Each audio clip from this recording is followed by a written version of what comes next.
Chapter 1. Dajing, Zongbonzo. In the outskirts of the capital, at the Green Willow Mountain Villa, Chang'an was in his practice room, eyes closed, cultivating his internal energy, which flowed around him like a swimming dragon. At this moment, a knock echoed from outside, followed by a clear, melodious voice like a yellow oriole emerging from the valley. Your Highness, today the Ministry of Internal Affairs has presented a new batch of exquisite Xianzhou snow paper and Huzhou purple brushes. The steward, remembering your fondness for calligraphy and painting, hurriedly sent them to you.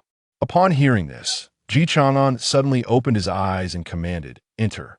With the sound of footsteps, the hem of a moon-white skirt brushed against the wooden floor as a maid with her head bowed, holding the Xianzhou paper and Huzhou brushes, stepped inside. Chang'an's gaze fixated on the beautiful maid before him, his eyes filled with an almost predatory intensity, as if he were about to strip her bare. "Your Highness." The maid seemed to be entranced by Chang'an's gaze, hastily lowering her head. Her hands rested on the ground, hidden beneath her skirt, while her face bore an expression of submission, as if inviting his desire. From Chang'an's elevated position, he could see the expanse of white revealed at her chest. To be a maidservant to the sixth prince of Dajin, her beauty was undoubtedly remarkable. After all, this villa was Chang'an's private possession. Whatever he wished to do, no one could impede him. "Who sent you here?" Observing this scene, Chang'an felt no stirrings in his heart. Having spent 18 years in this place, he had seen all sorts of worldly affairs. He picked up a brush from the table, the sound of the wolf hair brushing against the ink resonating clearly in the silence, and casually inquired. The young woman, startled, quickly replied, "I was sent by the steward." Chang'an shook his head slightly, turning his back to the maid as he began to write, continuing, "You should understand my meaning. You have only spent a year rising from a mere servant to my personal maid, and your guise is so seamless that it makes me curious who has ordered you to strike." Upon hearing this, the maid was taken aback, bewildered as to how her true identity had been uncovered. However, with only the two of them present and Chang'an facing away, she believed she could still achieve her aim. With this thought, the assassin no longer concealed her intent, her skirt suddenly billowing as the dagger hidden beneath it lunged towards Chang'an. Seeing Chang'an's back turned to her, a triumphant smile appeared on her beautiful face. She had anticipated her identity being suspected, yet he remained so defenseless. Truly, a prince what was genius without vigilance? A flower in a greenhouse, utterly oblivious. Investigate thoroughly. Unexpectedly, Chang'an did not turn at the attempt on his life, but issued a command into the void. As the assassin hesitated, a shadowy figure emerged before her eyes. In an instant, the assassin found herself without the power to resist. Looking up, she realized her assailant was a woman. Even though she herself was beautiful, she could not compare to the one before her. With a visage of exquisite beauty, skin as smooth as jade, she surpassed even the finest peach blossoms, her complexion a delicate blend of white and red, akin to the bright moon in the sky. Clad in a form-fitting purple outfit adorned with white stripes, her legs and right arm were protected by scales resembling fish scales. "Jingyan, I must say, I find you far more appealing in your casual attire," Chang'an remarked, having set down his brush. He turned to smile at Jingyan, who had effortlessly subdued the assassin. Jingyan's beauty was a pinnacle of allure, especially in her current icy demeanor, reminiscent of a plum blossom in winter. In this world, and even in this place, few could rival her. "What is her cultivation level?" Chang'an inquired, gazing down at the subdued figure with curiosity. Jingyan assessed the assassin's internal energy, then sealed her entire being with her own. Even her tongue was rendered immobile, stripping her of any means to take her own life. "Peak postnatal. Peak postnatal, you say? It seems my life is rather inexpensive to think they would send a postnatal assassin after me," Chang'an replied, shaking his head in dismay. "One must understand, I, too, am at the peak of postnatal. How could such an assassin infiltrate this heavily guarded villa?" Of course, Chang'an was aware that dispatching such a beautiful woman was likely intended to take him by surprise in a more intimate manner. In the Dajin Empire, martial prowess was revered above all. The hierarchy consisted of postnatal tenfold, innate, grandmaster, great grandmaster, and supreme great grandmaster. In a sense, these martial artists existed above the law. In many lesser regions, one would hardly encounter a martial artist, let alone an innate. Yet here, in the capital of Dajin, where power and strength converged, the strong were abundant. Ji Chang'an's talent was neither particularly impressive nor lacking at just 18. He had reached the peak of postnatal. In most places, he would be considered a genius among geniuses.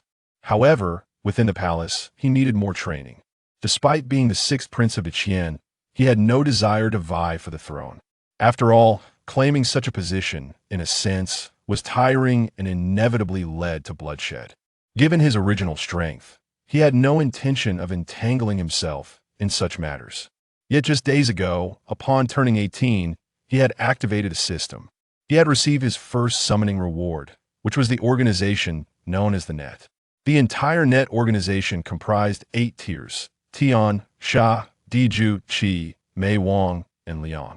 Zhao Gao, along with the 6 sword slaves, He Bai Xianjian, Yan Ri, and Jing Yan, had all been summoned. Among them, Zhao Gao possessed the level of Supreme Great Grandmaster, while the other heavenly ranked assassins were at the Grandmaster level. The intermediate assassins of Sha, Di, and Zhu were primarily at the innate and Grandmaster ranks. The lower-tier assassins of Qi, Mei Wang, and Liang were numerous, with a few at the innate level, but most were merely postnatal. However, within an assassination intelligence organization, the foundation of lower-tier operatives was of utmost importance. The entire net comprised nearly 10,000 people, with varying identities: cooks, beggars, courtesans, gamblers. The system had meticulously arranged their identities, each seamlessly integrated. In addition to the summoning of the net, there had also been a martial arts lottery. Ji Chang'an had drawn the Zhongheng sword technique, and he had mastered it to a significant degree. This sword technique, created by Giguzi, primarily focused on sword moves. Yet it had allowed Ji Chang'an to unlock all 12 primary channels and 8 extraordinary meridians. His internal energy fused and flowed, transforming him into an innate powerhouse. Originally, he had no desire to contend for the so-called throne, but upon encountering this assassin, he was unsure who had instigated the attack, whether it was his brothers who had marred their relationships or someone else entirely. He could not fathom who a leisurely prince might obstruct. Take her away and investigate. There is no need to inform me of the process. I only require the answer. I am benevolent and cannot bear to see others suffer. With that, Ji Chang'an waved his hand, and Jing Yan led the assassin away. However, it was not long before a voice, cold and penetrating, rang out from outside. "Your Highness, Zhao Gao requests an audience." "Enter." Ji Chang'an nodded lightly, gesturing for Zhao Gao to come in. Zhao Gao was busy positioning the members of the net throughout the capital. He had come, presumably, with urgent matters to discuss. Zhao Gao appeared pale, his face bearing a sickly hue, with long eyebrows and narrow eyes. Dressed in a black robe, with dark patterns embroidered at the collar and cuffs resembling a spider's web, he approached. "Zhao Gao of the Net pays respects to your Highness. A significant event has transpired in the capital, hence my visit to report." Ji Chang'an nodded, indicating for Zhao Gao to dispense with formalities, and inquired, "What has happened?" Zhao Gao, upon hearing this, quickly responded, delivering news that would astonish the world. "Your Highness, it seems you are not the only one who has faced an assassination attempt in the capital. The Emperor, the first prince, the third prince, the fourth prince, the seventh prince, and the ninth prince have all been targeted. Among them, the first prince has been injured, while the ninth prince is gravely wounded." Upon hearing this, Ji Chang'an's heart sank, a cold snort escaping his lips. Who could the perpetrator be? Such a grand scheme, what was their ultimate aim? With so many princes injured, including those with no chance of succession, was someone attempting to muddy the waters, or was there another plot afoot? What father? Ji Chang'an closed his eyes. Visions of the assailant flitted through his mind, passing over his brothers. He did not attend court today. Zhao Gao's words were brief, but laden with meaning. Upon hearing this, Ji Chang'an's eyes flew open, and the autumn wind howled past. The two characters he had just written were suddenly swept away. The words Chang and soared into the sky. To seek Chang'an is no simple task. To conceal one's brilliance and hide one's talents, could this be the way of Chang'an? Nay, to suppress the world and be invincible, this is the true path of Chang'an. Before long, Jing Yin also received news revealed by the assassin AS for how to compel the assassin to divulge information that is no longer a concern for Ji Chang'an. How so? Jing Yin shook her head, her beautiful eyes narrowing slightly as she explained, Your Highness, the assassin is unaware of who orchestrated the act. Even the organization behind it remains oblivious. They have been confined in a mountain villa since childhood for training. They are infused with poison, and assassinating Your Highness is their singular mission. Ji Chang'an chose not to elaborate further. It matters not. It is to be expected that nothing can be uncovered. A mere practitioner of the 10th layer of postnatal cultivation is unlikely to yield any significant intelligence. Zhao Gao, dispatch someone to locate the villa the assassin mentioned. Who is its master? Who constructed it? If they dared to act, there will surely be traces left behind. He understood that this postnatal 10th layer assassin was merely a red herring. The true orchestrators of the assassination must be his father, elder brother, and third brother, those who are already emperors or potential heirs to the throne. Of course, this pertains to the surface-level assassination. The more insidious plot likely involves his second brother. After all, while other princes faced assassination attempts, the second prince remained untouched, raising suspicions. Could it be that the prince targeted in the assassination is merely fishing in troubled waters? Or is the second prince engaging in subterfuge? Your Highness, this maneuver is likely orchestrated by the Blood Slaughter Hall. The movements of the Jinyui seem to indicate they are searching for martial artists within the capital. Zhao Gao responded, despite the mere 3 days that had elapsed. Nevertheless, a web of surveillance has been cast across the capital, and even the information from the Jinyui can be scrutinized. Blood Slaughter Hall, you say? Ji Chang'an had indeed heard whispers of this assassin organization. It is said to have been established by outcast disciples from various martial arts sections. Ordinary individuals cannot even find a means to place an order, let alone the princes themselves. It is evident to even the most naive observer that they serve as the puppets for certain martial arts factions. Yet, there remains a distinction between the overt and the covert. However, it is difficult to ascertain which martial factions are the true masterminds.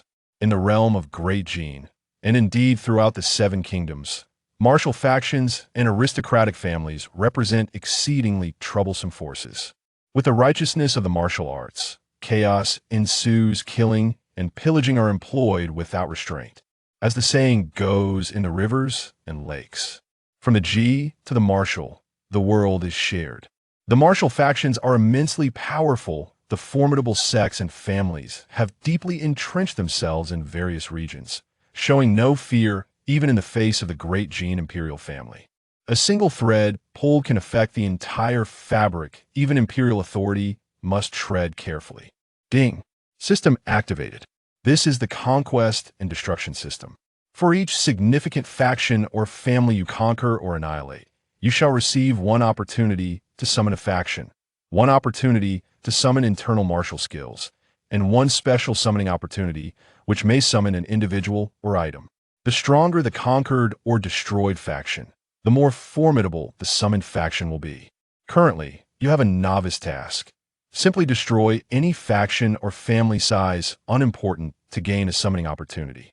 Listening to the voice of the system, Ji Chang'an had not anticipated that after 3 days of silence, it would finally speak. There are no special demands, it merely requests the conquest and destruction of factions. In this world, numerous factions exist, with the most powerful being the empires, followed by the martial arts sections. To obliterate them without incurring collective retribution is no small feat. Thus, he requires a suitable identity, one that can attract allies. At the very least, Ji Chang'an still needs such an opportunity. Coupled with this assassination attempt, a plan began to form in Ji Chang'an's mind. With this thought, Ji Chang'an addressed the 2 individuals beside him. Jing and I, prepare my formal attire, and a steed I am to meet with my father. Also, disseminate the news of my assassination attempt. And Zhao Gao, Cleanse the house of any spies, they are of no further use. Initially, he had intended to keep an eye on the assassin, to ascertain whether she had any accomplices, but he had not anticipated her to act so swiftly. It seems her timing was meticulously arranged, coinciding with the same day. Thus, all those who aided her must be thoroughly investigated. Yes, Your Highness, Zhao Gao and Jing and I replied in unison. After a brief interval, outside the villa, a splendid carriage drawn by 4 white horses was prepared. The coachman shielded his eyes from the sun, while outside the carriage stood 48 guards, portrayed by members of the net, mounted and ready to protect. Given the recent assassination attempt, caution must be exercised. At this moment, Jing Yan was within the confines of the carriage, providing close protection. Dressed in the attire of a maid, she had managed to conceal much of her formidable presence, adding an air of delicate beauty. While the form-fitting garment accentuated her curves beautifully, the maid's pale blue gown offered a unique charm of its own. After all, in the original world, one would rarely have the opportunity to share a space with such a captivating beauty. Moreover, Jing Yan was not merely a personal maid and bodyguard. At times, she also served as a strategist. Indeed, she was a person of unwavering determination, not one to relent until her goals were achieved. Chang'an inhaled the fragrant incense, mingling with Jing Yan's natural scent, contemplating how best to initiate a conversation. After all, seeking an audience with the emperor at a time when he had been attacked, and his life hung in the balance, was not entirely inappropriate. However, one must not appear overly eager. Otherwise, His Majesty might suspect whether one was more concerned about his demise or his survival as the carriage entered the capital. It was unimpeded, thanks to the prince's token. Upon reaching the imperial city, Chang'an was required to disembark and proceed on foot. Yin Shi, along with other guards, awaited at the carriage's stopping point, while Jing Yan, as his personal maid, accompanied Chang'an. Outside the imperial chambers of the great Jin Emperor, several princes had already gathered. The eldest prince, wrapped in bandages, the second prince with a worried expression, and the third prince, seemingly at a loss. "Sixth brother, I didn't expect to see you here. It has been quite some time that I heard you were also attacked. How is your health?" The eldest prince, Chang'an, inquired anxiously upon noticing Chang'an's arrival.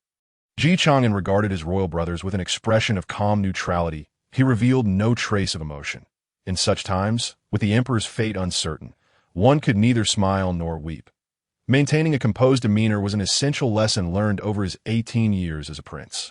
Having greeted his elder brother, second brother, third brother, and eighth brother, he felt fortunate that the assassin had been discovered early, causing little harm.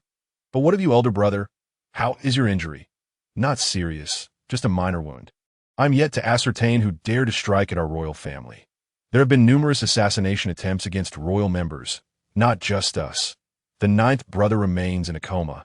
The eldest prince cast a scrutinizing glance at the second prince, perhaps searching for any signs of unusual emotion, considering he had not been targeted himself, which raised suspicions. However, the second prince displayed no discernible reaction, as if the matter bore no relevance to him. With a sigh, Chang'an greeted his brothers. He refrained from inquiring about their father-esque condition, for if they were aware, there would be no need for such a wait. Should he ask once here and then again from the chief eunuch? "Master Hai," it might appear overly impatient. Thus, he stepped forward and addressed the eunuch stationed at the door. "Master Hai, would you be so kind as to announce that Chang'an wishes to see His Majesty?"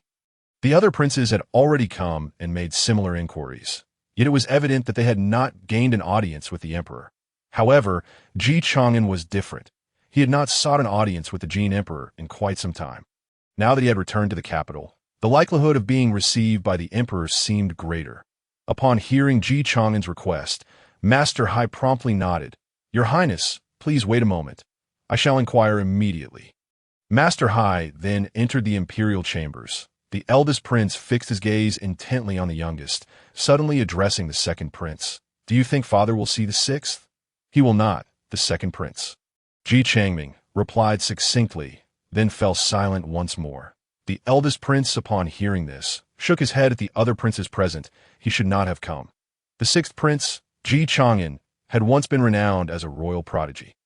At 3 he could read. By 7, he had bested several factions. and by 12, he had composed countless poems. He was indeed favored by the Jin Emperor, with rumors suggesting the possibility of the emperor favoring him over the eldest. However, after the age of 14, for reasons unknown, Chang'an had vanished from the political arena. Observing the eldest prince's words, the second prince, seemingly pointed, remarked, "Are you afraid?" The eldest prince dismissed the provocation with a shake of his head. "The sixth brother is a good person." "You are mistaken," as the eldest and second princes exchanged words. Master Hai emerged from the chambers. Upon seeing Chang'an, he bowed and announced, "Your Highness, His Majesty has granted you audience." "Thank you, Master Hai," Chang'an replied, before stepping into the imperial chamber, leaving the other princes in a state of bewilderment. Inside the chamber, a large brazier radiated warmth, filling the space with a comforting heat. At the far end, the great Jin Emperor sat upon the bed, appearing robust and unscathed. As the curtains had been drawn aside for more open discussion, Chang'an approached. "I have come to see Father." "Spare the formalities. Take a seat," the emperor instructed. Master Hai, seemingly prepared, offered a small stool to Chang'an. It was known that only a select few were permitted to sit when granted an audience, often reserved for high-ranking officials. Not even the eldest prince had such privilege. Chang'an settled onto the stool. The emperor regarded him with a sense of nostalgia, recognizing the resemblance to his younger self. "My sixth son, I have heard you were attacked again 4 years prior." This illustrious sixth prince had survived an assassination attempt, after which he had largely withdrawn from the pursuit of power, retreating to the Green Willow Villa, which had caused the emperor some heartache. Now that he faced another attempt on his life, the question lingered. What would he do? "Yes, Father. Thanks to your blessings, I am unharmed. The assassin has been dealt with. It appears there is a conspiracy targeting our royal family, considering that several of my brothers, as well as you, have been attacked. Indeed, sitting upon this throne invites numerous conspiracies. Everyone yearns for the highest position. Yet occupying it brings trepidation. The greater the responsibility, the greater the capability required. One must always be prepared," the emperor replied, rising to adjust the coals in the brazier for a more vigorous flame. "My son, you are astute. Who do you suspect is behind this? And what might their motives be?" Chang'an articulated his suspicions, recognizing that the options were few. The only group bold enough to act in such a manner here would likely be the Blood Slaughter Hall. "Ah, the Blood Slaughter Hall," the emperor mused, nodding at Chang'an's words, as if secretly wishing for this to be the case. The emperor had been attacked during a public outing, and only a few within the palace knew of his plans, suggesting a traitor among them. If not the Blood Slaughter Hall, it could indeed signify internal strife, something the emperor dreaded. Thus, whether it was the Blood Slaughter Hall or not, it seemed inevitable. "My son, it has been years since you last sought an audience. Were it not for the sacrifices made during ceremonies, I might have forgotten I had a sixth son. You did not come merely to inquire about this matter, did you? Perhaps you have contemplated your future path. If you have any requests, do not hesitate to voice them." However, Chang'an had come to realize that evasion was futile. He had hidden away for years, yet there were still those who wished for his life. Whether he chose to hide or stand firm, the outcome remained the same. Only by addressing the threat directly could he find peace. I believe the various martial factions have disregarded the law. This assassination by the Blood Slaughter Hall likely stems from their dissatisfaction with your policies on taxation, orchestrated by those sections. Therefore, I wish to establish the town marshal office to oversee these factions, ensuring they understand who truly holds dominion over this realm. Chang'an, upon hearing the inquiry from the emperor of the Great Jin, hastily clasped his hands and spoke loudly. The emperor, taken aback by Chang'an's words, seemed utterly unprepared for such a request. He had presumed to have a firm grasp on the young prince. Yet this unexpected utterance caught him off guard. His hands, which were grasping the hot coals, trembled slightly, nearly betraying his astonishment. However, he swiftly regained his composure and, appearing calm, replied, "This is exceedingly perilous. Moreover, we already have the 6 doors in place. Your actions may incite their discontent, for you would be encroaching upon their authority. This would also provoke dissatisfaction within the court, as they may perceive you as squandering resources. Furthermore, The martial world would not take kindly to an institution looming over them if you wish to engage in meaningful endeavors. Consider assisting the historical archives in compiling records. It seemed the emperor was reluctant for Ji Chang'an to undertake such a hazardous task, or perhaps harbored other intentions, as he presented Ji Chang'an with alternative options. Nevertheless, hearing these words warmed Ji Chang'an's heart. It was evident that his adoptive father still cared for him. Yet, having arrived at this juncture, he felt compelled to proceed without other choices that he boldly responded. Father, the six doors are merely a collection of incompetent fools, with countless cases languishing in their custody. As for the court, they are nothing more than fickle reeds. Regarding the martial world, we are already at odds with them. If they are capable of orchestrating an assassination against the imperial family, we must employ equivalent measures to assert our royal stance that a single act of forbearance will only embolden them, plunging the realm into chaos. The Emperor of the Great Jin raised an eyebrow, seemingly astonished that Ji Chang'an could articulate such sentiments. It appeared that 4 years of silence had imparted considerable wisdom upon him. However, the emperor did not immediately acquiesce. Recognizing the gravity of the matter, he decided to present Ji Chang'an with a test. Very well, you have matured and possess your own convictions that if you deem Liang, the captor of the six doors, to be a fool, then go assist them. You shall act as an inspector for the six doors and discern their shortcomings. Should you succeed in persuading Liang to establish the Zhenwu division, then you may ascend to the position of its chief, and the matter will be brought forth. But contemplate this carefully. Once you embark on this path, there is no turning back. Your previously tranquil life will vanish. The emperor's expression grew grave, a reminder from father to his child. In the past, Ji Chang'an had been silent, leading the emperor to believe he had abandoned such ambitions. Yet if he accepted this commission, he would truly step into the eye of the storm. Not only would he face the martial world, the court, and the six doors, but even his own brothers might perceive him as an obstacle. Even the emperor, who wished to avoid fratricide, understood that some matters were beyond his control. He could only strive to mitigate the scale of this conflict, laying all disputes bare for resolution. After listening to the emperor's words, Ji Chang'an, who had once aspired to be a prince, now comprehended that power was paramount. Therefore, he clasped his hands and declared, "Your son accepts the command." The emperor of the Great Jin sighed deeply, then said, "Very well, let us see how you persuade Liang the captor. You may leave now and summon your brothers." "Your son takes his leave?" Ji Chang'an responded, exiting the imperial chamber. Soon his brothers gathered around him, eagerly inquiring, "Sixth brother, what did father say? How is his health? Is there any news?" Ji Chang'an did not respond directly, but instead said, "Brothers, father requests your presence." Upon hearing this, his brothers dispersed and hurried towards the chamber. However, after a brief exchange of pleasantries, the emperor dismissed them. Thus, the vast chamber was left with only the emperor and Grand Eunuch Hai. The emperor, observing the departing princes, felt a pang of loneliness and suddenly spoke. "Hai Jing, you have served me for decades. Which of the princes do you believe resembles me most?" The Grand Eunuch, startled by the question, pondered deeply, quickly arriving at a reasonable conclusion. If one were to speak of benevolence, it would surely be the eldest. If resilience were the measure, then the second would FITAS for wisdom and cunning. That would be the sixth. The Grand Eunuch extolled each of the princes in turn, even flattering the emperor himself. "You, after all these years, have yet to speak a single truth," the emperor chuckled. "You are curious why I have tasked the sixth with this undertaking. Are you not?" The Grand Eunuch remained silent, merely listening intently. As those in the martial world dare to commit such acts, they must face retribution. While I have no expectation that the Zhenwu division can truly suppress the martial world, this realm ultimately belongs to the Ji family, not to them. This assassination attempt is most welcome. At this moment, the emperor contemplated deeply.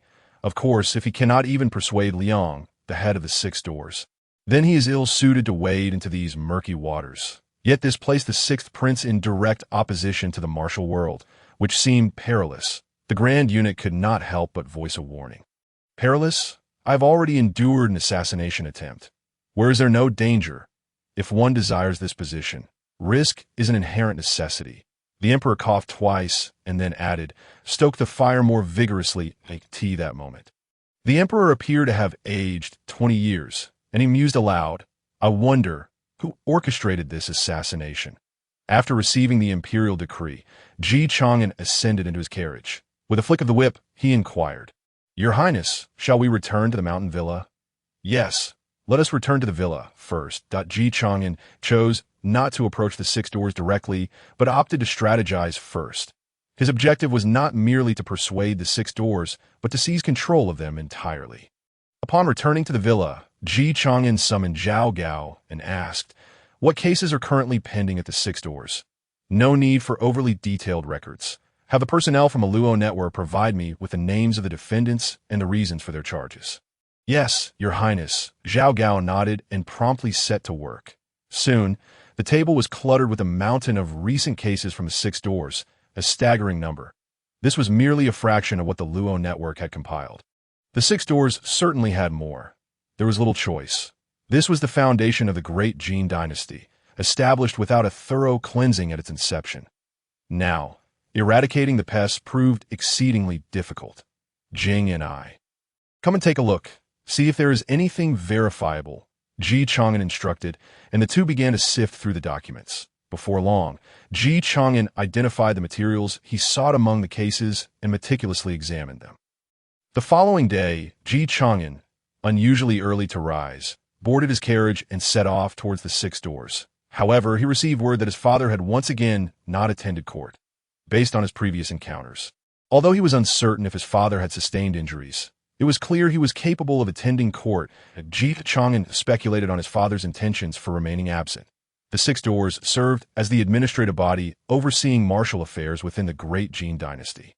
Compared to the Jinyui, which managed officials, the six doors exuded a robust atmosphere of the martial world, with many members hailing from various sections. Liang the captor, a master of grand mastery and the head of the six doors, was known as cursed due to having lost one of his eyes. Following the decree, the carriage sped towards the headquarters of the six doors in the capital. Although the capital was vast, the six doors were not far, and Chang'an soon arrived at their headquarters. There he beheld red walls, green tiles, and soaring eaves. With a pair of stone lions flanking the entrance, a large plaque inscribed with the words "Six Doors" adorned the front. The perimeter was heavily guarded. Even the two sentinels at the door appeared to possess at least 7th-tier cultivation. "Yin Ri, you shall remain here. Jing and I, accompany me inside." Having said that, Chang'an produced the royal token and entered, only to find the six doors in a state of utmost busyness. Constables flitted in and out, burdened with a plethora of case files. It was only natural, considering that the emperor and his sons had been subjected to an assassination attempt. Thus, the six doors were understandably overwhelmed. However, Chang'an was not there to assist them in their investigations. Rather, he sought to stir up trouble. Expect the six doors to acquiesce to the establishment of the Jinwu division was utterly preposterous, as it would effectively diminish their power. Striding forward, he arrived at the entrance of the Grand Hall. The hall was adorned with the four prominent characters Ming Jinggao Xian, which appeared to be penned by his own father. Above, Captain Liang sipped his tea, seemingly unfazed by the frantic activity surrounding him, exuding an air of leisurely calm. Upon noticing Chang'an, Captain Liang quickly rose from his seat and bowed respectfully, saying, "This subordinate greets His Highness. The sixth prince, may I inquire what brings you to this place? The malevolent aura here is quite potent. How could Your Highness, in your golden body, venture into such an environment?" Chang'an let out a cold snore at the words of the one-eyed captain. Shaking his head, he retorted, "Is it possible that Captain Liang, renowned for your prowess, cannot quell this malevolence? Does the plaque bestowed upon you by my father, the emperor, hold no power over it?" Captain Liang's heart sank. Realizing the gravity of the situation, he had heard of the sixth prince's intellect, but had not anticipated his penchant for casting aspersions. He hastily replied, "I would never presume to challenge your authority. Yet I merely worry for your well-being, given your esteemed position. Please have a seat. I am curious about the purpose of your visit." Without hesitation, Chang'an took a seat in Captain Liang's place and gestured for Jing and I to pour him a cup of tea. Sipping it, he noted its fine quality, Huangshan Malfong, a royal tribute. "Your tea is commendable. After all, it is a gift from others. Share some with this prince," Chang'an remarked nonchalantly. Captain Liang felt a pang of regret, muttering to himself about his significant loss. I suppose I shall part with 2 taels for His Highness. Observing Captain Liang's expression, Chang'an stated directly, Captain Liang should be well aware of my intentions. This tea is not without cost. Your head may soon be on the line. I am merely saving you from impending doom, and let that be considered payment for this tea. His tone was light, yet it concealed an undercurrent of lethal intent. Ah! Captain Liang was taken aback, realizing the severity of the accusation. This was no minor crime. It was one that could warrant the annihilation of entire clans. He was bewildered by Chang'an's unorthodox approach, that if he wished to establish the Jinwu division, they ought to discuss it, to weigh the benefits and address potential drawbacks to persuade him. What was he truly attempting to achieve? Fear gripped Captain Liang. After all, he held a significant position, and there was little reason for the 6th prince to provoke him without cause. Could it be that Chang'an possessed some incriminating evidence? If that were the case, he was indeed in grave peril. That I am aware that you will not relent until you reach the bitter end. Thus, take a look at this dossier, Chang'an stated. Offering no further explanation, he had Jing and I present the intelligence gathered by the net. Captain Liang quickly took it and began perusing its contents. In the autumn of the 378th year of the Great Jin, 34 children went missing in the capital, with 9 cases remaining unsolved. The few cases that had been resolved involved individuals who had lost everything to gambling and beggars on the streets. The number of children recovered, 0. In the summer of the same year, 73 children went missing, with 12 cases unresolved. The perpetrators were likewise those who had been ruined by gambling and beggars. All these gambling rings were controlled by an organization known as the Red Blade Gang. And those beggars had dined lavishly before their deaths. Where then did this money originate? I possess even more cases, Captain Liang. Would you like to know? Chang'an rubbed his hands, feeling the autumn chill. However, he believed that Captain Liang must feel even colder. These cases were exceedingly suspicious, and the disappearance of these children had gone entirely unaddressed by the 6 doors, and this was under the Emperor's very feet. Was this truly the 6 doors? At that moment, Chang'an slammed his teacup down, tea splattering everywhere. You sit here, draped in royal robes, enjoying the bounty of the people, while sipping on the tributes of others. Captain Liang, how comfortable you must be. Allow me to inform you, a portion of these children has been sent to assassination training facilities, groomed to become killers. The individuals behind the assassination of my father, my elder brother, and my younger brother are among them. Now, do you dare assert that you have no connection to those who traffic in children and those who seek to assassinate the Emperor? Your Highness, I am wronged. I truly know nothing of this. The cases handled by the 6 doors are as numerous as the stars. I cannot be expected to peruse every single file. They are all managed by the constables of the 6 doors. And I never anticipated such a grave issue arising. I shall certainly investigate thoroughly and provide you with a satisfactory explanation, Your Highness. Captain Liang felt a chill sweep over him, his mastery of the martial arts doing little to assuage his fear. Was this matter truly so significant? If it had been raised by anyone else, it would have been a trivial issue, easily resolved by scapegoating a constable. Yet now, with the 6th prince himself bringing it forth, it was evident that he aimed to make a point. He intended to demonstrate that the 6 doors were utterly corrupt, thereby justifying the necessity of establishing the Jinwu division. Not to mention, the sheer volume of intelligence he had gathered regarding the 6 doors was alarming. The past 4 years of the 6 princes' supposed seclusion had evidently not been spent in indulgence, as rumored. You need not provide me with any explanation. My father merely asked me to assist you in your investigations. I am in no position to interrogate you, am I?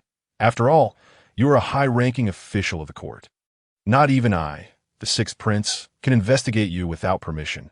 The Imperial Guards of the Jinfu Division would also need to report to my father. What is required of you is to provide an explanation to the people, to offer accountability for the plaque that my father inscribed, Ming Jing Gao Xian. Captain Liang was entirely unaware of these matters, but it was evident that the Red Blade Gang had gotten the better of him, clearly indicating that the constables had accepted bribes. Indeed, Your Highness, you speak the truth. That I will ensure that I conduct a thorough investigation. Chang'an offered no further reply and began to walk toward the exit. As for your internal affairs, since my father has tasked me with aiding you in your investigation. I shall take charge of this case. Please send a trustworthy constable to cooperate with me. Do not say that I have overstepped the boundaries of your 6 doors. The 6 doors? He needed not persuade them. He merely had to prove that what they could not accomplish, he could. It was as simple as that. Once back in the carriage, Chang'an shook his head while holding the 2 tails of tea leaves, remarking, "How can the world possibly be governed when the 6 doors have descended to such a state? Surely my father must be aware of these matters. It is evident that he is, yet he chooses to remain indifferent, believing it unnecessary, as stability is what the dynasty requires. Hand over the assassin we capture to the 6 doors, and inform Captain Liang that this individual is, in fact, an assassin trained from among the very children who went missing." Chang'an instructed Jing and I. "This assassin has essentially lost all capacity for independent thought. Moreover, I do not require any evidence. This is merely a dereliction of duty on the part of the 6 doors."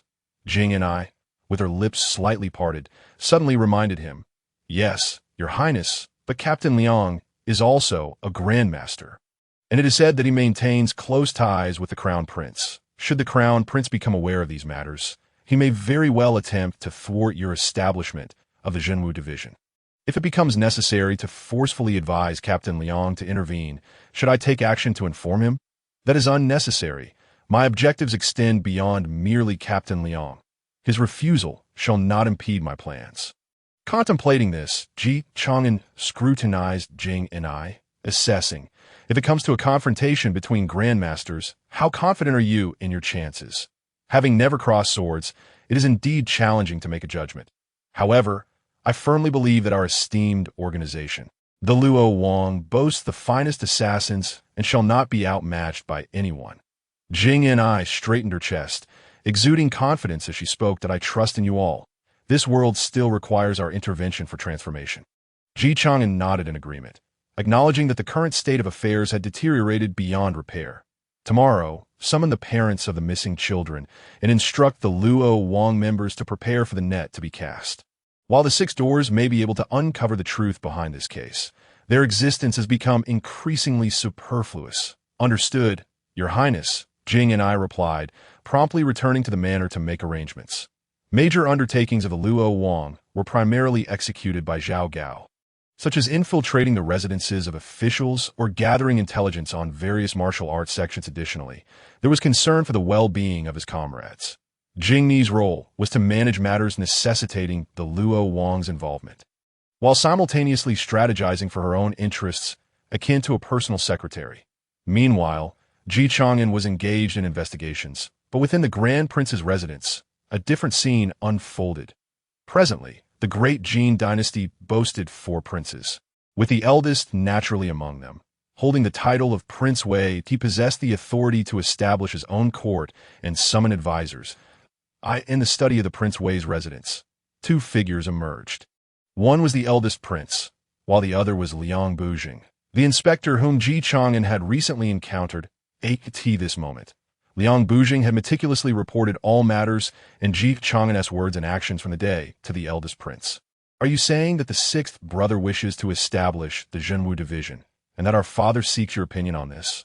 Furthermore, it appears that the 6th brother has some leverage over you?" The eldest prince furrowed his brow upon hearing Liang Bujing's words that command Zhenwu is no trivial endeavor.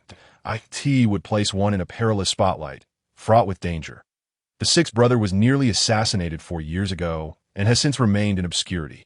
Now, he reemerges with such boldness. What is his true intention?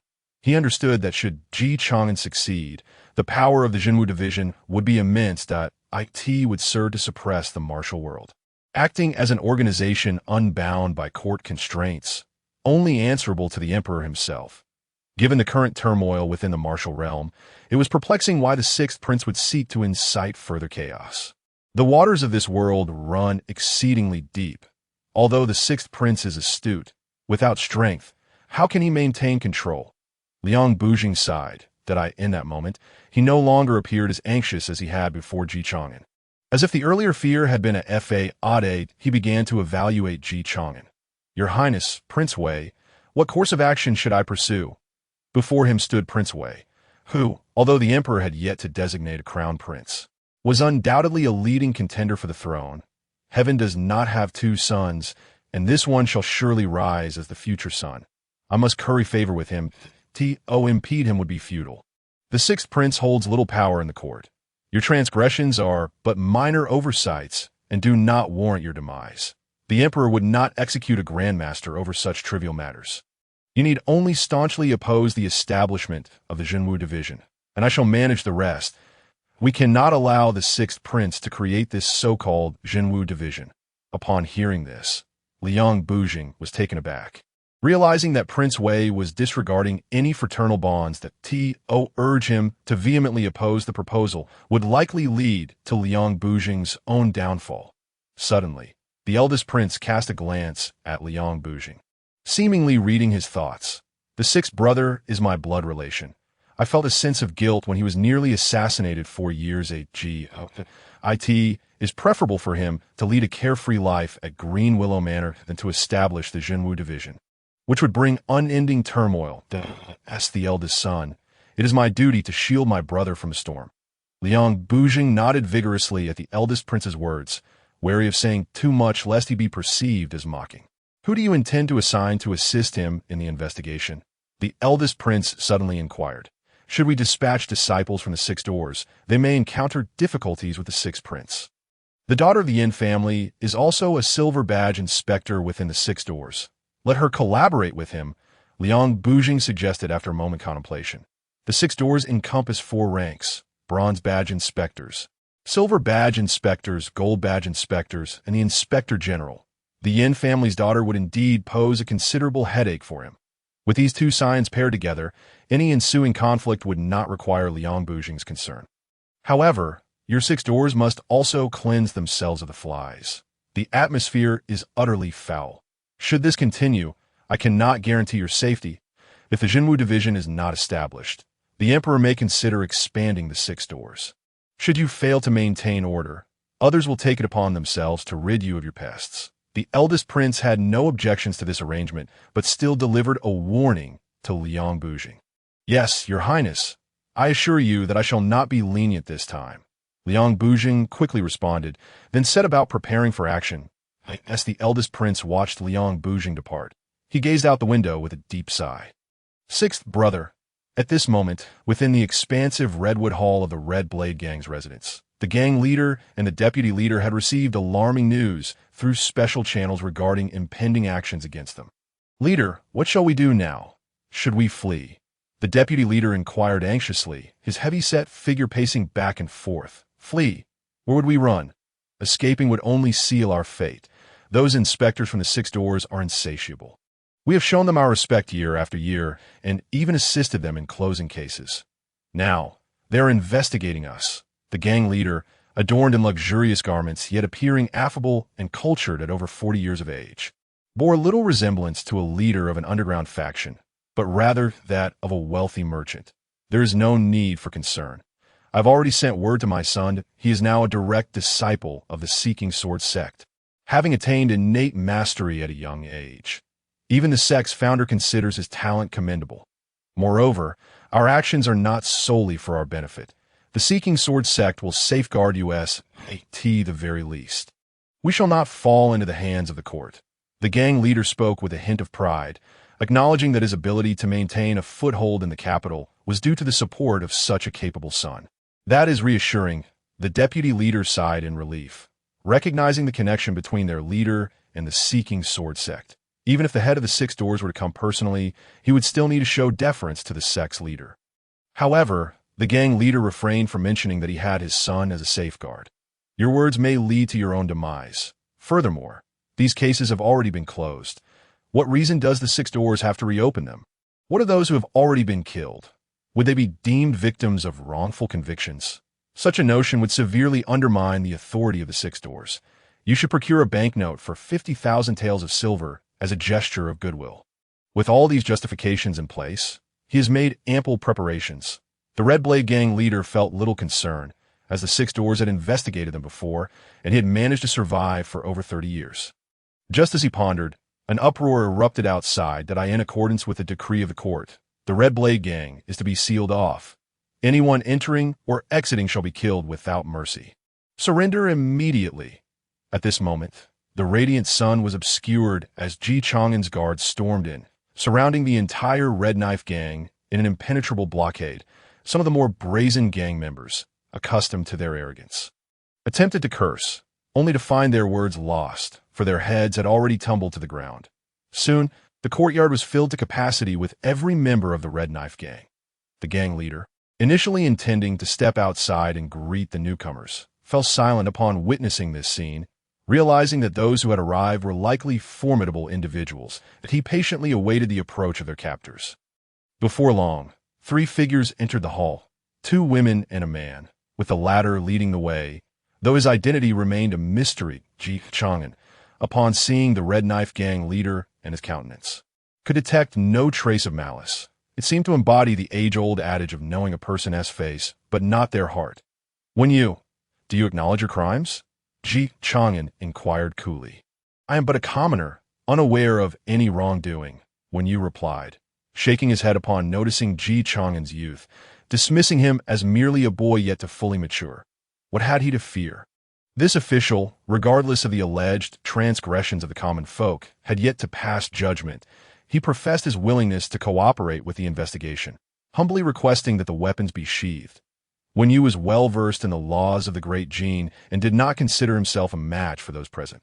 Thus, he awaited their escort to the 6 Doors dungeon. Once inside, it would feel akin to returning home, and he had no fear, save for the prospect of these individuals killing him under the pretext of resisting arrest. Such a fate would be unjust, so he promptly surrendered. I asked their need for interrogation at 6 Doors first.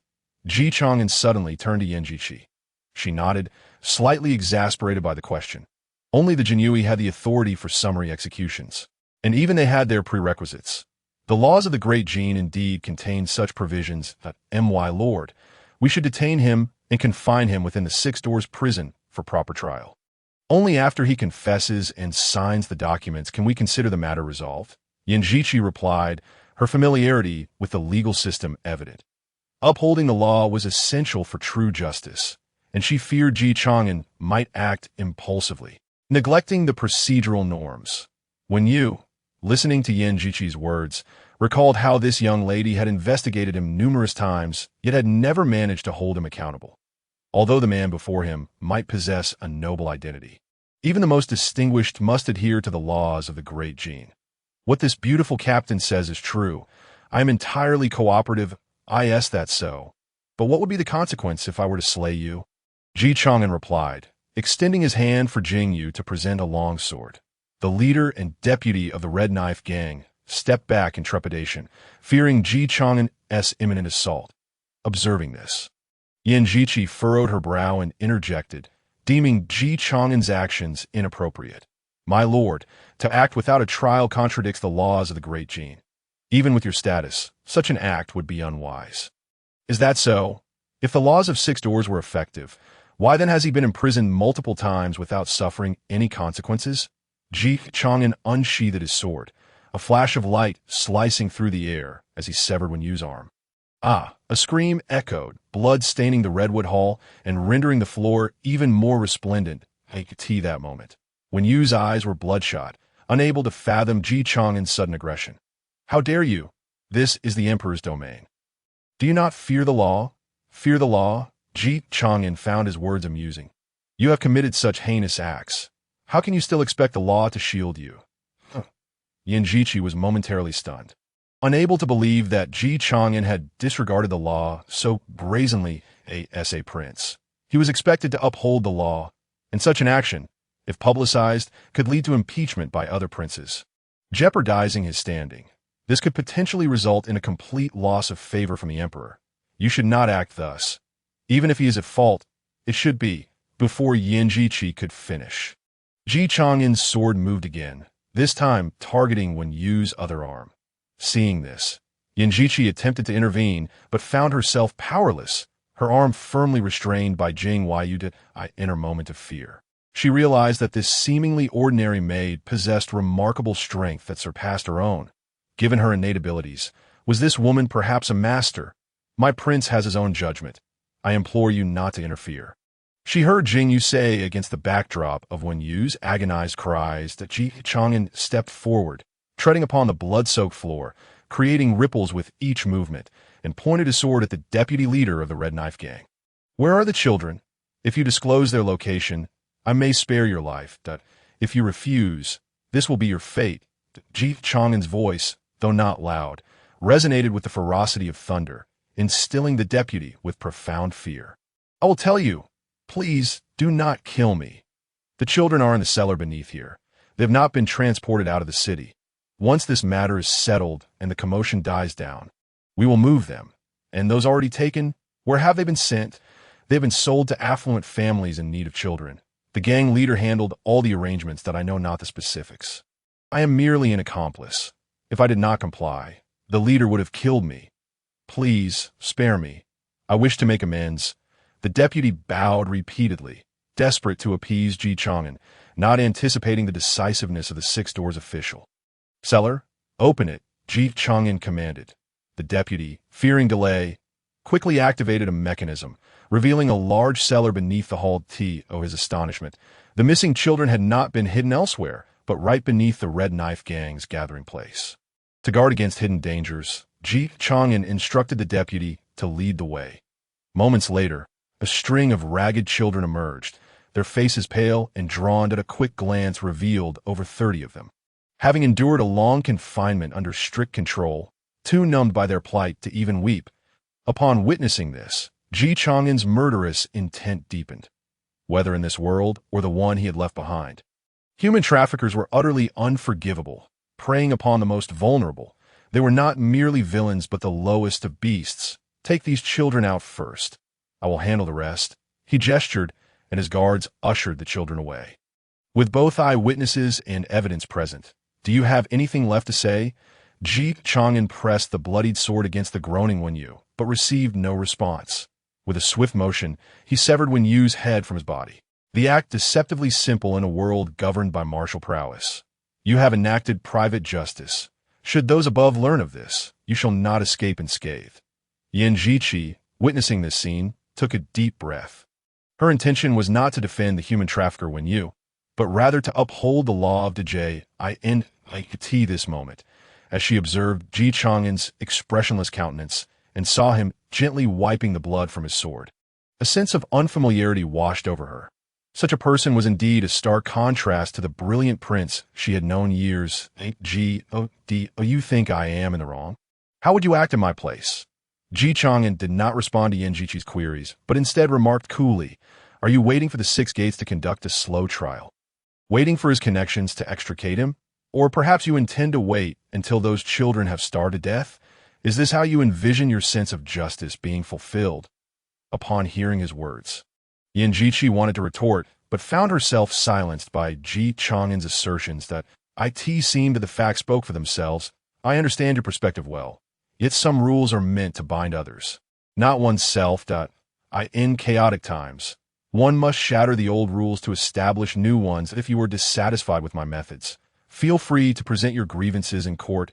This moment, Yin Jiqi grappled with two thoughts.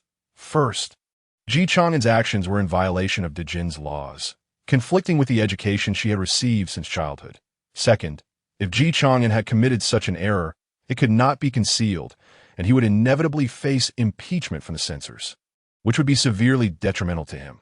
Once, she was the prodigious daughter of the Yin family, renowned for her eloquence and remarkable memory, lauded as the greatest talent in the realm. Yet, after encountering Ji Chang'an, she felt utterly defeated, and no matter how she tried, she could never match him. Her dream had been to surpass Ji Chang'an, but after his assassination, he faded into obscurity. She then abandoned her literary pursuits for martial ones, hoping to gain the strength to protect Ji Chang'an and challenge him once more. Or rather, she wished to achieve victory at least once over someone she had never triumphed against. Thus, her feelings toward Ji Chang'an were complex, especially after his silence, which filled her with a sense of frustration akin to a love turned to iron. Having experienced much within the Six Gates, she was now at a loss as to Ji Chang'an's intentions. However, these thoughts were not something she would voice. Instead, she clasped her hands together and stated, I will report the details thoroughly to my superiors. The case is nearly concluded. If your highness has no further business, I shall take my leave. For Ji Chang'an, challengers were abundant, and the daughter of the Yin family was merely a fleeting presence in his life, lacking any profound sentiment. People often forget those they have vanquished, but never forget those who have bested them. My lord, I have disclosed everything. Please spare me. You promised to let me go. I have the elderly above and the young below. I implore you to show mercy to AT this moment, the vice leader of the Red Blade Gang. Once fierce, now bore a visage marked by fear. Rest assured, I keep my promises. If I say you shall not die, then you shall not die. Jing Li, eliminate all members of the Red Blade Gang. As for this vice leader, dismantle his martial prowess, reveal his identity, and cast him into the streets. Thank you, my lord, thank you. Even if he were to lose his martial abilities, surviving was a stroke of fortune for the vice leader. But would he truly escape? Just as Ji Chang'an was making arrangements, a figure appeared before him, announcing, Your Highness, the disciple of the Seeking Sword sect, who is also the son of the Red Blade Gang's leader, has arrived. The Seeking Sword sect, though near the capital, still wielded considerable martial influence in this world. Martial practitioners could be found everywhere. The Seeking Sword sect, along with the White Dragon Temple and the Empty Sound Monastery, formed the trio known as the Three Gates of Jingji. Though not overwhelmingly powerful, it was evident that these three martial factions had allies among others. In no matter, let us go meet him. He should witness his father's final moments. Should he not? With that, Ji Chang'an raised Wenyu's severed head, blood dripping, as he strode toward the periphery of the Red Blade Gang's stronghold. Inside the Red Blade Gang's estate, chaos reigned, with severed heads rolling and blood gushing forth from the gory wounds. Akin to ruptured watermelons, their crimson hue filling the gaps between the stones. That I am the chief disciple of the Seeking Sword sect. I wish to know what the Six Gates intend to do here. The leader of the Red Blade Gang is my father, and if any offense has been caused to the Six Gates, I ask for leniency on behalf of the Seeking Sword sect. Before Ji Chang'an could exit, a loud voice resonated from outside. This was the very effect Ji Chang'an sought. When Liang stood outside, sword in hand, raising his fist and proclaiming, My father sent word seeking aid. I hastened to the scene, and fortunately, I have arrived in time without mishap. Given the strength of the Seeking Sword sect, preserving a life from the clutches of the Six Gates should not pose much of a challenge. After all, the Red Blade Gang was but a mere insect, hardly worthy of attention from significant figures. At worst, they could sacrifice others from the Red Blade Gang, claiming that their father had no knowledge of the events. Surely those gang members would speak out to protect their families. Meanwhile, the onlookers surrounding the Red Blade Gang had initially come to witness how the officials of the Six Gates would handle the case. However, upon hearing such words, they quickly interjected, Is it true that the Seeking Sword sect's heroes are here? Could it be that the Red Blade Gang has been wronged? What nonsense! The Six Gates have already traced the matter here. It is undoubtedly the Red Blade Gang's doing. Yet this was the Seeking Sword sect. Would that esteemed official assist us? Wouldn't he? The murmurs among the populace were faint, but when Liang's keen ears could not miss them. Ordinarily, he would have reprimanded these ignorant commoners, teaching them what it meant to honor martial dignity. Yet now, before the Six Gates, he restrained his imposing demeanor, merely casting a cold glare at those who spoke, his wolf-like eyes silencing further discussion. The parents who had lost their children were now in a state of heightened anxiety. They feared that the esteemed official might collude with the disciple of the Seeking Sword sect, leaving them with no recourse. This was the foundation of one Liang's confidence. Regardless of the strength of that official, the benefits accrued by aligning with the Seeking Sword sect far outweighed the advantages of championing the rights of these commoners. This was his greatest assurance. However, his confidence was soon shattered as a bloodied figure appeared before him, followed by the tossing of a round object. Before he could react, the surrounding commoners gasped in horror. It was a severed head. Murder! Do you wish to report this? What use is reporting? An official of the Six Gates stands here, and this person appears to be the leader of the Red Blade Gang. The crowd stirred uneasily. Fear not, fellow villagers. This man is the leader of the Red Blade Gang, the very culprit behind the children's disappearance. He has now been captured to serve as an example, Ji Chang'an stated with a detached demeanor. Glancing down at his soiled garments, sighing in irritation. Alas, my robes are stained with blood. This will be difficult to clean. Should I discard them?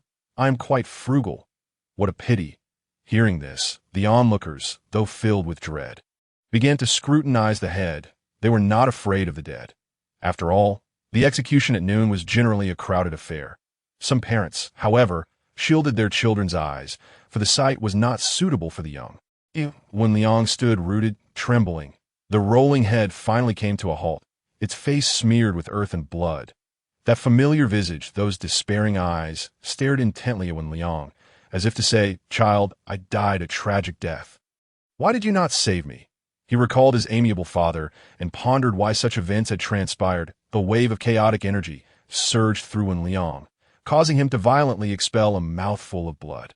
The more formidable an individual, the greater the impact of becoming ensnared by their own power. For ordinary people, anger seldom inflicts harm upon their bodies. However, for those who have cultivated their abilities, it could lead to physical damage. Innate cultivators, if unable to regulate their breath, could easily meet their demise. Yet, Wen Liang was not dead. He merely wiped the blood from the corner of his mouth and fixed a fierce gaze upon Ji Chang'an, seemingly intent on etching the figure of Ji Chang'an into his memory. This esteemed individual, unaware of the grave mistakes my father has committed and how irrefutable the evidence may be, should not have taken it upon himself to execute judgment. You have not yet held a trial, nor have you brought this matter to the six gates, yet you have chosen to kill. Such an act is simply murder, an act of disdain that leads to death. Do you seek vengeance? Regarding the trial, it is already a fact that the leader of the Red Blade Gang has been trafficking children. I do not know who you are, but do you realize that your actions will not go unpunished by the six gates? Our sword-seeking sect will not let you off either. When Liang spoke through clenched teeth, his mind already concocting a scheme to assassinate the man before him, Ji Chang'an wiped the blood from his sword, gestured for his guards to release the kidnapped children. Grandfather. Yes, little one, at that moment, the crowd erupted in joyous reunions, as those who had never dared to hope for the return of their children now found them. It was akin to searching for a needle in a haystack, yet now someone had emerged to pluck them from the depths of despair. They hurriedly bowed in gratitude, exclaiming, "Thank you, my lord, thank you. My lord, without your intervention, we would have faced ruin. Everyone, please rise.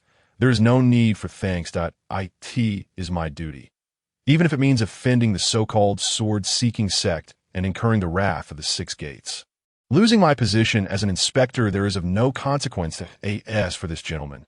You share blood ties with the leader of the Red Blade Gang, and furthermore, you threaten the officials of the court. Are you implying that your sword-seeking sect instigated the Red Blade Gang to commit such heinous acts?" Ji Chang'an's words were piercing, rendering Wen Liang silent. Yet he understood that seeking revenge was not feasible at this moment. After casting a lingering glance at Ji Chang'an, he retreated, his demeanor deflated as he headed towards the city outskirts. Ji Chang'an was well aware of his intentions. He would return and weep to his master. Regrettably, the sword-seeking sect was also within Ji Chang'an's sights. Thoroughly investigate this place.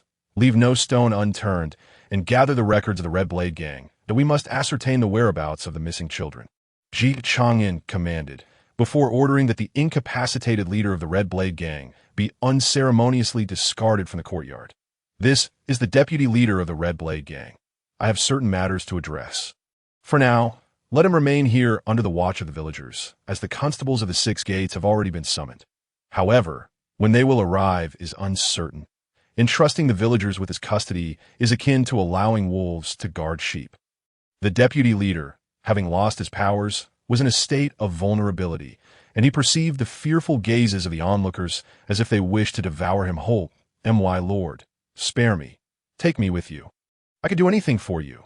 Please, anything but this." Regrettably, Ji Chang'an remained unresponsive to such pleas, allowing the villagers to exact their own form of retribution. As for the consequences, the law does not penalize the masses. Especially in such turbulent times, a defeated Red Blade Gang and a powerless deputy leader. Who would dare speak on his behalf? If the officials in the court could truly comprehend these matters, Peace would have reigned long, in the end, the blame would fall upon Ji Chang'an. However, having already slain a gang leader, what significance did the death of a deputy leader hold? Upon hearing the cries from behind, Ji Chang'an made some arrangements, instructing Yinri to remain and collect evidence before departing with Jing Yu. As Ji Chang'an left, some villagers remarked, "This nobleman truly has our best interests at heart. I wonder if he will face repercussions for his actions. Indeed, I heard he might lose his position. What a shame that good people often go unrewarded. The deeds of this noble man are commendable.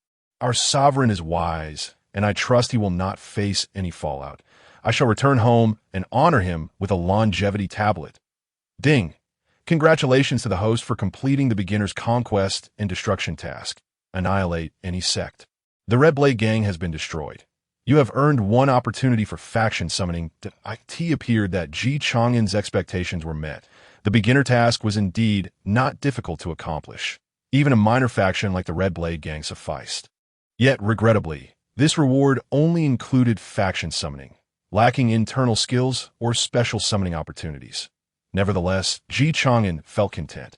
After all, annihilating the Red Blade Gang was as effortless as a mere flick. Receiving rewards was merely a bonus.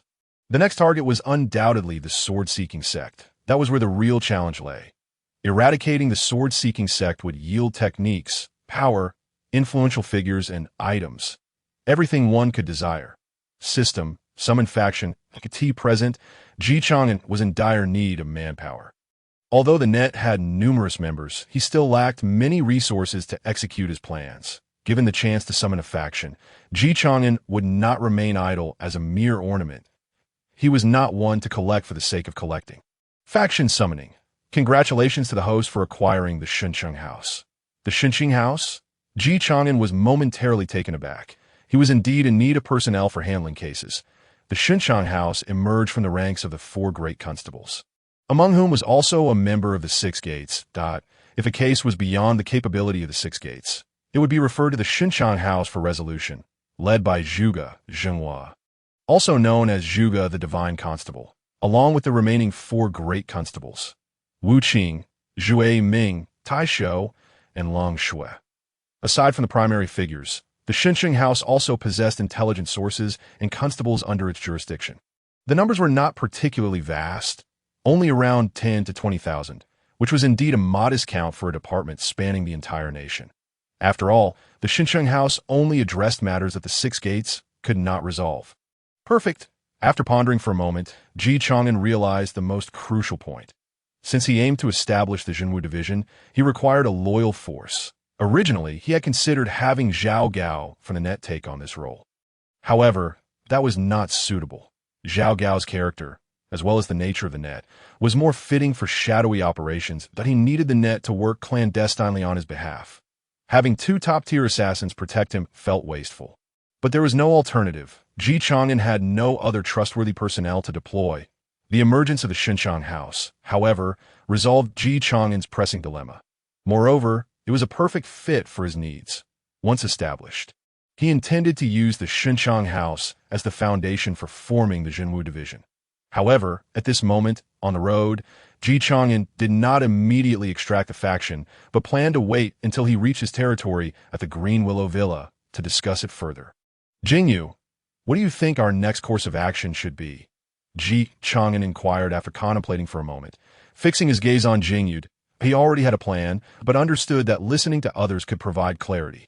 Given the current circumstances, it is likely that your actions have caught the attention of various factions. However, due to your status and the exceptional nature of this period, you will not face punishment. Jingyu replied thoughtfully. Indeed, my father has not been harmed. Yet feigning injury to avoid the morning court suggests he wishes to convey that the martial factions have gone too far. I have merely eliminated a few human traffickers. Offending a minor faction like the sword-seeking gang, in such times, those who truly comprehend the situation will undoubtedly refrain from intervening. At this moment, Ji Chang'an had come to comprehend the intentions of his rather unworthy father. It was to provide himself with a justification for his absence from court. Let all the martial artists tremble in fear, fearing that should something truly happen to his majesty, he would forsake all acts of retribution. The officials of the court would also refrain from offering any support to the martial world, lest they be accused of the heinous crime of implicating their entire clan, should the establishment of the Jinwu division be required. Or perhaps an expansion of the Six Doors, a pretext was essential. His father awaited. If he succeeded, the Jinwu division would be established. If he failed, the Six Doors would be enlarged, regardless of the outcome. He intended to cleanse the ranks of the disobedient martial artists. Thus, until a resolution was reached, his father would remain absent from the court, having obstructed the path of his elder brother. Chang'an shook his head and remarked, "The Six Doors are under the control of the Crown Prince. Yet, there is little that can be done. This position is perilous, and my elder brother has always been merciful. While it may be termed mercy, one could also interpret it as weakness, a womanly compassion that he is unable to commit acts of killing. I shall assist him in this regard. Your Majesty, these are the actions undertaken by the Sixth Prince during this period. The Six Doors are discontent, and the censors have submitted impeachment documents at this moment. Within the imperial chamber of the great Jin Emperor, the furnace blazed with a fervent fire. Even in autumn, it radiated warmth akin to spring.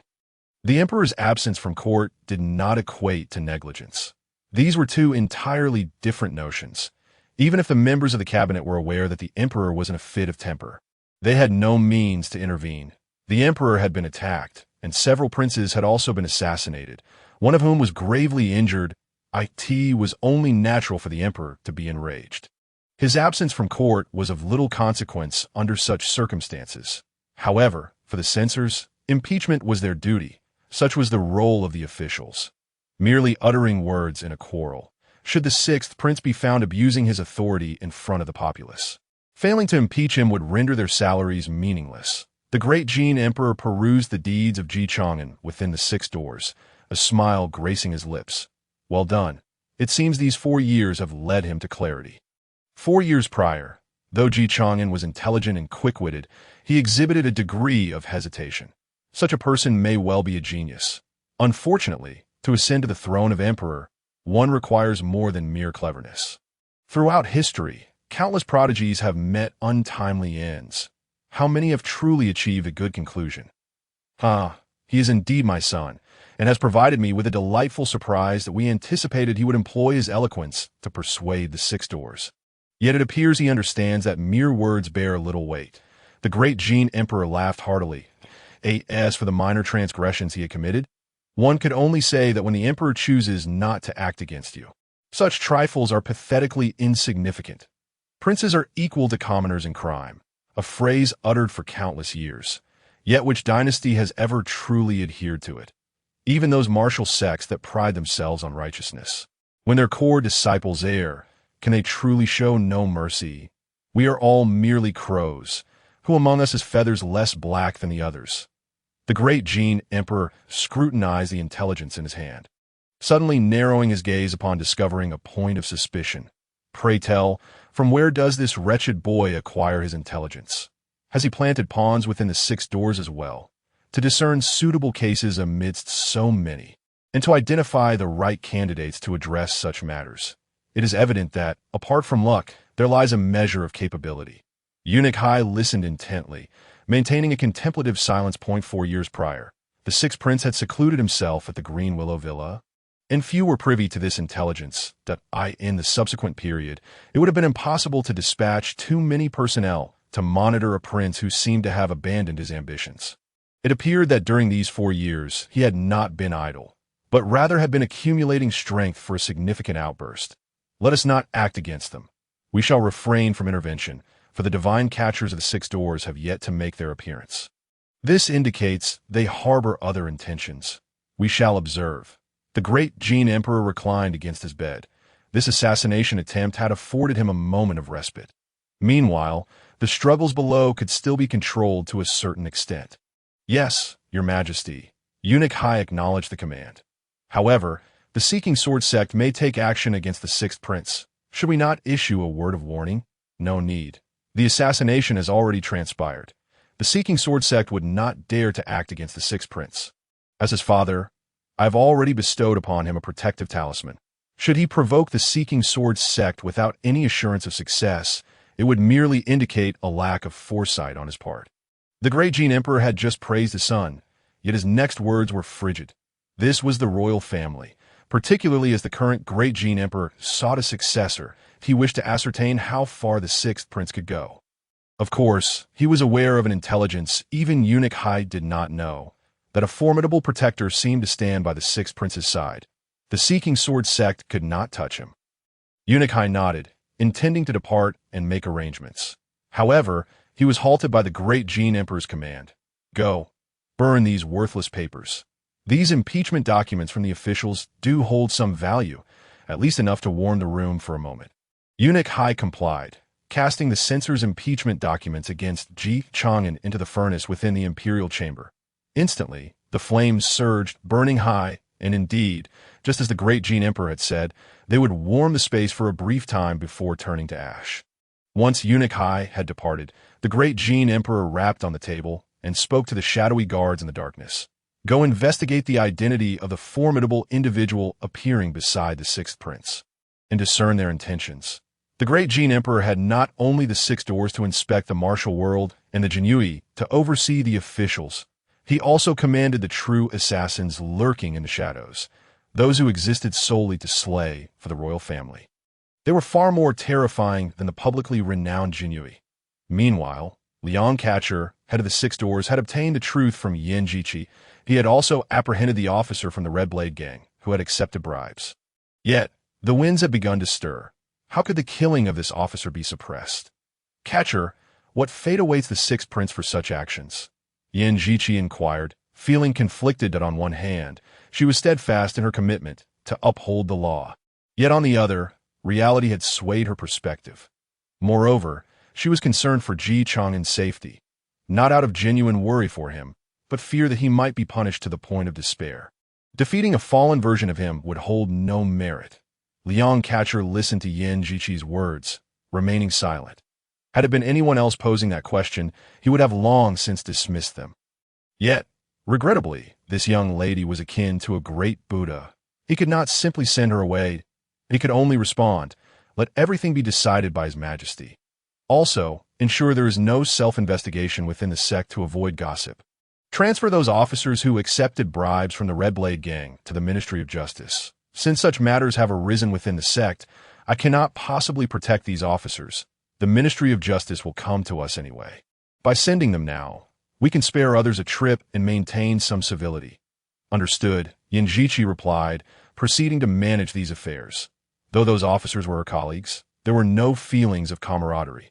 After all, differing paths led to more disputes than harmony. Liang Catcher tidied his surroundings before making his way to the residence of the Crown Prince. Prince T. Prince Wei's residence. The Crown Prince, despite his typically calm demeanor, could not suppress his fury upon reading the report in his hands. He turned to his aide standing beside him and exclaimed, Liao Shi, what do you think my sixth brother intends to accomplish? The aide, known as Liao Jian, fell silent upon hearing the Crown Prince's words. After a considerable pause, he finally spoke. Your Highness, the sixth prince's actions may stem from anger. He likely also wishes to convey to His Majesty that he too desires to ascend to that position. However, with the six doors currently overrun with flies, it seems Your Highness will need to personally address this matter to restore your importance in the eyes of His Majesty, lest the Zhenwu division seize power.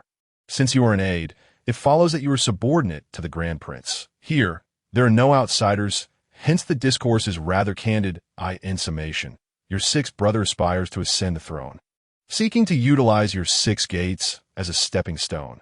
Upon hearing these words, the Grand Prince fixed a penetrating gaze upon Liao Jian, causing him to feel an unsettling prick of anxiety.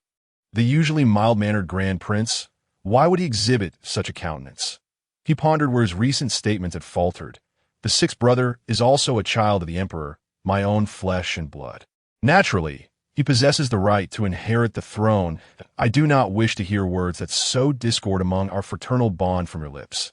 Each word was articulated by the Grand Prince with deliberate care, prompting Liao Jian to nod in rapid agreement. Inwardly, he contemplated the Grand Prince's true sentiments. To what extent were these words genuine, and to what extent were they fabricated? How much truth lies in royal camaraderie? I merely harbor concerns that should the sixth brother undertake such actions, he may provoke retaliation from the sword-seeking sect. This would be tantamount to slapping the sword-seeking sect in the face. Even if he is a prince, he may very well face assassination. The reason the martial world can stand up to imperial authority is precisely due to the threat of assassination. Your emperor may wield a formidable army. But what are the officials?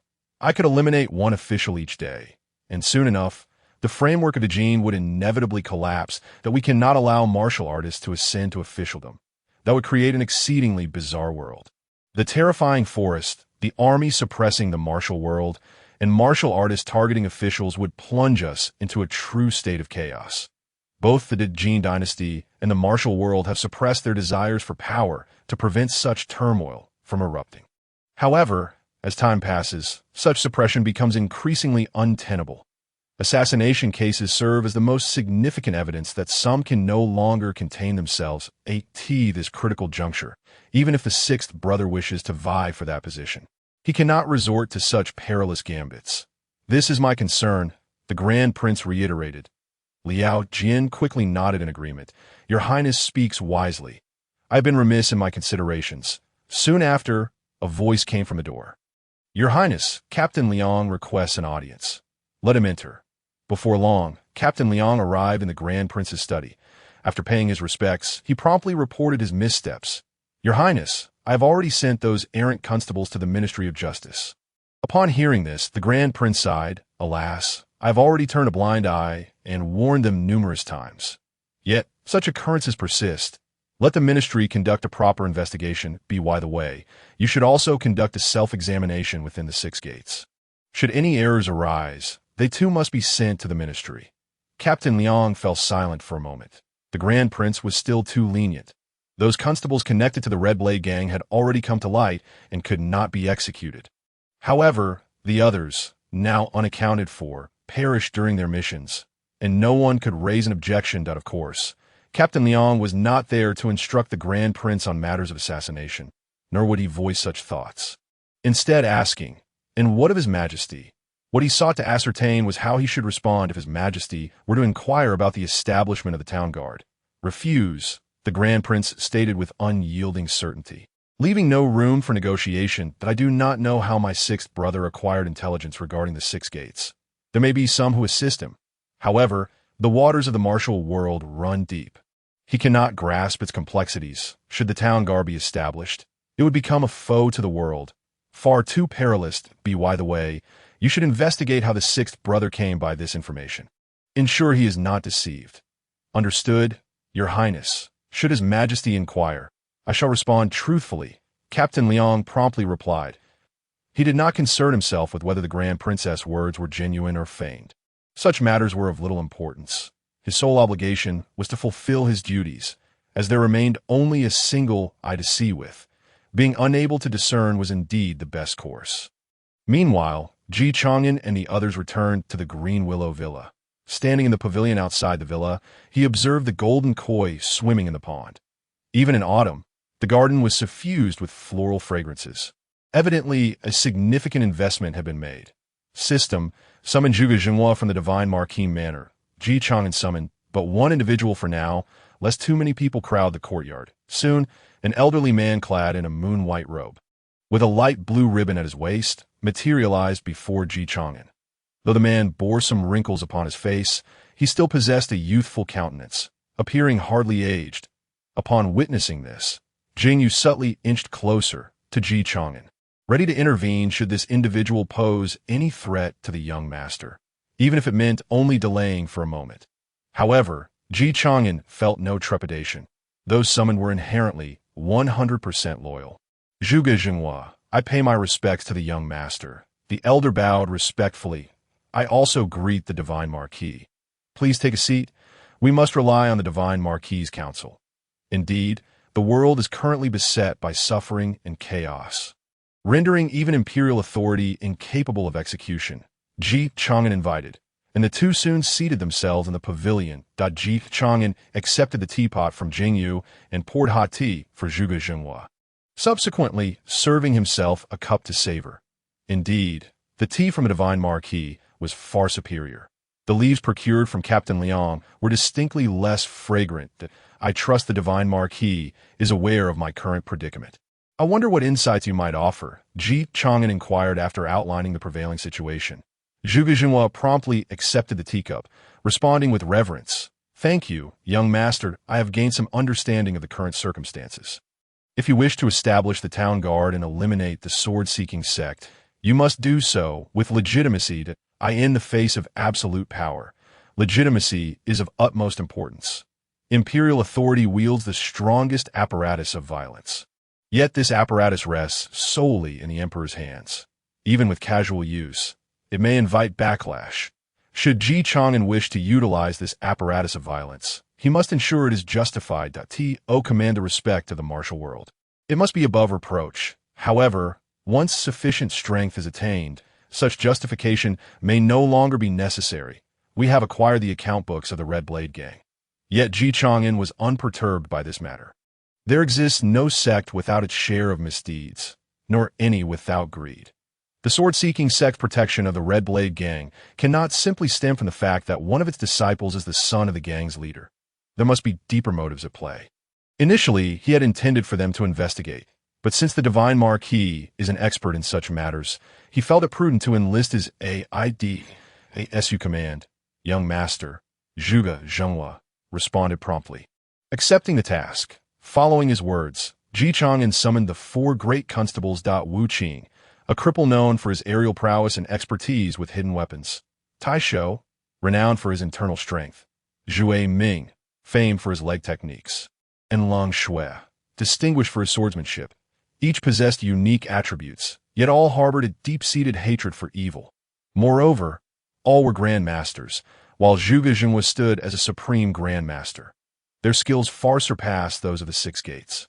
Ensuring that establishing the town guard would certainly pose no immediate issues, that we greet the young master. The 4 great constables appeared, each bowing respectfully to Ji Chang'an. Come, let us examine the records of the Red Blade Gang together with you, master.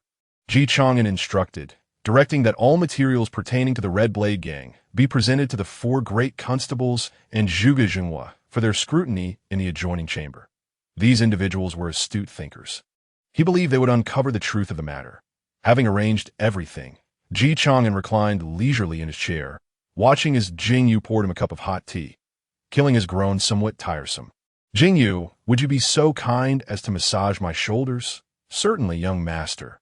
Upon receiving the command, Jing Yu stood behind Ji Chang'an and began to work her slender fingers into his shoulders. Assassins possess an intimate knowledge of the body's acupoints and meridians. Thus, their skills in killing translate well into massage. Have we discerned any information regarding the assassin who attempted to take my life? Has the training estate been identified? Ji Chang'an inquired, enjoying Jing Yu's ministrations. That we have located it. The estate is situated underground. Moreover, the layout of the manor bears an uncanny resemblance to that of our Green Willow Villa. The intention behind this may very well be to provide the assassin with a more intimate familiarity with the terrain when the time comes to strike. If one were to obtain the plans of our Green Willow Villa, it would likely reveal that, Jing Yan remarked, her meaning abundantly clear. Even if martial artists were to acquire some minor details of the manor's design, replicating it in its entirety would be nearly impossible. It seems there must be some oversight regarding the construction blueprints, and the artisans responsible for the manor's design are all under royal authority. I understand now. We must continue our investigation to create such a structure. Even if we were to eliminate the craftsmen involved, the supply of materials would undoubtedly lead us to clues. Ji Chang'an shook his head, sensing an oddity. Why has the enemy gone to such lengths to construct numerous buildings? Yet only one assassin has appeared. Could it be that this assassination was directed by my father? Ji Chang'an narrowed his eyes, a sudden realization surfacing in his mind. Perhaps my father's aim is to make me understand that even hiding here is not a viable option. Of course, this remains merely a conjecture. It can only be said that the list of suspicious individuals has now grown. However, Ji Chang'an harbored no worries. He currently held dominion over the Luo Net and the Divine Marquis Mansion, ensuring at least a measure of safety. The truth of it all would become evident once he could control the realm. As the sun dipped in the west, Zhuge Jinhua soon emerged with evidence linking the sword-seeking sect and the Red Blade Gang, declaring, "Your Highness, the Red Blade Gang possesses secret ledgers, and after our decryption, we have obtained intelligence indicating that a small portion of the children captured by the gang has been sold. These children have recorded the prices at which they were sold. However, the majority were handed over to certain factions, without any monetary transactions taking place. To this point, Zhuge Zhenghua continued, upon verifying with those in the Luonet. It appears that the leader of the Red Blade Gang periodically visits his son, traveling in a sedan chair. The timing of these visits coincides with the disappearance of those children. Yet, is there truly no evidence?" Chang'an nodded, taking over the discourse. "These divine captors are indeed formidable. It is quite challenging for us to decipher the encrypted ledgers. It is entirely reasonable that the Red Blade Gang left no concrete evidence. To be frank, even if evidence existed, what would it matter?" After receiving a massage from Jing Yan, Chang'an rose, stretching leisurely.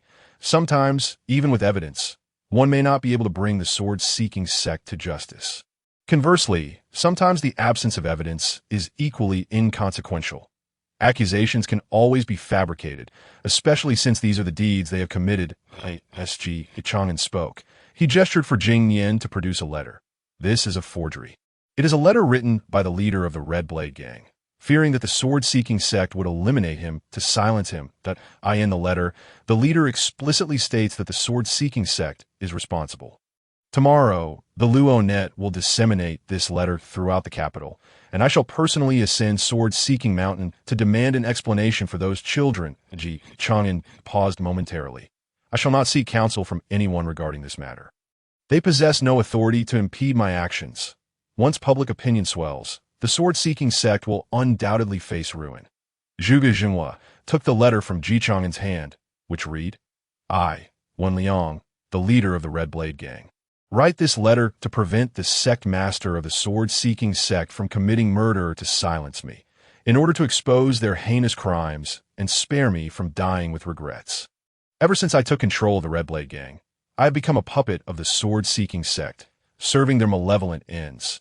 The sword-seeking sect seeks to forge an invincible sword body through nefarious means, extending their poisonous hands towards innocent children.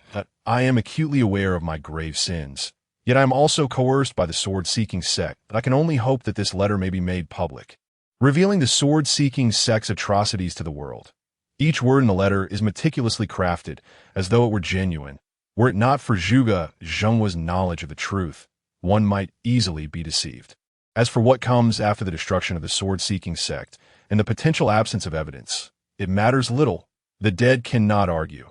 Should one declare that they practiced evil arts, then that is precisely what they practiced.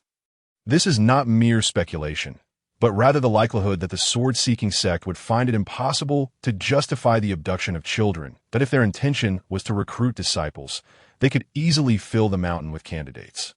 However, these individuals must have pure origins to be accepted as students. Should too many die, they would attract suspicion and be vilified by the villagers who have lost their parents at that point. Word would spread, and the sword-seeking sect's reputation would be tarnished. It is evident that the disappearance of these children cannot possibly be attributed to the recruitment of ordinary disciples. They have either been trained as assassins or subjected to the practice of evil arts." Chang'an gazed at the golden koi in the pond, picked up a fishing rod, and cast it into the water below. "What treasures could the martial world possibly hold?" "As you command, Your Highness. I shall make the necessary arrangements," Zhuge Zhenghua replied, not one to be overly rigid. Employing some cunning in pursuit of justice is hardly a grave matter.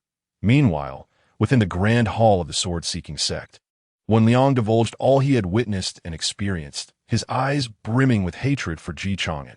How could he not feel rage when someone had kicked his father's head like a ball before him? Restraining himself from striking back in that very moment had drained all his patience. He yearned for vengeance. He sought retribution. However, the sect master of the sword-seeking sect, Li Qingbai, possessed the prowess of a grandmaster. It is said he has surpassed 120 years of age, having reached the pinnacle of a grandmaster's life.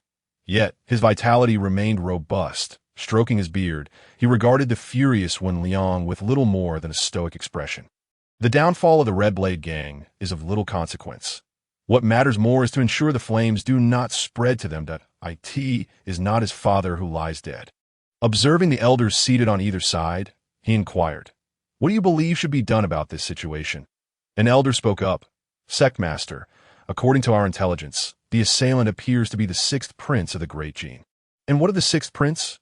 When Liang interjected, "He has slain my father. I must take revenge." At this moment, when Liang was blinded by rage, the entire hall could hear his words, and discontent rippled among the elders. They discussed matters with the sect master. Even if he were the sect master's direct disciple, what did the recent death of his father truly signify? He should not voice himself in such a manner. The sect master narrowed his eyes and said, "Xiao Liang, you possess considerable talent. Opportunities abound. Do you understand?" With that, he waved his hand, signaling for them to forcibly escort Wen Liang away. Soon, only a few elders and the sect master remained in the Grand Hall. The Red Blade Gang's demise is inconsequential, though we must ensure that these matters do not trace back to us. Should the accusation of child trafficking fall upon the sword-seeking sect, we would be ridiculed by our peers in the martial world. Indeed, we must silence Wen Liang and assert that we were unaware of the Red Blade Gang's actions, that thus children have no connection to us whatsoever. Wen Liang has been secretly protecting the Red Blade Gang. It bears no relation to us. Yet, if we act thusly, do we not concede to the court? Would that not tarnish our reputation? What course of action remains? Should we seek aid? Given the emperor has been assassinated, we cannot predict what madness he might unleash, that if you wish the sect's downfall, then act accordingly. Yet the sixth prince has yet to reveal his intentions, that he has not declared war upon us. Has he? The elders below began to murmur, their voices rising in a clamor. Ahem. The sect master of the sword-seeking sect cleared his throat twice, and the hall fell silent. What is all this commotion? The sixth prince's intentions remain unclear, yet it is certain he will find no evidence. I have not even complained about the loss of resources, and you raise such a ruckus. First, send someone to make contact with the sixth prince, to ascertain whether his desire to target the Red Blade Gang is a mere coincidence or a well-planned scheme. That I do not believe the sixth prince would truly oppose us for the sake of a few lowly commoners.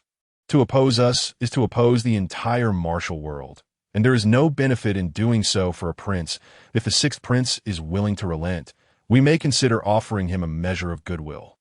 However, should the sixth prince be reckless and act without consideration for the consequences, that would indeed pose a problem. Yet, without evidence, the court is unlikely to aid a mad sixth prince. If the sixth prince cannot rally troops or sway the emperor, what could he possibly use against us? Merely his identity. Even if the court's experts were to intervene, we would receive word in advance, and at that time, we would have the protection of the higher-ranking sections. The leader of the Seeking Sword sect understood the gravity of the situation. Even if the likelihood of the sixth prince taking action against them was minimal, the mere thought of him resorting to violence for the sake of establishing authority was concerning.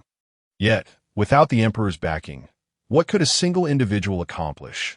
A grandmaster is not as easily dismissed as a common vegetable, and the court must remain cognizant of the ramifications. The relationship between the imperial court and the martial world is exceedingly intricate. Wen Liang suggested that they could simply eliminate someone of similar stature to impersonate him, allowing the real individual to change his name and identity until the matter passes. Once the leader of the sect ascends to the rank of an unparalleled grandmaster, he could then be sent to assassinate the sixth prince. With the death of the sixth prince, what could the martial community possibly say? After all, the emperor himself had been targeted.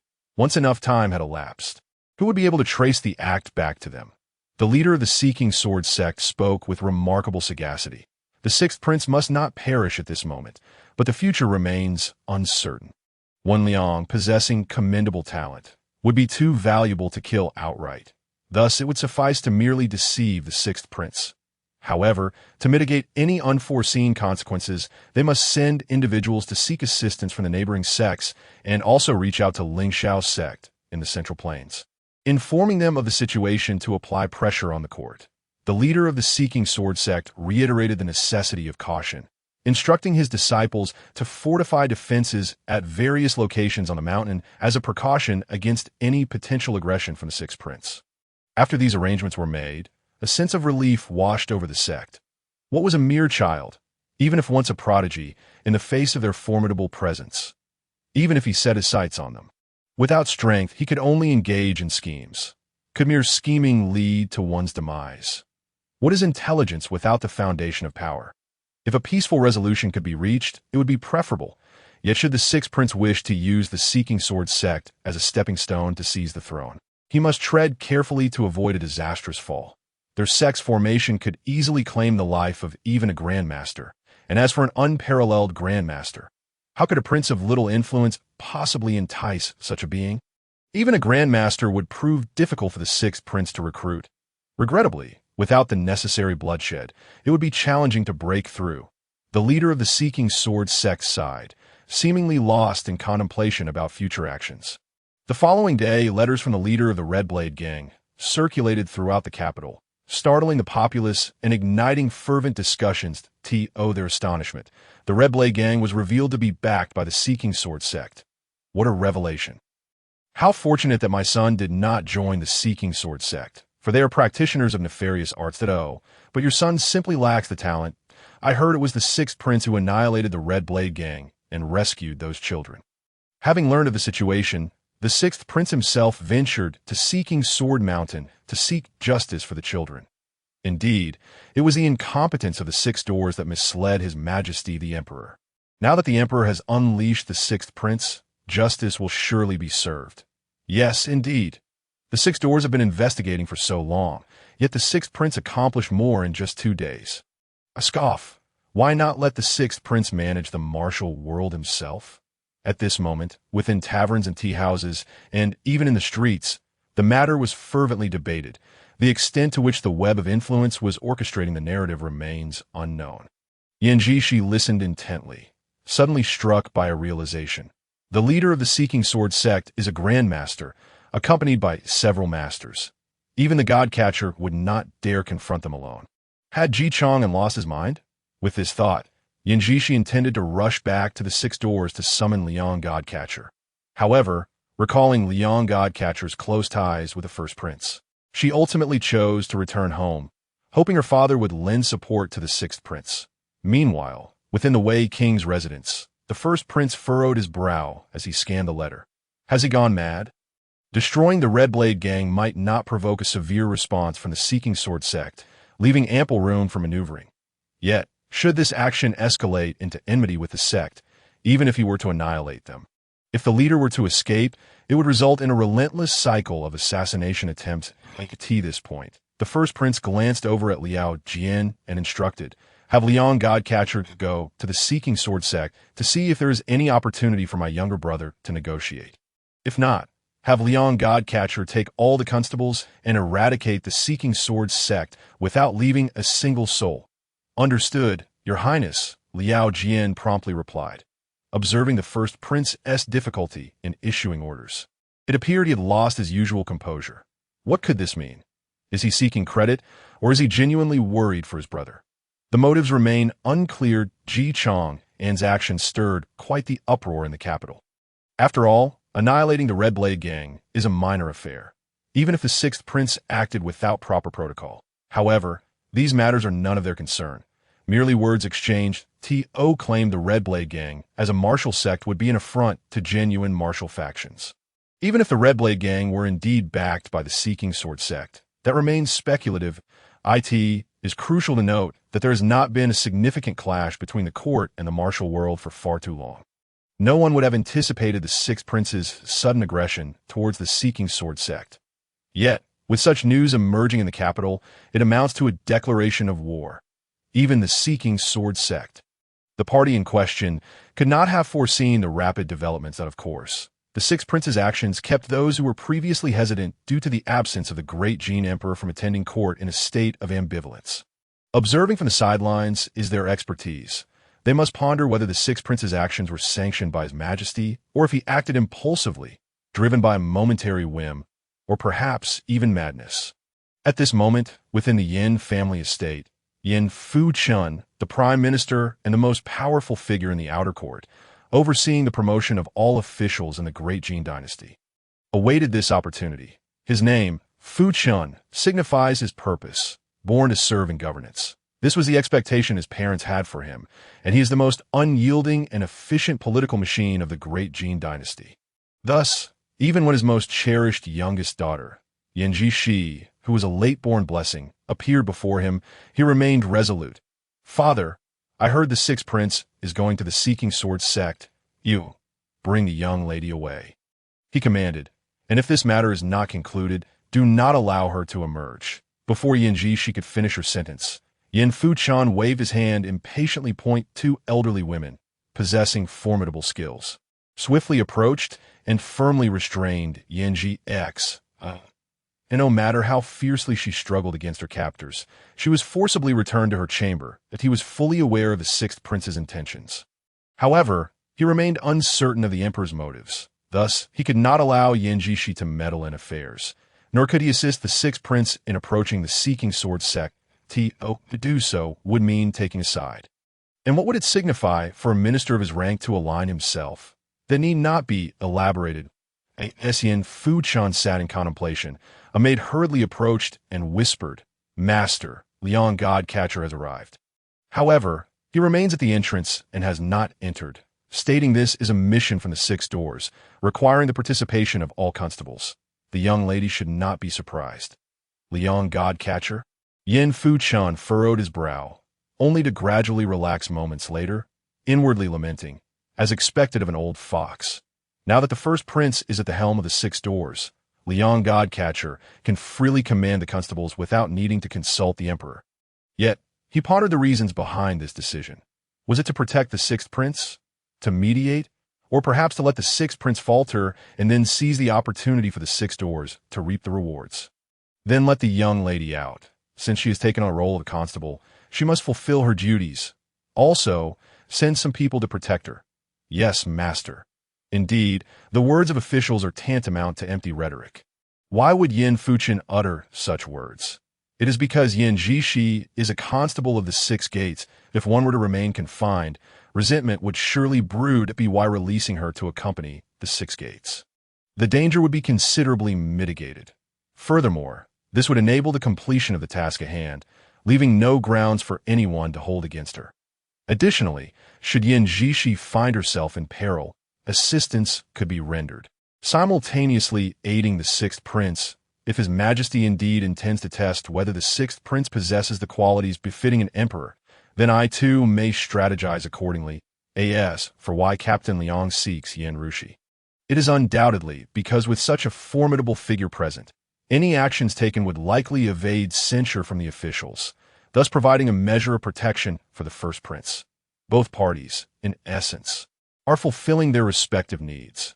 Nevertheless, the Emperor of the Jin remains composed, taking no action as if all that transpires is of no consequence. He observes the tumultuous events unfolding within the capital with quiet contemplation, keen to witness how Chang'an, once hailed as a genius, will navigate the predicament before him. At this moment, Chang'an rides forth to seek the sword sect, the journey not far from the capital. A mere half-day's ride on horseback suffices. The number of companions accompanying Chang'an is modest, excluding Zhao Gao, the six sword slaves, and Heibai Xuanzhan, who remain in the capital to lay plans. He is accompanied only by Jingni and Yin Yue, along with Zhuge Jinghua, the four great captains, and over 100 skilled operatives from the Divine Marquis Mansion and the Luo Network. All possess innate capabilities, constituting a truly luxurious assembly, one that ordinary sect cannot readily boast of.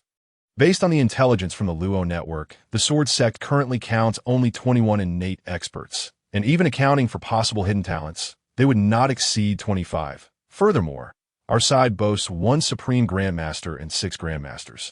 The speed at which we mobilize is remarkable, with no forces drawn from the court. How could the Sword Sect possibly mount a defense? And as for their allies, could they be summoned in time?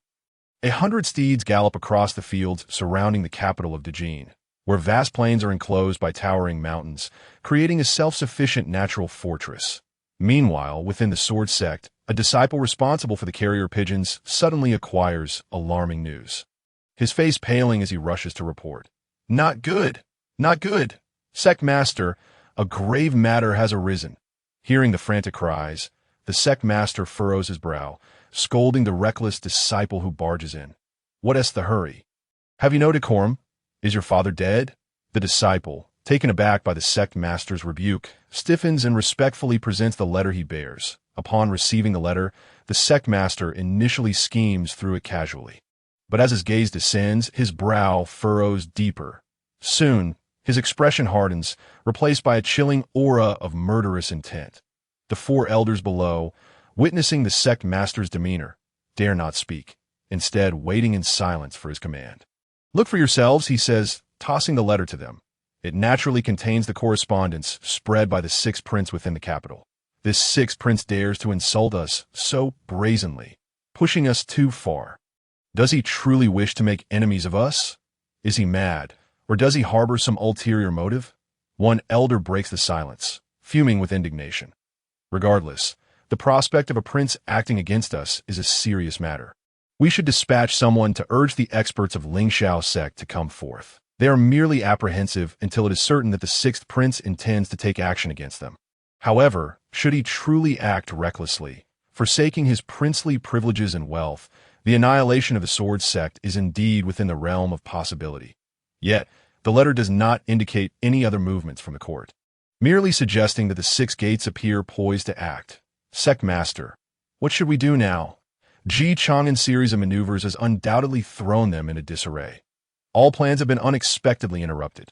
After all, no one anticipated that after annihilating the Red Blade Gang, Chang'an would so swiftly turn his attention to the sword sect. Does the sixth prince view us as easy prey? Though the sect master of the sword sect is over 120 years old, his ambition remains undiminished. Moreover, to be so publicly humiliated by a prince not yet 20 years of age is intolerable. Be cautious not to shatter his teeth, the sect master sighs, realizing that this situation cannot be resolved lightly. It poses considerable trouble. However, the sword sect is not without its opportunities. Offending a prince is neither trivial nor insignificant. Send word to the fourth prince, informing him that we, the sword sect, are in agreement. The sect master of the sword sect snorts disdainfully. Sixth prince, your actions will only drive the strong to oppose you. Just then, a disciple stationed at the foot of the mountain rushes up, delivering an astonishing announcement. Sect master, the sixth prince seems to have arrived at the foot of the mountain and is currently storming in, having already slain numerous disciples stationed below. What? The sect master and the elders are taken aback by the disciples' report, their hearts racing. Has the sixth prince arrived so swiftly? How many are with him? Are there any known strongmen from the court among them? The sect master narrows his eyes, fixating on the disciple who responds promptly. Approximately 100, all cavalry. There are no known court experts as you instructed us to recognize. The sect master had ensured that all prominent figures from the court were familiarized with the disciples, to prevent any inadvertent offenses. This is the most fundamental skill in navigating the martial world. Knowing whom one cannot provoke is far more critical than merely mastering martial prowess for self-preservation. That is good. The sect master breathes a sigh of relief, fearing the arrival of royal experts. However, if they are unrecognizable, surely over 100 men cannot have sprung from the crevices of stone. True experts are not as common as cabbages. They invariably have their own demands, which would inevitably be noticed. Let us descend the mountain, all four of you, and meet this prodigious sixth prince, the sect master commands loudly. Let us discern his true intentions. Should he refuse to depart, we will capture him and deliver him to the emperor of the Jinat this moment. The sect master of the sword sect is reluctant to openly offend a prince. What good would it do to confront him? Who would dare to kill a prince in broad daylight? No one would, not even the prominent sect of Ling Xiao. Assassination is the most prudent course of action, for the threat of assassination hangs like a sword over the court. If they capture the sixth prince and subsequently return him to the emperor of the Jin, then the sixth prince's prospect for succession would indeed be extinguished. No need for you, sect master, to trouble yourself descending the mountain. Your sword sect stands nearly 3,000 meters high.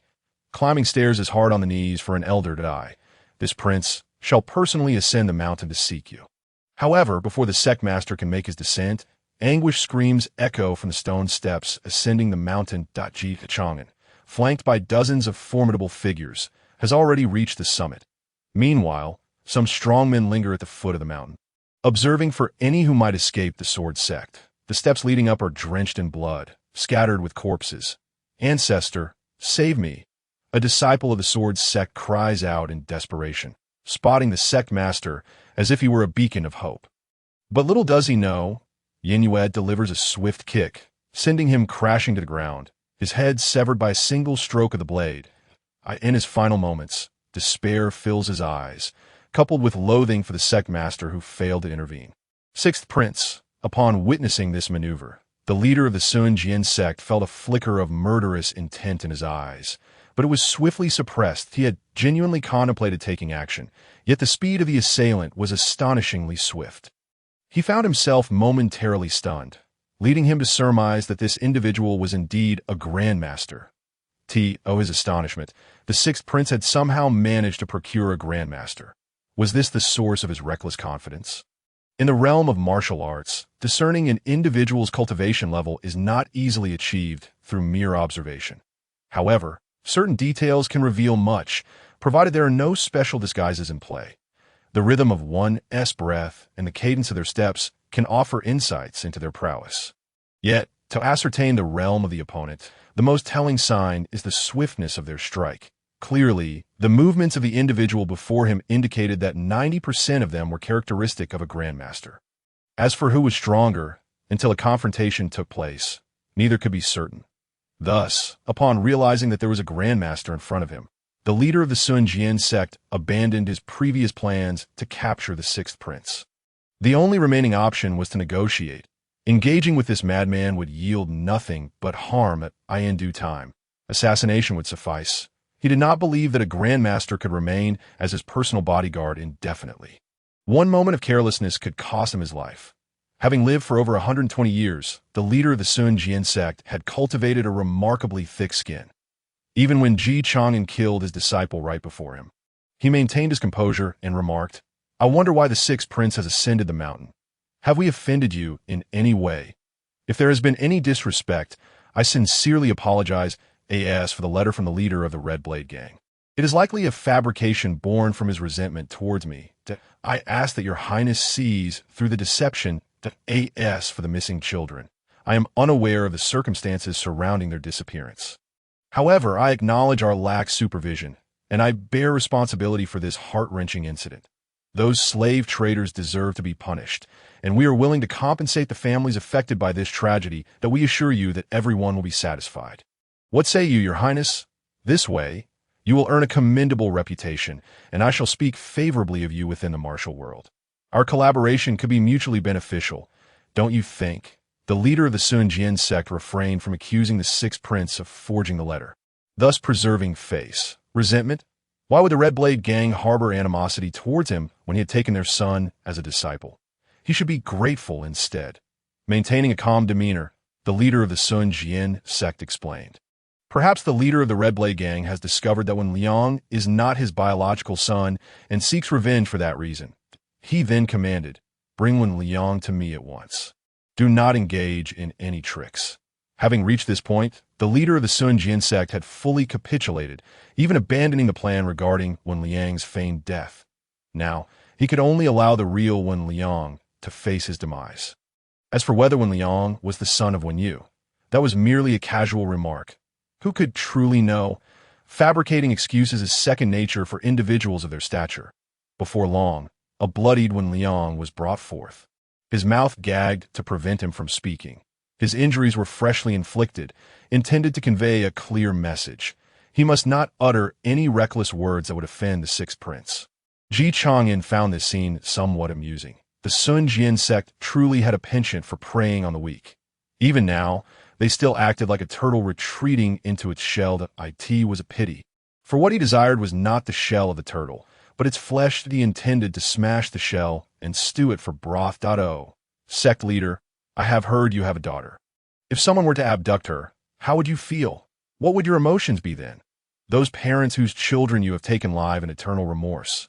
This matter is not my doing, and I have already offered compensation. Is that not sufficient? The leader of the Sun Jian sect found the Sixth Prince's words utterly incomprehensible, a display of stubbornness. He had compensated the commoners.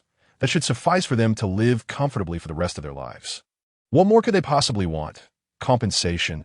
Absurd, Chang'an laughed heartily. Very well. It is futile to speak further. It would merely be music to a cow's ears. Once I have killed you, I shall bring your corpse back to the capital as compensation for those parents. I believe this form of compensation may garner even greater favor among the people. Yenri, take action. Yes, your highness, Yenri replied, his expression inscrutable behind his mask, as the formidable figures behind him advanced a step forward. Jingyu and Zhuge remained by Ji Chang'an's side.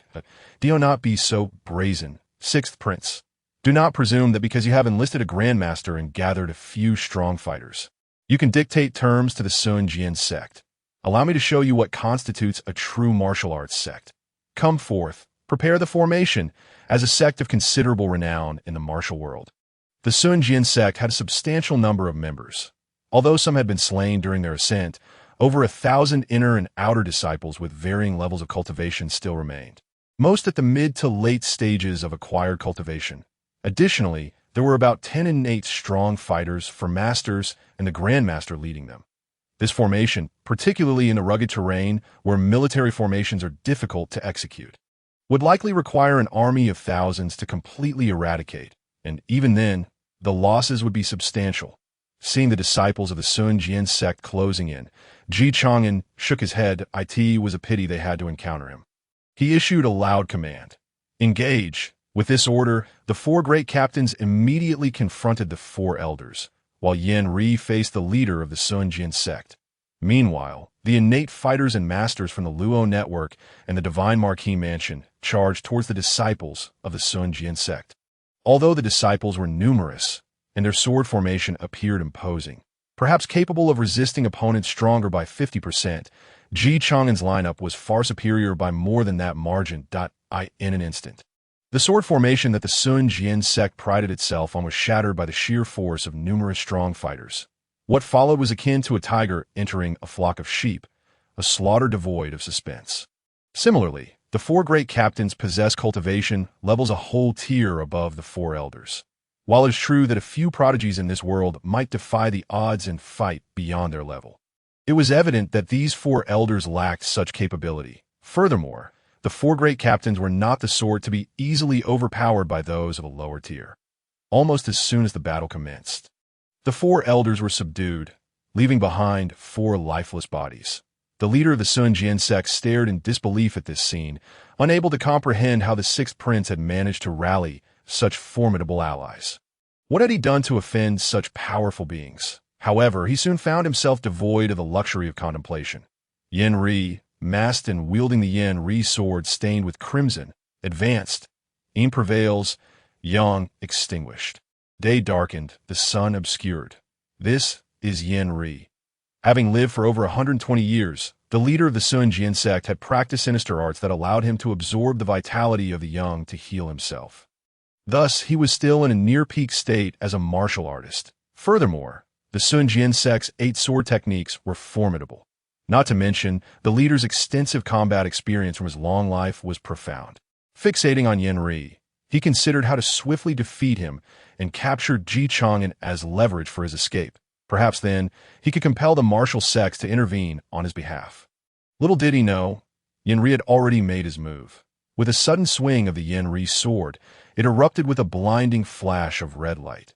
The leader of the Sun Jian sect felt a sharp pain in his eyes, and dizziness overwhelmed him that he had not anticipated Yen re-employing such a treacherous technique. Hastily, he swung his long sword, creating a dense web of sword energy in front of him in an attempt to defend himself.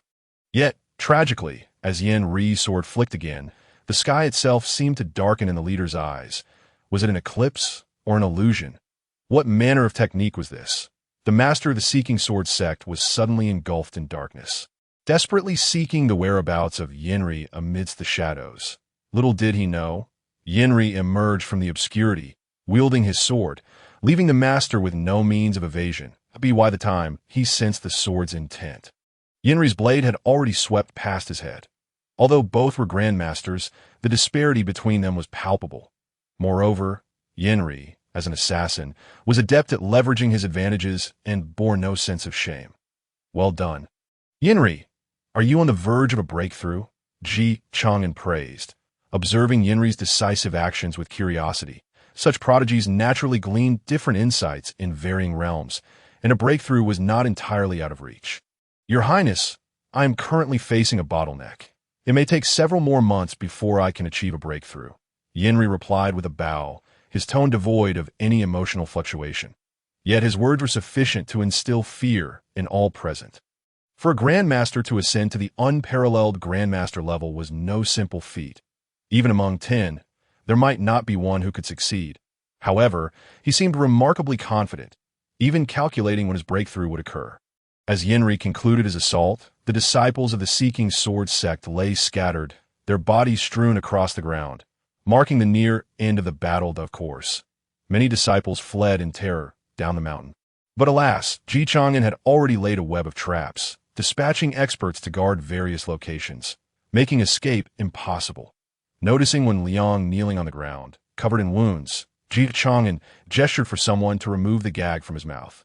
So, you once claimed that you would not spare me, that the Seeking Sword sect would not let me go, that I have a good memory. What of it now? Chang'an stepped closer, snorting coldly. By the way, when your father perished, he believed you would come to his rescue. Did you know that? Just like those children you led astray. This. Chang'an's expression grew increasingly grim.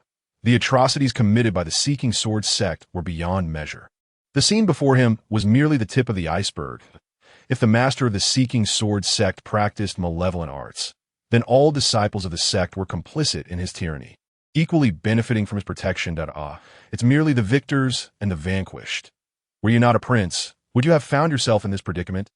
Ultimately, it all boils down to your reliance on your own status. Wen Liang's eyes burned with hatred, yet he understood that he was doomed this day. And still, he did not plead for mercy. Chang'an shook his head, his gaze playfully fixed on Wen Liang as he spoke slowly. I admire your spirit, you know. I have a particular fondness for those with resolve. Such individuals tend to endure longer, rendering them all the more intriguing. Wouldn't you agree? Currently, the longest anyone has withstood in my nets has been a day and a half. I hope you can break that record and bring glory to your Seeking Sword sect. Yes, he regarded Wen Liang. Chang'an contemplated extracting information from him, ensuring that father and son would reunite in hell. To wish for death would not be so simple. Chang'an intended for him to neither seek life nor find peace in death. After making arrangements, news arrived from the various locations within the Seeking Sword sect. Your Highness, we have discovered a secret chamber in the back mountain of the Seeking Sword sect containing numerous skeletal remains, reported Tai Shou, one of the 4 renowned constables. For these seasoned officers, a mechanism that had been used over time would inevitably leave traces. Even a floorboard would show subtle differences if traversed frequently. Let us investigate, Chang'an responded. Soon, he arrived at the secret chamber in the back mountain, only to find an abundance of corpses, judging by the age of the bones. They all belonged to miners. It was likely that all the missing children had met their demise here. A scene of unimaginable horror. Upon entering the chamber, a potent stench of blood and decay assailed him. Lingering in the air, a mat lay within, upon which rested a tome adorned with several prominent characters. The great method of demonic transformation. It was evident that the master of the Seeking Sword sect had practiced this malevolent art. Alas, gather these remains and find a place to bury them. Chang'an sighed. However, before he could act, those guarding the mountain below sent word. Your Highness, the men from the 6 doors have arrived. It seems all the constables from the capital have mobilized, including Lord Liang and 2 deputy lords. Since they have come, let us not obstruct them. Allow them to witness all that has transpired, Chang'an replied. The speed of the 6 doors was neither particularly swift nor slow.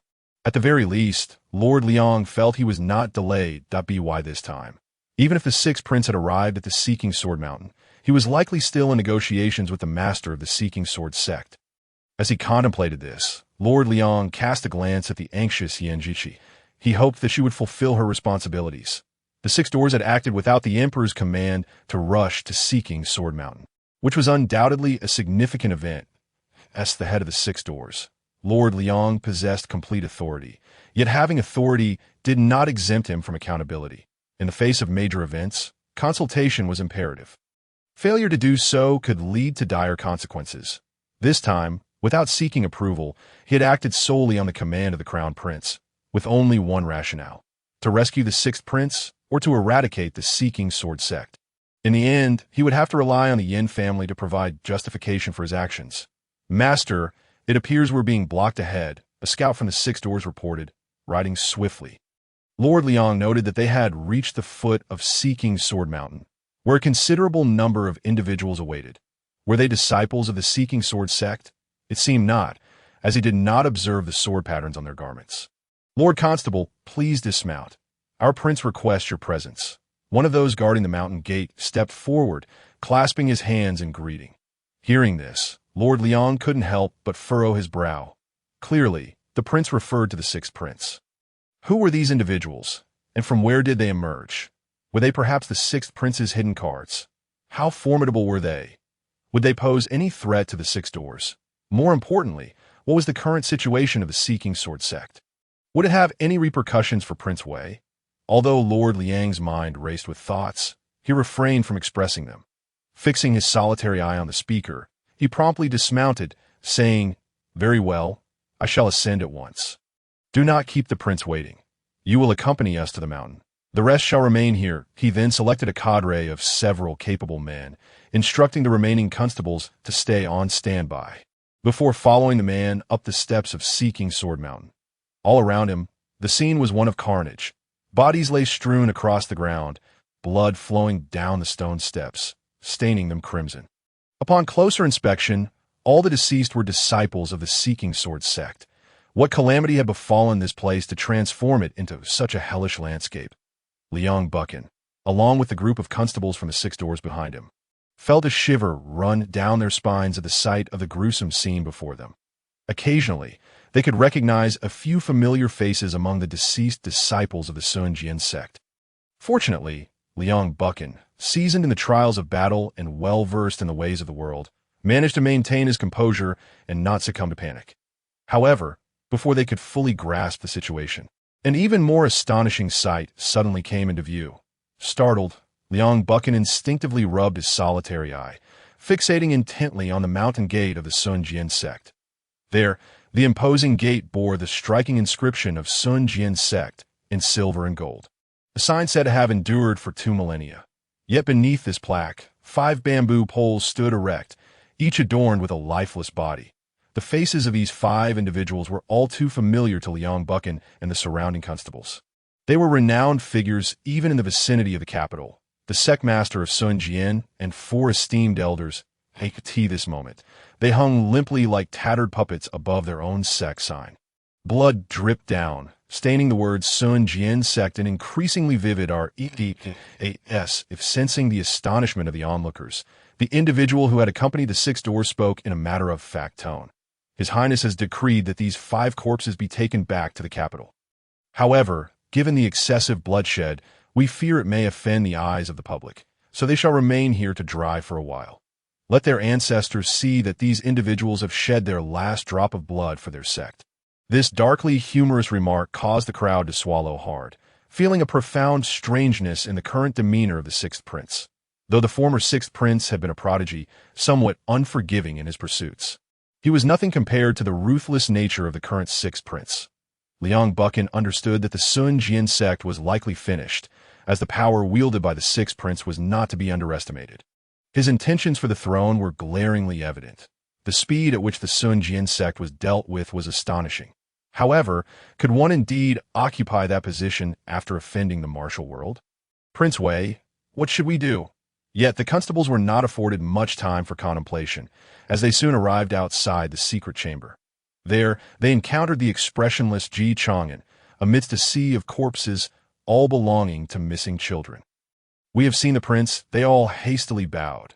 "Liang Buchan, you have arrived." Chang'an coldly glanced at Liang Buchan and said, "Come, take a good look.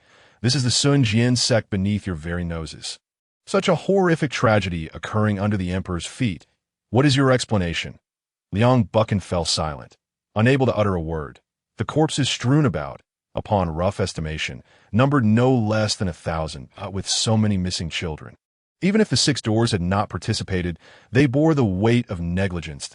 If the Sun Jian sect had perished at their hands, they might have redeemed themselves. Yet now, with all settled, the six doors faced annihilation. Your Highness, the Sun Jian sect is backed by the entire martial world. Disturbing one aspect could implicate the whole. Liang Buchan took a deep breath, attempting to argue. We consider the larger picture. To hell with that. It's not your son who has died, Ji Chang'an interrupted coldly. You may need to consider the broader implications, but I do not doubt I will change all the rules, since you cannot manage the martial world. Step aside rather than idly watching. Your so-called investigations merely scratch the surface. What good are they? So many have perished, and you know nothing. You are merely a meal for the dead. Examine your conscience to see if you have one, or if it has been devoured. Prepare to return for questioning that if any incriminating evidence surfaces, your fate will be similarly grim. With that, Ji Chang'an turned and departed, adding nonchalantly, the world is already in chaos. In these times, only the ruthless can survive. Yes, Sixth Prince, Liang Buchan murmured, as if he had aged decades in an instant, lowering his head in silent acquiescence that he understood precisely what the Sixth Prince meant, implying the eldest prince's indecisiveness. Yin Jishi, standing behind, wished to voice her thoughts but remained silent, a flicker of unease crossing her eyes. Ji Chang'an disregarded all conventions yet obliterated the Sun Jian sect. Seeking justice for the lost, was everything they had upheld within the six doors a mistake? Yin Jishi fell into contemplation. Not only Yin Jishi, but the upper echelons of the six doors were also lost in thought. They beheld the corpses within the secret chamber, being gathered methodically, alongside the remains of the Sun Jian sect scattered about. Many were unsure of what to think. Some felt they had accomplished nothing.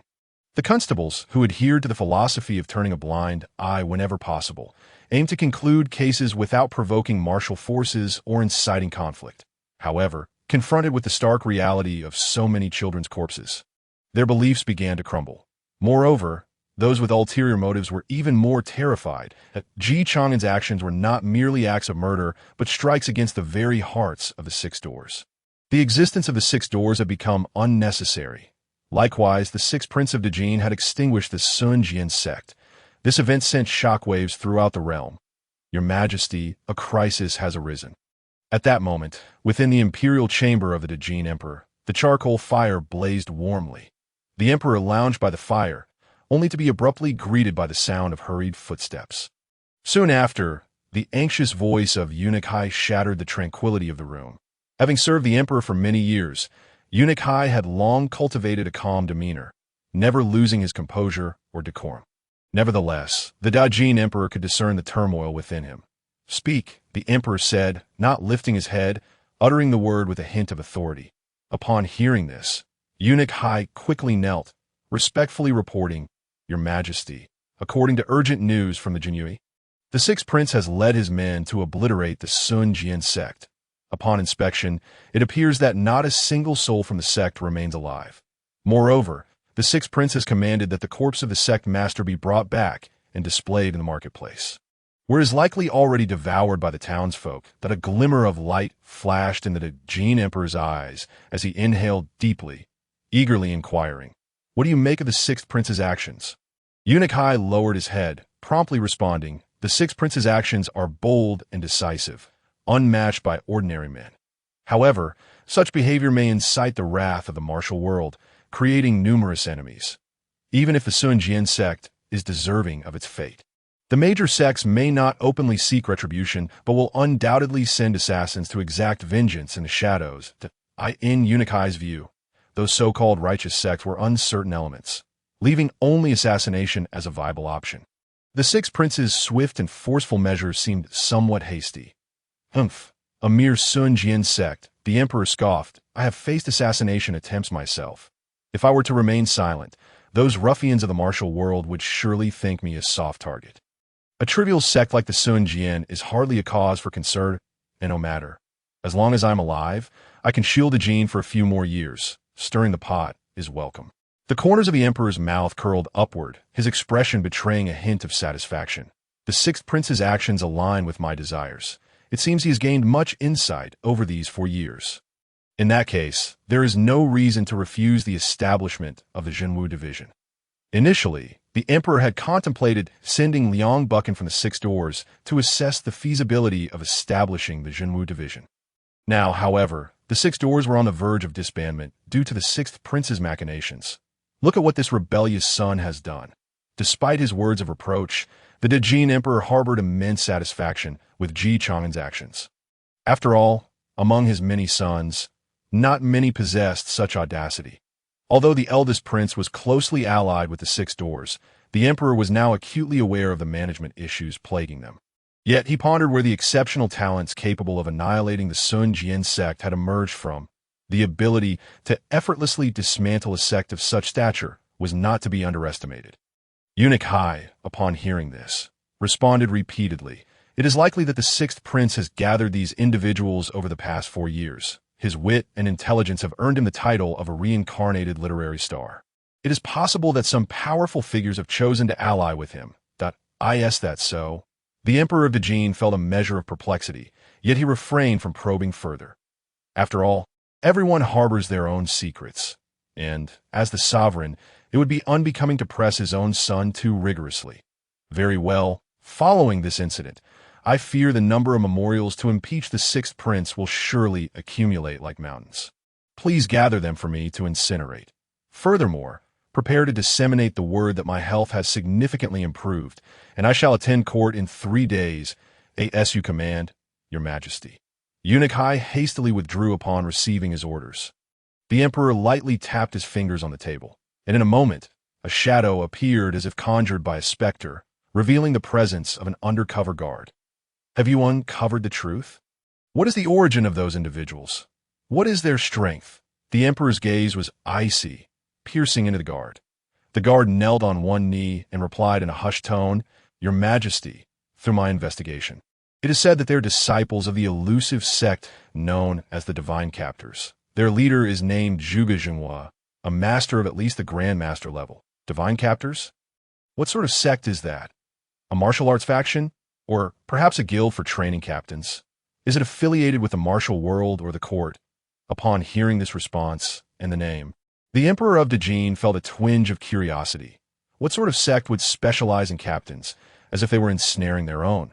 In response, the guard continued, "Based on my inquiries, it appears that the Divine Captors originated from the Tianzhou dynasty.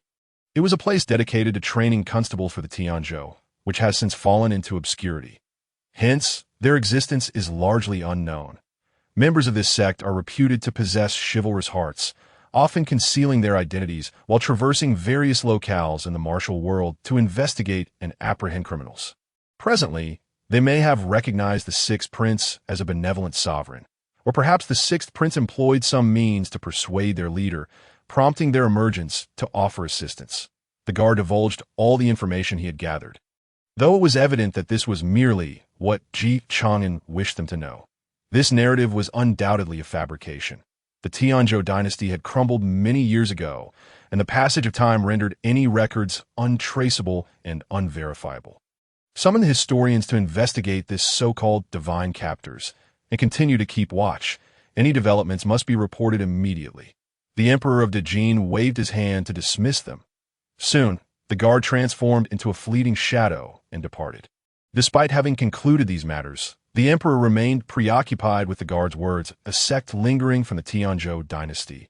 What truth lies therein, and what intentions do they harbor?"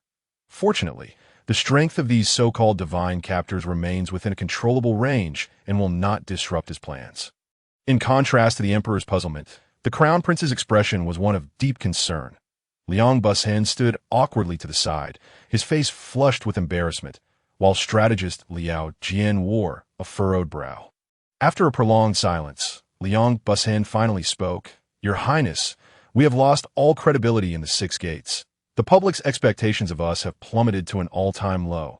More critically, the incident involving the Seeking Sword sect has left many constables questioning their integrity, causing widespread unease that I fear we can no longer prevent the establishment of the Zhenwu division. I implore you to punish me." The crown prince took a deep breath. Quickly regaining his composure, he shook his head and placed a reassuring hand on Liang Buchan's shoulder. Speaking gently, "There is no need for concern. You have all done your utmost. The Sixth Prince's safety is paramount. That was the very purpose for which I sent you. Who could have anticipated that he possesses such formidable abilities? Vanquishing the Seeking Sword sect, however, his actions have undeniably thrust him into the spotlight.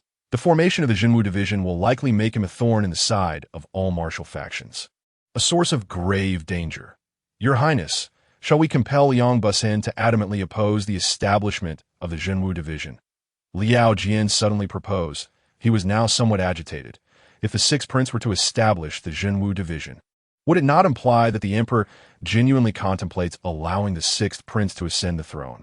Cease such foolish talk. In this current situation, who can thwart the Sixth Prince's establishment of the Jinwu division? It is said he has garnered the support of the Tianzhou's hidden divine captors. Surely, this is for that very purpose. Enough, prepare the palanquin. I wish to meet with the Sixth Prince and discern his thoughts. Time shifted slightly forward. Chang'an paid no heed to the contemplations of the Six Gates personnel. Accompanied by his followers, he escorted the corpses of the Seeking Sword sect's leader and 4 elders toward the capital.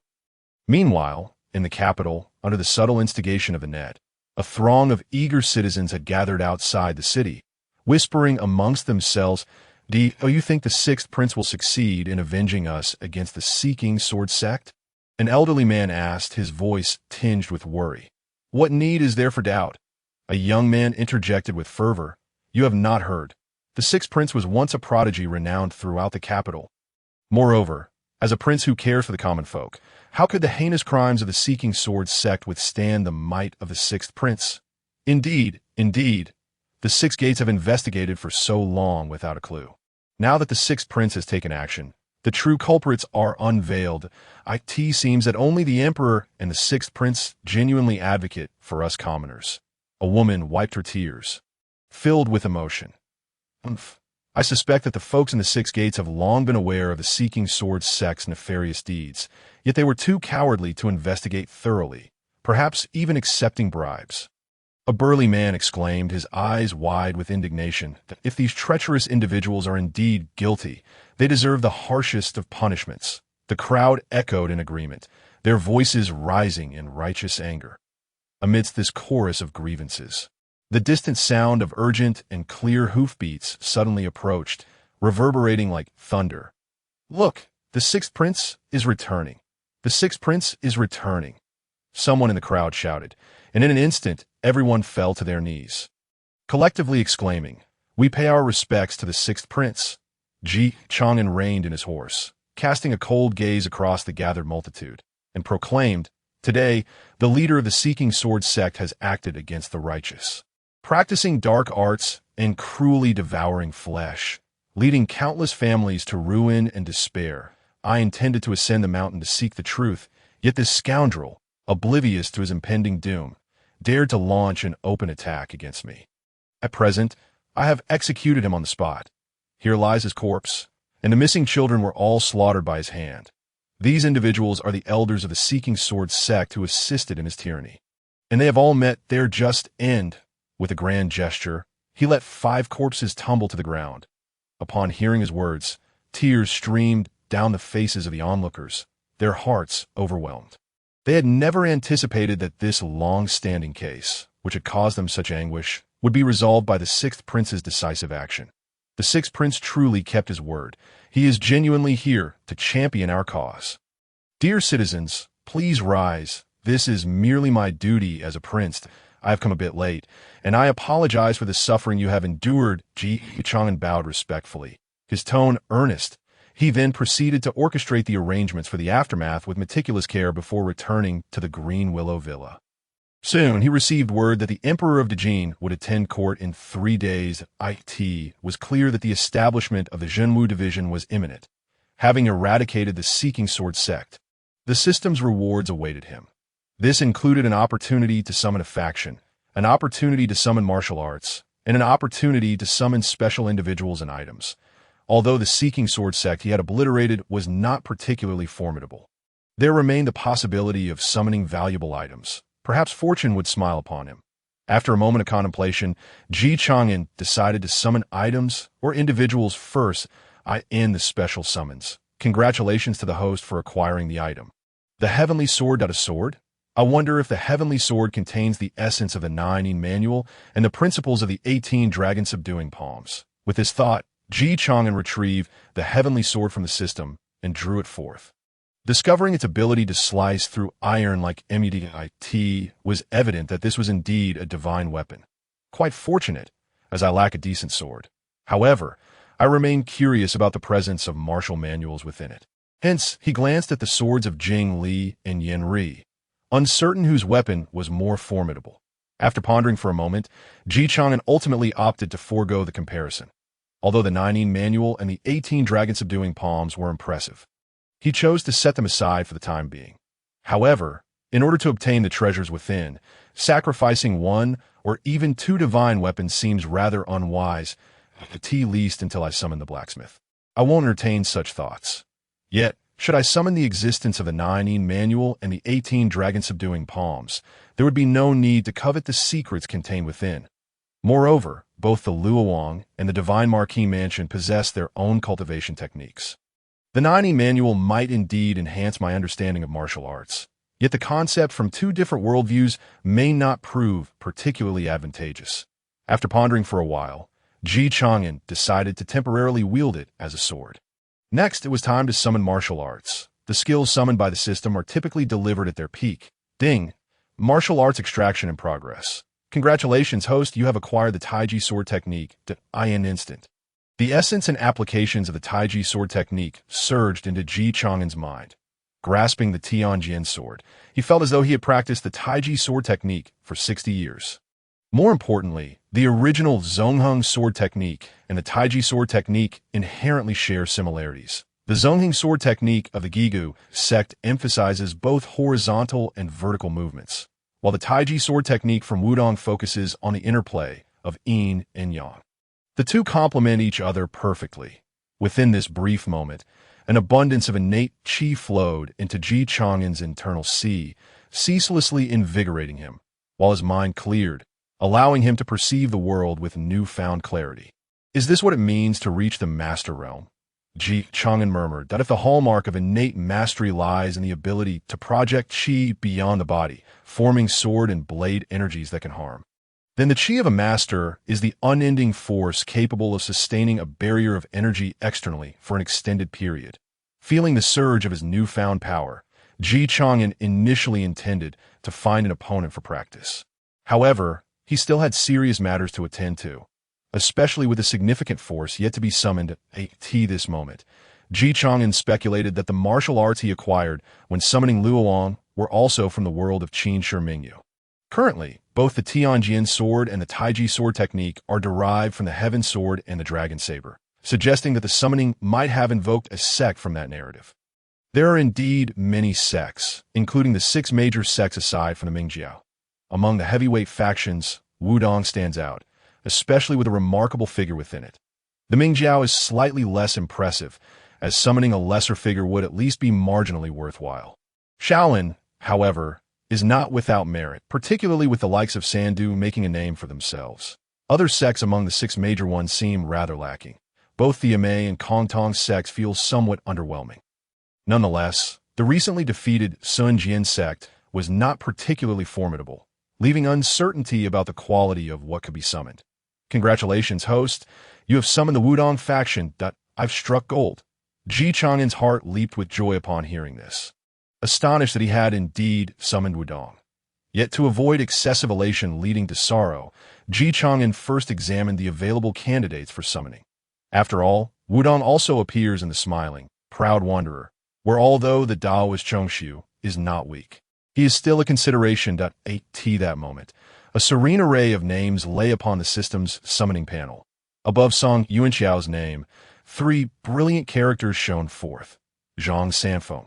The name of Zhang Sanfeng needs no elaboration, as he is a legendary figure in martial arts and the founder of Wudong.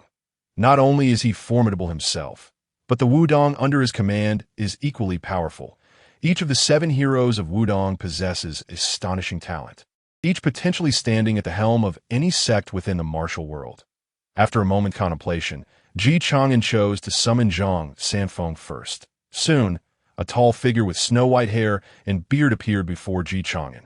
exuding an aura reminiscent of an immortal, his face lean yet glowing with vitality. Clad in a simple gray Taoist robe that fluttered gently in the breeze, he greeted Ji Chang'an with a smile. The humble Taoist has the honor of meeting your highness.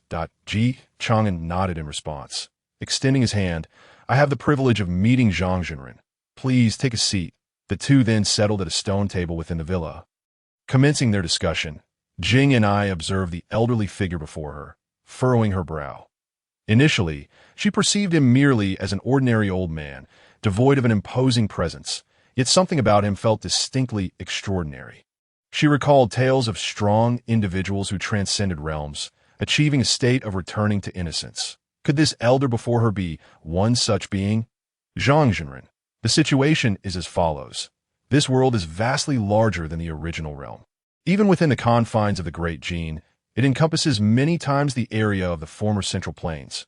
Moreover, martial arts flourish here, and each sect holds their practices in high regard. The saying royalty does not ascend mountains. Officials do not enter temples holds true here. Zhang Sanfeng nodded, expressing a tinge of regret for the current state of affairs. Martial cultivation is but a means to strengthen the body, not merely a tool for conflict. Yet here, human suffering and chaos persist, indicating a need for a new order. I wonder if your highness has any directives. The humble Taoist and Wudong shall certainly cooperate. I plan to establish a Zhenwu division to impose order upon a martial world through imperial authority. However, those sects will not yield easily. Moreover, having just obliterated the Sun Jian sect, the Lingxiao sect behind them is unlikely to let this slide. Therefore, I wish for Zhang Zhenren and Wudong to establish a presence in the Central Plains as a model for the martial world. Ji Chang'an reflected, stating, since those martial sects fail to comprehend the essence of chivalry, a leader is necessary, and Wudong is the ideal exemplar. Furthermore, Wudong's presence can clarify which among the martial sects still uphold the values of chivalry. Thus, Ji Chang'an positioned Wudong in the Central Plains, a region teeming with martial influences. The entire Great Gene is divided into 9 provinces, ranging from north to south and west to east. Beidi, Xiyu, Jingji, Zhongzhou, Xiqiu, Jiangzhou, Namlin, Huangzi, and Donghai. Among them, Zhongzhou is the most complex in terms of martial factions. Indeed, this is excellent. Zhang Sanfeng nodded, expressing no dissent. May I inquire what level of cultivation Zhang Zhenren currently possesses? Have you surpassed the Supreme Grandmaster? Ji Chang'an inquired curiously. However, Zhang Sanfeng shook his head, assessing his own aura. The humble Taoist may have transcended the Supreme Grandmaster. As he spoke, there was no hint of pride in Zhang Sanfeng's demeanor. As if discussing the weather. Beyond the Supreme Grandmaster lies the realm of the earthly immortal. Ji Chang'an was highly satisfied. Such a formidable being must exist in the Great Gene, though they are seldom seen beyond whispers. Even the most powerful figures among the major sects publicly maintain the facade of being mere Supreme Grandmasters, including the Lingxiao sect, the foremost sect in Zhongzhou. I assume Zhang Zhenren has not seen many of your disciples in quite some time. Ji Chang'an perused the names of Wudong's personnel. There was no sign of Zhang Wuji or Song Qingshu, yet the number of the 7 heroes of Wudong was intact. With a wave of his hand, he summoned them all forth that we pay our respects, your highness. The 7 heroes of Wudong instantly appeared in the courtyard, bowing to Ji Chang'an. Upon catching sight of Zhang Sanfeng, they were instantly moved to tears. Calling out, Master, Master, they rushed forward, unable to contain their emotions. The 7 heroes, all orphans, regarded each other as siblings, while Zhang Sanfeng was both their master and father. Observing the reunion, Zhang Sanfeng reminisced about their early days training together. His eyes glistening with moisture. I shall not intrude upon your reunion. Ji Chang'an thought, though tempted to linger and observe. He recognized there was nothing to be gained from doing so. He took Jing and I, and others, and left the courtyard, granting space and time for this group of masters and disciples. Master, your unfilial disciple has caused you concern. Old Master Zhang Chuishan knelt on the ground, bowing 3 times with a resounding thud against the marble slab in the courtyard. In the past, he had taken his own life on Wudong Mountain.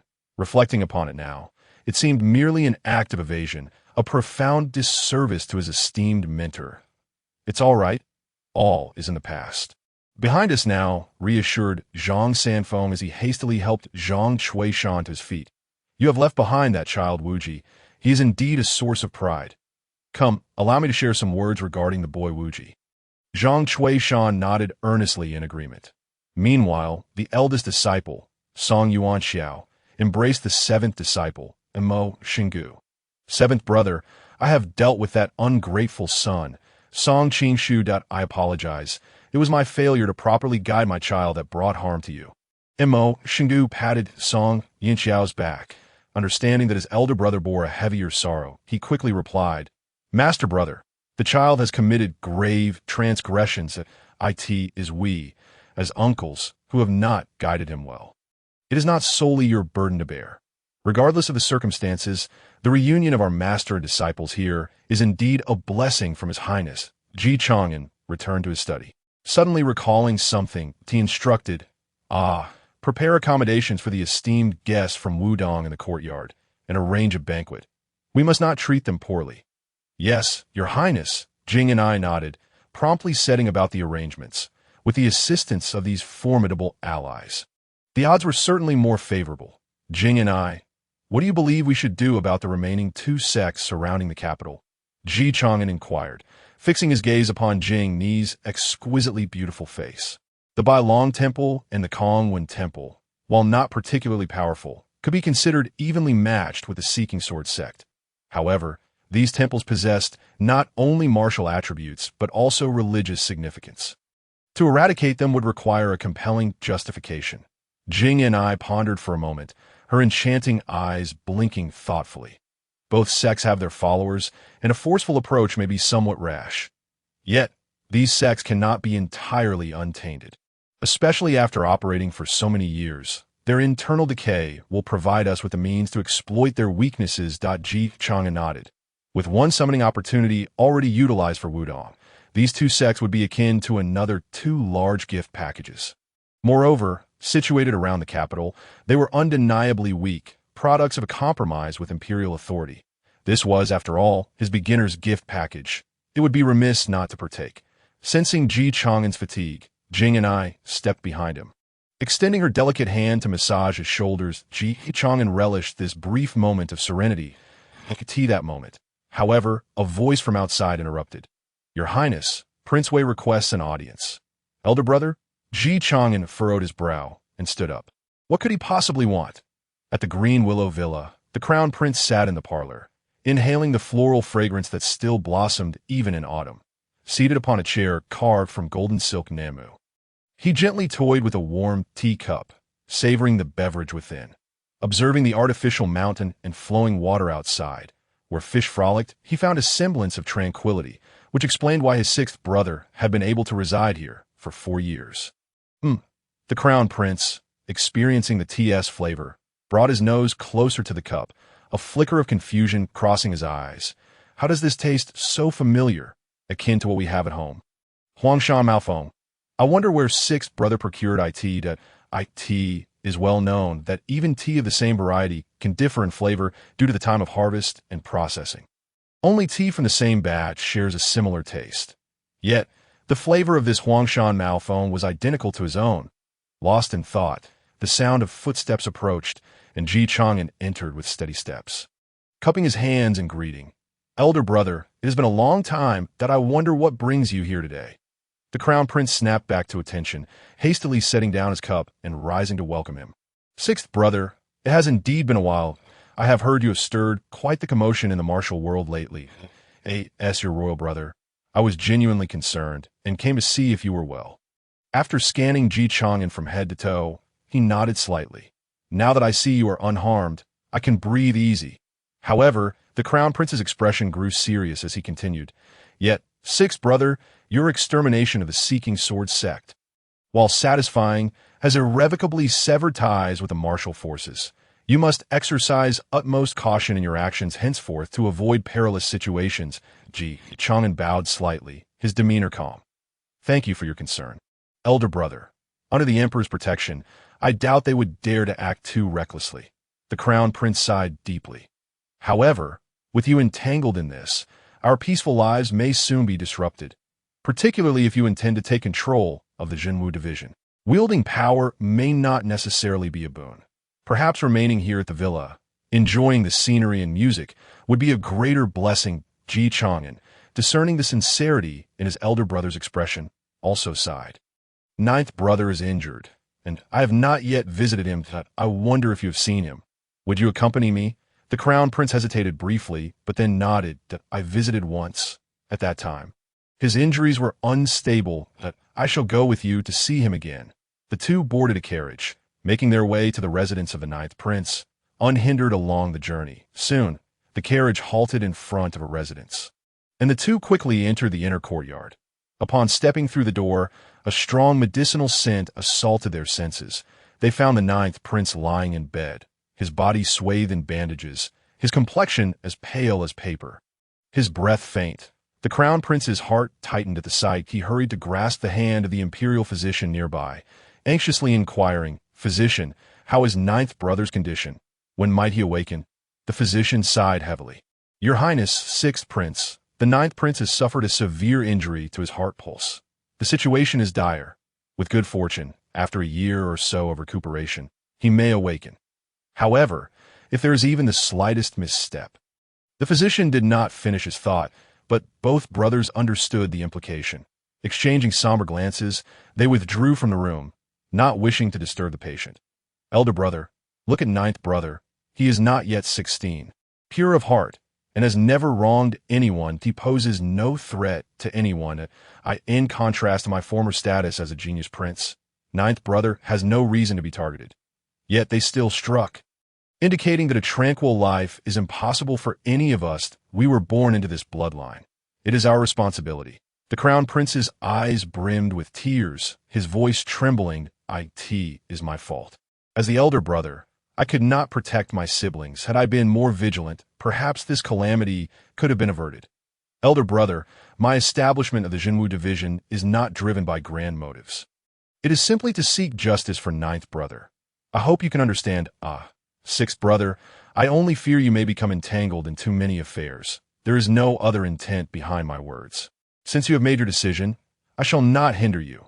Let us see what father has to say, and take care of yourself." The crown prince, sensing he could not dissuade Ji Chang'an, exchanged a few more words before taking his leave. Ji Chang'an watched the crown prince's retreating figure, then glanced back at the closed door of the ninth prince's chamber, his heart a tumult of emotions. Slowly, he turned and returned to the carriage, casting a complex gaze at Chang'an beside him. "Chang'an, what do you think of elder brother's words today? How much is genuine, and how much is pretense?" Chang'an lowered her head slightly, pondering for a moment before softly replying, "Your Highness, regardless of the truth behind the crown prince's words, it makes no difference. As long as we proceed step by step, we will ultimately uncover the truth. In time, we shall know who harbors ulterior motives and who is genuinely sincere toward you." Regardless of the circumstances, Ji Chang'an held feelings for these royal brothers. After all, they were not mere reeds, devoid of emotions, especially after 20 years of shared existence. Yet it was regrettable that this was the royal family. Perhaps, in any dynasty, brotherly affection often leads to conflict. The annals of history are replete with such examples. A hallmark of royalty. Alas, it matters not. As long as I'm strong enough, I can shatter all schemes and machinations. Only with sufficient strength can I maintain peace in this realm and lead a tranquil life. As Ji Chang'an reclined upon the leg of the nearby giant salamander, he rested while contemplating his next course of action. Feeling the warmth and softness beneath him, he raised his gaze, obscured by the southern hemisphere, unable to behold the face of the giant salamander. Meanwhile, within the estate of the fourth prince, Ji Changming fixated on the messenger before him, his eyes cold and menacing, akin to a venomous serpent. "Are you implying that your seeking sword sect wishes to ally with me?" The fourth prince's voice was low and frigid, as if forced through clenched teeth. The messenger trembled, too frightened to lift his head, his voice quivering slightly. "Yes, your Highness, I have awaited this audience for an entire day, and only today have I had the privilege to see you. We have offended the sixth prince, and now find ourselves with no options left but to seek refuge with you, pleading for your protection." The fourth prince felt a sense of incredulity. Under ordinary circumstances, the defection of a martial arts sect to his side would have brought him joy, especially one as prestigious as the Seeking Sword sect. However, at this moment, he retorted, "Do you not realize that your Seeking Sword sect has been annihilated? Impossible! Our sect leader is unmatched in the world, and our formations are as solid as a fortress. How could we have been destroyed in a mere day?" The remaining disciple of the Seeking Sword sect replied incredulously. A flicker of annoyance crossed the fourth prince's eyes as he coldly stated, "Unfortunately, that is indeed the case. Even children of 3 years in the city are aware of it.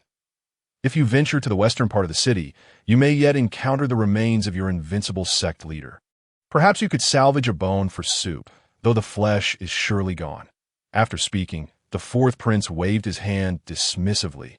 "Dispose of this person. He is a potential threat." And no sooner had he spoken than a burly man stepped forward from behind him. Towering over 9 feet, muscular and imposing, it was evident he was a master of body refining. The giant approached the disciple of the Seeking Sword sect, and without a word, extended his enormous hand. With a gentle grip, a sharp crack resounded as the disciple's neck was crushed, killing him instantly. "Your Highness, shall we present this one to the sixth prince as a gift, considering he is a disciple of the Seeking Sword sect?" The giant inquired in a deep voice. "No need. Bury him beneath my peach tree to serve as fertilizer. If I were to send him to the sixth brother, he is too astute and would surely question how I came to possess a disciple of the Seeking Sword sect, which could bring unnecessary trouble." The fourth prince replied nonchalantly. The giant nodded and carried the corpse away. The fourth prince leaned back into his chair, closing his eyes to rest. A servant hurried into the hall, presenting 2 letters. "I initially thought the Seeking Sword sect would not yield anything, but now it seems we have 2 more sects arriving at our doorstep. Sixth brother, they say you are filled with ambition, yet your actions to intimidate others have inadvertently benefited me." Meanwhile, as various factions moved, 3 days had passed. This marked the day after the assassination attempt on the Emperor of the Great Qin. The assembly day. Attending court was never a pleasurable task, especially with the daily obligation of court meetings, which were a torment for some ministers. After all, one had to rise at the hour of the tiger, prepare and don appropriate ceremonial attire, including the court cap, and ensure a proper appearance. Following this, they would rush to the palace to await the arrival of the hour of the rabbit. Most officials, to avoid any unforeseen circumstances, would arrive half an hour early. Those traveling from afar would likely need to catch up on sleep while in their carriages. As for Chang'an, he was even farther away, residing outside the capital at the Green Willow Villa. "Your Highness, it is time to attend court," the giant salamander gently urged. As for safety, it was necessary for the giant salamander to be in close attendance. Chang'an nodded, realizing it had been quite a while since he had risen so early. Perhaps 20 years? He had never risen this early, even during his childhood when other brothers were dragged out of bed by their tutor. He had already managed to escape from the tutor using memories gleaned from standing on the shoulders of giants. A genius. Early rising was unnecessary, for the time before his reincarnation. He chuckled to himself, equating it to 4 in the morning, when nightlife was just beginning to. As he pondered, Chang'an was assisted by his maid in donning a python robe. This was his first attendance at court, as he had held no position requiring such. Meanwhile, Yinny had prepared the carriage outside the villa. "Thank you for your hard work," Chang'an said, patting Yinny on the shoulder before climbing into the carriage. After yawning, he began to catch up on sleep on the leg of the giant salamander. He hoped that next time he could summon dedicated guards, that Yinny's driving skills were commendable, and with the capital's smooth bluestone roads, he was able to sleep soundly. However, that might not be the case later on. Zhuge Jinghua and the 4 great captains awaited outside the palace gates. Upon seeing Chang'an, they approached and whispered, "Your Highness, we have arranged all identities under the web's directive." Chang'an nodded, saying, "Yes, come in with me. I will need all 5 of you to wait in front of the hall." The stir caused by Chang'an's movements drew the attention of numerous officials. "Is that the sixth prince? It has been ages since I last saw him," one censor remarked. "I have heard he seems to have eradicated the Seeking Sword sect." As for the Red Blade Gang, "It is simply outrageous that I have 3 memorials here to impeach the sixth prince." Li censor. Regardless of the sixth prince's intentions, The matter is resolved, and the common folk have praised him, and if you are not afraid of being criticized behind your back, then you may present your memorial openly, another official countered. Upon hearing this, Li Sensor's face flushed crimson, and he retorted, "What I am doing is precisely this. Although the sixth prince's actions benefit the people, they are contrary to propriety and law. Do you not understand? Ha ha, ha ha." The crowd erupted in laughter. Being a censor is truly no easy task. Prime Minister, what is your opinion? The Minister of Works. Zhuo Fang squinted his eyes, looking towards Yin Fu. What? Yin Fu, eyes closed and seemingly unaware of the conversation, was jolted back to reality by Zhuo Fang's reminder, responding, "Let us heed the Emperor's wishes," as the time arrived. The officials assembled to present their respects. With a loud proclamation from Eunuch Hai, the officials lined up in order of rank and proceeded forward. At the forefront was the Emperor's eighth brother, the eighth prince, followed by several princes and royal children, and subsequently the civil and military officials. Although the princes and royal children may wield little power, their status and rank ensured they could not trail behind the ministers. "Long live our emperor! Long live! Long live!" the officials collectively shouted, their voices echoing through the hall. "All ministers, be seated." After the intricate ceremonial exchanges, Eunuch Hai shouted, "If you have matters to present, do so. If not, you may withdraw." Li Censor had intended to present his impeachment memorial, but was taken aback when Chang'an stepped forward with steady strides amidst the astonished gazes of the crowd, declaring, "Your Majesty, I have a memorial to present."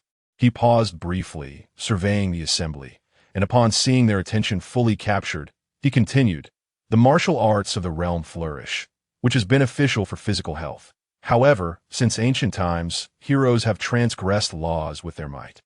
The martial arts forces within our great gene are complex and intertwined, that I have heard that conflicts among gangs disrupt the common folk, and powerful figures obstruct government edicts. If this continues, it will surely endanger the state." Chang'an's expression turned grave as he added, "I dare to propose the establishment of a dedicated agency, to be named the Jinwu Office. This office would select elite soldiers, martial artists, and strategists. Firstly, it would deploy operatives to gather intelligence on the martial realm and monitor the movements of various sections. Secondly, it would be granted law enforcement powers to promptly punish any unlawful martial forces engaged in wrongdoing. Lastly, it would facilitate coordination with local governments and the martial arts community to ensure stability and peace for both the martial world and the common folk. I beseech your Majesty for your wise judgment." Having concluded his speech, Chang'an lowered his head in silence, and the court fell into a profound silence. The Emperor of the Great Gene, of course, was already aware of the sixth prince's intentions. However, the other ministers were taken aback, astonished that the sixth prince had such grand aspirations to know, "Your Majesty, the martial arts realm is already overseen by the six doors. If we establish the Jinwu office, it may lead to an unwieldy bureaucracy." The Minister of Justice objected hastily, calculating in his mind that the six doors had already claimed significant authority, and the addition of the Jinwu office would only exacerbate the situation. "Indeed, Your Majesty," the Minister of Revenue chimed in quickly, "if we are to create a new department, from where will the funding come? Will the Ministry of Revenue provide it, or will it come from elsewhere?"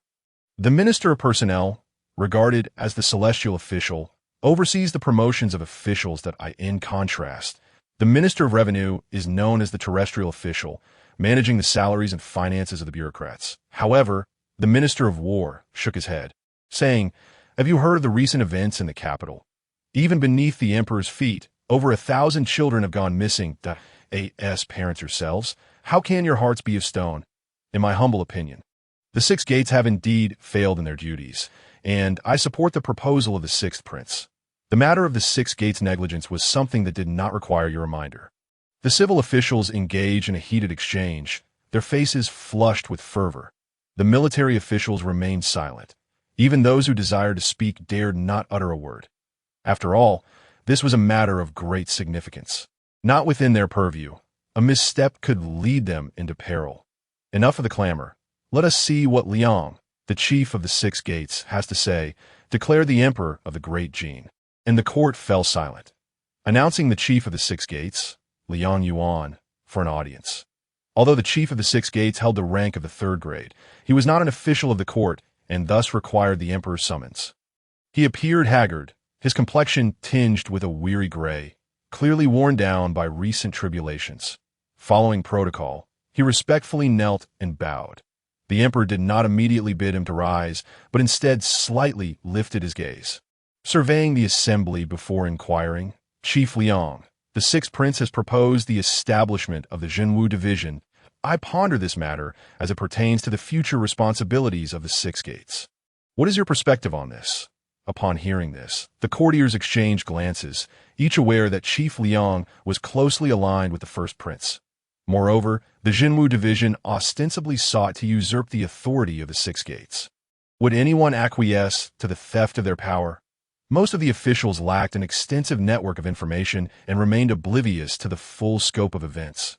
Your Majesty, the culpable Six Gates have failed to maintain order, allowing such heinous acts to persist in the vicinity of the capital, leaving countless families displaced. I have failed to uphold your trust and the expectations of the people. I humbly request your decree to disband the Six Gates, that the Jinwu division may be established. I am acutely aware of my grave transgressions and beseech your punishment.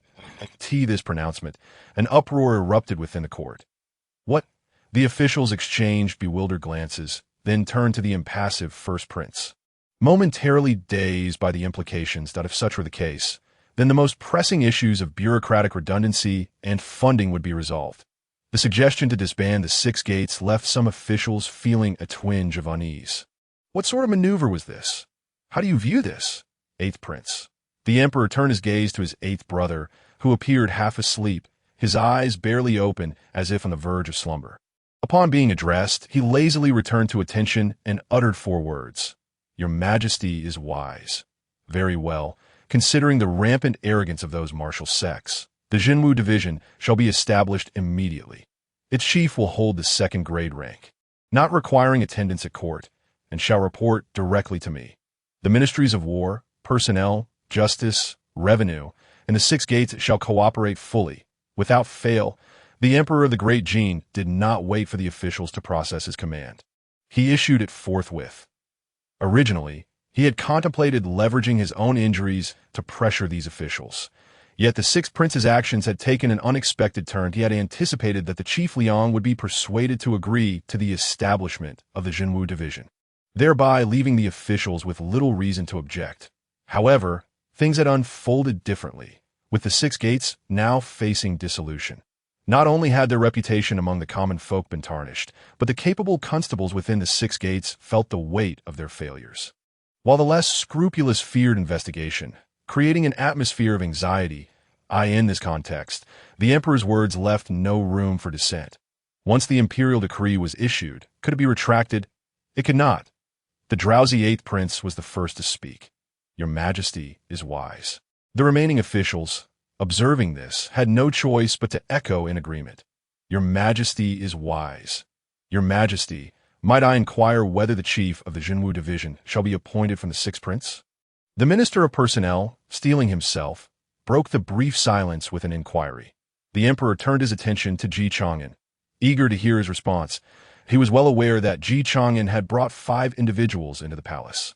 If he were unaware of such matters, he would hardly be fit for the throne. Congratulations, Father! Congratulations, Father! Chang'an exclaimed, seemingly oblivious, his face alight with a beaming smile as he offered his congratulations. The officials furrowed their brows, sensing that events were spiraling beyond their control. Today, the chief of the Divine Capture sect, Zhuge Jinhua, has brought his 4 disciples to seek refuge. My son was able to unravel the conspiracy of the sword-seeking sect with their guidance. They are indeed extraordinary individuals. This Divine Capture sect is a remnant of the Tianzhou legacy, having remained hidden for millennia. Now, as Her Majesty reigns supreme, they have come forth to serve, for you are the destined ruler, the one entrusted by heaven. Tianzhou, the Divine Capture sect. The Sixth Prince's antics raised eyebrows. Had he truly recruited officials from such an obscure origin? The officials quietly murmured among themselves, momentarily at a loss for words. Oh, I am curious to see which Divine Capture sect has earned your commendation. Sixth Prince, the emperor declared, intrigued, and waved his hand, announcing Zhuge Jinghua and his disciples for an audience. The eunuch's sharp voice echoed through the court. Soon, Zhuge Jinghua, accompanied by his 4 disciples, stepped into the hall with confidence. Commoners pay their respects to your majesty. Long live the emperor. Rise, I have heard that you wish to join the court as officials. Yet I remain curious. What can you offer? Zhuge Jinghua, maintaining his composure, replied, Your Majesty, we of the divine capture sect have, for millennia, overseen the martial sects and managed their affairs since the era of the Tianzhou Empire. The Tianzhou Empire had existed a millennium ago and subsequently fractured into numerous nations, each claiming to be the legitimate successor of Tianzhou.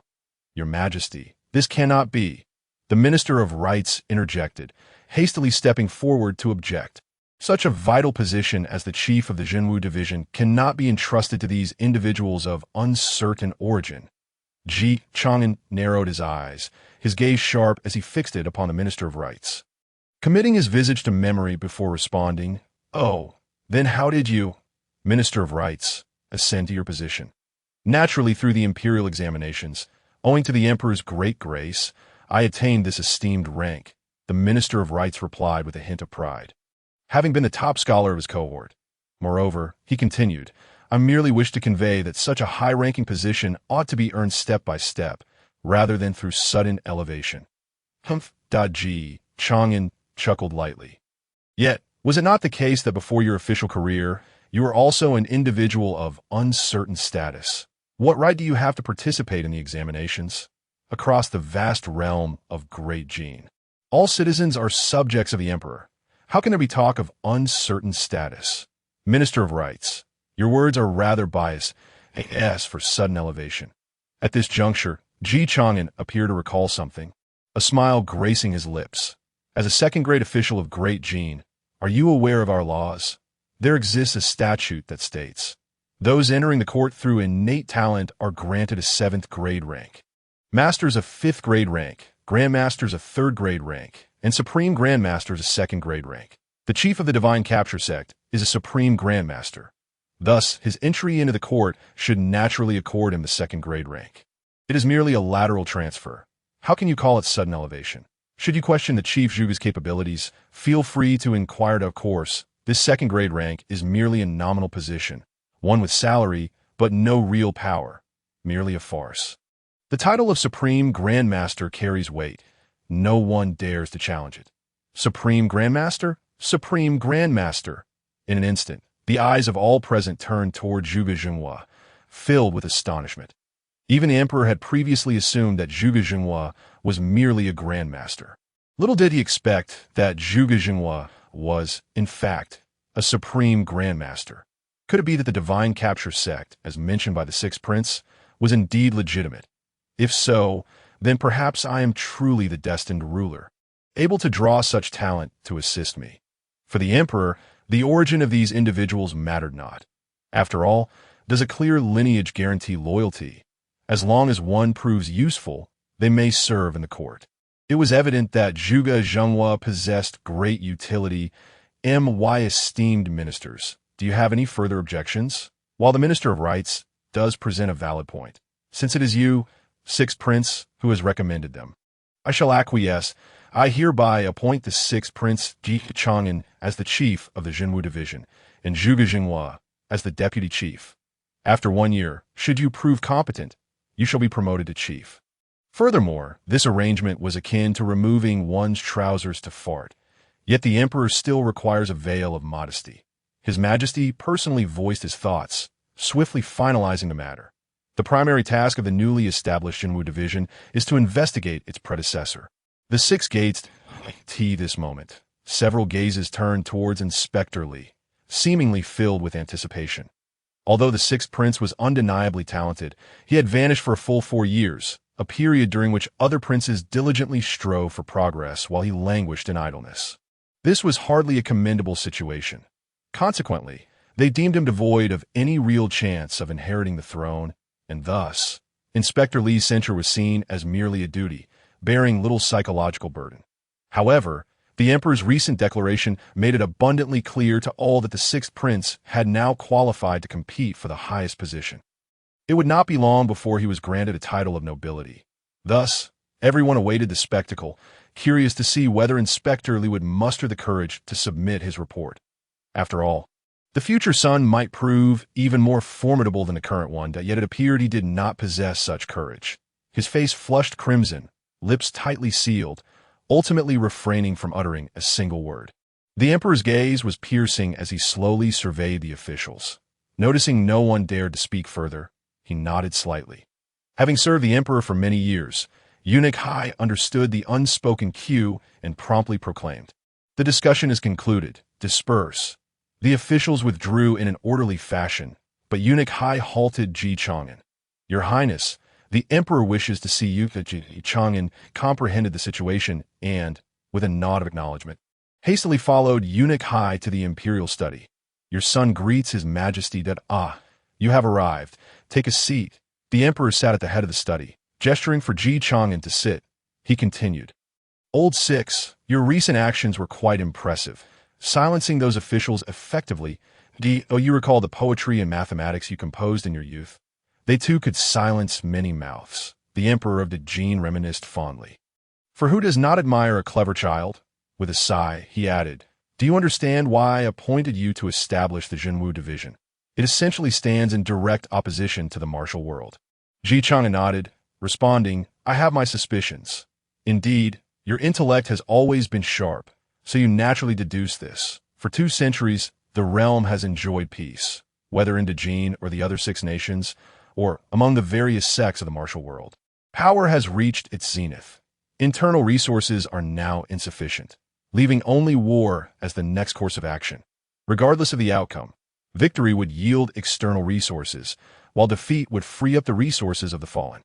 The emperor of Dejin shook his head, asserting that this war would inevitably unfold and could not be averted by personal will. No one could stop it. The only path forward is to find a way to emerge victorious. The Divine Capture sect, too, is likely seizing this opportunity to emerge from the shadows. Moreover, countless hidden sects across the land may rise, eager to carve out their share of the impending upheaval. The emperor continued, "I appointed you as the head of the division to ensure that Zhuge Zhenghua could provide protection for you. Otherwise, you and he share no connection, while you aided in establishing the Jinwu division. He may not remember your contribution, that I understand." Ji Chang'an acknowledged, nodding. Yet he pondered what the emperor was truly contemplating. "Now, you may retire. I feel somewhat fatigued." The emperor waved his hand. Ji Chang'an bowed respectfully before departing the palace. "Pray tell, how far can he go?" The emperor mused aloud while perusing reports, suddenly directing a question to Eunuch Hai. "The sixth prince is remarkably astute. All matters will surely proceed smoothly." Eunuch Hai promptly replied, "This position cannot be filled merely by intelligence." The emperor mused, falling into a moment of silence, a flicker of regret surfacing in his heart. To suppress the martial world is an exceedingly perilous undertaking. Entrusting it to Old Six, in a sense, equates to endangering him. Alas, he had already embarked on this path, leaving no retreat. As emperor, he too had no avenue for withdrawal. He needed to swiftly select a suitable successor to manage the impending tumult of the realm. Soon after, the establishment of the Jinwu division was announced to the world, causing widespread astonishment. Both the martial world and the other 6 nations were left pondering the intentions of the Dejin dynasty. The dissolution of the 6 gates and the establishment of the Jinwu division, was it merely redundant, or did it signal ambitions of great magnitude? The Jinwu division would comprise a single head, 2 deputy heads, and 4 commanders overseeing personnel inspection, external intelligence, capture of criminals, and military supplies. 12 chief officers would serve under the 4 commanders, followed by regional divisions managing various cities. Finally, there would be the action personnel, the Jinwu guards, which would be further divided into captains, lieutenants, and regular guards. Currently, Zhuge Zhenghua would be appointed as the left deputy head, while the 4 renowned captains would assume command positions. The remaining roles would be filled by other disciples of the Divine Capture sect. Of course, with only around 20,000 members, it would be nearly impossible for the sect to maintain control over the entirety of the Dejin dynasty. Yet, what are the remnants of the 6 gates? They would undoubtedly seize the legacy left behind, and it mattered not whether the remnant objected. The Jinwu division held the authority to oversee the six gates, wielding the ultimate power of life and death, leaving no room for dissent. Before long, news of the Jinwu division's establishment spread far and wide. The common folk eagerly anticipated its impact, having witnessed the six gates' numerous failures. The Jinwu division, established by the Sixth Prince, inspired confidence, especially in light of the recent downfall of the Seeking Sword sect. Similarly, the establishment of the Jinwu division loomed over smaller sects and factions like a sword suspended above their heads. Some began to temper their actions, while others clung desperately to their profits, doubting the Jinwu division's capability to succeed and seeking to undermine it. After all, the Six Gates had followed a similar trajectory in its early days. At this moment, Yin Jiqi, a member of the Yin family, had been confined at home for several days, well aware of what was to come. "Father, I am a constable of the Six Gates. Please let me go. I must investigate the case," she cried out loudly. Yet, Yin Fuqing remained unmoved, responding coldly, "You are no longer a constable. The Six Gates have been dissolved, and you need not concern yourself with it. However, now that the Sixth Prince has established the Jinwu division, which is currently investigating the misconduct of the Six Gates, your cooperation is required." Yin Jiqi was momentarily taken aback, unable to fathom that the Six Gates had truly been disbanded and that they had been replaced by the Jinwu division under Ji Chang'an's leadership. In that moment, she grasped Ji Chang'an's intentions. On a tree with roots already decayed, no amount of pest control would suffice. It would be better to set it ablaze, transforming it into nourishment for a new planting. Yin Jiqi felt a wave of confusion. Had Ji Chang'an truly returned 4 years ago? Meanwhile, at the foremost sect of the Central Plains, the Lingxiao sect, the sect leader and 2 esteemed elders gathered to deliberate. The Emperor of Dejin has established the Jinwu division, likely seeking vengeance for the assassination attempt. Alas, the heavens have turned a blind eye, allowing him to escape unscathed. A temple near the capital has sought our assistance. This matter is quite delicate. How should we respond? The Jinwu division is led by the Sixth Prince as its head. His ascension to that position undoubtedly indicates aspirations of becoming emperor. If our Lingxiao sect want to conquer the other martial factions in the Central Plains, we must not tarnish our reputation. Furthermore, before engaging in direct conflict with the Dejin dynasty, we must avoid confrontation. It would be far too perilous. Thus, in my view, we should dispatch envoys to the 2 major sects and convey our Lingxiao sect stance to the Jinwu division, offering our protection and stabilizing the situation to avert unnecessary strife. The esteemed elder, the first to speak, proposed a notion that prompted a thoughtful nod from the assembly. It was not only the emperor of the Great Jin who sensed the impending storm. The Lingxiao sect felt it as well. Thus, in order to attain their desires in this forthcoming conflict, they resolved to unite all the martial artists of the Central Plains. The martial arts community there is often referred to as the realm dominated by the 3 gates, and the Lingxiao sect aspired to absorb the other 3 sects into their fold. They aimed to form the Central Plains Alliance, thus ensuring their share of the spoils in this war. The 2 sects, the Bailong Temple and the Congyuan Temple, having witnessed the downfall of the Xuanjin sect, devised numerous strategies to avoid a similar fate. They sought an audience with the 4th prince and reached out to the Lingxiao sect. Now, they were also extending an olive branch to Ji Chang'an, hoping to invite him to their banquet. After all, their lives were at stake. Without several contingency plans, it would be wiser to flee. The Jinwu division's offices were under construction by the Ministry of Works. For the time being, they could only temporarily commandeer the resources of the 6 doors. The grand signboard inscribed with the 4 prominent characters Ming Jing Gao Xian, penned by the emperor himself, remained unremoved. Beneath this sign, a throng of 6 doors constables stood vigil. They had not anticipated that the tables would turn, and it would be they who were scrutinized, in the same location, yet with a distinct mindset. Ji Chang'an, under the protection of the Jingni and Yanshi, entered the familiar hall. Upon seeing Zhuge Zhenhua, he inquired directly, "What news of the 6 doors?" Zhuge Zhenhua, rising promptly in response to Ji Chang'an's presence, clasped his hands in salute and replied solemnly, "Even under the emperor's gaze, I fear the truly upstanding constables are scarce. Perhaps not even 2 in the various branches. It may be 100 miles without one." Indeed, the capital still bore the emperor's deterrent, While the provinces were remote, where local clans and sects often conspired together, a lamentable norm that I understand, Chang'an replied, which is quite typical. After all, at times, to not blend in with the crowd can itself be a transgression. He shook his head, gazing at the constables at the entrance. However, since errors have been made, they must face the consequences. All must be dealt with according to the law. Those deserving of death should be executed without mercy. For there is no need for leniency.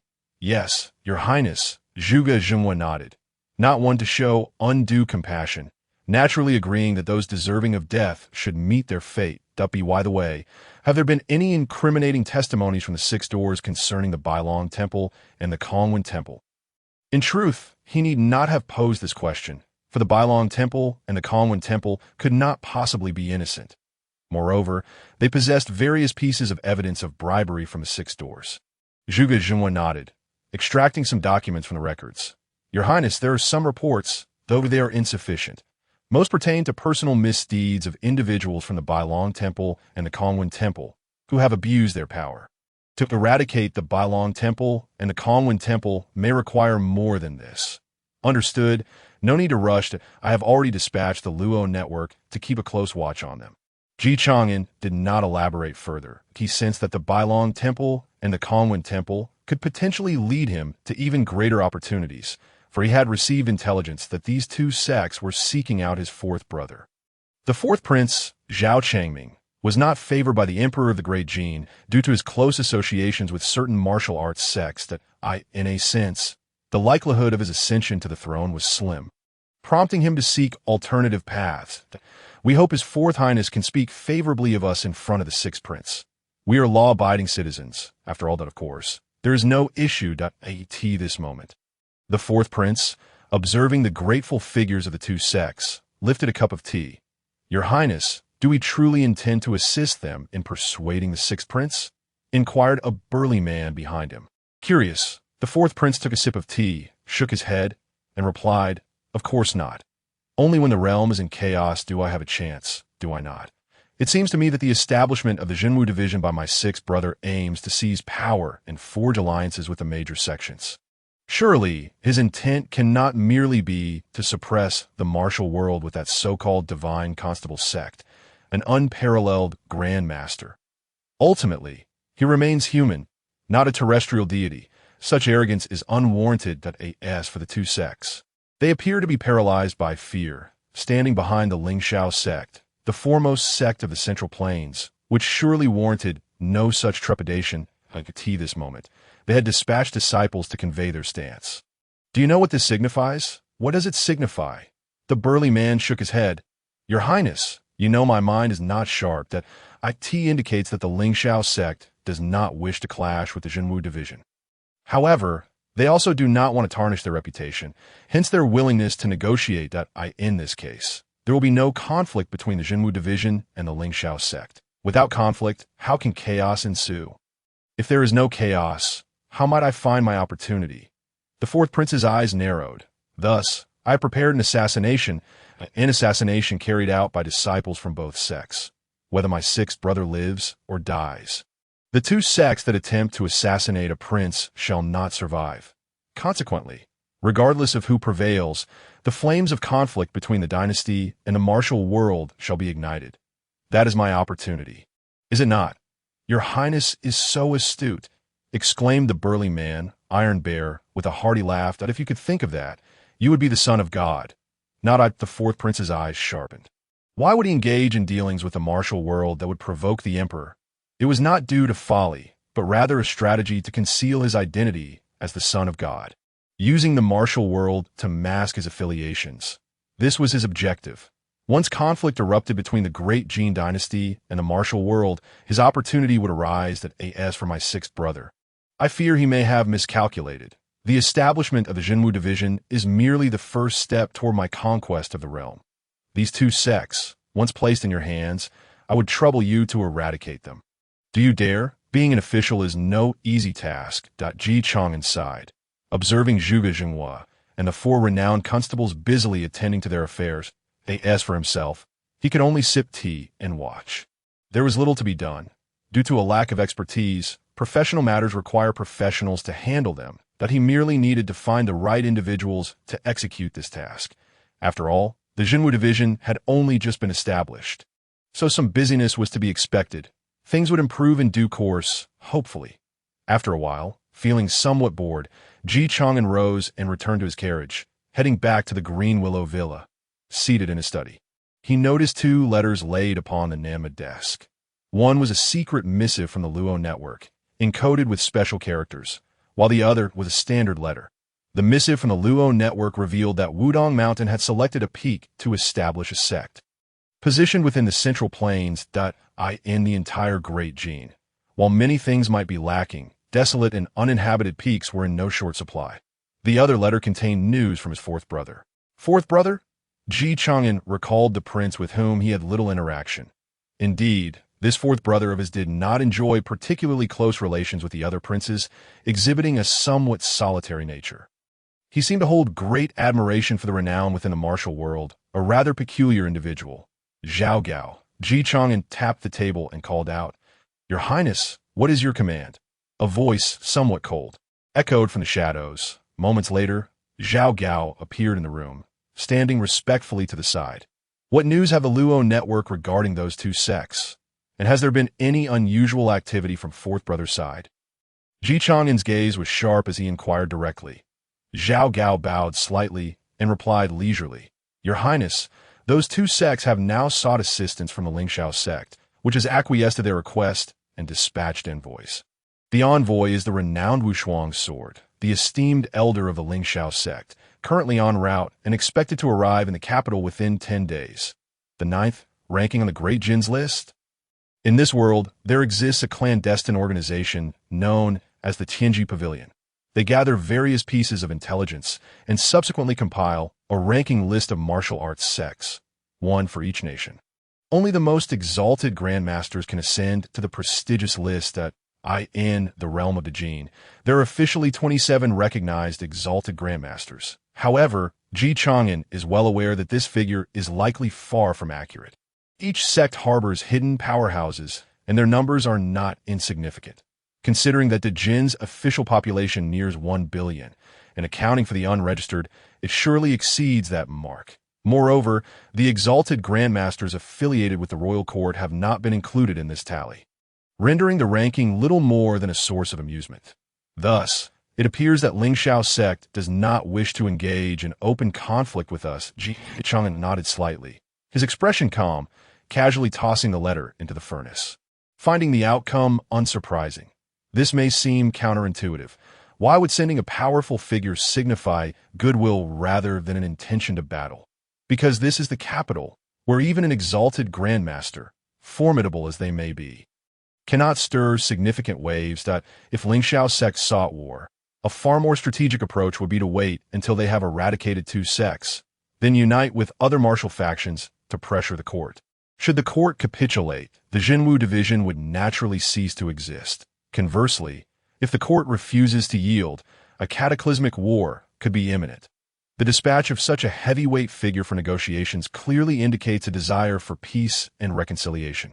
At least for the time being, coupled with a considerable display of goodwill for Sun Jian's sect, its downfall has garnered little concern. After all, the transgressions they committed incited universal outrage, and O sect dares to exploit the collapse of Sun Jian's sect. Instead, they collectively choose to remain silent, conveniently forgetting its demise. Indeed, Lingxiao sect's ambitions may extend to the entirety of the Central Plains martial world. Chang'an resumed, perusing the intelligence transmitted by the network regarding Central Plains affairs, formulating tentative hypotheses in his mind. In no matter. These matters may be left to Wudong. Zhao Gao nodded, then addressed another query from Chang'an. As for the fourth prince, his acquaintances span a wide array of individuals, many of whom are from minor sects seeking refuge. Genuine major sects would not openly collude with the court. The fourth prince, this letter raises suspicions. Those two sects, facing existential peril, would naturally scramble for aid. Yet, the fourth prince cannot be oblivious to this reality, he inviting me merely to extend a courtesy to the two sects. However, with Lingxiao sect intervening, what courtesy can he extend? It must be noted that the Jinwu division was recently established by His Majesty. As a prince, he should not involve himself in such matters. The actions he takes and the benefits he seeks do not align, suggesting deeper ulterior motives. The sects he associates with, do they harbor any peculiarities? At this juncture, Zhao Gao paused before continuing. However, the sects the fourth prince has met are predominantly located in the southern regions. Based on our investigations, these sects share a common trait. They rise rapidly, yet equally face swift annihilation, with a portion having fallen victim to the demonic cult. We compared the probabilities of nearby minor sects being destroyed by the cult, which stands at less than 1%. In contrast, the likelihood of the fourth prince's minor sects being obliterated by the cult reaches 5%. This stark disparity in probabilities cannot merely be a coincidence. However, to obtain concrete information, we may require additional time. Though the network is powerful, it has only recently arrived in this realm. Achieving this level of insight is nearly miraculous. It is a testament to the allure of statistics. The demonic cult, you say? Chang'an opened the fourth prince's letter, narrowing his eyes, a hint of coldness flickering in his gaze. The fourth prince, while appearing reclusive, is undeniably astute. Intelligent individuals do not engage in futile endeavors. He has distanced himself from His Majesty's favor and the court's allure for the sake of minor sects, which is not characteristic of a fool. Thus, his overtures to minor sects likely serve as a facade, concealing deeper intentions, leading him to retreat from mainstream scrutiny. Had he not provided me with this letter, these would remain mere conjectures. Yet, with this correspondence coupled with your intelligence, the likelihood of his ties to the demonic cult increases significantly. Bai Luo chuckled, as if grasping his elder brother's intentions. Does he wish to incite chaos across the realm? With the Jinwu division freshly established and the Emperor's sixth son recently assassinated, could it be that the one behind my assassination, as well as those of my father and brothers, is you, dear fourth brother? As for the elevated probability of those minor sects' destruction, it is undoubtedly a case of silencing witnesses. If it were due to enmity with the demonic cult, the reputation-loving fourth brother would likely have made it known. Concealing it suggests a fear of associations. Jing and I prepare the carriage. Since the fourth brother wishes to meet me, how could I, as his younger sibling, refuse? Also, instruct the network to procure some insignias and attire of the demonic cult. Yes, Your Highness, Jing and I nodded, proceeding with the arrangements. Zhao Gao, I fear I must trouble you to provide close protection this time. Chang'an meticulously folded the fourth brother's letter and exited the study. Zhao Gao promptly approached, following closely behind Chang'an, and summoned the 6 sword servants of network. Apart from He Bai and Xian Jian, who were engaged in special missions, nearly all the network's elite were gathered around Zhao Gao. At the Drunken Flower Pavilion, the crimson doors adorned with intricate carvings swayed gently in the breeze, lanterns hanging from the eaves illuminating the stone pathway before the entrance. This 4-story establishment is resplendently decorated, with sheer curtains adorning the windows, faintly revealing the sounds of laughter and music emanating from within, capturing the attention of passersby. However, a group of elegantly dressed young lords had gathered outside the pavilion. These young masters, considered prominent figures in the capital, boast fathers who are at least 5th-ranking officials. Their mere stomp can cause tremors throughout the city. Yet today they find themselves uniformly barred from entering the Drunken Flower Pavilion. Their faces marked by reluctance, yet they dare not act rashly. This is the capital, beneath the sovereign's feet. The Drunken Flower Pavilion is the largest den of indulgence in the entire capital, housing numerous talented women who sell their artistry, not their bodies. Even these young masters must spend lavishly to obtain an entry ticket, subsequently allowing the ladies within to select whom they wish to converse with. In other words, here, wealth alone cannot guarantee success if one lacks charm or talent. Perhaps the unattainable always stirs restlessness, or perhaps it is a form of hunger marketing. Regardless, this place truly thrives on its golden revenue. The women of the Drunken Flower Pavilion have been elevated to the status of unattainable stars. Yet now, the Drunken Flower Pavilion has been entirely reserved, breaking the customary rules. It is common knowledge that such an extravagant decision must originate from a true noble. Thus, even these pampered young lords can only gaze longingly. secretly speculating about the identity of the distinguished guest within this moment. In the highest chamber of the Drunken Flower Pavilion, the fourth prince and Chang'an listened to the melodies. Below, all the ladies of the pavilion performed in unison, showcasing their talents through song and dance. Those who typically dwell in seclusion now gathered in one place, harmoniously playing instruments, their graceful forms dancing elegantly, competing for attention, each displaying their unique skills for a brief moment. The atmosphere within the pavilion was filled with enchanting melodies and mesmerizing dances, resembling a celestial realm. It must be noted that social hierarchies exist even among young masters. The so-called rules dictate that once one reaches a certain level of power, adherence to them becomes unnecessary. Chang'an gently rotated the teacup in his hand, his gaze lazily sweeping over the diverse array of ladies below, seemingly indifferent, as he politely remarked, "I must extend my gratitude to you, fourth brother. Over the years, my sixth brother has resided at the Green Willow Villa, and it has been quite some time since I last visited the Drunken Flower Pavilion. It seems you are well aware of my inclinations. After all, Jing and I, in every regard, far surpasses these so-called ladies. They are merely worth a glance." The fourth prince wore a smile tinged with flattery, eagerly raising his cup toward Chang'an, exclaiming, "Not at all. It has been ages since we last met, and I merely wish to congratulate you. The position of Zhenwu Division's chief is no trivial matter. Should my sixth brother require any assistance, I would go to great lengths to help." Unflinchingly facing any peril, he paused before continuing, "Sixth brother, you know that I have connections with several martial sections primarily. I am concerned about their potential misdeeds. Should that occur, I would need you, dear sixth brother." To show leniency, Chang'an shook his head, narrowing his eyes as he regarded the fourth prince with a smile that was neither warm nor cold, and spoke slowly. "Fourth brother, it would be prudent for you to exercise greater restraint. The establishment of the Zhenwu Division is still fresh, and you have witnessed the fate of the six doors that you wish for my reputation to be irreparably tarnished as well." He anticipated the fourth prince's forthcoming words, watching expectantly as he prepared to speak. The fourth prince, taken aback by Chang'an's refusal to acquiesce to such a trivial matter, briefly displayed a glimmer of malice in his eyes before quickly masking it. Continuing, "Surely, you are already aware. Those two sects have come to seek my counsel, inquiring about the taboos of the Zhenwu Division. They wish to extend an invitation for you to attend their banquet. I do not expect you to make any commitments. It is merely a gathering. You must understand, I have even accepted gifts. If you cannot fulfill this small request, your reputation within the martial world may suffer greatly. In that case, we can ensure that they comply with the regulations of the Zhenwu Division. It is an arrangement that benefits both parties." The fourth prince's intentions became clear. He sought to facilitate Chang'an's attendance at the banquet. Should Chang'an face an assassination attempt during the event, the two sects would be implicated. Although the fourth prince, too, would be subject to suspicion, it would merely be that suspicion.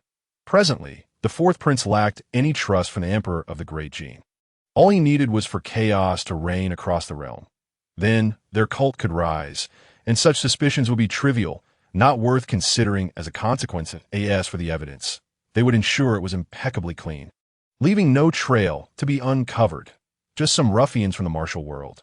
This prince harbored no desire to engage in conversation with them. Chang'an rose, letting out a cold snort, his response causing the fourth prince to frown. He had not anticipated that despite his humble entreaties, this individual before him would remain unmoved. Sensing the fourth prince's displeasure, Chang'an shifted his tone, teasingly remarking, "However, since it is your invitation, I must oblige. After all, we are brothers sharing the same bloodline. Moreover, I imagine you have spent quite a sum securing the Zuihua Tower. If I were to decline, I fear you might hold me accountable for this expense. As it stands, I am rather impoverished," Chang'an continued, and the fourth prince's repeated invitation solidified his intentions. It remained unclear how this fourth prince had allied himself with the demonic sect, or what status he held within it. "Not at all, dear brother. You are well aware that I, your elder brother, have a penchant for chivalry. Thus, I have gathered so many minor sects solely for the sake of reputation. Since you have consented, let us meet again in 3 days at this Zuihua Tower, shall we?" 3 days hence, before the arrival of the powerful from Lingshao's sect? Was it fear of discovery or concern for his own safety? Yet, Ji Chang'an did not refuse, nodding in agreement. That is certainly acceptable. I fear you'll have to bear the costs once more. Ji Chang'an had no intention of declining, especially as he was still seeking ways to eliminate the two sections. If his good fourth brother offered such an opportunity, it would be ungrateful to refuse. Excellent. May you indulge in good food, drink, and merriment. I shall notify the two sections. The fourth prince appeared somewhat agitated, though it was unclear if this was feigned or genuine excitement. Very well. Do proceed. Ji Chang'an replied with a smile, and both parties achieved their respective goals. However, Ji Chang'an did not linger in the venue for long, soon taking his leave. Upon returning to the Green Willow Villa, a minor incident occurred, an assassination attempt. Fortunately, it was of little consequence. The assailants were thwarted before they could even reveal their faces, intercepted by the adept guards surrounding Ji Chang'an. It was a plot doomed to fail. Nonetheless, Ji Chang'an understood the implications. This was likely orchestrated by his fourth brother.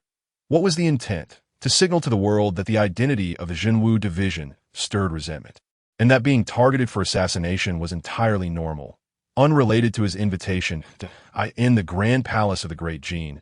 Within the emperor's chambers, candlelight flickered, casting shadows that danced upon the walls. The emperor furrowed his brow, his gaze fixed intently upon the confidential report just presented by the shadow guards. The White Dragon Temple and the Conwen Temple had invited the sixth prince to a banquet. This appeared to be of little consequence. After all, as the head of the Jinwu division, he would naturally attract attention from many, and as long as he performed his duties well, such flattery would pose no issue in the eyes of the great Jin Emperor. Yet the timing was amiss. It was too soon, given that the White Dragon Temple and Conwen Temple had sought support from Lingshao's sect. The so-called negotiations could have waited until their representative arrived. Rather than proceeding now as emperor, he was acutely sensitive to schemes. Otherwise, he would not have survived thus far. Hai Jing, the great Jin Emperor growled, his voice resonating like a dragon's roar. Yes, your majesty, responded Gongsun Hai, stationed at the entrance to the chambers. His heart racing at the summons, he hurriedly stepped forward, bowing and awaiting instructions without daring to breathe. Did Zhuge Zhenhua not accompany the sixth prince to Zuihua Tower? Although phrased as a question, the emperor spoke with undeniable certainty. He was well aware that Zhuge Zhenhua was preoccupied and lacked the time to go. Quickly, proceed to Zuihua Tower yourself. Take the shadow guards with you. The urgency in the emperor's voice was palpable. He feared that this invitation might be a threat to the sixth prince's life. Was the fourth prince an unwitting pawn in this scheme, or was he complicit? The great Jin Emperor was reluctant to accept the notion that his own offspring might turn against one another. Gongsun Hai quickly received the order and made his way to Zuihua Tower. Not let him die. Who seeks to plunge the realm into chaos? Other nations? Or perhaps the demonic sect? The great Jin Emperor sighed deeply, his eyes filled with concern. Pacing anxiously within the chambers as he awaited news, he felt the weight of age pressing upon him. In his youth, he would have surely discerned these discrepancies far sooner. Meanwhile, on the fourth floor of Zuihua Tower, revelry abounded, music and laughter filling the air, creating an intoxicating atmosphere. Notably, the leaders of the White Dragon Temple and Conwen Temple had gathered within, although they appeared to be a religious order. In reality, they were merely martial sects cloaked in pretense. Their so-called teachings consisted solely of recruiting disciples and cultivating martial arts, with little differentiation from any other faction. Common folk pay their respects to His Highness the Fourth Prince and His Highness the Sixth Prince. The leader of the White Dragon Temple was the first to rise, a broad smile on his face, stepping forward with obsequiousness. It is a great honor for us that His Highness has taken the time to grace us with his presence today. Should you have any instructions for us, we hope you will not hesitate to enlighten us. Ji Chang'an was flanked by Zhao Gao and Jing and I, while Yin Ri discreetly positioned himself with experts throughout Zuihua Tower, vigilantly observing the guests before him. As for the six sword servants, they remained hidden in the shadows in this so-called banquet, aside from the leaders of the White Dragon Temple, Conwen Temple, the Fourth Prince. In Ji Chang'an, there was also a deputy minister from the Ministry of Rites in the Great Jin. Any establishment of a new religious sect or the holding of large ceremonies required oversight from the Ministry of Rites. And this particular deputy minister was responsible for such affairs, known as Deputy Minister Li. The Jinwu Division has already uncovered that some disciples from your two sects have committed numerous transgressions. Ji Chang'an stated, pausing momentarily, his gaze icy as he surveyed the room. Therefore, I expect you to conduct an immediate self-examination and correction, and my greatest disdain lies with those whom I uncover to be criminals. Yet you feign ignorance and condone their actions. The leaders of the White Dragon Temple and Chang'an Temple exchanged glances, bewildered, before turning to the fourth prince. They could not fathom why the fourth prince would invite them to meet Ji Chang'an at this juncture. Without the backing of Lingxiao's sect, they dared not test the waters with this formidable figure.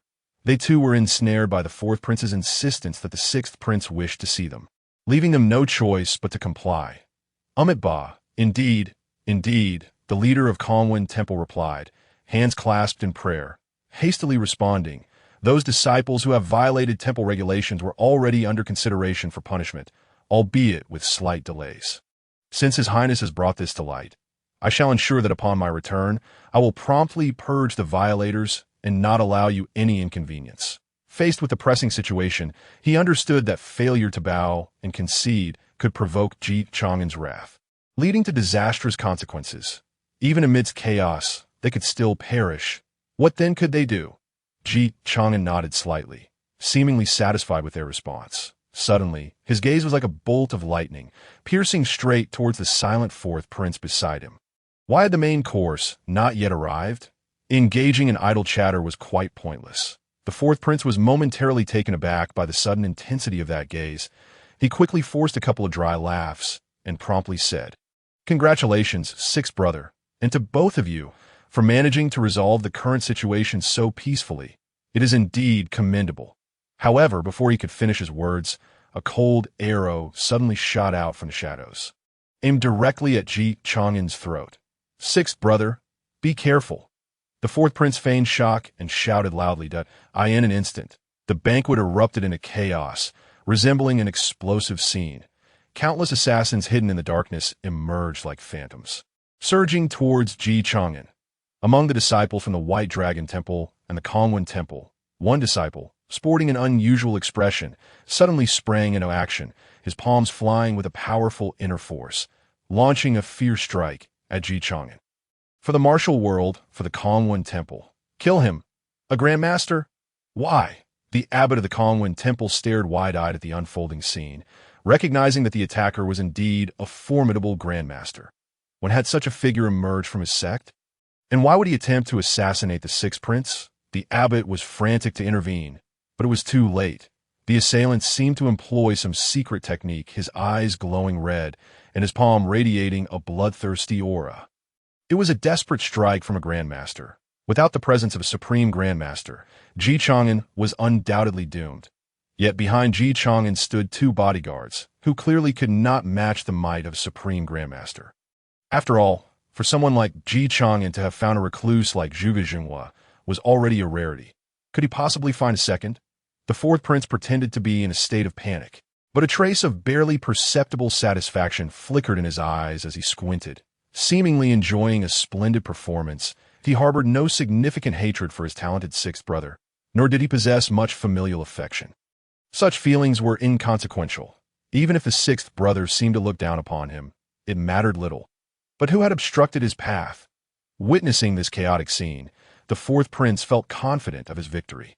Yet, it was a pity that a Grandmaster from the sect would be lost over a mere sixth brother. That felt rather wasteful. Once the sixth brother was dead, he would likely have to feign injury himself to alleviate the emperor's suspicions. Just then, the Grandmaster poured all his strength into a palm strike, the blood-red wind swirling around it like a raging dragon. Wherever it passed, tables and exquisite dishes were instantly reduced to dust, and shards of cups and plates flew through the air. Even Ji Chang'an could sense the overwhelming power, yet he chose neither to resist nor flee. Instead, he calmly lifted a wine cup and took a sip. Unperturbed by his safety tea that moment, Zhao Gao, who had remained silent behind Ji Chang'an, finally moved. Stepping forward, his garments rustled dramatically as he casually delivered a palm strike. The would-be assassin scoffed at Zhao Gao's seemingly indifferent gesture. A smirk of disdain curling at the corner of his lips, he thought to himself that even if this desperate strike were met with a supreme grandmaster, it would not be easily thwarted, let alone by the man before him. But in the blink of an eye, his smirk froze on his face. The gust of wind from Zhao Gao's palm appeared to conjure an invisible net, enveloping the blood-red aura with overwhelming force, sealing it completely. "Who are you?" The assassin's eyes widened in terror and disbelief. He wanted to utter more, but it felt as if an invisible hand had tightened around his throat, stifling any sound. For after Zhao Gao neutralized his blood-red aura, the residual force surged forward like a thunderclap. With a resounding bang, akin to thunder striking the ground, the assassin did not even have time to scream before being obliterated into a mist of blood. Dissipating into the air, Zhao Gao completed this feat with an expression of indifference. As though he had merely performed a trivial task, he stepped back to stand behind Chang'an once more. Chang'an observed this with a glint of appreciation in his eyes, pondering that Zhao Gao's seemingly effortless maneuver suggested his cultivation had indeed advanced significantly. How could this be? A supreme grandmaster? The fourth prince stared fixedly at the scene, incredulous. Where had the sixth brother found so many supreme grandmasters? He knew that as the son of the sect, supreme grandmasters were not mere trifles that one could summon at will. Just as the fourth prince was engulfed in shock and his mind blank, 6 ghostly shadows suddenly flashed from the darkness. In an instant, 6 cold beams of sword light shot towards the fourth prince like lightning. It was the 6 sword servants making their move. Chang'an, unfazed, sidestepped to observe the unfolding drama. Since the fourth brother enjoyed watching dramatic performances, he too would indulge in the spectacle, in such turmoil. There was no reason the fourth brother could attempt to assassinate him, while he could not retaliate in kind. The so-called familial bond dissipated the moment one raised a hand. Be careful. The tall, burly man behind the fourth prince shouted, enveloping him in a protective aura. "If you wish to harm His Highness, you must first step over my dead body." Though this strong man was a grandmaster, he specialized in dual cultivation of both chi and body, making him uniquely formidable among grandmasters. Yet a grandmaster was still merely a grandmaster. He could not hope to contend with the 6 sword servants united. It is known that beneath their sword formation, even a supreme grandmaster would meet their demise. As the 6 acted in perfect harmony, their intentions synchronized, in a flash, the iron tiger collapsed under the relentless assault of the sword formation, blood gushing forth and staining the floor beneath him. No.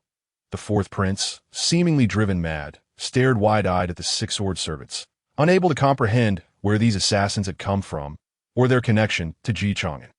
Yet, witnessing the iron tiger, who had shielded him from countless blades and assassination attempts, perish before his eyes, filled him with rage. "Someone's coming. We must go." The leader of the 6 sword servants, Chang'an, whispered urgently. Before the words left his lips, the 6 vanished as if they had never existed.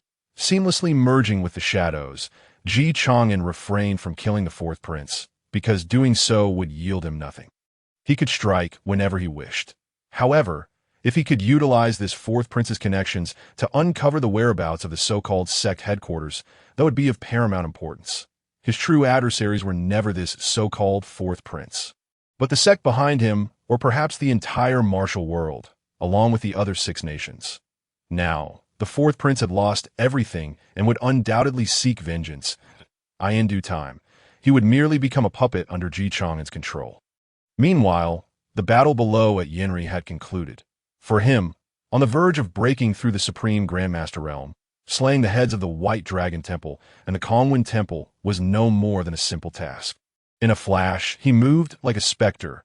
In the blink of an eye, 2 heads rolled, blood gushing forth. The fourth prince collapsed onto the floor, watching the departing figures of the 6 with a sigh of relief. Abandoning his thoughts of invoking the divine blood. No, he had not yet lost. Even if Chang'an survived, the leaders of the 2 major sects had perished. Furthermore, he had attempted to assassinate both himself and Chang'an. This was a grave sin. Would the Lingxiao sect protect him? How could they? As long as he maneuvered his way through, there was still a chance to incite chaos across the realm. Yes, he had not yet lost. The fourth prince glared at Chang'an in the distance, his teeth clenched in fury. "Your highnesses, are you unscathed?" The eunuch high leaped to the fourth floor of the drunken flower pavilion, surveying the scene littered with corpses and blood. He cared little for the deaths of others. As long as the two princes were unharmed, it seems these two sects colluded with the demonic cult, plotting to assassinate me and the fourth brother. Chang'an spoke languidly, his voice echoing as if it emanated from the depths of the abyss, imbued with a chilling aura. Their aim was to make us enemies with the Lingxiao sect, thereby sowing discord across the realm. Fortunately, the fourth brother's bodyguards fought valiantly, fending off those demonic cult masters, thus saving our lives. Although Chang'an addressed high, his gaze was fixed upon his dear fourth brother, a smile playing at the corners of his mouth. The demonic cult? The esteemed eunuch appeared as though struck by a bolt of electricity, startled, and his countenance betraying a profound astonishment, clearly unprepared for the revelation that this matter was entangled with the demonic sect. The fourth prince, upon hearing these words, was taken aback. What connection could there possibly be to the demonic sect? While it was true that the assassination was orchestrated by them, it ought not to have unfolded in such a manner. This deviated entirely from the plan he had set in motion. No, that could not be right. Eunuch, we discovered a small cache of demonic sect garments and insignias that had not been destroyed within the Zuihua Tower, reported a shadowy attendant, his head bowed in deference. No, that cannot be. The fourth prince, akin to an ant on a hot pan, was desperate to defend himself. Yet, as he opened his mouth to speak, it felt as if some unseen force had blocked his words, leaving him a loss for how to articulate his thoughts. Observing this, Chang'an shook his head slightly, a faint smile gracing his lips as he regarded the seemingly speechless fourth prince, and gently remarked, "Could it be that you, dear fourth brother, possessed knowledge of the assassin's identity? Or perhaps you are familiar with the demonic sect?" The fourth prince felt as though his throat had been constricted, momentarily frozen, his face flushed with color, yet he could not utter a single word. The eunuch, oblivious to these subtleties, clasped his hands and said, "It is good to see that both your highnesses are unharmed. We shall take charge of this matter for now. Then I must trouble you." Eunuch Chang'an nodded, his demeanor calm. However, the two factions colluding with the demonic sect should be left to the Zhenwu division to handle. Of course, it is the responsibility of the Zhenwu division. The eunuch hastily acquiesced. "Fourth brother, do you require my assistance to escort you home?" Chang'an inquired, gazing at the fourth prince who had risen to his feet, a hint of regret upon his face. "After all, your guards have valiantly perished in this ordeal." The fourth prince met Chang'an's gaze and felt a chill run down his spine. He involuntarily shivered, an inexplicable panic surging within him. Even in the presence of the emperor, he could conceal himself. Yet before this individual, he felt a terror he could not comprehend. Why had the traces of the demonic sect been uncovered? Could it be the sixth brother? No, that was utterly impossible. The fourth prince swiftly dismissed this notion from his mind. It was merely a baseless conjecture. Even if the sixth brother had anticipated an assassination attempt and had prepared formidable allies, he could never fathom that the demonic sect was under his command. After all, he had always acted with meticulousness, leaving no room for flaws. Even if the sixth brother had somehow summoned a master of unparalleled skill to support him, it should not have led to the discovery of his identity as the holy son of the demonic sect. For if the sixth brother were aware of this, he would undoubtedly report it to the emperor, and the fourth prince's life would be forfeit. Given that the sixth brother had yet to divulge anything to the emperor, and now that the fourth prince remained alive, it suggested that the sixth brother's suspicions were perhaps minimal. After all, he had lost his most crucial guard in this attack. The appearance of the demonic sect's items indicated that there were betrayals within their ranks, with someone intentionally attempting to orchestrate his downfall. The six assailants were likely powerful figures from rival factions within the demonic sect. That it was important to note that the sect was not a monolith. Power struggles and factional conflicts were commonplace. Even as the Holy Son, he merely held a claim to succession. With these thoughts, the fourth prince finally clarified his mindset. He had not yet been exposed. There remained an opportunity for him. Upon hearing the sixth brother's proposal, he shook his head slightly, suppressing the tumult within, and spoke, "Sixth brother, at the end of the day, this was a lapse in my own vigilance.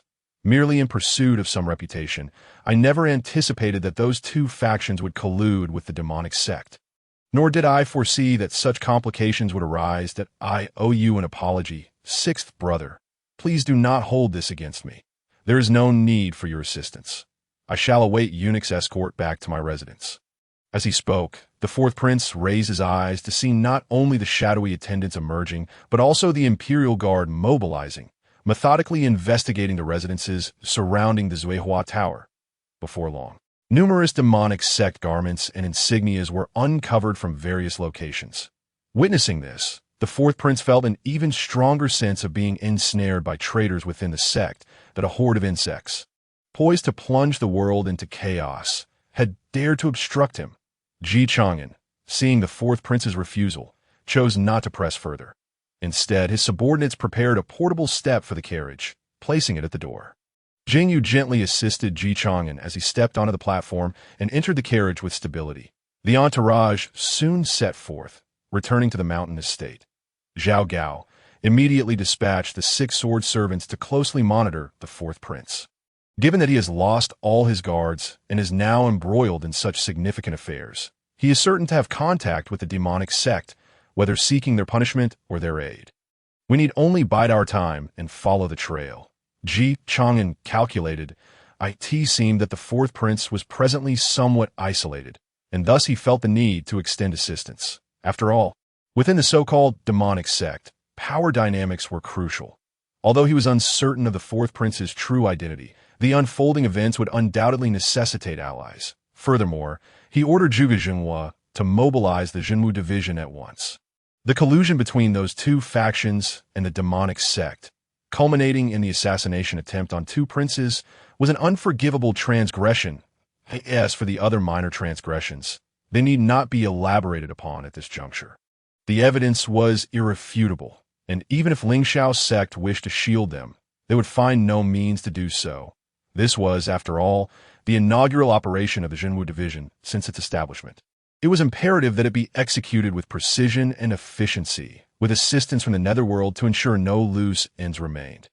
Yes, Your Highness, Zhao Gao nodded, expressing no dissent towards Chang'an's decision.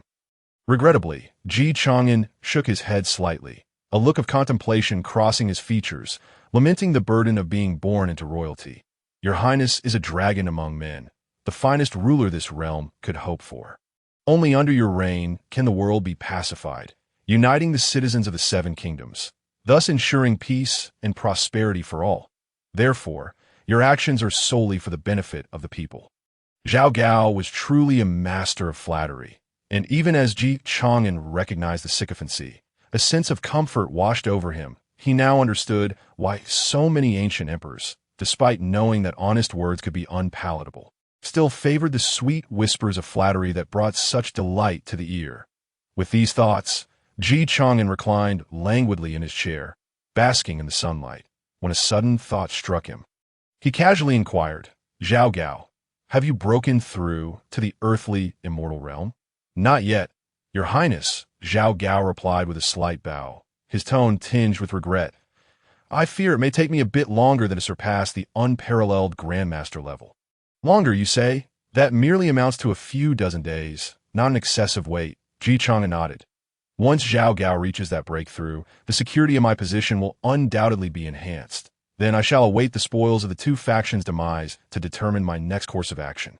Meanwhile, within the Jinwu division, the 4 great constables split into 2 groups, leading the Jinwu envoys and Jinwu guards toward the 2 factions at a rapid pace. Bailong Temple, named for a pine tree at its entrance that resembles a dragon coiling, was often bustling with devotees seeking blessings and peace. However, at this moment, a throng of skilled fighters clad in black base garments adorned with golden embroidery of the Jinwu insignia surrounded the temple, sealing it off completely.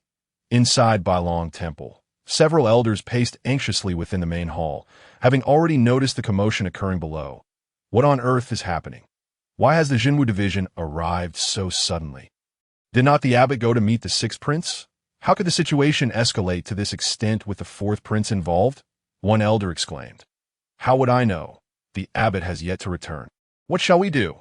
Another elder replied. equally perplexed and anxiously wringing his hands. Powerful figures from the Lingxiao sect are en route. Could it be that the Jinwu division truly intends to strike against us? While Bailong Temple holds a modest reputation in the martial world, we are not a small gang like the Hongdao gang, easily victimized. Yet, given the current atmosphere, the elder's brow furrowed, concern etched in his eyes. Let us go outside and inquire what charges these Jinwu division members intend to lay upon us. One elder gritted his teeth and proposed.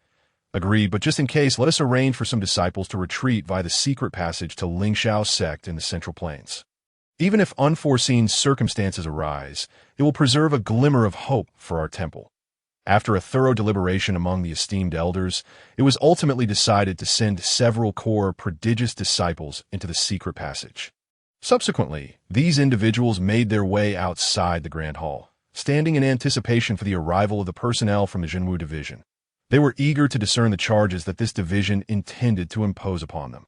Before long, Wuqing and Zhuiming emerged, leading a formidable array of Jinwu guards. The overwhelming aura they exuded was akin to a mountain crashing against the sea, causing the previously hopeful elders, who had contemplated a defiant stance, to lose all bravado. The pride they had exhibited during their earlier discussions evaporated instantly as they hurriedly approached, bowing deeply in deference, their tones imbued with humility. Esteemed sirs, our leader from the Bailong Temple has yet to return. Might we inquire the purpose of your visit? Do you require our cooperation in the investigation, or should we await the leader's return for further proceedings? Witnessing this scene, the surrounding crowd erupted into a cacophony of whispers and speculations. Why has the Jinwu division suddenly appeared? Could it be that the Bailong Temple has committed some grave transgression? Inquired an elderly gentleman. "It is hard to say," replied a young man nearby. Let us not forget that the Jinwu division is known for its meticulous scrutiny. Over the past few months, they have eradicated numerous small factions.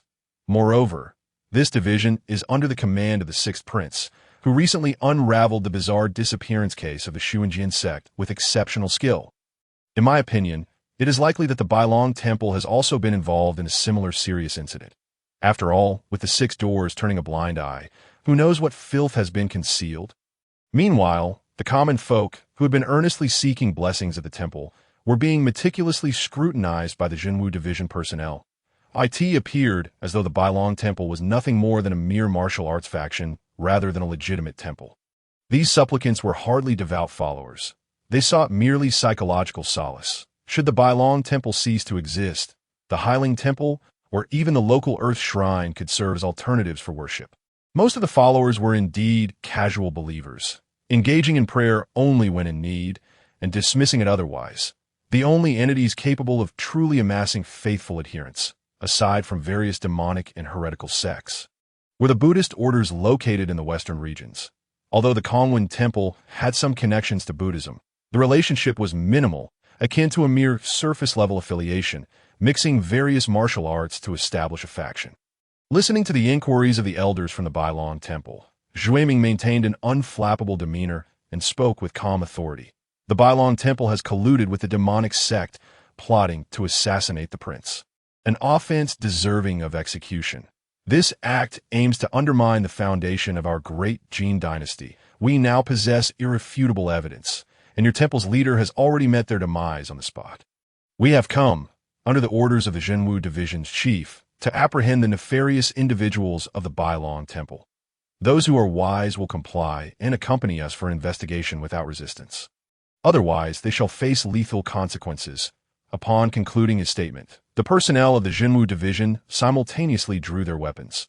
The sound of clashing metal echoed throughout the temple, and a chilling air of impending violence enveloped the space. Zhuiming's declaration left the elders of the Bailong Temple aghast, their eyes wide with disbelief. Assassinate the prince? Collude with the demonic sect? How could this be possible? We were entirely unaware. One elder stammered in panic. Unaware? Humph. Then you shall accompany us for a thorough interrogation. Zhuiming's gaze turned frigid, akin to a cold star, as he fixated on the elders, his presence emanating an aura that suggested he was prepared to act at any moment. The elders, however, were unwilling to surrender without a fight. Exchanging knowing glances, they simultaneously launched their attack against Zhuiming, unleashing a flurry of punches and palm strikes.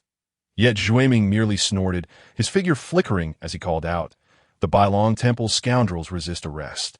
They shall be dealt with ruthlessly." Before his voice had even faded, he executed a swift kick, moving with the speed of lightning, landing 3 precise strikes on 3 different adversaries from varying distances.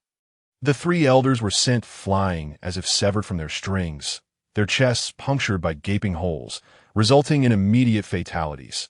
Though Zhuiming bore internal injuries from a young age and was hindered in his ability to practice fist techniques due to the side effects of various medicines, he possessed remarkable talent and resilience. He forged an extraordinary leg technique, rendering his legs formidable weapons in his hands.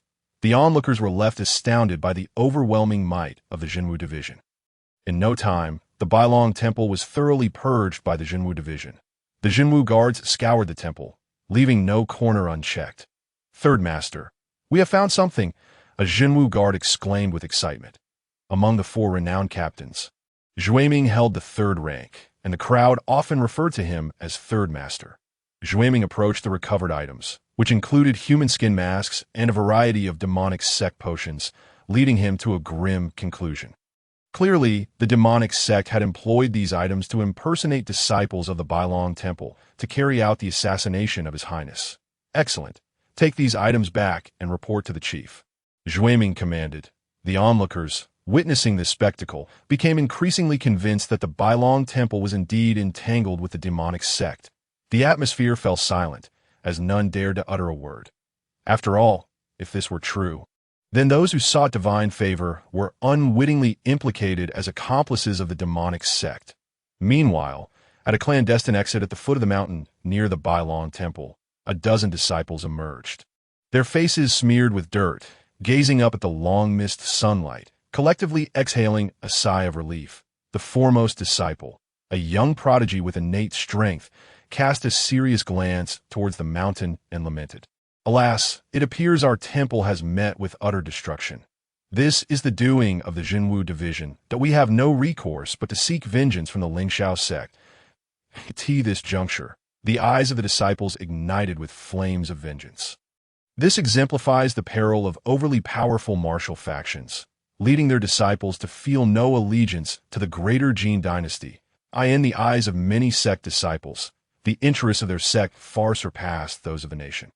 In their view, their sect resembled a miniature nation. Its destruction naturally warranted retribution. Vengeance, you say? Alas, you may not have that opportunity. Emerging from the dense forest at the mountain's base were dozens of elite members of the Luowan. If the investigation into the Bailong Temple had failed to uncover the secret passage, it would indeed be laughable. "Who goes there?" The Bailong disciples, startled by the voice, quickly realized they were surrounded. Yet, the only response awaiting them was the glint of blades. Devoid of any further dialogue, the eradication was swift and decisive. "Ding, congratulations to the host for annihilating the Bailong Temple, granting 1 summon of influence, 1 summon of martial arts, and 1 special summon. Ding, congratulations to the host for obliterating the Concealing Temple, granting 1 summon of influence, 1 summon of martial arts, and 1 special summon." Meanwhile, Chang'an, who was fishing at the Green Willow Villa, heard the system's notification and glanced at his empty fishing hook. It seemed that the fish in this pond were more elusive than any in the world. "Your bait is too abundant, Your Highness. The fish have gorged themselves and thus are unlikely to bite," the Jingni remarked, observing the nearly bursting golden carp. "Very well, I shall save it for another time." Chang'an shrugged, opting to abandon this futile endeavor and embracing the current disappointment. After all, the summons took precedence. With a total of 6 different summoning opportunities, he was eager to discover what they might yield. Presently, he felt rather vulnerable.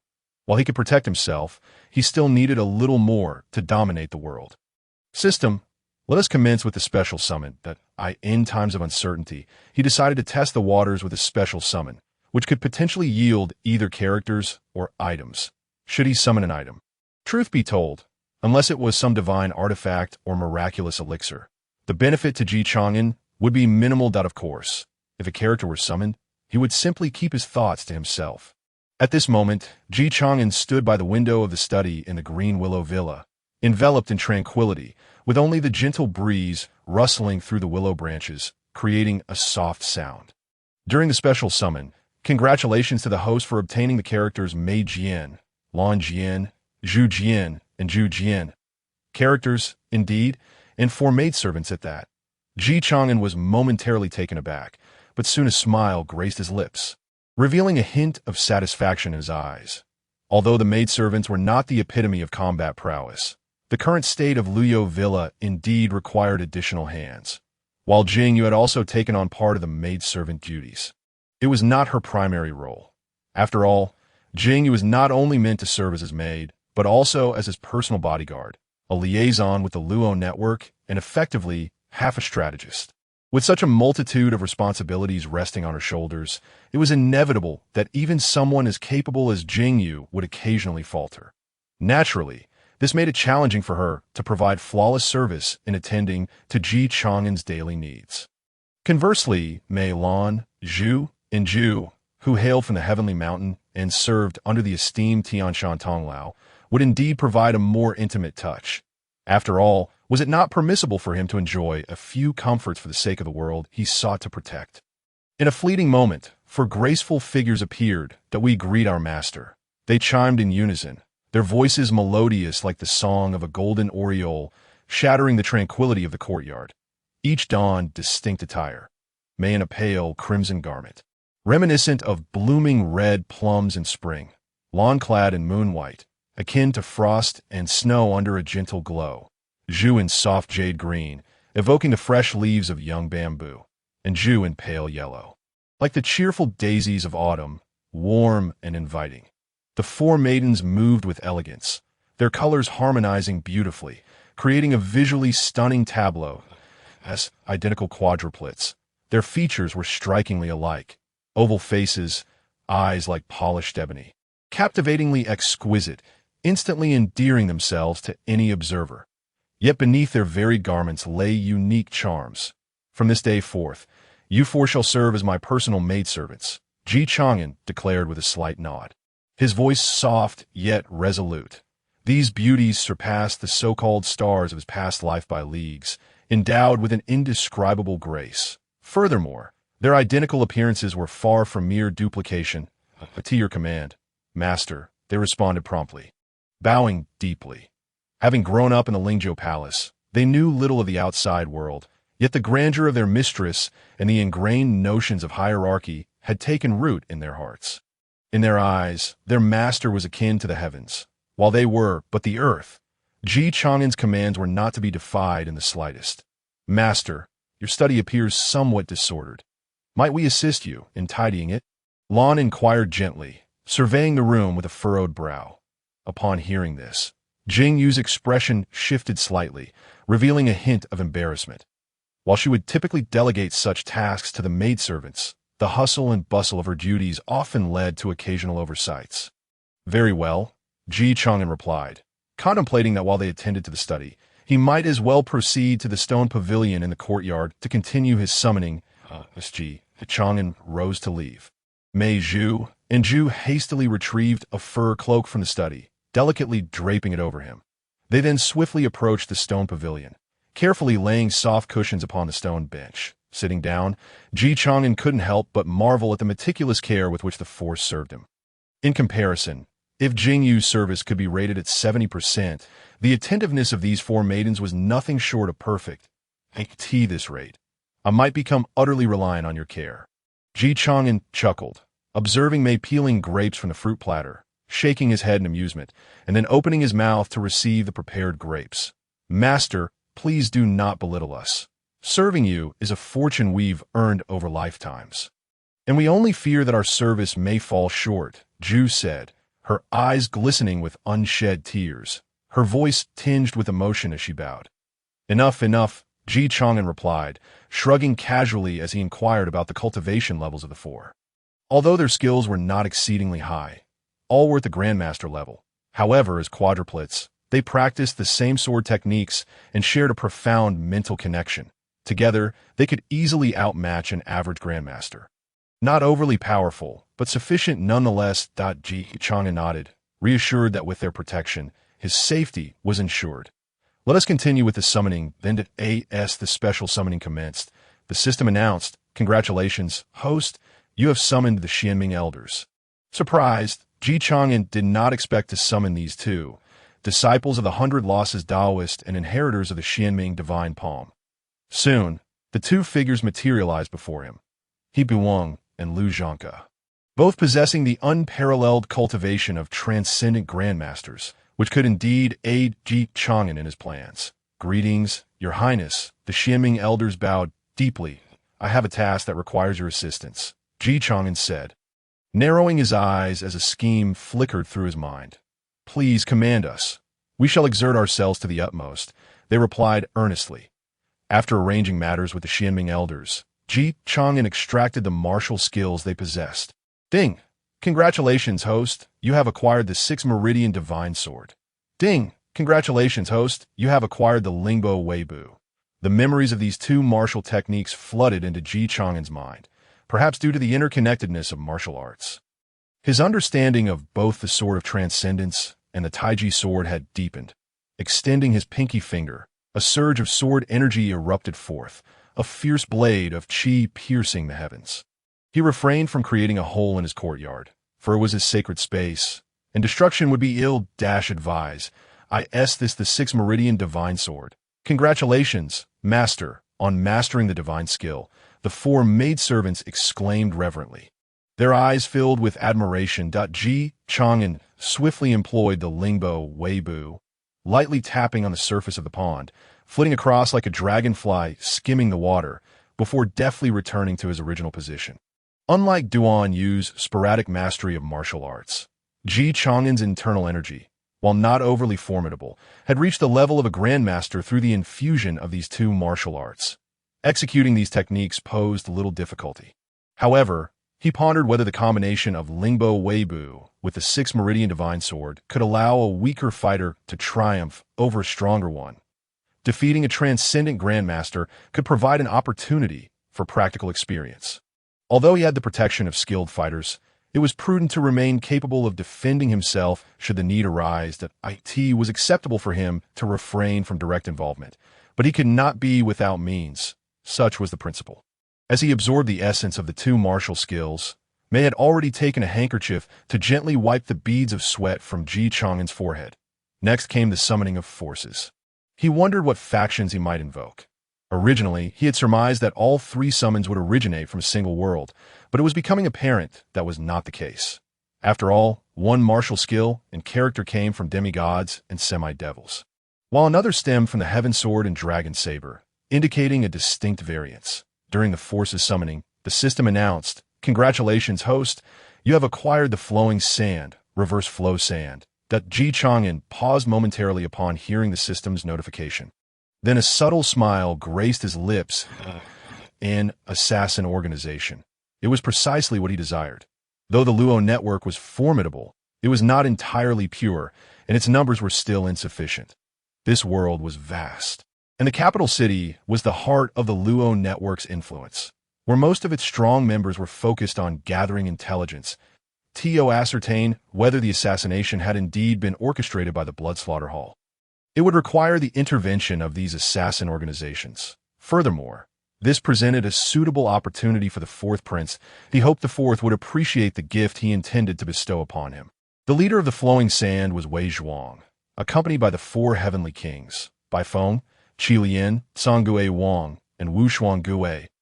Additionally, the Reverse Flow Sand was a more concealed group of assassins hidden within the depths of the Flowing Sand, known as Yin Fu and He Qilin. Moreover, the Flowing Sand boasted an external membership of 30,000 individuals, their identities diverse, perhaps beggars from the streets, cooks from taverns, or performers from stages. All walks of life could serve the Flowing Sand. Regrettably, it seemed there was no sign of ZNV's island pavilion under her control, but that was hardly a concern. With diligence, he would surely summon it one day. With this thought in mind, Chang'an decisively summoned the leader of the Flowing Sand, Wei Zhuang. "Greetings, Your Highness," Wei Zhuang responded promptly upon seeing Chang'an. He was an elderly man with white hair, wielding a great sword named Shark-Tooth Sword, though not a legendary blade. It was a weapon of renown among assassins. "Excellent, Wei Zhuang. I have a task that requires your attention. You have managed to approach the 4th prince, extracting some useful intelligence from him.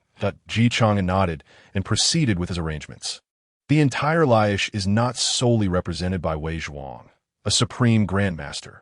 Bai Feng also holds that title, signifying the presence of two supreme grandmasters. Such power is formidable, regardless of its location. I trust that the fourth brother will appreciate this gift of mine.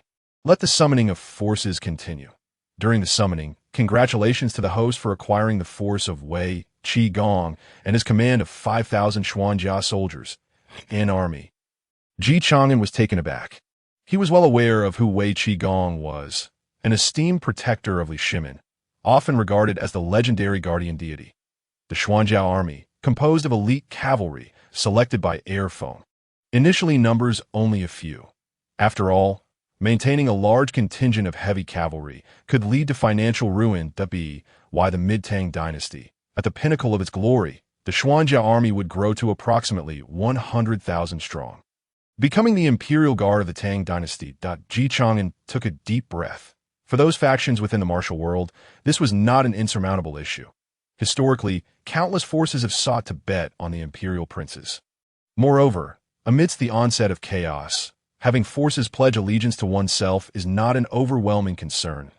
As for his father, the emperor, he would have little to say regarding this. However, matters concerning armies are quite different. Furthermore, 5,000 heavily armored soldiers possess combat capabilities that, when properly utilized on the battlefield, could rival an army of 500,000. But should the emperor discover this, it could pose a significant threat. The accusation of harboring private soldiers is one that no one can withstand, especially a prince. After all, a prince truly has the potential to threaten his position. Without knowing his father's intentions, Ji Chang'an would certainly refrain from summoning all the troops at once. If he were to be granted a title, he could then command a force of 2,000 present. As the sixth prince, having 200 armored soldiers is not excessive, yet sufficient for his needs. Summoning 200 Xuanjia soldiers as guards would raise no objections at AS for Yenri. Let him strive for a breakthrough to become a supreme grandmaster.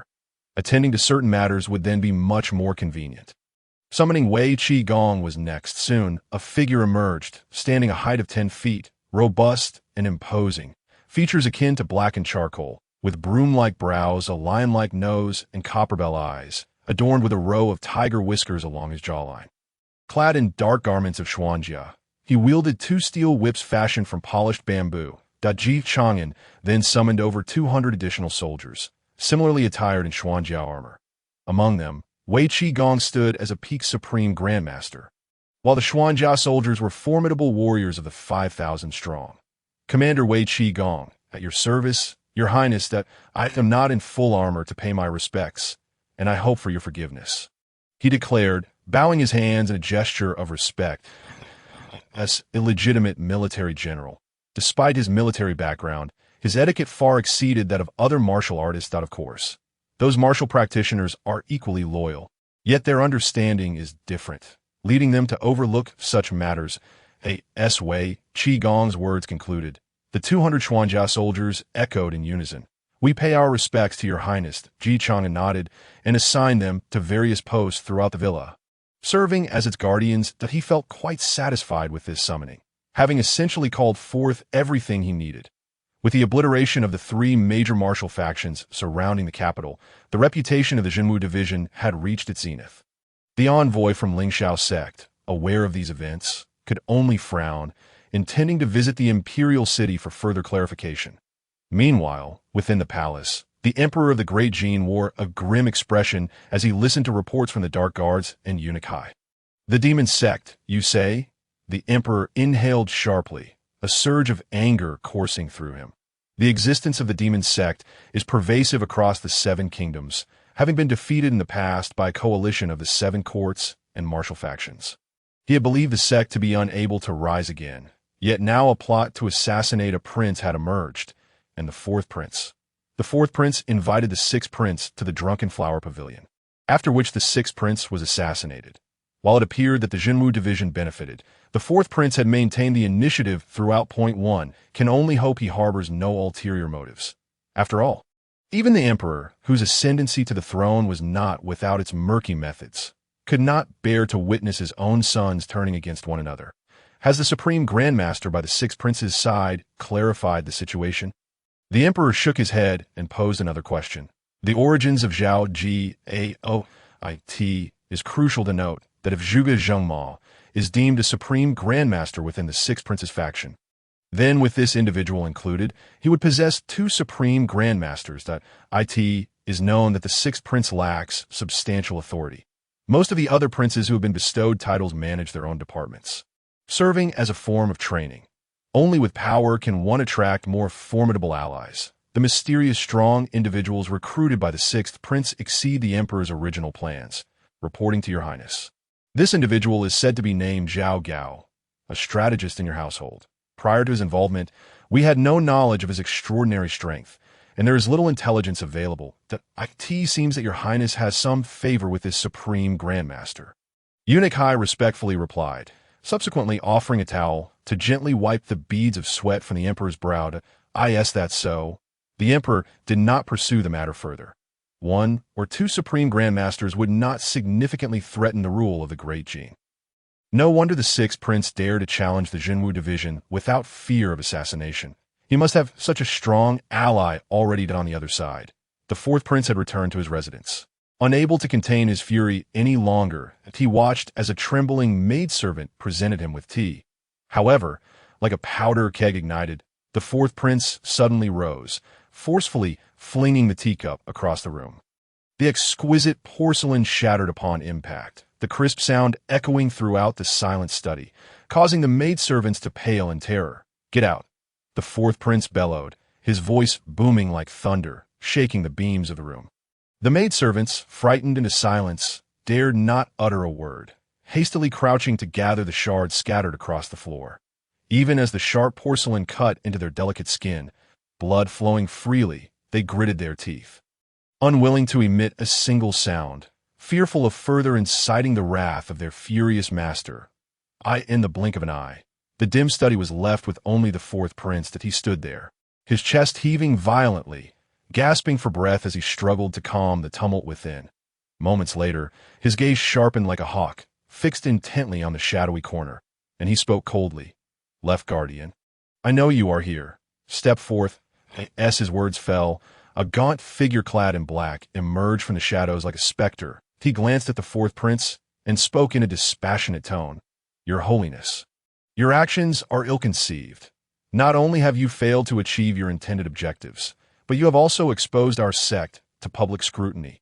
This matter will be reported to the Lord of the sect, as is, and I hope you will not take offense. The Left Guardian spoke without placing undue weight on the Fourth Prince. After all, as a Supreme Grandmaster, his strength was extraordinary. In his view, the Fourth Prince was merely a holy son, not yet having truly inherited the position of the sect leader, and thus not worthy of his flattery. The Fourth Prince, hearing these words, wore a sullen expression, realizing he had no grounds for rebuttal, and could only grit his teeth in resentment. It's all that harlot's fault. If it weren't for her meddling, I would have succeeded by now. She dares to sabotage our sect's grand plans for that position. The sect possesses both a holy son and a holy maiden, both of whom are believed to be capable of bearing divine blood. However, only one can inherit this blood, placing them in a natural state of rivalry. The Fourth Prince was convinced that the holy maiden had disrupted his ambitions. The Left Guardian remained silent. After all, such matters require evidence. If you possess proof, present in the absence of evidence, regardless of whether others are to blame. It could just as easily be said that they performed better. The sect does not adhere to such rigid protocols. Schemes and strength are merely means on the path to becoming a deity. If there is nothing else, Your Holiness, I shall take my leave to report. The Left Guardian cast aside these words, utterly indifferent to the displeased expression on the Fourth Prince's face. In a mere flicker, he vanished from the spot. The Fourth Prince stood alone in the study for a long while, finally exhaling a heavy sigh, his expression one of despondency and helplessness, with the death of Iron Tiger. And to guard against that harlot sending assassins, it appeared he would have to enlist some guards from those families. He murmured to himself, "I could see this moment." The Fourth Prince found himself in a rather awkward predicament. He had initially intended to leverage his status as a prince to navigate between the court and the divine sect, aiming first to secure a lofty position within the sect, and then use that as a springboard to contend for the throne. Yet now, forces from both sides seemed intent on extinguishing his life. A most unfortunate circumstance indeed. Among those families, although some had joined the demon sect and produced several grandmasters through the use of demonic techniques, their combat prowess paled in comparison to Iron Tiger. Whether it was the revelation of his identity as the holy son of the divine sect or the threat of assassination from that harlot, he found himself in grave danger, feeling as though he was cornered with no escape. As he pondered this, a feather suddenly appeared in his study. "Who is it?" the fourth prince exclaimed in terror, his body tensing instantly. His cultivation was not low. He presented a fa of innate mastery to outsiders, yet secretly practiced demonic arts, having already attained the level of grandmaster. However, he sensed not a hint of the visitor's presence. Thus, this person must either be an exceedingly skilled grandmaster in lightness skills or an unparalleled grandmaster. After a brief moment of panic, the fourth prince forced himself to regain his composure. He considered that since the stranger had not directly sought his life, they must have other intentions. His gaze fell upon the feather on the table, and he was startled to find that, despite its seemingly light appearance, it had pierced the surface with the precision of a hidden weapon. Upon the feather, a line of small characters caught his eye. "It is known that your highness belongs to the demon sect. Please meet outside the city at the temple. Laish." The fourth prince's eyes narrowed. He had never heard of Laish, but judging by the skill of the messenger, this so-called Laish was formidable. What could their invitation imply? Naturally, it suggested collaboration. The fourth prince hesitated, yet ultimately resolved to act. He still possessed the blood of the gods. Should those individuals harbor ulterior motives, he would eliminate them all. He could not afford to abstain, for he was unaware of how deeply they understood his connection with the demon sect. If this information were to reach his brothers or his father, he feared for his own survival. Finally, with a determined grit of his teeth, the fourth prince made up his mind. He grasped his long sword, donned a conical hat to obscure most of his face, and stealthily slipped out through the back door of the estate, hastening towards the specified temple outside the capital. Before long, he arrived at the temple, which, despite its usual tranquility, now bore an air of palpable menace, as though countless eyes lurked in the shadows, sending chills down his spine.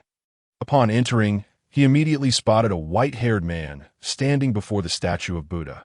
This individual exuded an innate, overwhelming aura that demanded attention, wielding a peculiar gigantic sword resembling a shark's tooth. Behind the white-haired man stood another man clad in feathered attire, his gaze cold and scrutinizing. "Wei Zhuang," the white-haired man said, slightly tilting his head, his eyes still fixed on the Buddha statue.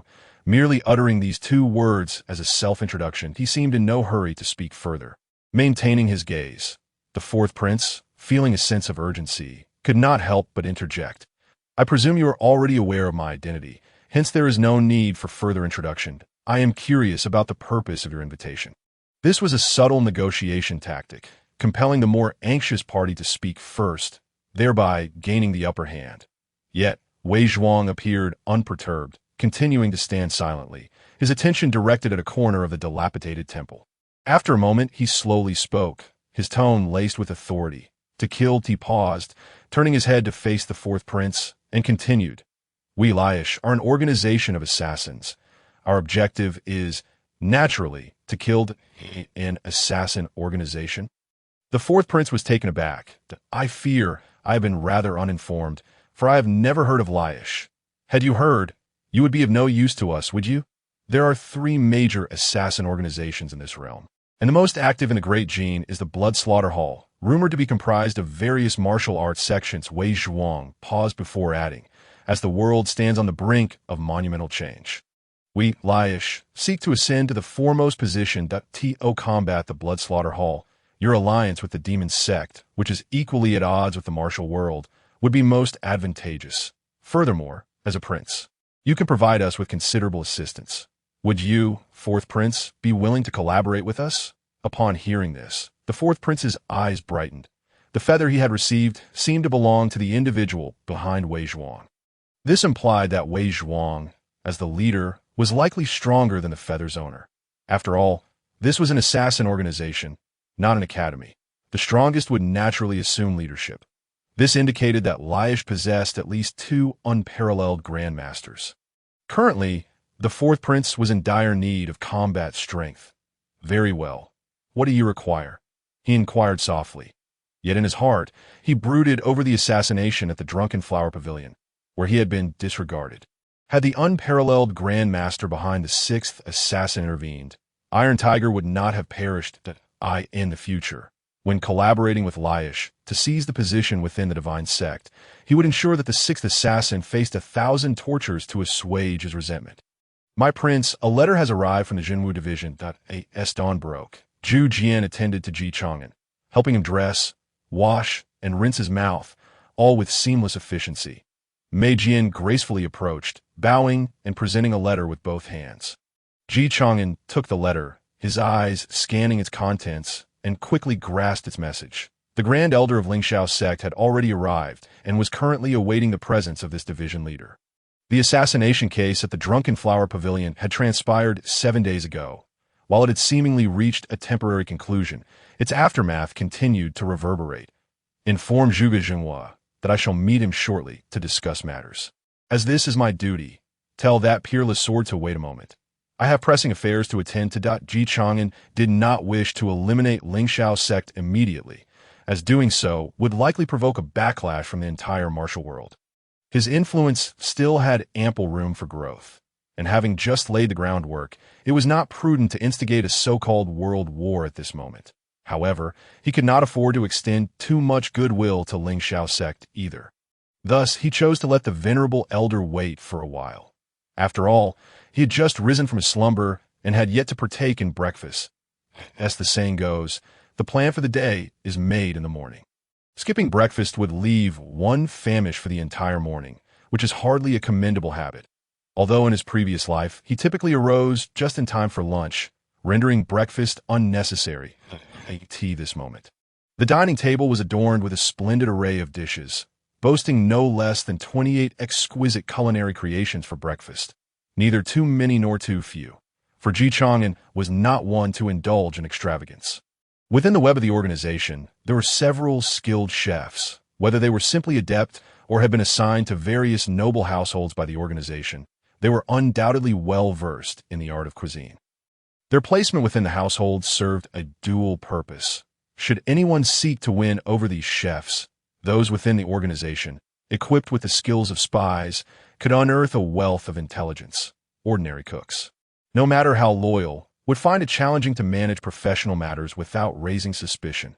Under the attentive service of the four maidens, Mei Lan, Zhu, and Zhu, Ji Chang'an leisurely spent the better part of half an hour savoring his breakfast.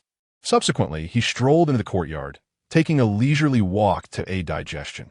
Suddenly reminded that he still had guests to attend to, he gracefully summoned Jingyu and the two swordsmen, Mei Jian and Zhu Jian, and ascended the carriage. Surrounding them were the armored guards, while the driver had been replaced by a skilled horseman from the armored regiment. Yi Qigong rode his steed, his eyes like bronze bells, scanning the vicinity for any suspicious figures. Meanwhile, within the town marshal division, the ninth-ranked elder of the great Jin dynasty, renowned as the peerless sword, Fang Yufeng, sat within the hall of the division, now in his 80s.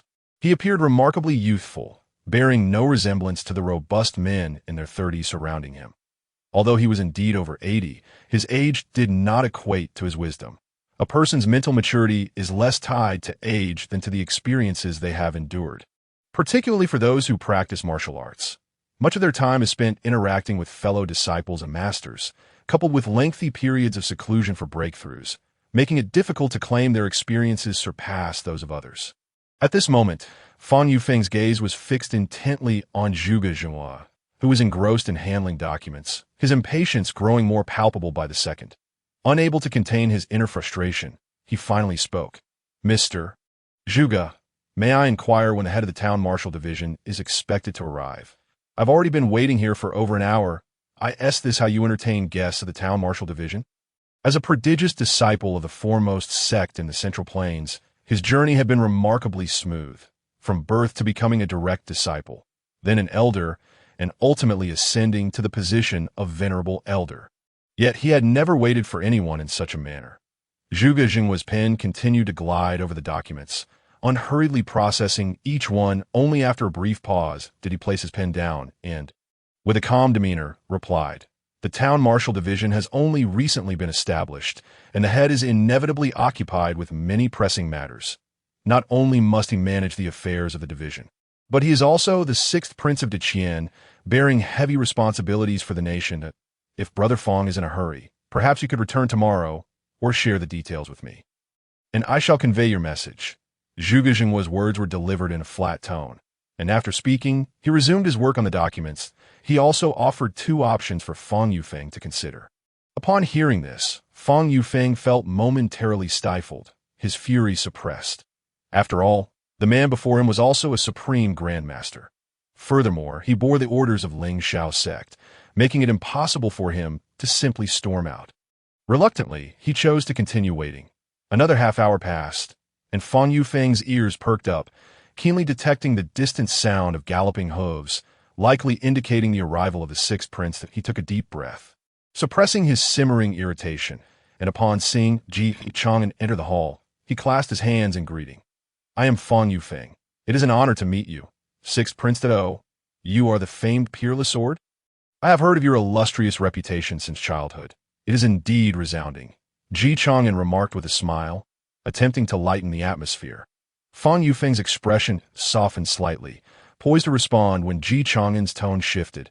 "Especially your righteous act of extinguishing your own kin, annihilating the Fong family. Truly, a tale for the ages. Who does not possess a shadowy past? Particularly among supreme grandmasters. At their level, the lives they have claimed are numerous.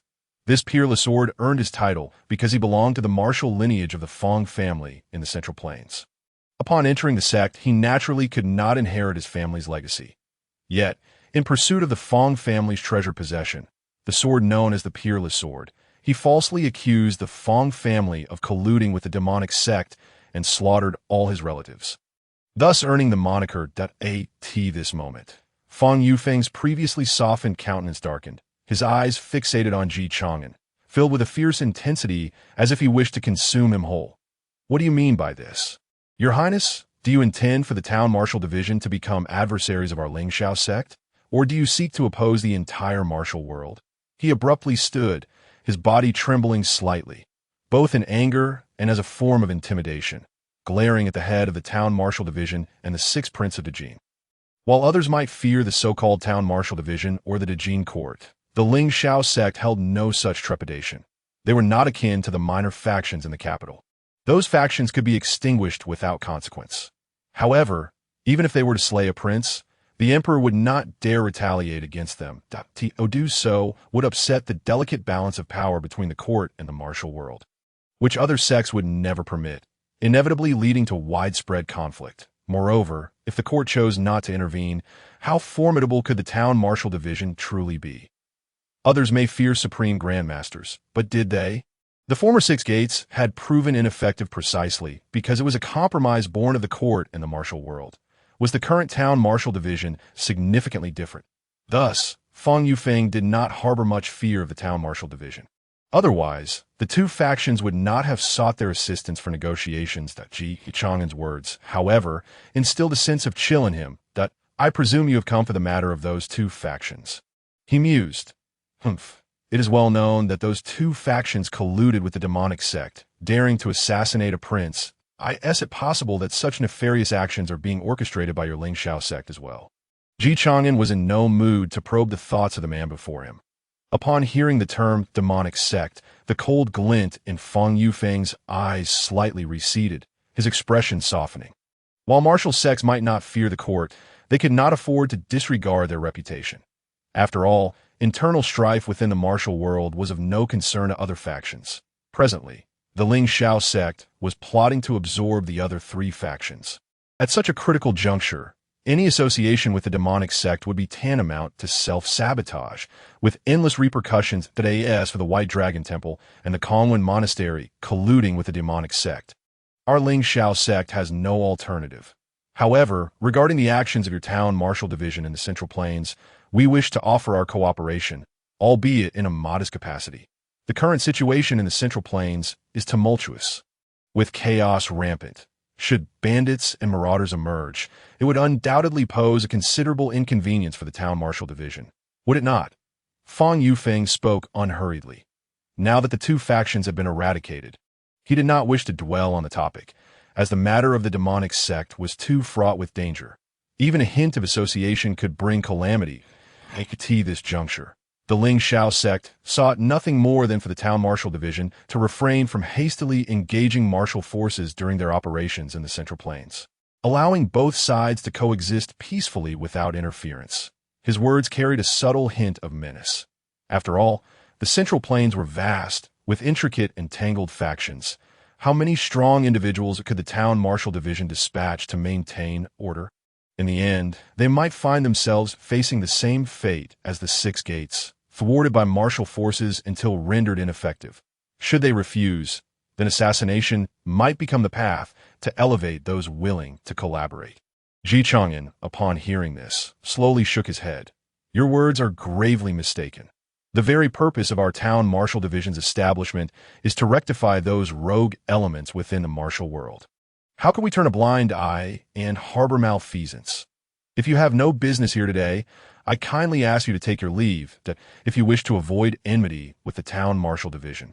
The solution is simple. You all may continue your martial training on the mountain and refrain from descending to stir trouble. That not sufficient. Fang Yufeng, upon hearing this, took a deep breath, his expression growing increasingly frigid, as if frost could form in its wake. Since you have no intention of negotiating, then let us cease this discourse. Further words are futile. Do not presume that by gathering a few supreme grandmasters, you are invincible in this world. The realm is rife with hidden talents and formidable individuals. Do you truly believe you can control it with ease? As the supreme grandmaster, it is only natural that pride swells within him. And with a sharp retort, he swept away his sleeves and departed. Chang'an, however, remained unperturbed. Gazing at the teacup in his hand, he watched the departing figure of Wushuang Jian and remarked with a smile, "What you say is indeed quite reasonable. In this world, there are hidden dragons and crouching tigers. Similarly, even the capital is not entirely secure, with bandits rampant, that I urge you to exercise caution." Fang Yufeng, as the ninth-ranked supreme grandmaster of the Great Jin, hardly took these words to heart. In his estimation, the number of individuals capable of obstructing his path or threatening his life was exceedingly few. Observing Fang Yufeng's departure, Chang'an shook his head and addressed the nearby Jingmi, informed the two elders of Xianming to prepare for action. The grand drama in the Central Plains is about to commence. I wonder what you can bring me. Ling Shao's sect. On the other hand, after leaving the Jinwu Division's yamen, Fang Yufeng conveyed the firm stance of the Jinwu Division. He then mounted a divine steed, setting his course back to Ling Shao Mountain. Given the Jinwu Division's unsatisfactory attitude towards their martial arts factions, they could leverage this stance to compel all martial sects in the Central Plains to align with them, thereby facilitating their ambition to unify the martial world of the Central Plains. Exiting the capital's plains, three essential routes lay before them: Luoyan Pass, Qinglan Pass, and Fiki Pass. These three towering gateways staunchly guarded the capital and its surrounding areas, with a single man capable of holding back a multitude. Fang Yufeng and his entourage chose to depart through Qinglan Pass to hasten towards the Ling Shao sect.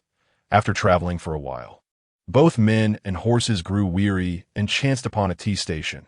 This tea station, originally intended for weary travelers and their steeds to rest, usually bustled with activity. Yet at this moment, an eerie silence enveloped the surroundings. With only two individuals seated inside, one appeared to be around 50, possessing high cheekbones and deep-set eyes, bearing the distinct features of a Westerner. The other was tall and slender, with a dark complexion. Leaning against a short staff adorned with a deer's head, they grasped a pair of crane-billed pens.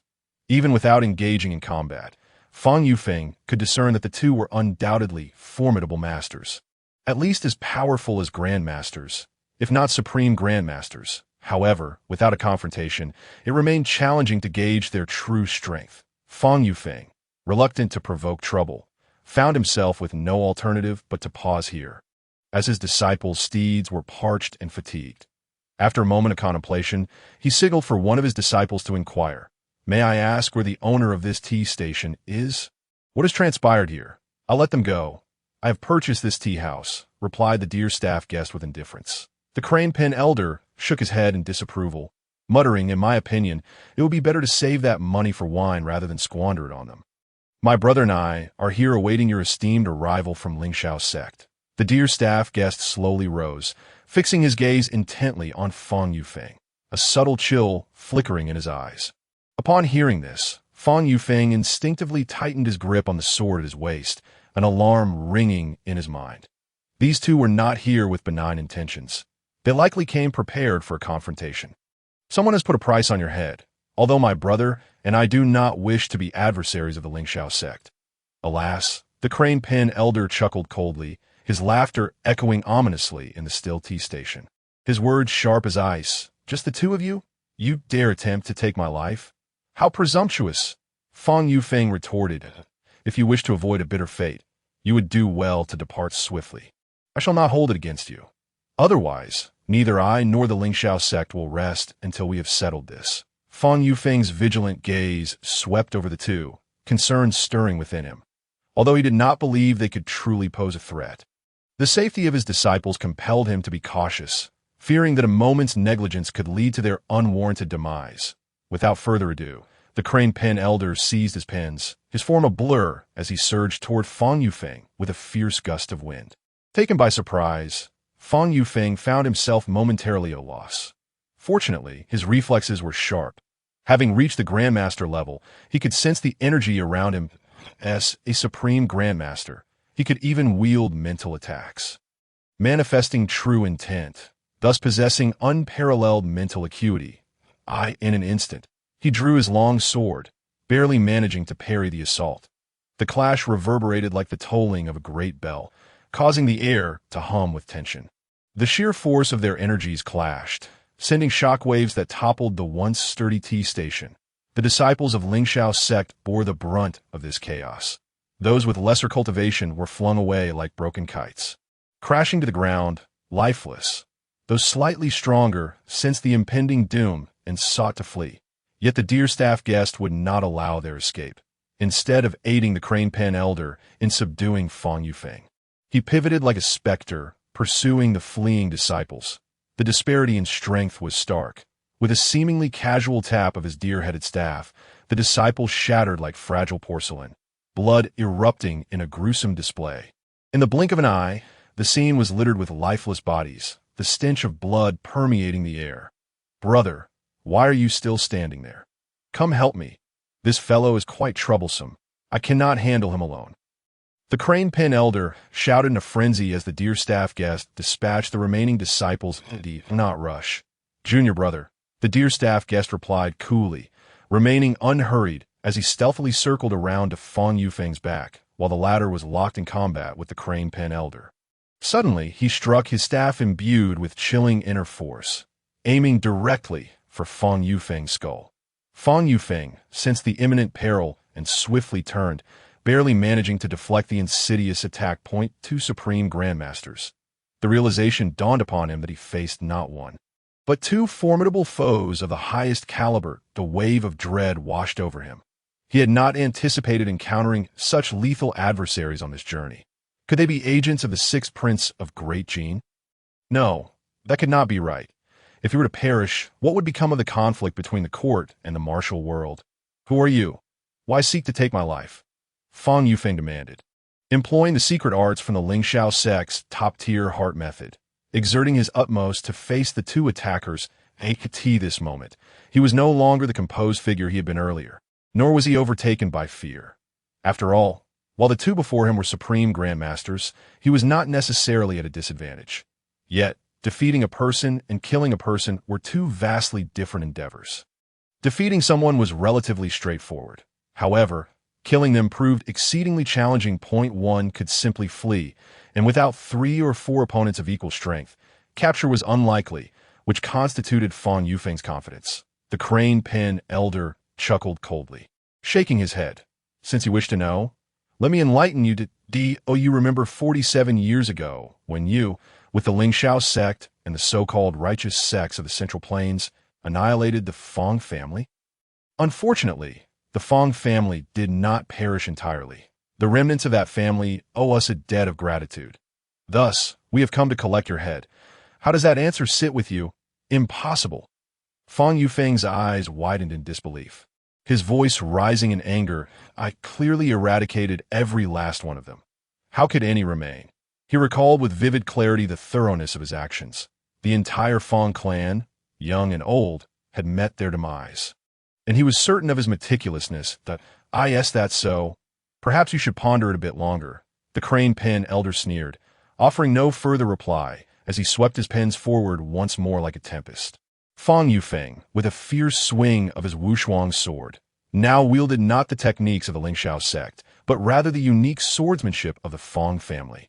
With a sudden burst of speed, he sought escape into the dense woods flanking the official road, knowing that if he could reach the cover of the forest, even an unparalleled grandmaster finds it exceedingly challenging to locate him. Upon witnessing Fang Yufeng's futile attempt to flee, the two elders of Xianming exchange a glance, resolving not to delay any longer.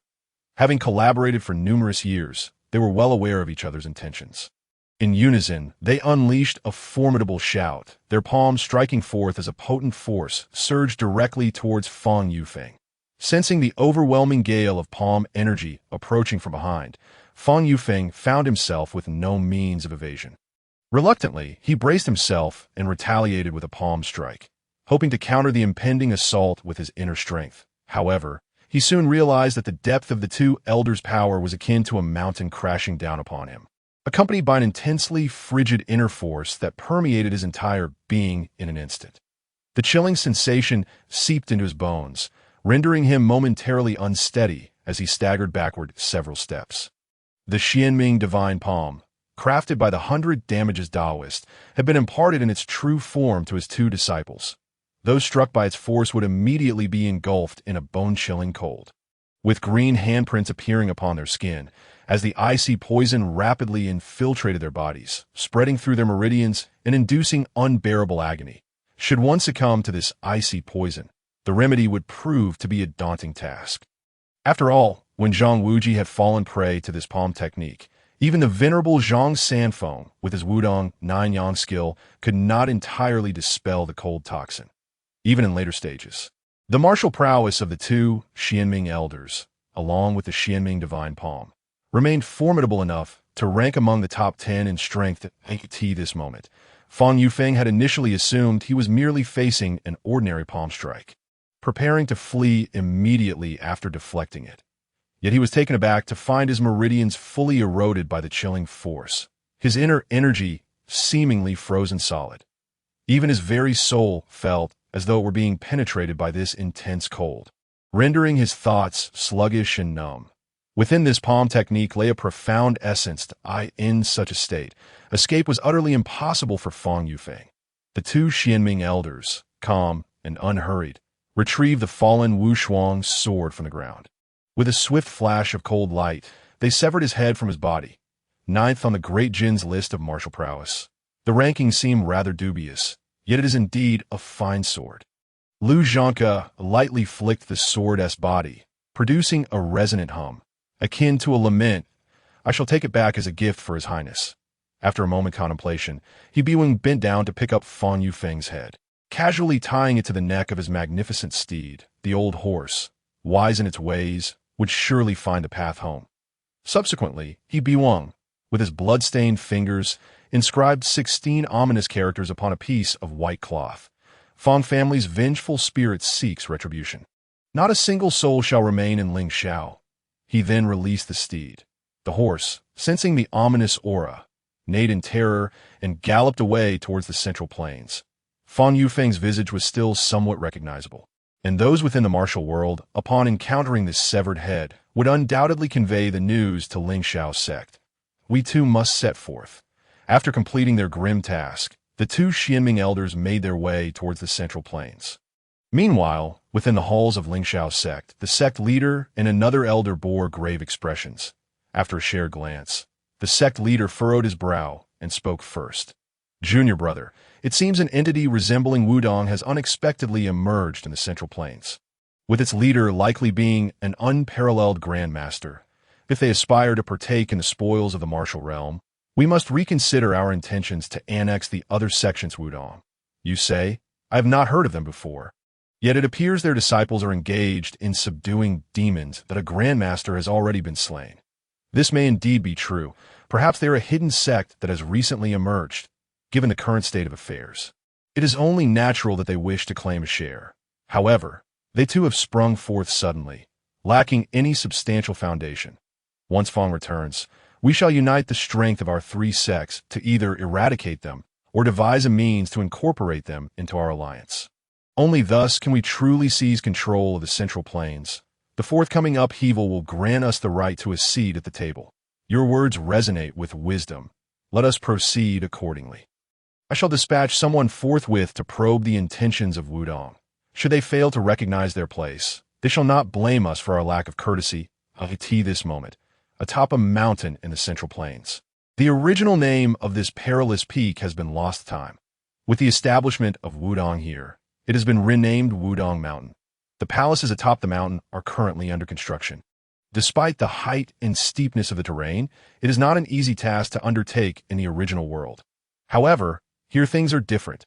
Even those who have not cultivated possess physiques far sturdier than their counterparts in the original realm. Not to mention those with postnatal cultivation. For martial artists below the third realm, the process of refining their muscles and bones requires considerable resources. They either serve as guards or engage in escorting duties, both of which are not particularly secure, that in a sense. Construction involves substantial wealth and safety, albeit it requires some labor. Thus, the Taya Hall of Wudong Mountain is nearing completion. The funds for this construction did not come from Chang'an, but rather from the second of the 7 heroes of Wudong, Yu Lianzhou, and the fourth, Zhang Songshi, who have begun to eradicate the bandit strongholds of the Central Plains, amassing considerable wealth in the process. At present, Yu Lianzhou and Zhang Songshi stand side by side within a bandit lair, the air thick with the scent of blood, corpses strewn about in abundance. The viscous blood flows across the ground, pooling into dark crimson puddles. Zhang Songshi retrieves a map from his bosom, scrutinizing it closely before marking ends over one stronghold they have eradicated, declaring, Second brother, this marks the 11th stronghold we have cleared, leaving 8 remaining. Once they have completed their tally, the Wudong disciples arriving afterward will commence the task of tidying up the battlefield, properly burying the dead, collecting scattered belongings and treasures, while also keeping an eye out for potential intelligence. Yu Lianzhou is by no means a merciful individual. His self-created tiger claw fatal grip is renowned for its viciousness throughout the martial world. Acknowledging Zhang Songshi's words with a slight nod, he replied solemnly, Indeed, I did not anticipate that the Central Plains harbored such a multitude of bandits. These strongholds are somewhat different from our expectations. They surely have masters behind them.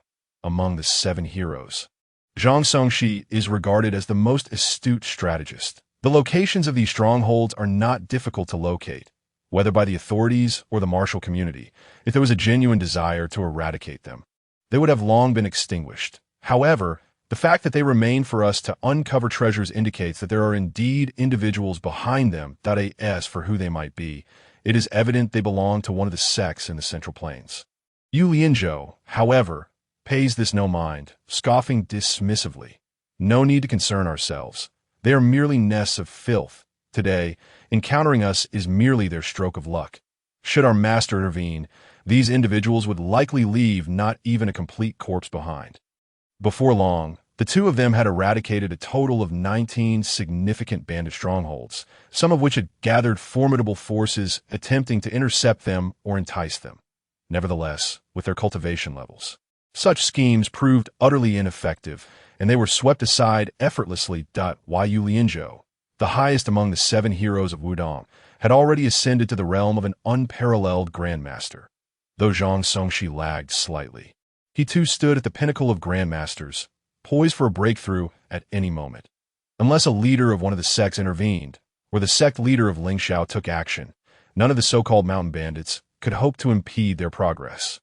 The news of Wudong's sweeping away of bandits in the Central Plains sent shockwaves throughout the realm. After all, those smaller sects and merchant guilds understood well that these bandit strongholds were merely a means for the sects to collect taxes. As individuals within the martial community, they were mindful of their reputations. thus could not directly demand payments. Meanwhile, some less discerning smaller sects were reluctant to voluntarily pay protection fees, leading to the emergence of these bandits and thieves. Simultaneously, within the Grand Hall of Lingxiao's sect, the atmosphere was so tense it felt as though it could drip water. The sect leader and the elder fixated intently on a severed head resting atop the table, their eyes wide with disbelief. Though the head had become somewhat desiccated and decayed from prolonged travel, its features obscured, they recognized it unequivocally as that of their junior brother, Feng Yufeng. Where was this discovered?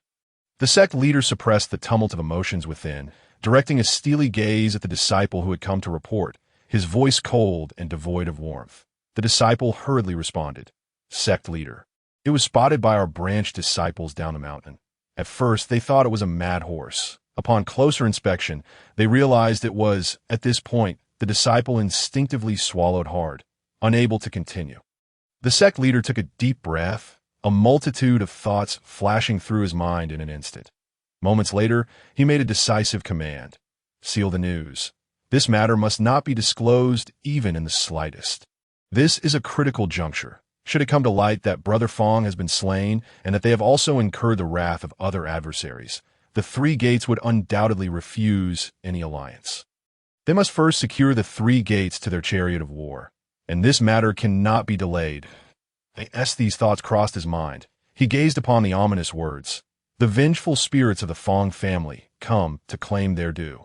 In Lingxiao, not a soul shall be spared." His heart trembled, for it was essential to acknowledge that Brother Feng's combat prowess was not inferior to his own. The fact that he could be killed signified that he too was vulnerable. Even the most exalted Grandmaster could meet his demise. This realization struck him with a fear he had not felt in a long time after his breakthrough. After all, he still had many years ahead of him and held the esteemed position of sect leader. Who would not fear death? The Feng family. Humph, mere specters and tricks. The sect leader of Lingxiao steadied himself and quickly set plans in motion, dispatching individuals to gather intelligence, to ascertain whether a powerful force within the court had acted covertly, or if Wudong was responsible. Regardless of who it was, I shall avenge Brother Feng. The Feng family was once the mightiest martial clan in the Central Plains, with ancestors who were also unparalleled grandmasters, though they had since fallen into decline. However, their vast resources had made them a target for Lingxiao sect, and it was only through the absorption of the Feng family that they had achieved such a foundation, enabling them to possess 3 grandmasters. Alas, now they were down to merely 2. As the sect leader of Lingxiao and the elder of the Supreme hurriedly concealed their heads, they immediately summoned their disciples. "Go and invite the leaders of the 3 gates, informing them that Lingxiao sect has urgent matters regarding Wudong to discuss." The news of Brother Feng's assassination must not reach other sections, however. Wudong's annihilation of those bandit strongholds equated to severing their source of wealth. The 3 gates, acting independently, lacked the means to contend with Wudong. Now, seizing this opportunity to invite them to act together would surely elicit their agreement. With Wudong as a springboard, they could unify the martial world of the Central Plains. Perhaps they could even attribute Brother Feng's death to Wudong, despite the absence of any actual connection. The so-called 3 gates of the Central Plains are Yin-Yang Gate, Qingfeng Gate, and Tai-Shui Gate. These 3 had united early on due to the overwhelming strength of Lingxiao sect, thus avoiding being swallowed whole. They were acutely aware of Lingxiao's ambitions, yet the shifting dynamics of the martial world had thrown the realm into turmoil. However, with the turbulent state of the martial landscape and the emergence of the Jinwu division, they feared the court might turn against them, leaving them in a state of inner conflict, uncertain of their course of action. Upon hearing Lingxiao sect's summons, the 3 gates did not refuse. Instead, they arranged to meet at Lingxiao sect in the Grand Hall of Lingxiao sect. After a brief exchange of pleasantries, the sect leader of Lingxiao spoke first. "Esteemed leaders, Wudong has emerged with great ferocity, having eradicated 19 strongholds and drawing close to the court. They likely harbor no intentions of cooperating with us. They are foes, not allies. I wonder how the esteemed leaders perceive this situation. I propose that our sects unite to form the Central Plains Alliance. After all, with the Jinwu division advancing with such vigor, if we continue to act independently, we will be but a scattered force, likely to be picked off one by one should that occur. The martial world of the Central Plains will surely plunge into irretrievable chaos. Upon hearing these words, the leaders of the three gates exchanged glances. A silent conversation passing between them filled with unspoken thoughts. The leader of Tai Shui Gate spoke first. Sect leader Bai, under different circumstances, we might have acquiesced. However, it seems Brother Fong has indeed perished. You appear to have offended an unknown, powerful entity. Should we align with you, that mysterious individual may retaliate against us as well, that a being capable of slaying the peerless sword can surely extinguish our lives too. Cannot they? By Tianma, the sect leader of Ling Xiao, listened intently, his gaze sharpening. The news had leaked. It appeared that when Brother Fong returned, he was seen by some passerby. Indeed, even if no one dared to confront that head. Fearing retribution from Ling Xiao, the characters inscribed above were still visible. Bai Tianma took a deep breath and coldly replied, "Then what do you propose? You understand the implications of the Blood Slaughter Palace's actions against the court. The world is on the brink of chaos. If the sects of the Central Plains continue to engage in infighting, there may soon be no Central Plains martial world left. Furthermore, Wudong's annihilation of 19 strongholds may very well be an attempt to curry favor with the court. Now that we have gathered here, let us speak openly. Or do you have alternative notions? Shall we forsake our homeland and join other grand sects elsewhere? Moreover, the assailants of Brother Fong need not be solely attributed to the Fong family. The court and Wudong are equally suspect, are they not? The next target could very well be you. In truth, the martial sects of the Central Plains, due to their geographical proximity to the court, often acted with restraint to ensure their own survival, rendering their overall strength comparatively weaker than sects from other regions. Additionally, the interwoven relationships between the sects were intricate and complex, where the slightest disturbance could set off a chain reaction. Even if Ling Xiao's sect harbored intentions of completely uprooting the three gates and incorporating them into their fold, they had to tread carefully that a rash attack on the three gates would undoubtedly disrupt the balance of power within the Central Plains martial world and provoke the covetousness of sects from other regions. Should that happen, the Central Plains martial world would surely fall prey to the onslaught of various factions. Thus, they only dare to let their subordinates vie for some benefits, knowing that at least at the level of Grandmaster and unparalleled Grandmaster, they would not intervene directly. The death of Brother Fong, an unparalleled Grandmaster, had not occurred in the Central Plains for quite some time, typically only happening in battles against demonic sections. The leaders of the three gates seem to have already prepared their proposal, stating, "We are well aware of Ling Xiao's sect's grand ambitions. Should we join this so-called Central Plains alliance at this moment, it would not be long before our foundations are undermined, reducing us to mere vassals. In the past, we had little choice. However, now that you have drawn the ire of an unknown enemy, and if you suspect it may be Wudong, then demonstrate your strength by annihilating Wudong or subduing them. If you can accomplish this, we three gates are willing to join the Central Plains alliance and follow Ling Xiao's sect's lead. If not, then perhaps aligning with you does not guarantee our safety either. Therefore, let us part ways and seek our own paths. If that individual were still alive, extinguishing Wudong should not be difficult, would it? If they're no longer among us, then what distinguishes Ling Xiao's sect from us?" Bai Tianma understood that this was the three gates' bottom line, with no room for negotiation left. Gritting his teeth, he resolutely declared, "So be it. It is settled." After the leaders of the three gates took their leave, Bai Tianma turned to the elder of the Supreme, his face etched with concern, sighing, "It seems we must call upon that individual. I only wonder how our master is faring now." The elder of the Supreme nodded. "It can only be so. Should our master intervene, all will surely be well. The mere Wudong has been thoroughly investigated. The leaders are known as the 7 heroes of Wudong, with 2 of them being unparalleled grandmasters, while the other 5 appear to be grandmasters. Such a force, in times past, would have had a share of influence in our Central Plains had they not eradicated 19 strongholds. Unfortunately, at this moment, Brother Fong's death necessitates that we eliminate Wudong to assert our dominance. Only then can we absorb the 3 gates and uncover the killer of Brother Fong to exact our revenge. May Wudong be wise enough to recognize their situation. If they are willing to submit to us, it would not be amiss to draw them in, for in this critical moment, any increase in our combat strength is beneficial to them. The destruction of 19 strongholds is but a minor setback. The primary goal remains the annihilation of Wudong. Otherwise, rebuilding only to be destroyed again serves no purpose. Indeed, as long as our master takes action, all will be well. During the day, Bai Tianma disregarded the words spoken and proceeded towards the rear mountains of Lingxiao Mountain. Meanwhile, the two elders of Xianming were not idle. They launched relentless assaults on the branches of Lingxiao sect.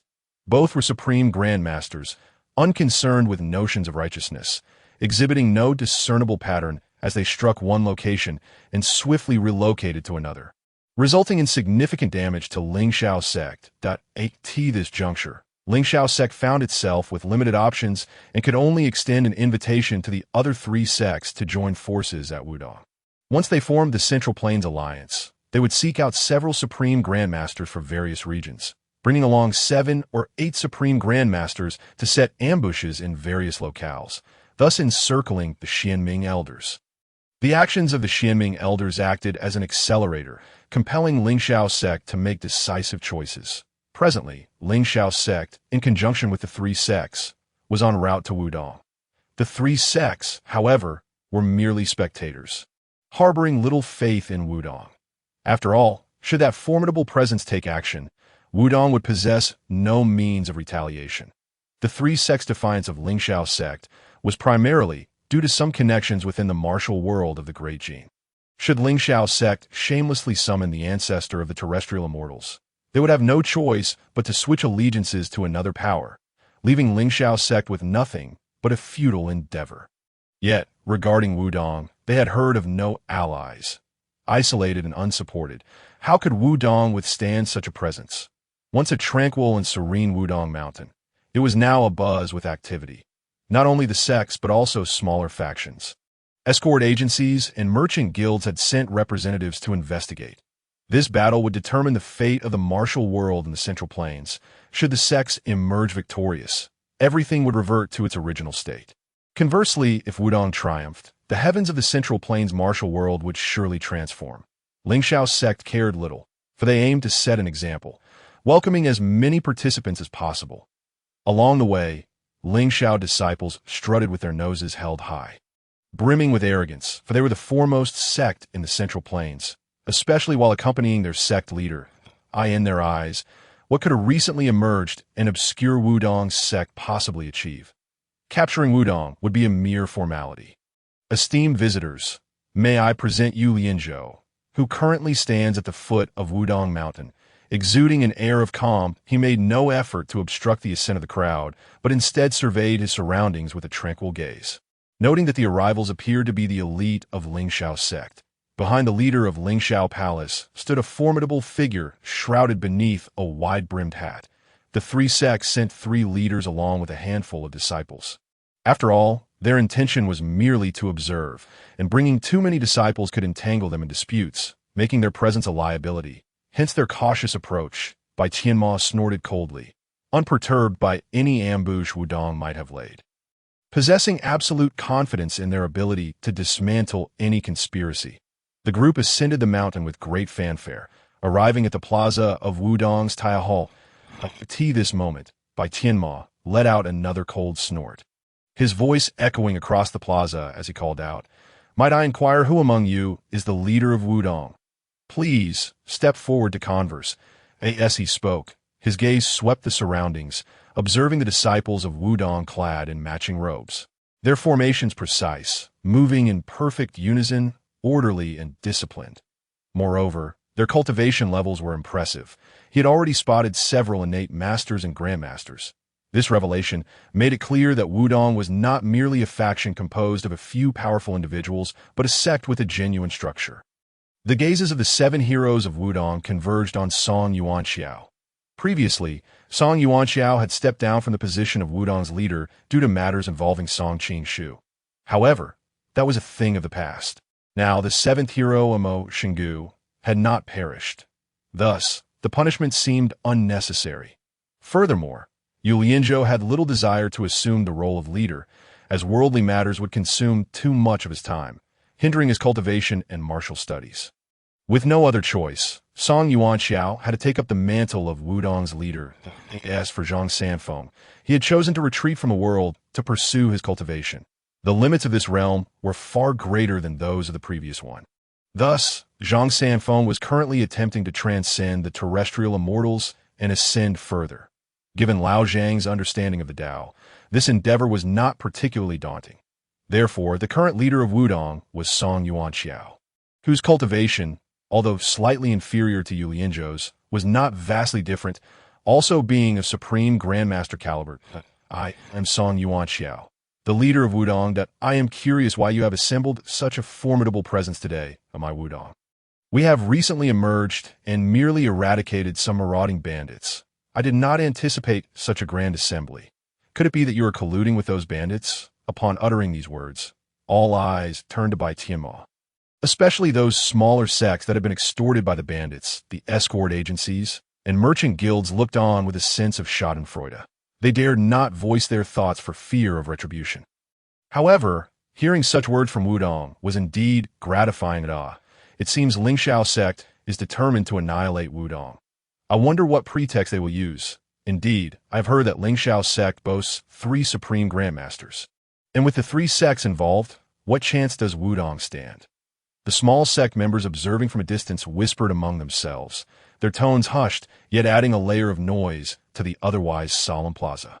Bai Tianma appeared unperturbed by these murmurs, viewing them merely as trivial chatter.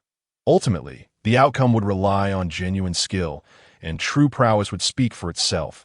His expression darkened as he coldly stated, "My junior brother has gone to the court to argue on behalf of our martial world in the Central Plains against the Jinwu division.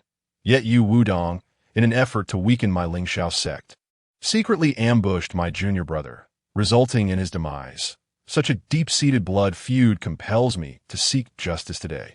His words flowed effortlessly, his demeanor unfaltering, for those of elevated cultivation and extensive experience in the martial world. Distorting the truth and fabricating lies was as commonplace as daily life. For Lingxiao sect, the fall of Fang Yufeng, ranked 9th in the Great Jin realm, was undeniably significant. If this information were to leak, it would undoubtedly cause a stir. Thus, it was better to proactively disclose the matter, providing a seemingly valid justification for the eradication of Wudong. Bai Tianma mused inwardly. "Junior brother Fang, you have caused me much trouble. Even in death, you can contribute to the sect. Surely your spirit will find solace." As these thoughts occupied his mind, his hand instinctively rested on the hilt of his treasured sword, poised to act at any moment. The leaders of the 3 sects squinted, observing with detached interest that, in truth, Fang Yufeng's death was indeed suspicious. Whether Wudong was culpable remained uncertain, making it difficult to judge. What? The unmatched sword is dead. You only just learned of this. The news has been circulating widely.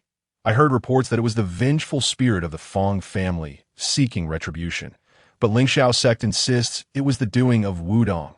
Who can say? Perhaps it's merely an excuse. We shall see. While the news of the unmatched sword's death had reached many, most chose to keep it to themselves, fearing repercussions from Lingxiao sect. Now that the leader of Lingxiao sect had openly revealed the matter, it sparked a frenzy of discussion among the crowd. According to the intelligence we possess at Wudong, there were written traces left at the scene of the unmatched sword's demise, indicating that it was the Fang family responsible. Now you accuse us of wrongdoing. What evidence do you have? Song Yuanxiao remained calm, narrowing his eyes as he scrutinized Bai Tianma, curious to know more. Evidence. Bring forth the people. Bai Tianma waved his hand, and 5 or 6 panicked individuals were shoved forward. These are disciples from Bema Villa. According to their account, Yu Lianzhou of Wudong feigned communication with my junior brother, only to launch a surprise attack when he was unprepared. Subsequently, Yu Lianzhou slaughtered the other disciples of Bema Villa. Now, only these few remain. What do you have to say? The disciples of Bema Villa, thoroughly terrified, trembled as they pointed toward Yu Lianzhou under Bai Tianma's intimidation. It was him. He killed Lord Fang. We witnessed it with our own eyes. Song Yuanxiao shook his head, replying, "Do you truly believe that the martial world of the Central Plains is under the complete dominion of Lingxiao sect? That you can simply fabricate a reason to impose punishment? It appears that your resistance against the Court Shinwu division is not truly for the sake of the so-called martial world, but rather a reluctance to relinquish your grip on the power of law enforcement. Perhaps those minor sects oppressed by you would fare better under the control of the court than under your tyranny? At this juncture, Song Yuanxiao paused, his gaze piercing, before continuing. Furthermore, your words contain a significant flaw. What flaw? Bai Tianma furrowed his brow. These matters were orchestrated by him personally, and the capture of Bema Villa was under his direct command. How could there be a flaw? Yu Yinzhou stepped forward, smiling as he proclaimed. That is, I disdain to associate with any so-called unparalleled sword. You misrepresent the truth and bully the virtuous. As a disciple of Wudong, I shall slay such villains. Moreover, I need not resort to stealth to strike you down. Such audacity! Bai Tianma seethed at Yu Yinzhou's words. The Lingxiao sect's dominance in the Central Plains and its vast estate were undoubtedly due to its formidable strength. Though the circumstances surrounding the death of his junior brother remain unclear, it is implausible that one individual could have been responsible. Without direct confrontation, discerning the strengths and weaknesses of two supreme grandmasters is rather challenging, as their cultivated truths may yield different counteracting dynamics. However, as the leader of the Lingxiao sect, Bai Tianma is a paragon among supreme grandmasters, and to be so looked down upon is intolerable. Since you refuse to acknowledge this, let us see the truth through our actions. With a cold snort, Bai Tianma unsheathed his treasured sword. Instantly, the sword emitted a thunderous resonance that reverberated painfully in the ears of those present. The martial artists nearby, witnessing this, hastily retreated, fearing the backlash of the impending clash between the two. As Bai Tianma prepared to strike, whispers began to circulate among the crowd. They noted that the leader of the Lingxiao sect is ranked 7th in the Great Jin's martial arts hierarchy, renowned as the thunderous sword. Even surpassing the unparalleled sword by 2 ranks, it remained uncertain whether the Wudong disciples could withstand such might. Indeed, the thunderous sword technique contains the essence of thunder. Bai Tianma is the embodiment of those who have comprehended the true meaning of this technique in his generation. It has been a long time since Bai Tianma displayed his prowess, let alone engaged in battle against another supreme grandmaster. Today is indeed a rare spectacle. The martial artists below fixated intently on the duel between the two supreme grandmasters, fearing they might miss something extraordinary. After all, encounters of such caliber are seldom witnessed. Should they glean insights from this confrontation, it may well facilitate their own progress. The leaders of the 3 sects were equally transfixed, regardless of the outcome. They could discern valuable clues from the sword techniques of both combatants, enabling them to prepare for their own potential encounters in the future. With a thunderous roar, the battle commenced. Bai Tianma launched his attack, his sword cleaving through the air like a bolt of lightning towards Yu Lianzhou. Yu Lianzhou, perceiving the ferocity of the assault, focused intently, his own sword swirling in a deft maneuver, employing the finesse of the Taiji sword technique. He skillfully neutralized the entirety of Bai Tianma's force. Following this, Yu Lianzhou shifted his sword deftly, maneuvering alongside Bai Tianma's blade to launch a thrust. Bai Tianma felt as though his attack had been swallowed by the vast ocean, utterly ineffective. While his own sword was firmly restrained by Yu Lianzhou, faced with Yu Lianzhou's piercing strike, Bai Tianma had no choice but to retreat to avoid the assault. In merely the first exchange, Yu Lianzhou had turned the tide, employing a strategy of countering with subtlety and finesse. As Bai Tianma stepped back, he found himself continuously retreating. Although his movements appeared slow, each attack from Yu Lianzhou threatened to pierce him if he failed to defend. Thus, Bai Tianma was forced to retreat, covering a distance of over 20 paces.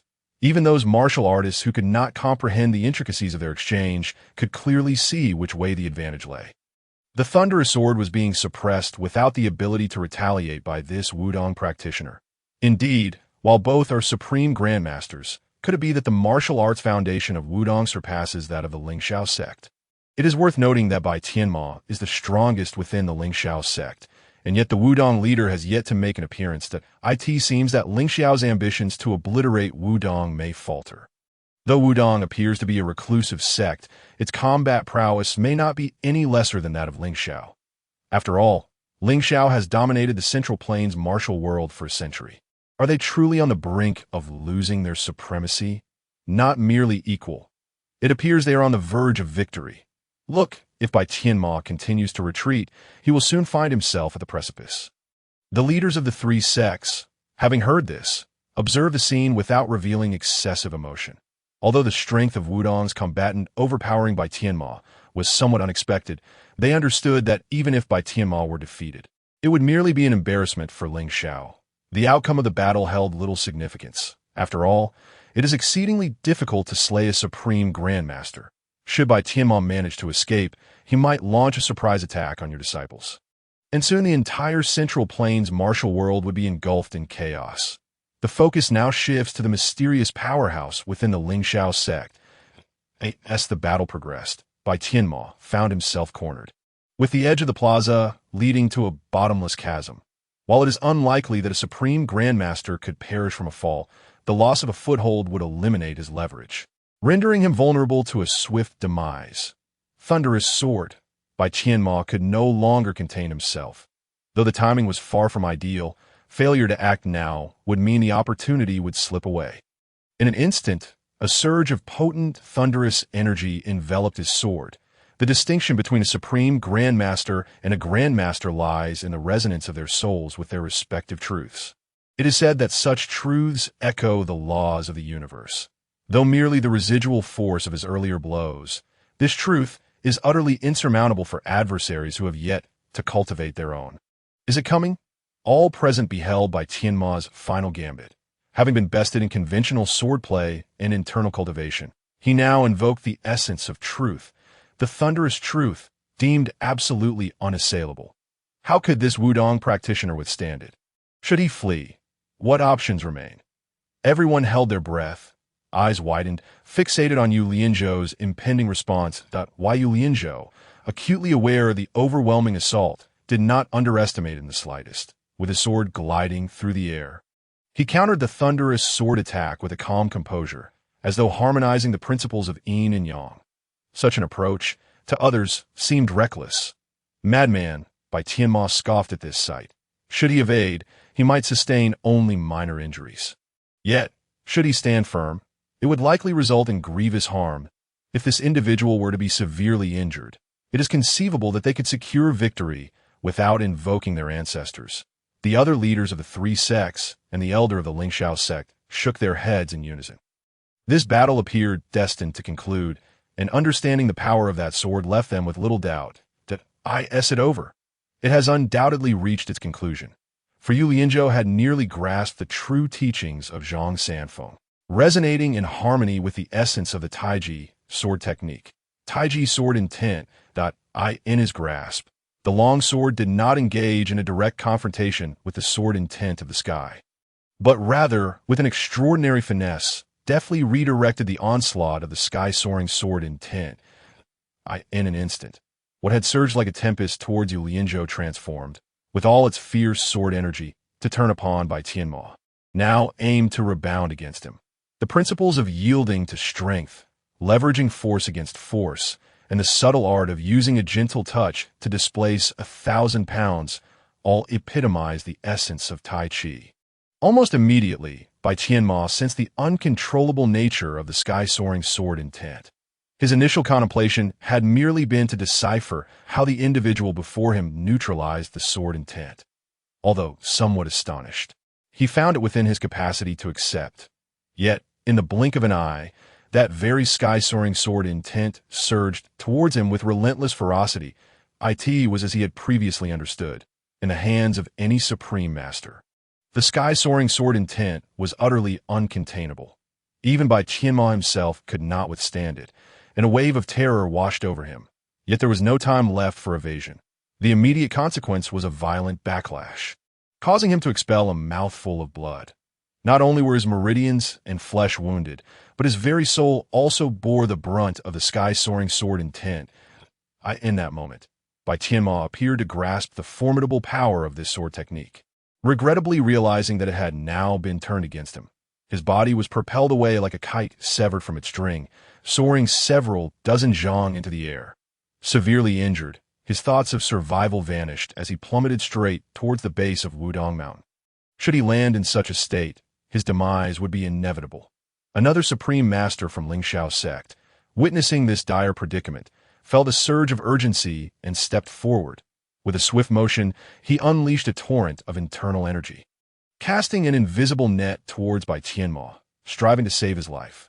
However, unexpectedly, Song Yuanxiao drew his sword and launched an attack against the Supreme Master. Sir, to intervene in a duel is a breach of the martial arts code and lacks decorum. Though Song Yuanxiao was not as formidable as Lianzhou, the Supreme Master soon found himself subdued, for he was indeed weaker than Bai Tianma.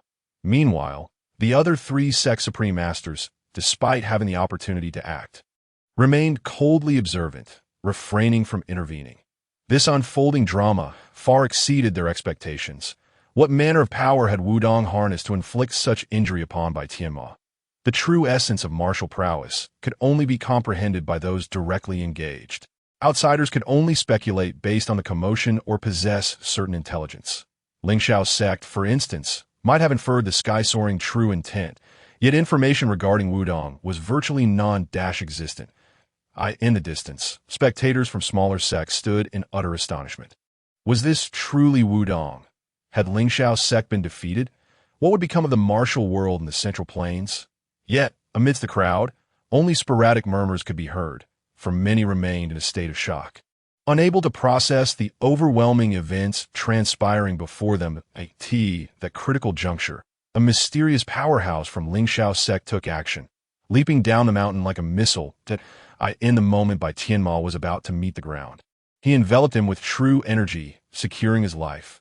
Grasping Bai Tianma by the collar, he swiftly propelled them back toward the center of Lingxiao's sect.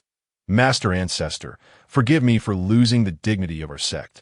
As Bai Tianma was gently set down, he felt the robust internal energy of his master safeguarding his heart, preventing the rampant sky-soaring sword intent from consuming him entirely. Overwhelmed with guilt, he lowered his head and sighed, offering an apology to his master. Who is that man? Bai Zhongzhu had just referred to him as Master Ancestor. Could he possibly be the ancient figure of Lingxiao's sect? Still alive? How many years had he endured? Into what realm had he ascended? Was this all merely the beginning? In an instant, all eyes were drawn to the enigmatic elder. The sect leaders who understood Lingxiao's sect's hidden trump card sighed in resignation, pondering why Lingxiao's sect could maintain dominance over them, and why the number of supreme masters they possessed vastly exceeded their OWNIT was thrice their number, compelling them to unite merely to contend against Lingxiao's sect. This was due to the presence of a terrestrial immortal as their secret weapon, capable of imparting martial wisdom to their disciples. Although such guidance could not be sustained indefinitely, even having it was a world apart from not having it at all. Their formidable combat prowess stemmed from this very reason, underpinned by the presence of a terrestrial immortal. All of this revolved around this elder, Chang'an, the thunderous sword who had astounded the Central Plains 150 years ago, and who now stood as a terrestrial immortal. Fear not, old man has observed. You bear little blame. This individual indeed possesses far greater strength than you. Take pride in your honor and strive forward. It is of no great consequence. Chang'an's demeanor was calm, devoid of excessive reproach. Lingxiao's sect, as a prominent entity, naturally had the capacity for missteps. His existence was meant to guide them through errors. Only through continuous growth could they hope to advance further, as long as he remained alive. All else would merely be ephemeral. Master Ancestor, the elder of Lingxiao's sect, sensed Chang'an's intention and ceased his struggle with Song Yuanxiao. Stepping back while gasping for breath, Chang'an nodded slightly, his gaze sweeping over the Wudong disciples, and he proclaimed in a deep voice, Chang'an of Lingxiao's sect, do not wish to bully the weak. However, you have slain my sect's disciples. My students are no match for you. I must now lower my pride. He continued, listen closely. Lay down your weapons. I shall only seek the lives of those supreme masters who have slain my disciples. All other Wudong disciples may depart. His words carried an air of benevolence and compassion, epitomizing the demeanor of a terrestrial immortal. Yet, such rhetoric was ultimately empty, should all of Wudong's supreme masters fall. How could they continue to exist after offending Lingxiao's sect? Chang'an's words were akin to a double standard, a facade of integrity while wielding power over the weak. Chang'an, thunderous Chang'an. The one who 150 years ago, as a supreme master, slew two other formidable opponents of the same rank. He yet lives? If so, he must be at least over 200 years old. Is he even human? Only supreme masters can live beyond 150 years, a terrestrial immortal. This was a dire situation for Wudong. Indeed, they had never anticipated that Lingxiao sect possessed such a trump card. Was this truly the foremost sect of the Central Plains? Alas, Wudong had faltered. The smaller sects, long oppressed by Lingxiao's sect, had pinned their hopes on Wudong. Yet now, with Qizhen's emergence, all their aspirations dissolved into vapor. Qizhen slowly surveyed his surroundings, not rushing into action. Instead, he focused intently, his aura circulating, emanating a pressure unique to terrestrial immortals, sweeping over every individual atop Wudong Mountain like a tidal wave. Recognizing that the world was on the brink of transformation, Qizhen concluded that Lingxiao's sect need not concern itself overly with reputation. With this thought, he turned his gaze towards the leaders of the three sections. They understood the meaning behind his glance, not daring to resist. Even if they wished to, it was not the time. They needed to first locate someone capable of contending with the terrestrial immortal before them, Wudong. After subduing the leaders of the three sects, Qizhen's attention shifted to Song Yuanxiao, his tone leisurely yet laden with an undeniable pressure. What are your intentions? That man, I shall undoubtedly slay him. Does Wudong wish to join our Central Plains alliance? The man he referred to was none other than Yu Lianzhou, for in their eyes, it was Yu Lianzhou who had slain the unparalleled sword. The members of the Bema villa stood in a quandary, unsure whether to laugh or to weep. Regardless of who triumphed, it appeared they would suffer regardless. They were coerced into denouncing Wudong, as their loved ones had fallen into Lingxiao sect's clutches, becoming hostages. Yet if Wudong were truly annihilated, what prospects for survival would remain for them? It was a no-win situation.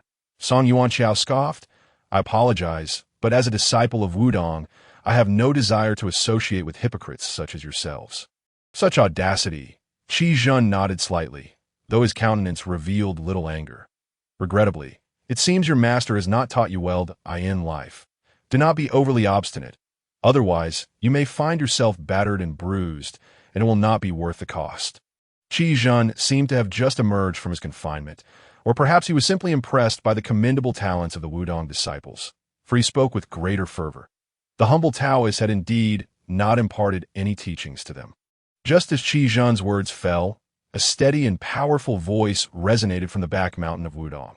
If you encounter a high wall in your path, shatter it, even if it means breaking your head and spilling blood. It is far better than succumbing to despair. The crowd beheld the elder's white hair and ethereal demeanor, yet his face was unfamiliar. Nonetheless, his words hinted at him being the master of the Wudong sect. Could it be? The leaders of the three sects suddenly entertained an utterly implausible thought, swallowing hard in disbelief. If that were true, the onlookers from smaller sects stifled their emotions, fixating on the elder who had emerged. Perhaps there was indeed hope? Moreover, the humble Taoist disciples were not to be trifled with. Zhang Sanfeng's temperament was not as benign as it appeared. When confronted with malevolence, he could be merciless. Age had softened his ferocity. Yet if one assumed his advanced years rendered him meek, a mere clay Buddha, they would be sorely mistaken to his kin and friends. He was a benevolent patriarch, but for the treacherous and wicked. One could only hope to avoid crossing paths with him or provoking his ire. Clearly, Wudong and its 7 heroes were his sensitive points. Furthermore, certain things, once lost and then regained, are cherished all the more. Presently, the 7 heroes of Wudong were unscathed and unmarred. How could the old Zhang not treasure them? With the emergence of someone like Qizhen threatening to annihilate Wudong and slay his disciples, how could he possibly maintain a good temper? Master, Grandmaster. The 7 heroes of Wudong and the disciples hastily bowed in respect upon seeing Zhang Sanfeng, and those surrounding them swiftly comprehended the identity of this venerable Taoist, Wudong's founding patriarch. It remained uncertain what realm he occupied. If he were indeed an earthly immortal, how would he compare to the patriarch of Lingxiao sect? Qizhen's countenance beneath his cloak darkened considerably. He had not anticipated that Wudong's foundation ran so deep.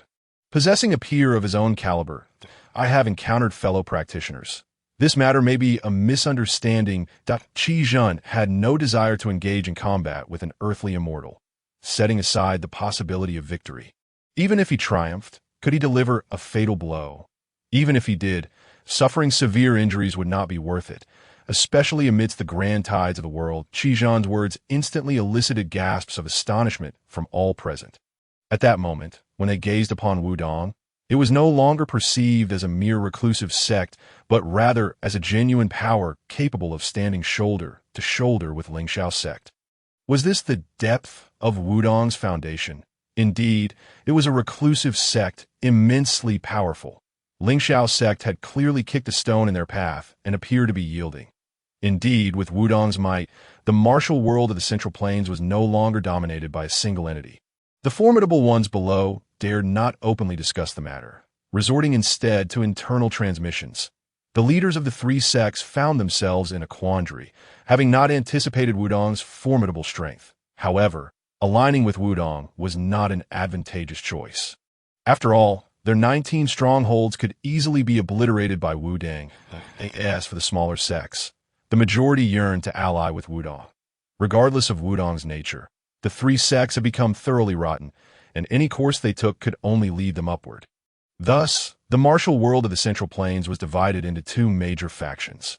Meanwhile, Bai Tianma's injuries had somewhat healed, and he had never expected Wudong to possess an earthly immortal. This was a significant oversight on his part as a sect leader. Who could have predicted that a reclusive sect would harbor such an ancient monster? Thankfully, the patriarch had been summoned. Had this old Taoist intervened, he might have feared for his life. Yet he seemed to forget that had Chang'an refrained from acting, he might have already perished. Naturally, all believed that a battle between these earthly immortals was utterly improbable. After all, the strengths of both sides were ostensibly equal, and at least for the moment, there was no sign of overwhelming dominance. Any conflict would likely result in mutual destruction, especially at such a critical juncture. Surely, the people from Bema Mountain were merely spouting nonsense.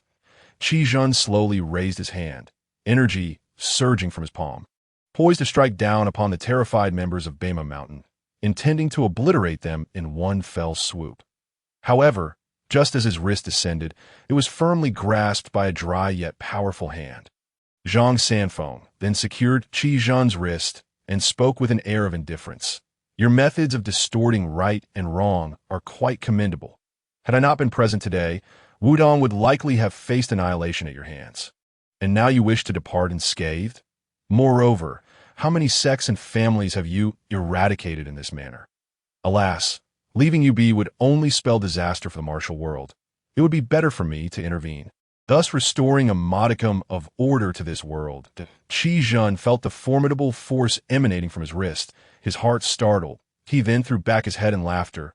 You speak with great bravado, as if your ascension to earthly immortal renders you invincible. Even if I cannot defeat you today, I am acquainted with several other earthly immortals. Can you withstand our united front?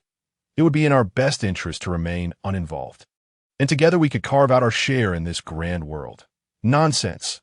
Zhang Sanfeng's left hand gripped Chang'an's wrist like an iron claw, rendering him immobile. His right hand rose high, gathering energy within his palm, as if it carried the weight of 1,000 June, and with great force, he struck down towards Chang'an's crown. Zhang Sanfeng's action left the onlookers dumbfounded. Everything transpired too swiftly for anyone to react. After all, these were two earthly immortals. In the face of such titans, their rarity in the realm was akin to finding a phoenix feather or a unicorn horn. They were seldom encountered in recent years. The realm had enjoyed peace, and even though certain sects had minor skirmishes, they were merely trivial squabbles.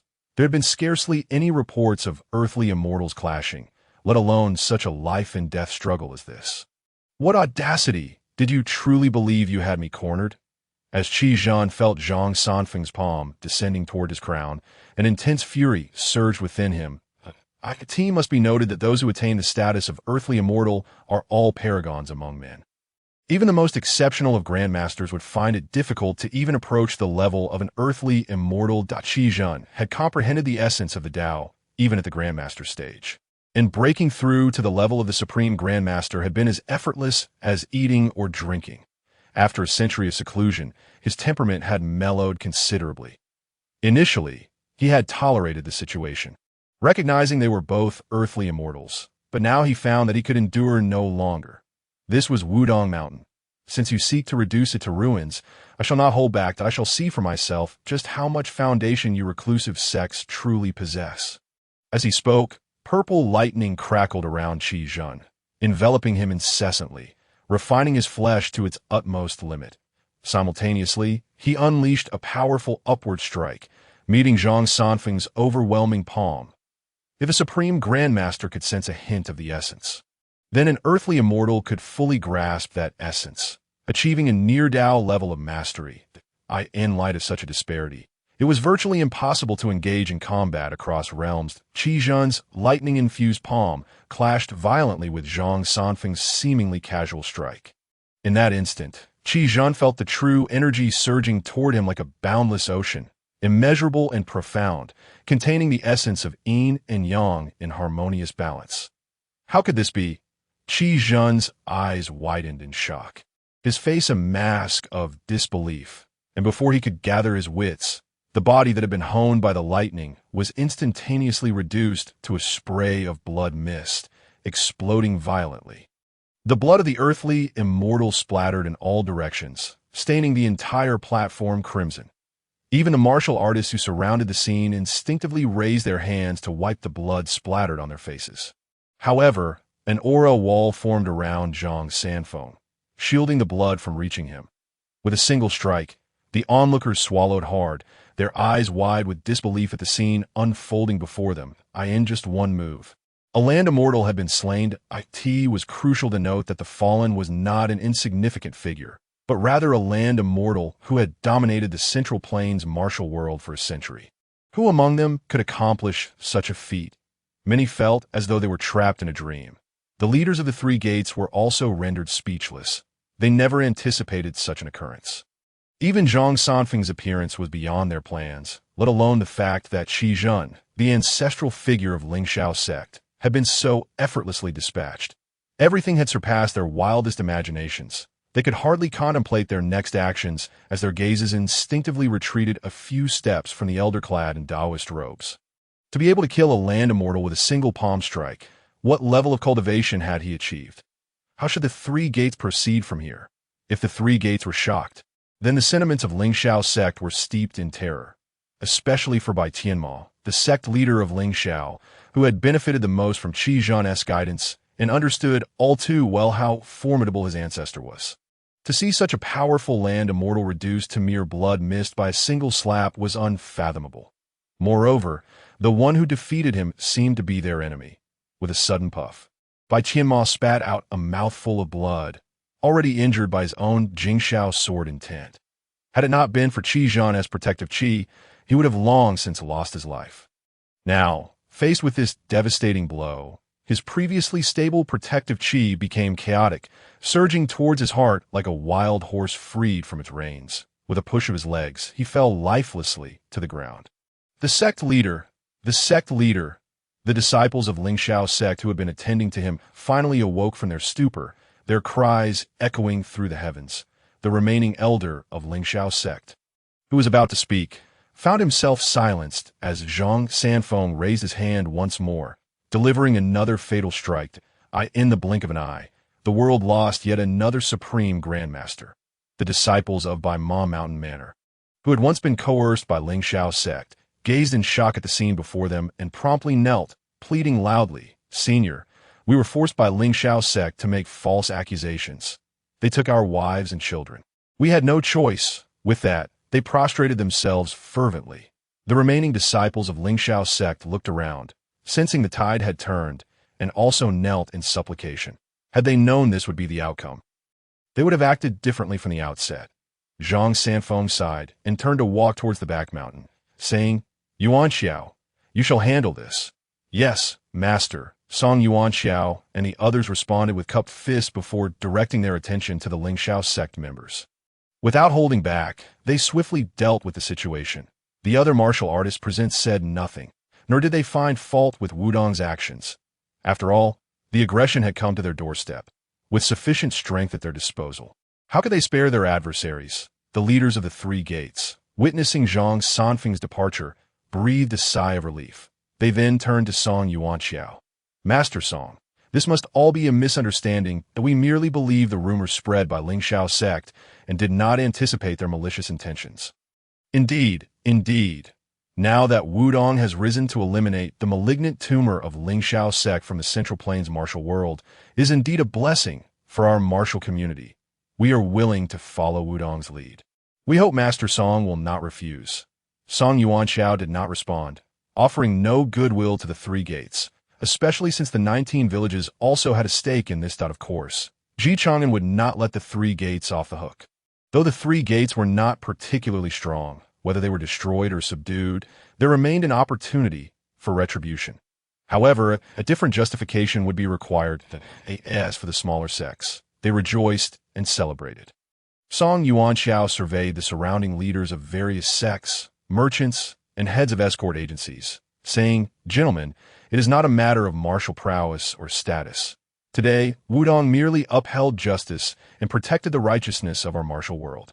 Since you all wish to follow Wudong, henceforth, you must act with the heart of a chivalrous person, avoiding disputes for personal gain, lest you tarnish the name of chivalry, should any act of oppression or bullying arise.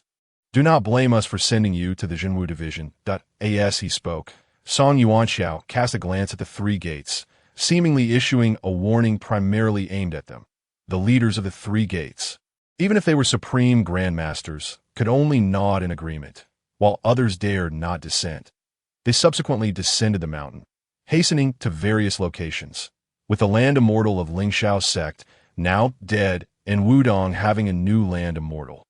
Such intelligence was of utmost importance. Once this news broke, the world was left in astonishment. Outside Lingxiao Mountain, seizing the opportunity with all the experts of Lingxiao sect deployed, the Xianming elders wasted no time and directly attacked Lingxiao Mountain. Thus, the path up the mountain was drenched in blood, with corpses of Lingxiao sect disciples in uniform lying everywhere, their eyes wide open as if in disbelief. They had never imagined they would meet their demise atop Lingxiao sect. "Who are you? What do you want?" "Our sect leader is not present. If he returns..." One elder, possessing considerable strength as a grandmaster and wielding a sword, confronted the Xianming elders without flinching, shouting defiantly, attempting to leverage Bai Tianma's status against them. "Your sect leader? He is probably long dead.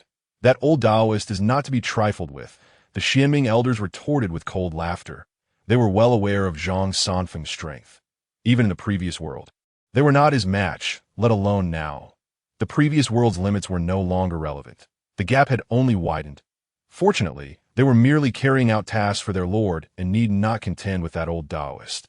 "Do not underestimate us. All disciples, form the Jingxiao sword formation," the elder shouted, and all disciples drew their weapons, surrounding the Xianming elders. However, the Xianming elders were already formidable among supreme grandmasters, and now they faced virtually no opposition. While the sword formation created by the elders of Lingxiao Mountain was not weak and could entrap an average supreme grandmaster, it could not possibly contain the Xianming elders, especially since they were not alone on this mission. They were accompanied by the members of the Luo Network, led by Jianri, along with a plethora of skilled fighters, all aiming to dismantle the entire Lingxiao sect. Think that the Xianming elders alone could annihilate Lingxiao sect without a single disciple escaping was sheer folly. Thus, the joint effort of the Luo Network and the Xianming elders ensued. The Xianming elders showed no mercy, striking down one disciple after another, swiftly dismantling the Lingxiao sect's sword formation. Soon, the disciples began to flee in all directions, only to be ambushed and slaughtered by Jinri's team. Before long, there was not a single living soul left on Lingxiao Mountain. In a short time, all the treasures and weapons of Lingxiao sect were completely looted by the Luo Network members. Among the Xianming elders, He Biweng savored some fine wine, taking his time to enjoy it. Meanwhile, Lu Zhanke left behind more familiar, larger characters at Lingxiao sect. The vengeful spirits of the Fong family come to claim lives. In Lingxiao, none shall be spared. Lingxiao has perished. Now to slaughter the Three Gates. The Xianming elders sought to instill greater fear in the hearts of the Three Gates, who had once been allies of the Fong family, yet witnessed its downfall without lifting a finger. Once they had collected all that belonged to Lingxiao sect and extinguished the three gates, it would be a mere afterthought. This moment, Ji Chang'an leaned against the orchid sword, inhaling the fragrance of orchids. The koi in the pond seemed to have lost their luck, as they had yet to bite the hook. Have these fish had their fill? Perhaps I should starve them a bit tomorrow. Ji Chang'an mused, his brow slightly furrowed, expressing a hint of helplessness.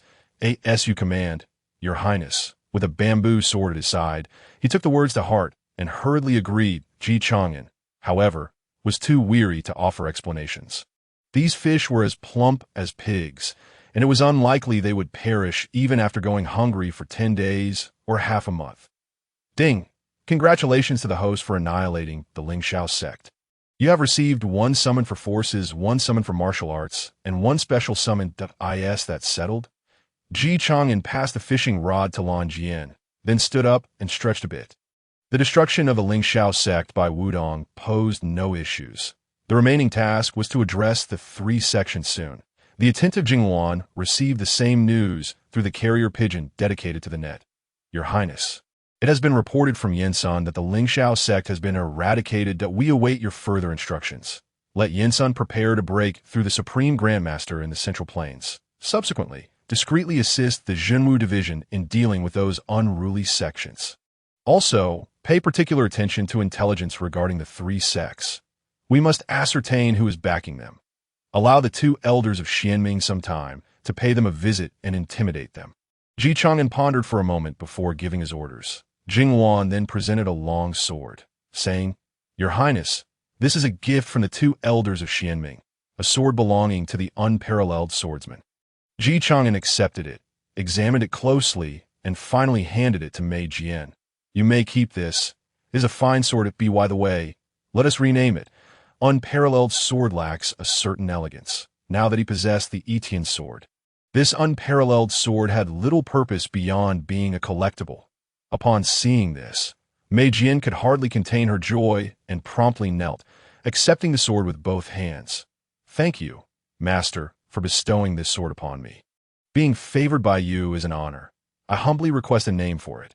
For the 4 of them, such a reward from their master was invaluable, and they were profoundly touched, as they had never received such treatment before.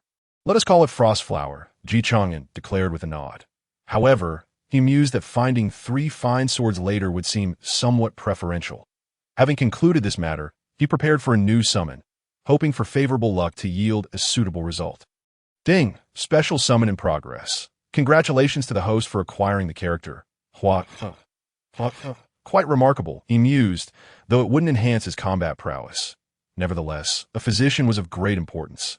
Although Hua Tuo was renowned for his surgical skills, he had also made significant contributions in other areas that, at the very least, he would no longer need to worry about his health. It is worth noting that even cultivators cannot fully guarantee that their practice is without issues. Each individual has a different method of cultivation and a unique physique. Even the same martial arts may result in complications for various reasons. Thus, practitioners are quite susceptible to injuries, often without realizing it. Before long, Ji Chang'an summoned Hua. Greetings, Your Highness. An elderly man with a youthful face and white hair, exuding an ethereal presence, appeared before Ji Chang'an, carrying a medical kit containing various herbs, anesthetics, and surgical tools. I have met the divine physician Hua. Why not take this opportunity to examine my pulse? Ji Chang'an suggested, considering that in the previous world, one might not even have had the chance to register for an appointment with such a renowned physician. Hua Tuo responded affirmatively, gently placing his hand on Ji Chang'an's wrist to feel his pulse, nodding in approval. Your Highness, your pulse is vigorous, and the internal energy flows without any impurities.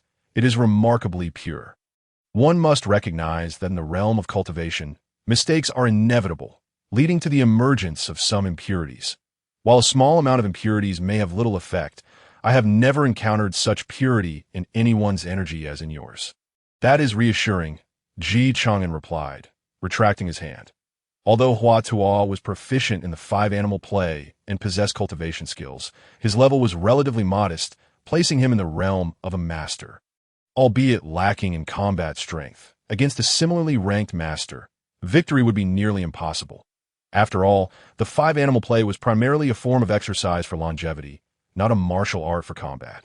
However, being a master, he could utilize his internal energy to form threads for surgical procedures within the human body, even without the need for traditional pulse diagnosis. Consequently, Chang'an decided to keep Hua Tuo in the estate temporarily, allowing him to assess the health of those within the household and determine if there were any remedies available in due course. Hua Tuo would also assist in examining his father, who had been assassinated some time ago. It was uncertain if he had indeed been harmed or if it was merely an illusion of concern. After arranging for Hua Tuo, Chang'an proceeded with the martial arts summon. Ding! Martial arts summon in progress. Congratulations to the host for acquiring the 18 Dragon Subduing Palms. 18 Dragon Subduing Palms. As the most formidable external martial art in Jin Yang's works, its power is self-evident, while Yang Guo's Dark Soul-Devouring Palm is also formidable. Few can truly grasp its intricacies. Even Yang Guo sometimes struggles to comprehend it. Alas, it seems there are no suitable opponents or venues to test out my skills, though Chang'an has learned relatively few martial arts. Each is of the highest caliber. Among his sword techniques are the Taiji sword, Zonghong swordsmanship, and the unique Six Meridians divine sword. In terms of lightness skills, he possesses the Lingbo Weibu, and now he has also acquired the 18 Dragon Subduing Palms. He only wonders when he might draw suitable internal martial arts. However, once the three sects are destroyed, he will have several opportunities for summons, which is not a pressing concern. Next, he proceeded with the Force Summon. Ding! Force Summon in progress. Congratulations to the host for acquiring the Money Gang. Money Gang? Chang'an was taken aback, having summoned the Money Gang, originating from the tale of the Sentimental Swordsman and the Heartless Sword.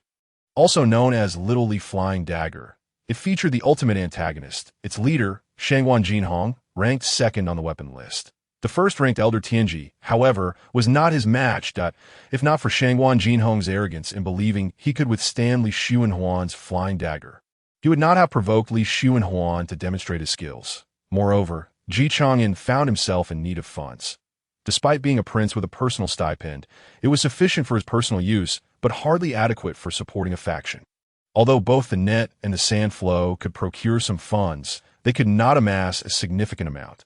The leader of the Money Gang was an adept in the art of acquiring wealth, thus alleviating his immediate financial concerns. Of course, the net was now firmly established in the capital, and the sand flow had allied with the fourth prince, while Wudong had eliminated the 19 villages. In the end, it seemed that only he was left impoverished, in contrast to Chang'an's nonchalance. The Emperor of the Great Jin was, of course, informed of the news from the Central Plains martial world. However, his demeanor was far from calm. The terrestrial immortal is indeed a true pillar in any faction. The annihilation of the Lingxiao sect weighed heavily on the Emperor's mind. The Great Jin Emperor reflected. The Lingxiao sect, though dominant in the Central Plains for only a century, had once been a major sect for nearly a millennium. Now, a millennia-old sect has been extinguished, having stood in opposition to the court for 1,000 years. Evoking a sense of melancholy. Wudong, a hidden sect? Hai Gonggong, do you believe Wudong will align with us? Although the intelligence suggests that the Wudong patriarch struck down Lei Mingqi, which seems rather implausible, it may be a case of misinformation. Regardless, with a powerful terrestrial immortal in Wudong, is there not a necessity to court their favor? Upon hearing this, Hai Gonggong quickly bowed and replied, Your Majesty, we have learned that Wudong has obliterated the 19 villages. While we do not know the reason, it is likely that they have acted out of a sense of chivalry. Moreover, the Lingxiao sect had connections with several other sects, which may seek to retaliate against Wudong. This presents a prime opportunity for us to win over Wudong. Why not have the Six Princes Zhenwu division inquire? As the Emperor's eunuch, he naturally had to align his words with the thoughts of the Great Jin Emperor. Regardless of how unreliable he deemed the matter at hand, the Great Jin Emperor nodded. Since Wudong was willing to emerge at this juncture, it indicated a desire to partake in the impending Grand Era. Likewise, should they secure Wudong's support, leveraging it as a fulcrum to influence the entire martial world would prove significant, of course. This was contingent upon Wudong's agreement. There is no need, he remarked. Old Lu Zhenwu division may still hold some sway against certain supreme grandmasters. But facing Wudong poses a considerable risk that Go summoned the third brother. The great Jin Emperor shook his head, asserting that a land immortal of such caliber would undoubtedly be beyond Old Lu's control. There was no need to attempt this. Although Old Lu was clever, his timing was somewhat delayed. In comparison to the other princes who had long monopolized power, his influence was vastly insufficient. Confronted with an adversary like Wudong, which boasted a land immortal, he was undeniably too inexperienced. If Jinwu division were to engage in negotiations, the power dynamics will be fundamentally unequal. After all, the establishment of Jinwu division had never aimed to suppress these truly elite sections. Thus, he called upon his own younger brother, one of the royal uncles of the princes, representing a faction within the imperial clan, Hulong Mountain Manor.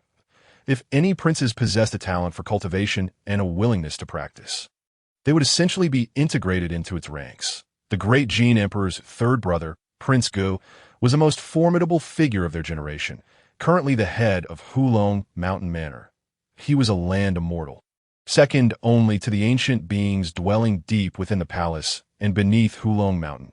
The royal family stability in the realm was anchored not solely in the emperor's authority, but also in the prowess of figures like him.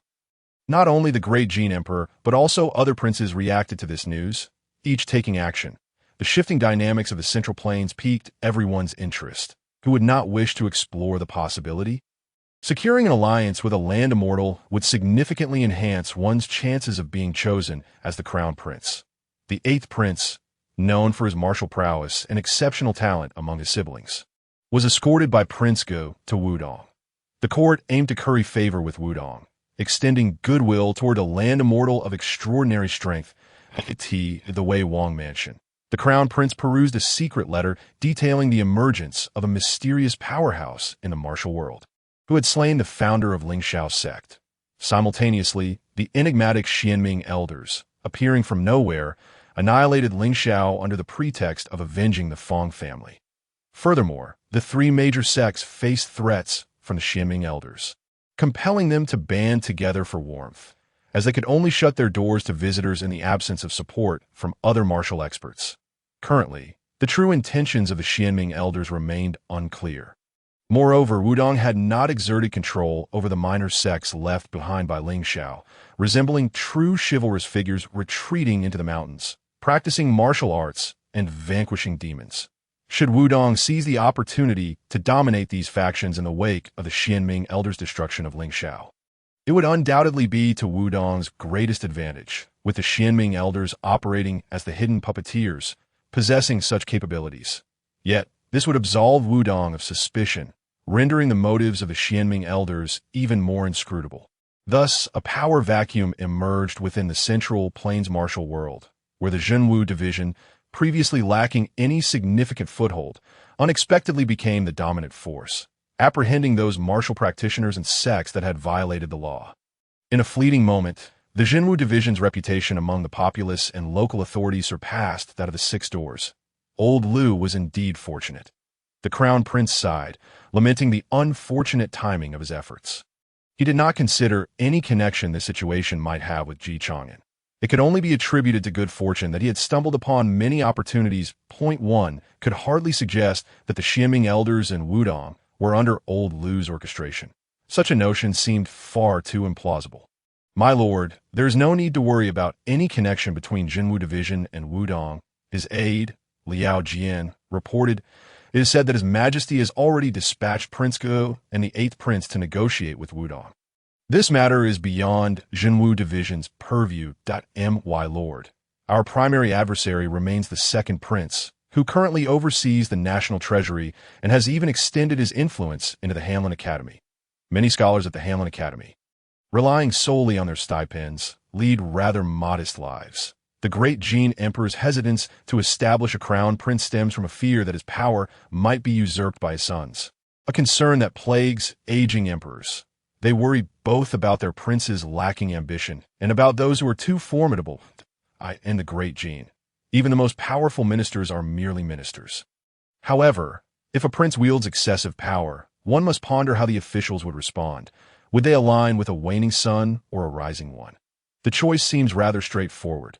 Balancing power is paramount for an emperor. Subsequently, the Crown Prince summoned several aides to deliberate strategies, engaging in discussions that lasted until dawn. As the aides departed, Liao Jian suddenly recalled something and spoke up. "My lord, we were unable to locate the divine physician from Qianyao Valley you requested. However, a wandering physician named Hua Tua has appeared in the capital.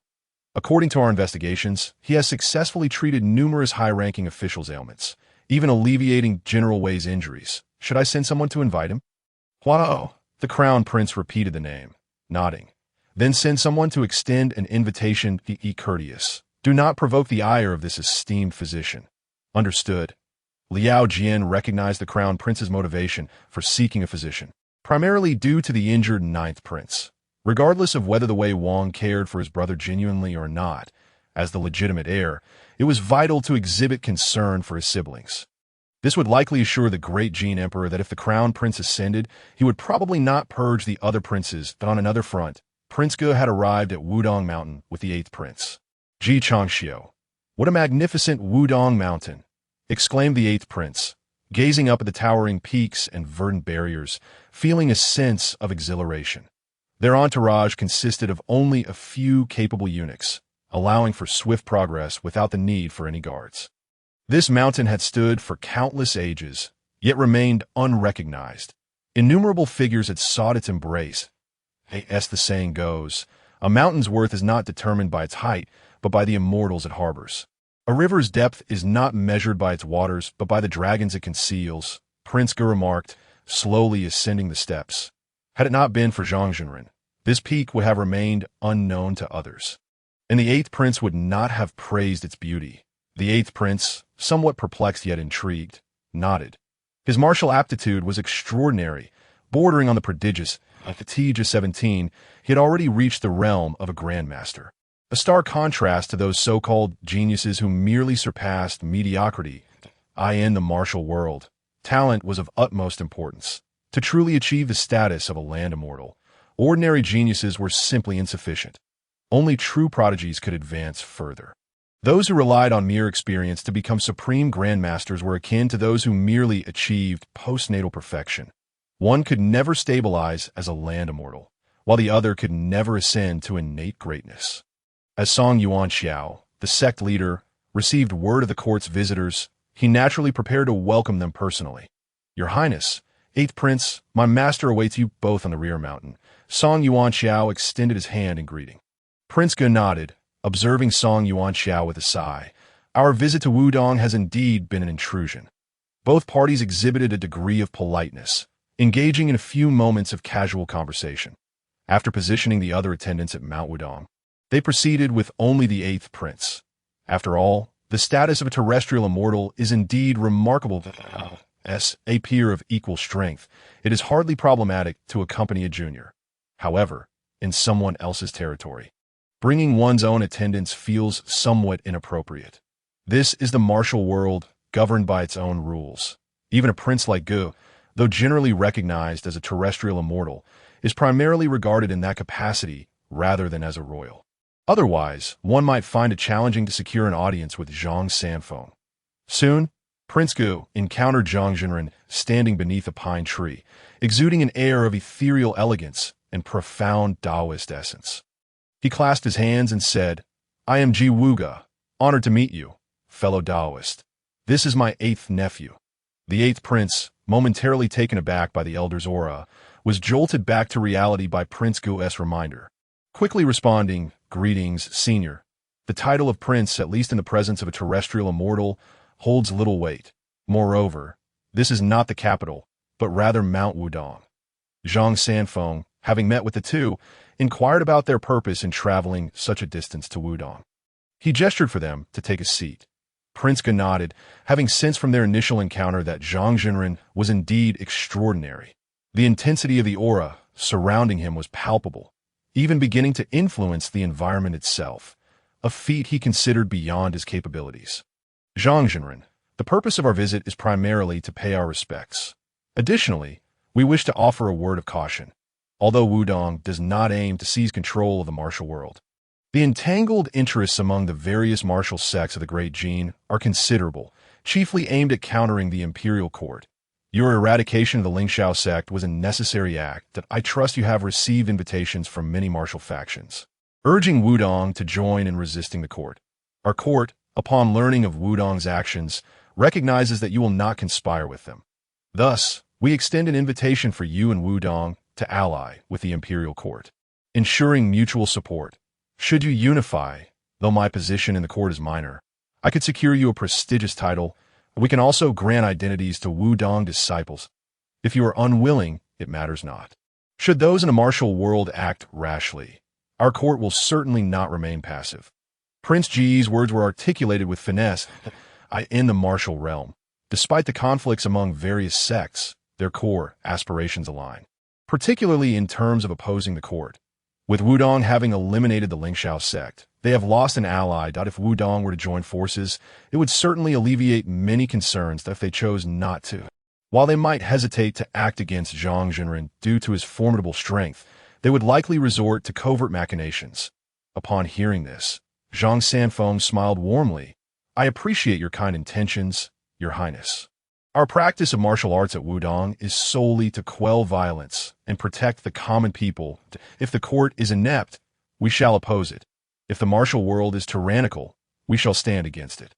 This is the true essence of chivalry, and it reflects the aspirations of those who practice martial arts, rather than a pursuit of dominance. As for opposition, Wudong disciples are certainly unafraid of those with sinister motives. Prince Gu was momentarily taken aback. Not expecting Zhang Sanfeng to articulate such sentiments, he quickly took a step back and bowed, saying, Your principles are commendable. I have been presumptuous. Understanding Wudong's stance, he then sent the 8th prince to engage with Wudong disciples for a discussion on swordsmanship before departing from the mountain. Meanwhile, the eldest prince had summoned Hua Ta, and after confirming the renowned physician had indeed treated many high-ranking officials, he invited him to tend to the 9th prince's injuries. Hua Ta spent a brief period in the 9th prince's sick room before emerging. The eldest prince, observing Hua Tuo's expression, inquired anxiously, How is my younger brother? Hua Ta nodded, responding, The 9th prince suffered an assassination attempt, injuring his heart meridian. I have stabilized it.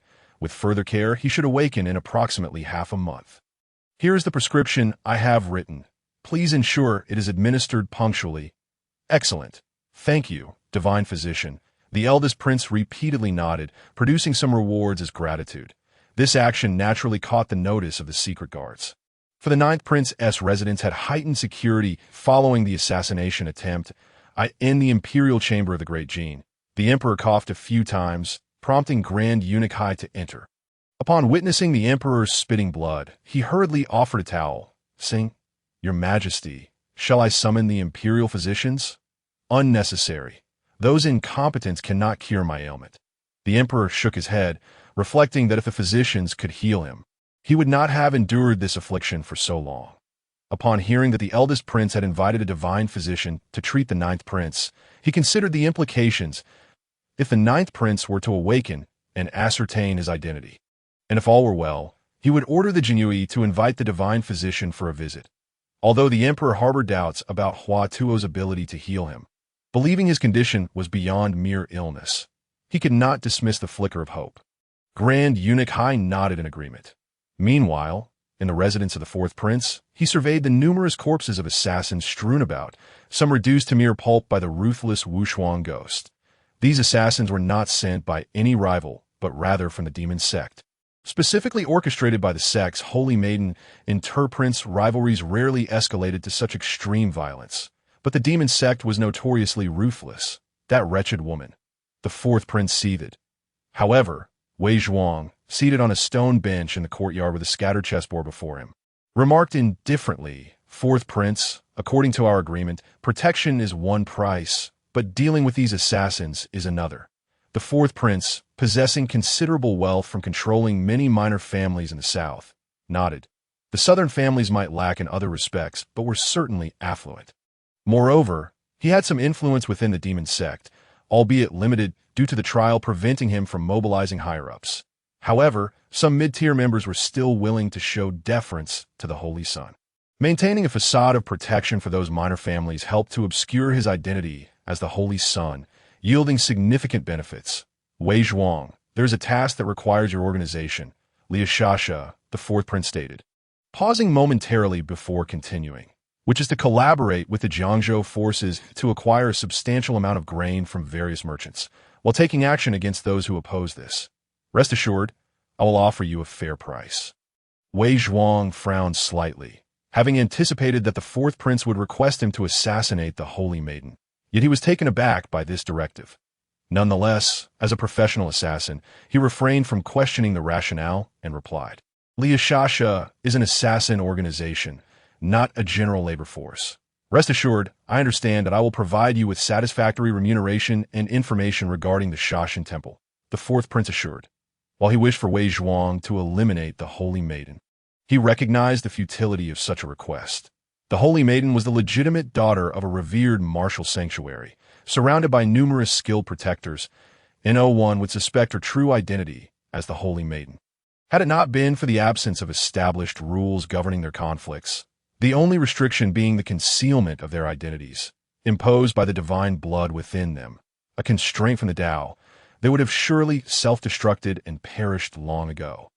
The fourth prince seethed at the thought that the wretched woman likely employed his identity as the fourth prince of Qian to justify her assassination attempt, noting that Wei Zhuang did not question him about the grain procurement. The fourth prince felt a sense of satisfaction.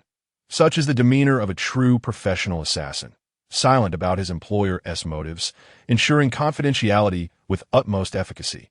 Meanwhile, Chang'an was enjoying candied hawthorns that Zhu Jian fed him, finding these delightful treats quite agreeable, while simultaneously listening to the intelligence relayed by Liu Sha. Is it truly necessary for Liu Sha to intervene in the grain procurement?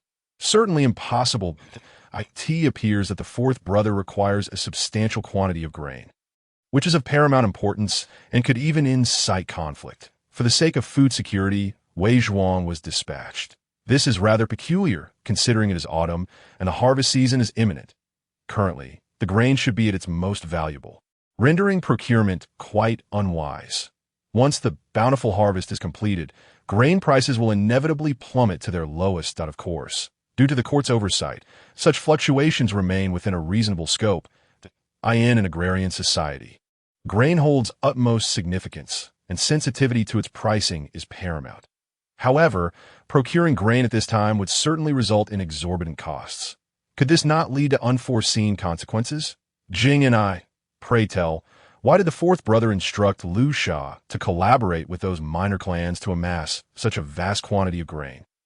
Chang'an, with closed eyes, savored the sensation of a bamboo sword kneading his shoulders. Such indulgence was rare, a delightful balance of toil and leisure. Jing and I, however, did not ponder long. She had already contemplated her thoughts upon receiving news from the Luo network. It is feared that this autumn's grain harvest may witness some upheaval. The fourth prince, being affiliated with the demonic sect, likely received some forewarning. This could explain Liu Sha's preparedness, aiming for substantial profit or harboring ulterior motives. Jing and I articulated her conjecture. Indeed, Chang'an nodded, acknowledging the merit of her insight. Fortunately, the fourth prince currently lacks capable aides. Having endured multiple assassination attempts, he has come to trust Liu Sha implicitly, believing their fates to be irrevocably entwined. Thus, he entrusted this matter to Liu Sha. Even if grain production diminishes or complications arise, as Jiangzhou is a major grain-producing province and the empire's granary, there should be sufficient official grain to regulate prices. Yet, it appears that issues have arisen. Chang'an remarked nonchalantly, although he was aware that, according to the operational efficiency of ancient dynasties, the state granaries could devolve into unpredictable circumstances. One might even question whether there is any grain remaining within those so-called storages. After all, Jiangzhou, renowned as the granary of the realm, boasts the Jin River traversing its land, flanked by fertile plains. It has been centuries since any calamity has befallen it. The last incident was the breach at Amlin Dam, which transformed Jiangzhou into a marshland. Could it be that a madman has set his sights on Amlin Dam? Is not Shangwan Jinhong and the money gang based in Jiangzhou?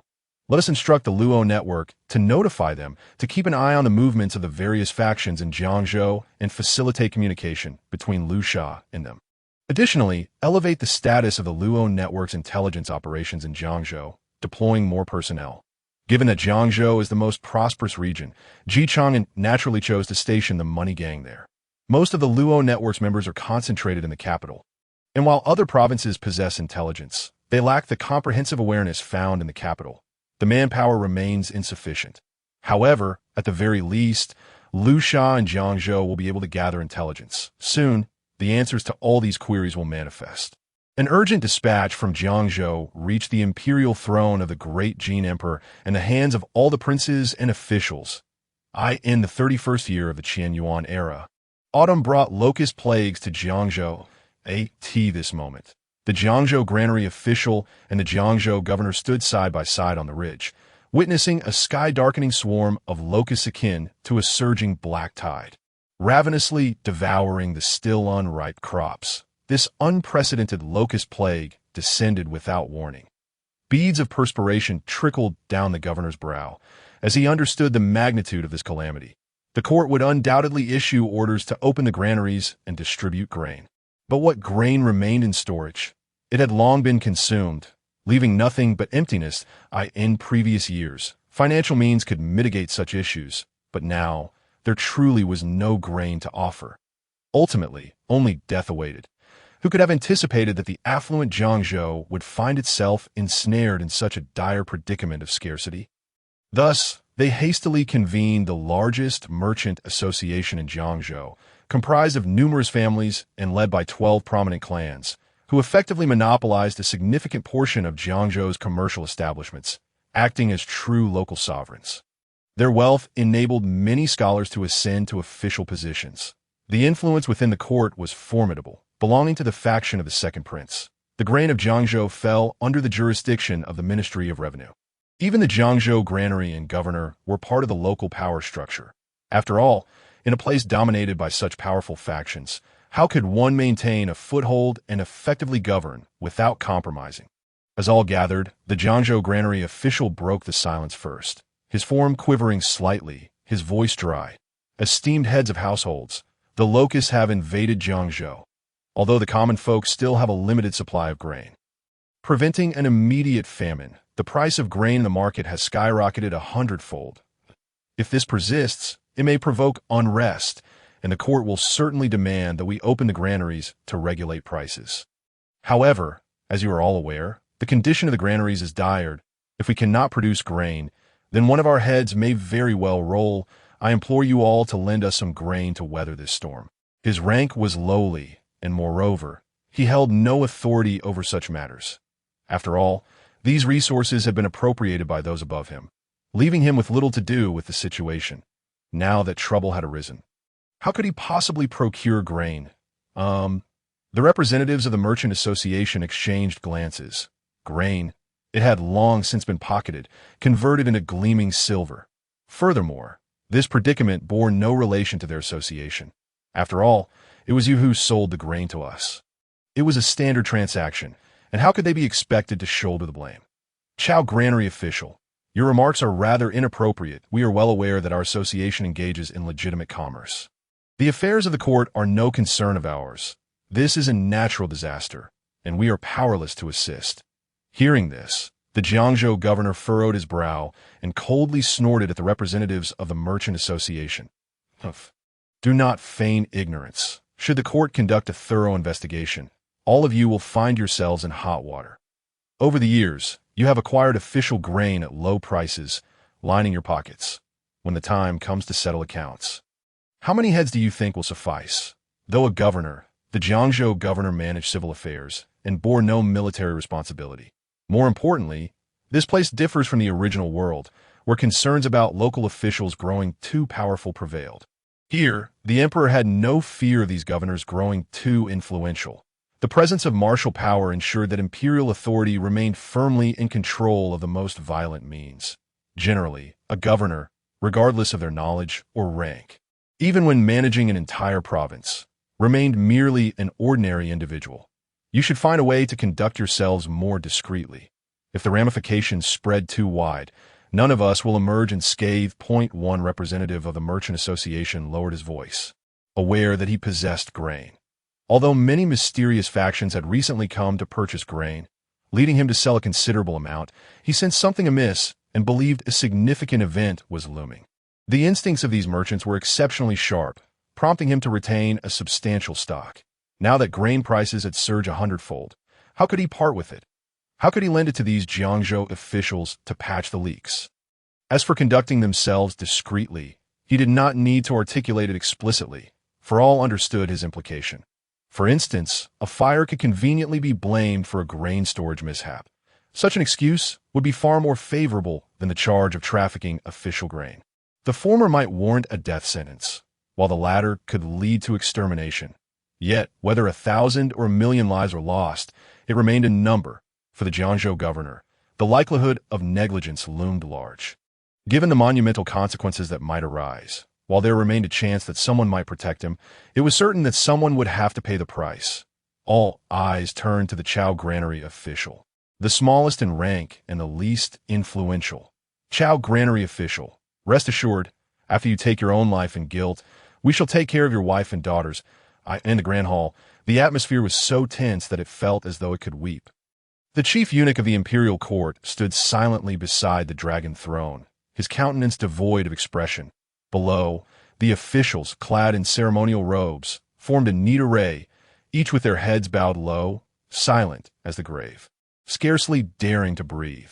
They feared the ire of the great Jin emperor might be directed at them, for although it was a natural disaster, who would not feel anger in the face of such calamity? After all, the emperor embodies the mandate of heaven. Could these disasters not imply that the great Jin emperor was unworthy? After a prolonged silence, the great Jin emperor finally shattered the stillness with a voice as cold and unyielding as steel. Chang'an. As the first prince, what do you propose we do? The first prince stepped forward, bowing deeply.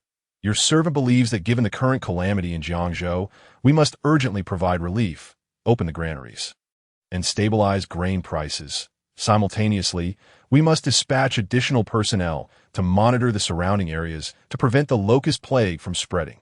Furthermore, those merchants who take advantage of the situation to inflate prices must be severely punished. In my humble opinion, they should be executed to uphold justice. However, upon hearing this, the second prince seemed to ponder something and spoke up. Father, I have something to report. Speak.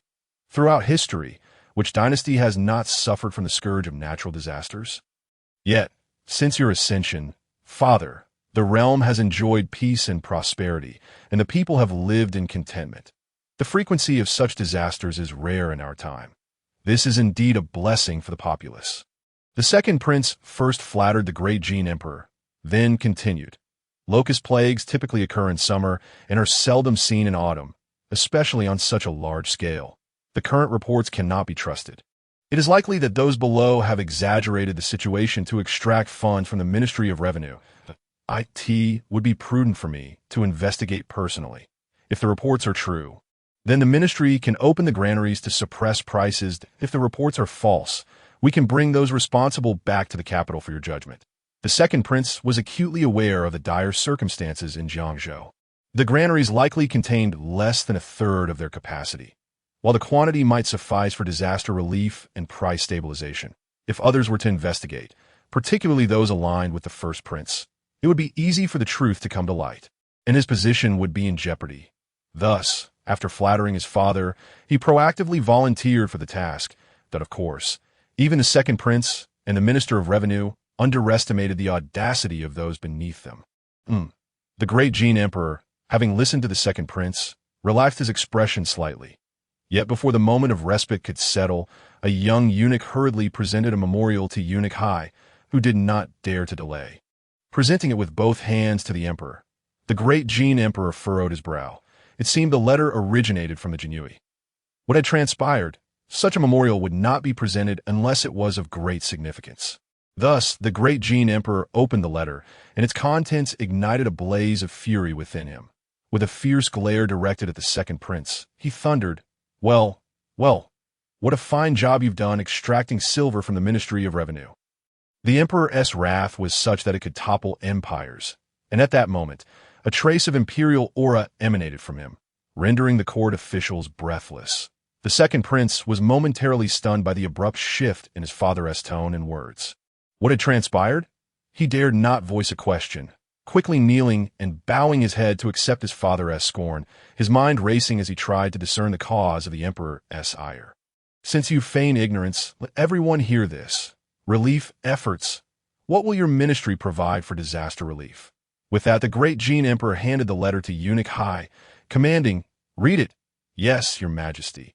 Eunuch Hai promptly took the letter, his heart racing as he read the words. Though his expression remained unchanged, in a high-pitched voice, he proclaimed, "Urgent news from Jiangzhou.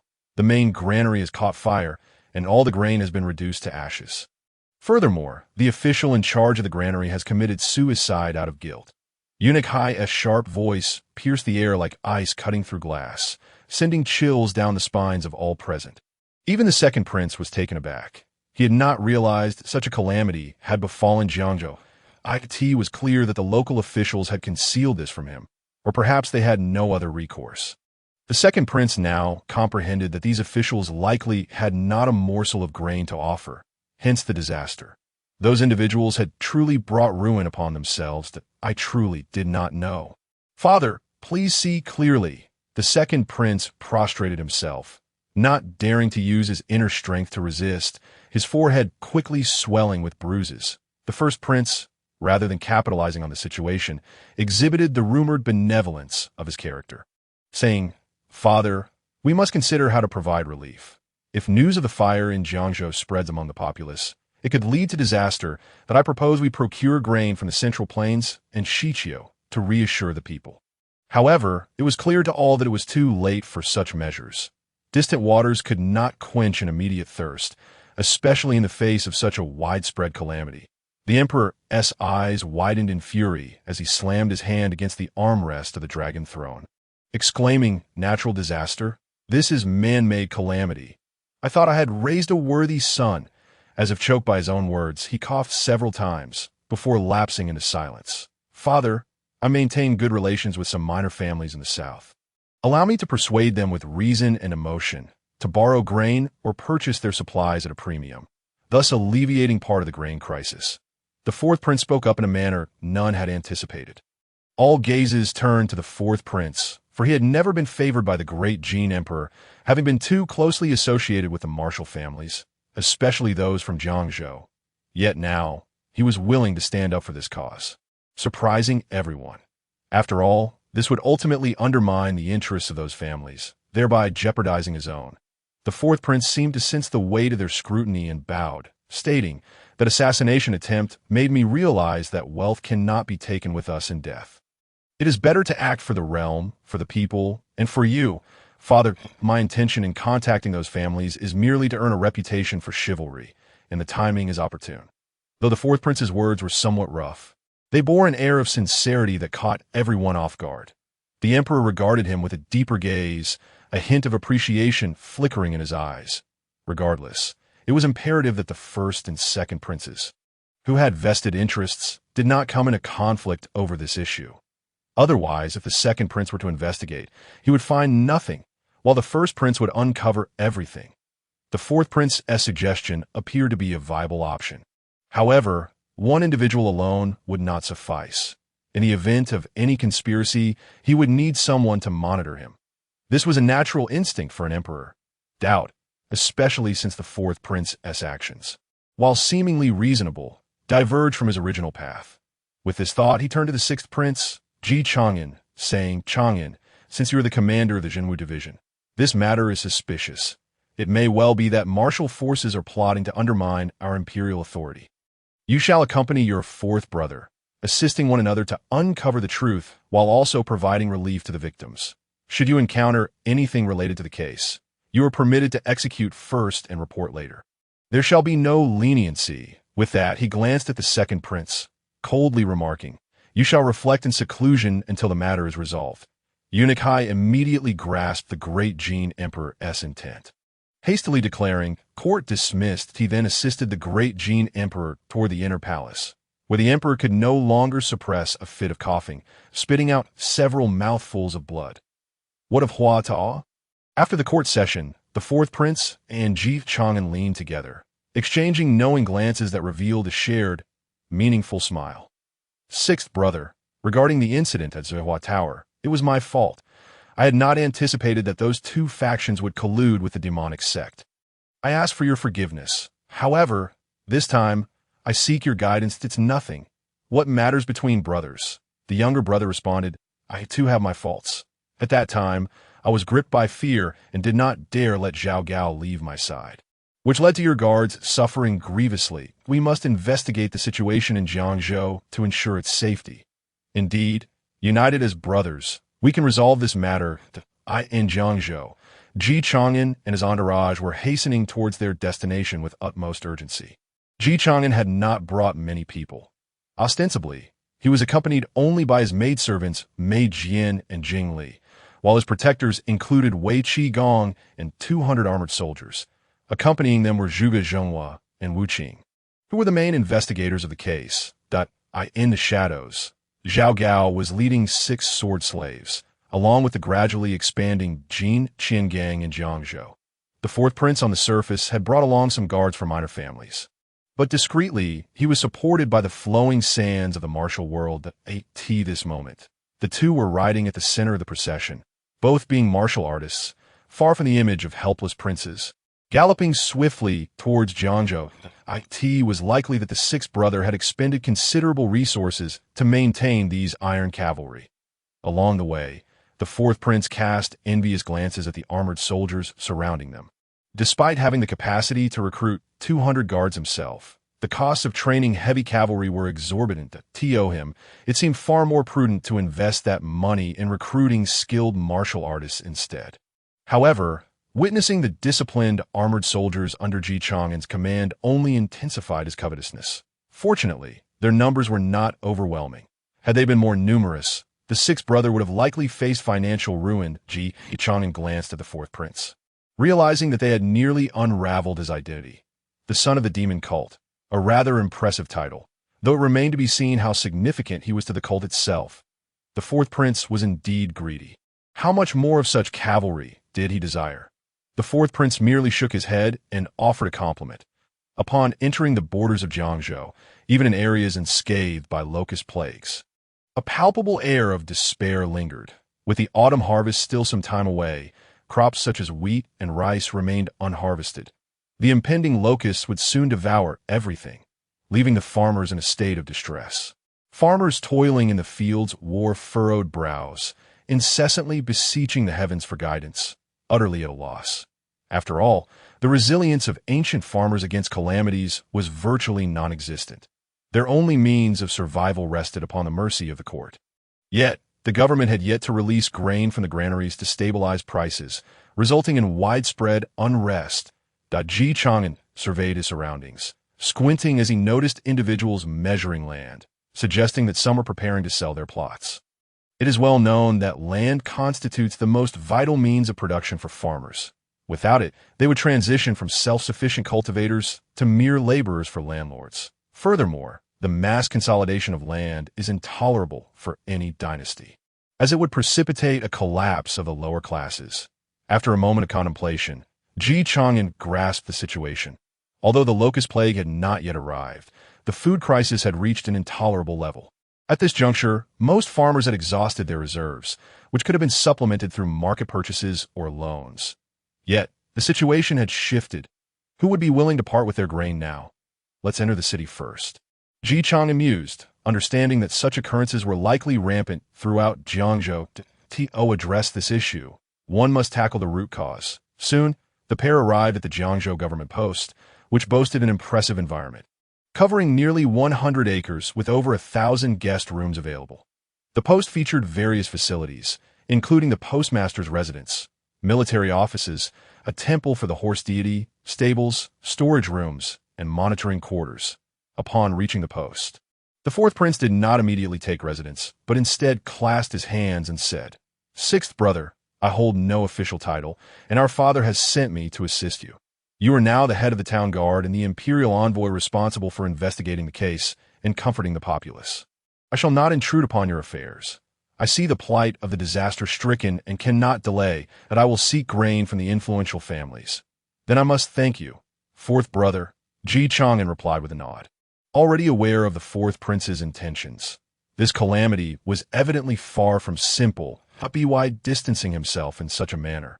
Regardless of the outcome, the fourth prince would gain considerable renown for procuring food for the people.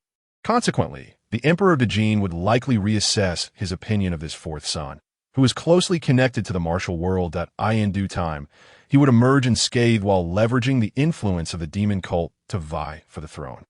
Chang'an gazed at the departing figure of the fourth prince, acknowledging the merit in his plan, though uncertain of its execution. That moment, Wei Qigong spoke in a low voice. Your Highness. Representatives from the Chang'an Merchant Association seek an audience. The Chang'an Merchant Association, you say? Let them enter, Chang'an instructed with a nod, sensing that these merchants were keenly focused on him. Even before he had settled into the post, they had sought him out. Perhaps they were genuinely apprehensive of him. Soon, several clan leaders appeared, accompanied by numerous servants bearing an assortment of fine gifts, all seemingly of exquisite quality. Commoners pay their respects to your highness. They proclaimed upon reaching Chang'an's presence. Rise, Chang'an gestured. Might I inquire as to the purpose of your visit, esteemed clan leaders? He scanned the assembly of well-fed individuals adorned in silks and brocades. One leader, Su Huaishi, the president of the Chang'an Merchant Association, quickly responded, Your Highness, as a benevolent envoy, you have come to aid the people of Jiangzhou. Your dedication is commendable as hosts of this region. We shall fully support you.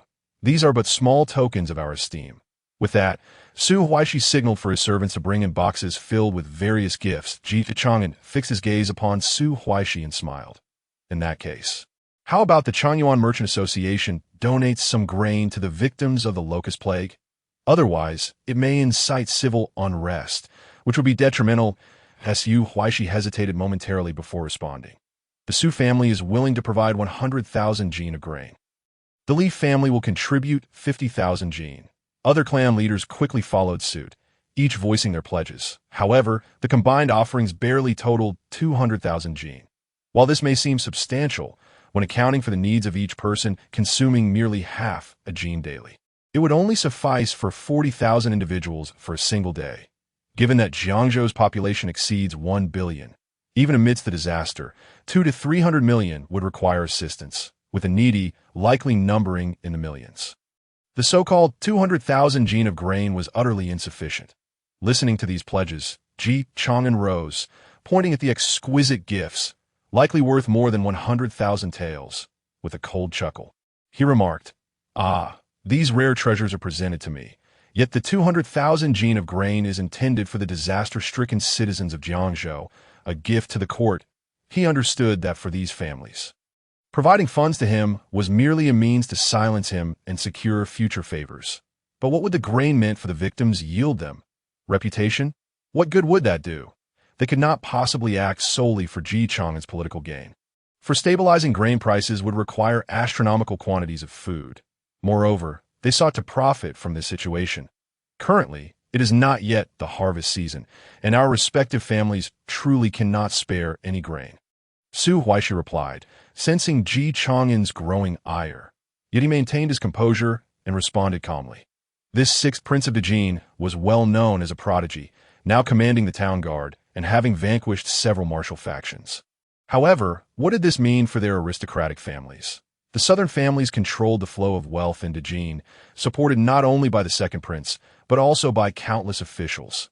Many officials associated with the Jiangzhou faction were funded by them. Should Chang'an dare to challenge them, his impeachment petitions would surely pile up sky-high. Likewise, offending all the court ministers would jeopardize his chances of ascending the throne, that if there is nothing further. We shall take our leave, Su Huaishi said, bowing before departing with his servants, leaving behind the gifts. Once outside the post, he turned to one of his accountants and said, This sixth prince is rather ungrateful. Notify the officials in the capital to submit a petition, claiming that the sixth prince is unsettling relief efforts and threatening our virtuous families, coercing us into gifting him treasures. If this persists, it will surely disrupt the official business environment and threaten the stability of Dejin. Having nurtured them for many years, it is time for them to contribute in return. Indeed, master of the house. The steward promptly nodded, meticulously recording Su Huaishi's details. What a pity, Ji Chang'an sighed, observing the departing merchants and the courtyard brimming with various gifts. They have lost their only opportunity for survival. He had always favored providing others with chances. Yet it was evident that some had failed to seize them. Jing and I informed Shangwan Jinhong to prepare for action.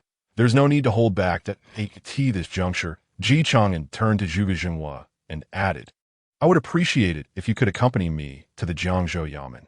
Zhuge Jinhua nodded. As a divine constable, he had been analyzing the locust plague in recent days and had discerned some troubling signs. Your Highness, this locust disaster appears to be a man-made calamity. Enlighten me, Ji Chang'an urged. Typically, locusts emerge in the summer, yet it was now early autumn. While deviations due to weather are not uncommon, an odd phenomenon had surfaced when examining the afflicted prefectures. Among the 19 prefectures and a provincial capital in Jiangzhou, only 6, Guangyin, Chang'an, and others, had been stricken, which initially posed no issue. However, reports from the Jinwu division suggested that the locust outbreak had seemingly not originated from any prefecture beyond these 6. It is crucial to note that the boundaries of these prefectures are artificially delineated, with most geographical lines exhibiting no significant environmental disparities. If locusts had appeared in 6 prefectures, others would inevitably follow, albeit perhaps in smaller numbers. Yet, these swarms behaved as if they could read a map, emerging solely within those 6 prefectures. If locusts cannot comprehend maps, then only humans possess such understanding at this point. Zhuge Jinhua proposed an unsettling theory. The ability to instigate such a large-scale and localized locust disaster suggests one possibility.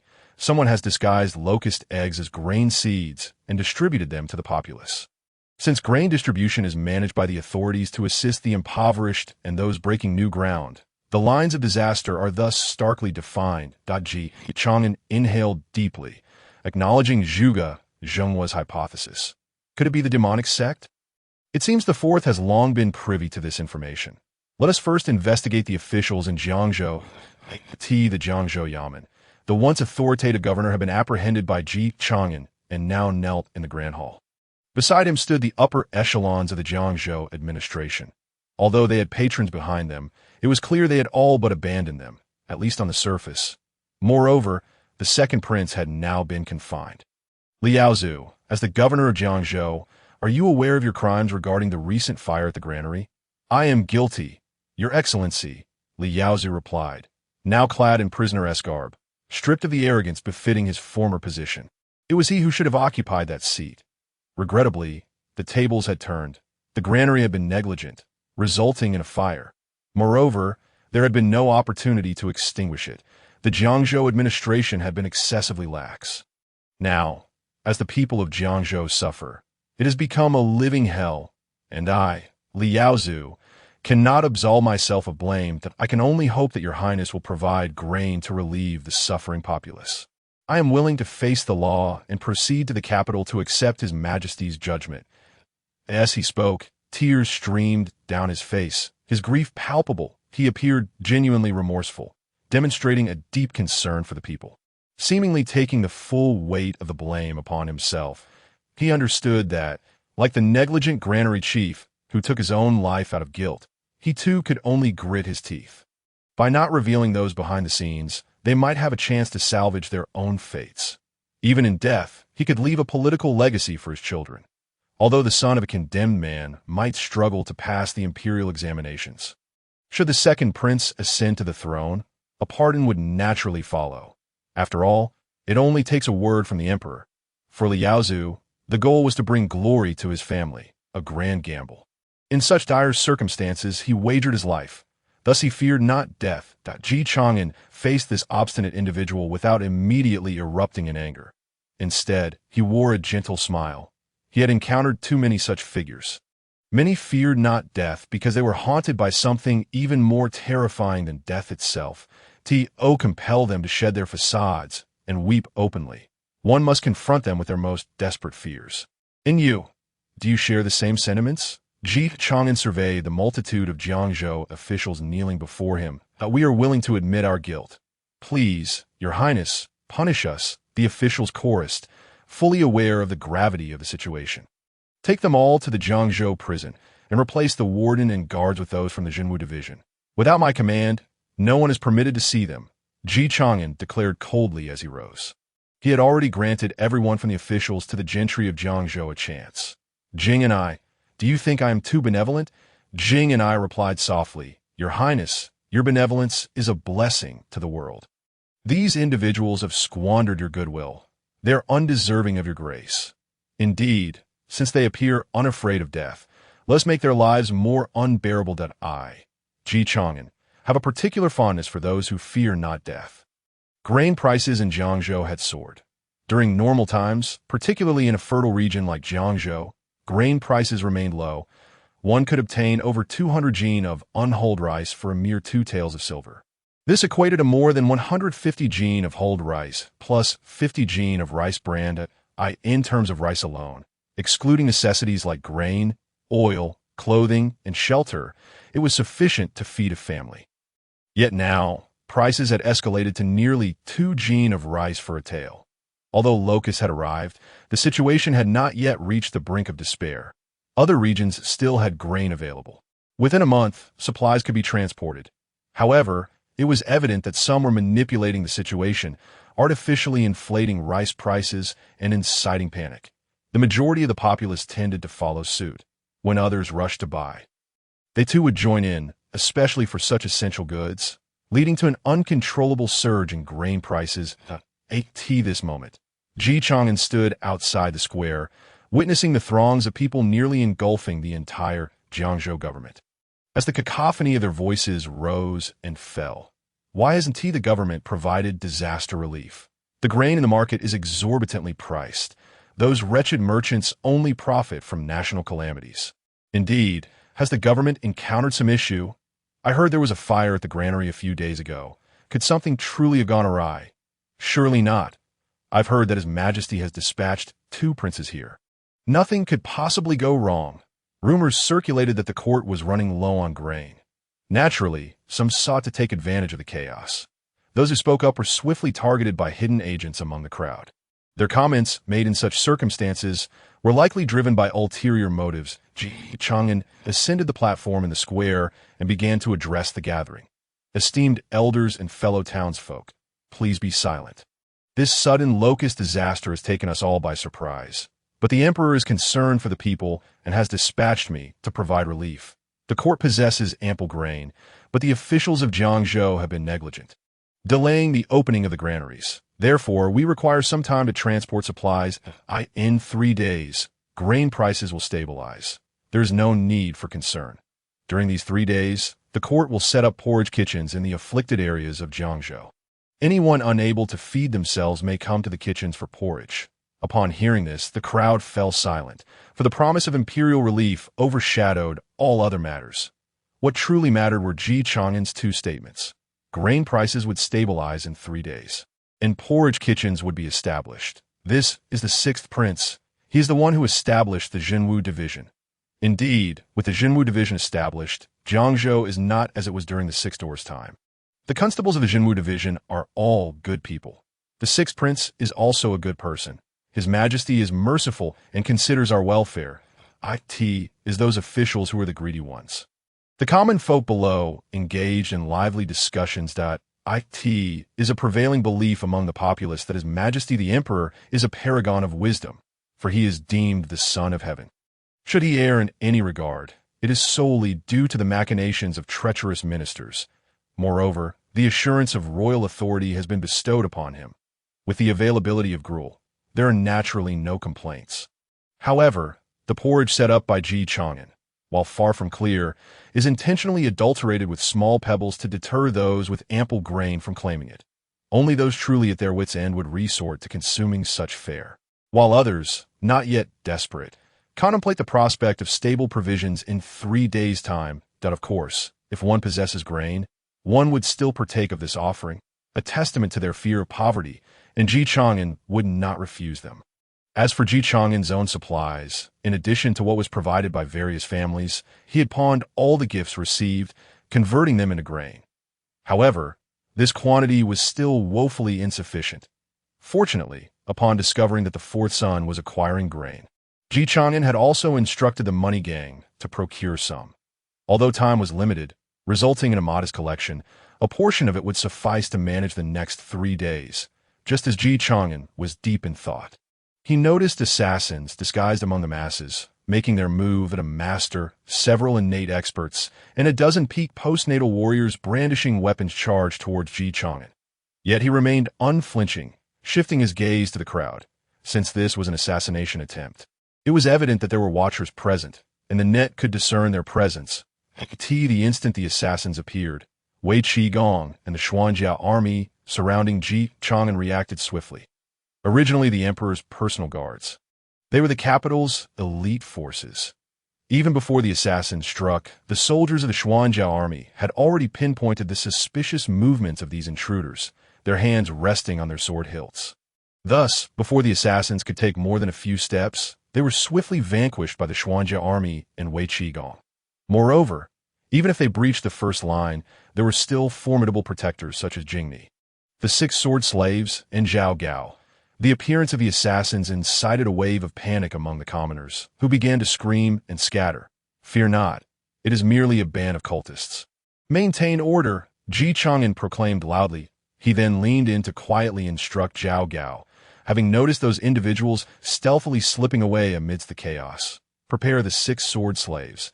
Our ordinary net may lack sufficient power, so let them handle it." "Understood." Zhao Gao nodded and waved his hand. The 6 swordsmen concealed within the crowd received their orders and commenced the pursuit of those with nefarious intentions. Meanwhile, within the residence of Su Huaiqi, the president of the Changyuan Chamber of Commerce, he was enjoying the performance of 8 dancing maidens, seemingly unperturbed by the ongoing locust disaster.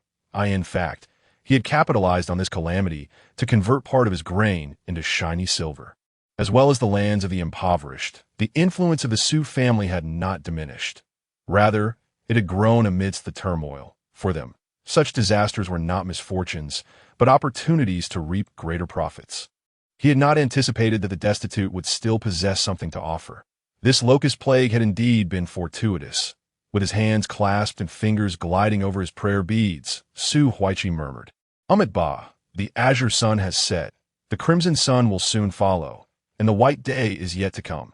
However, his son soon rushed in, exclaiming, "Father, Chang'an claims he will lower grain prices within 3 days."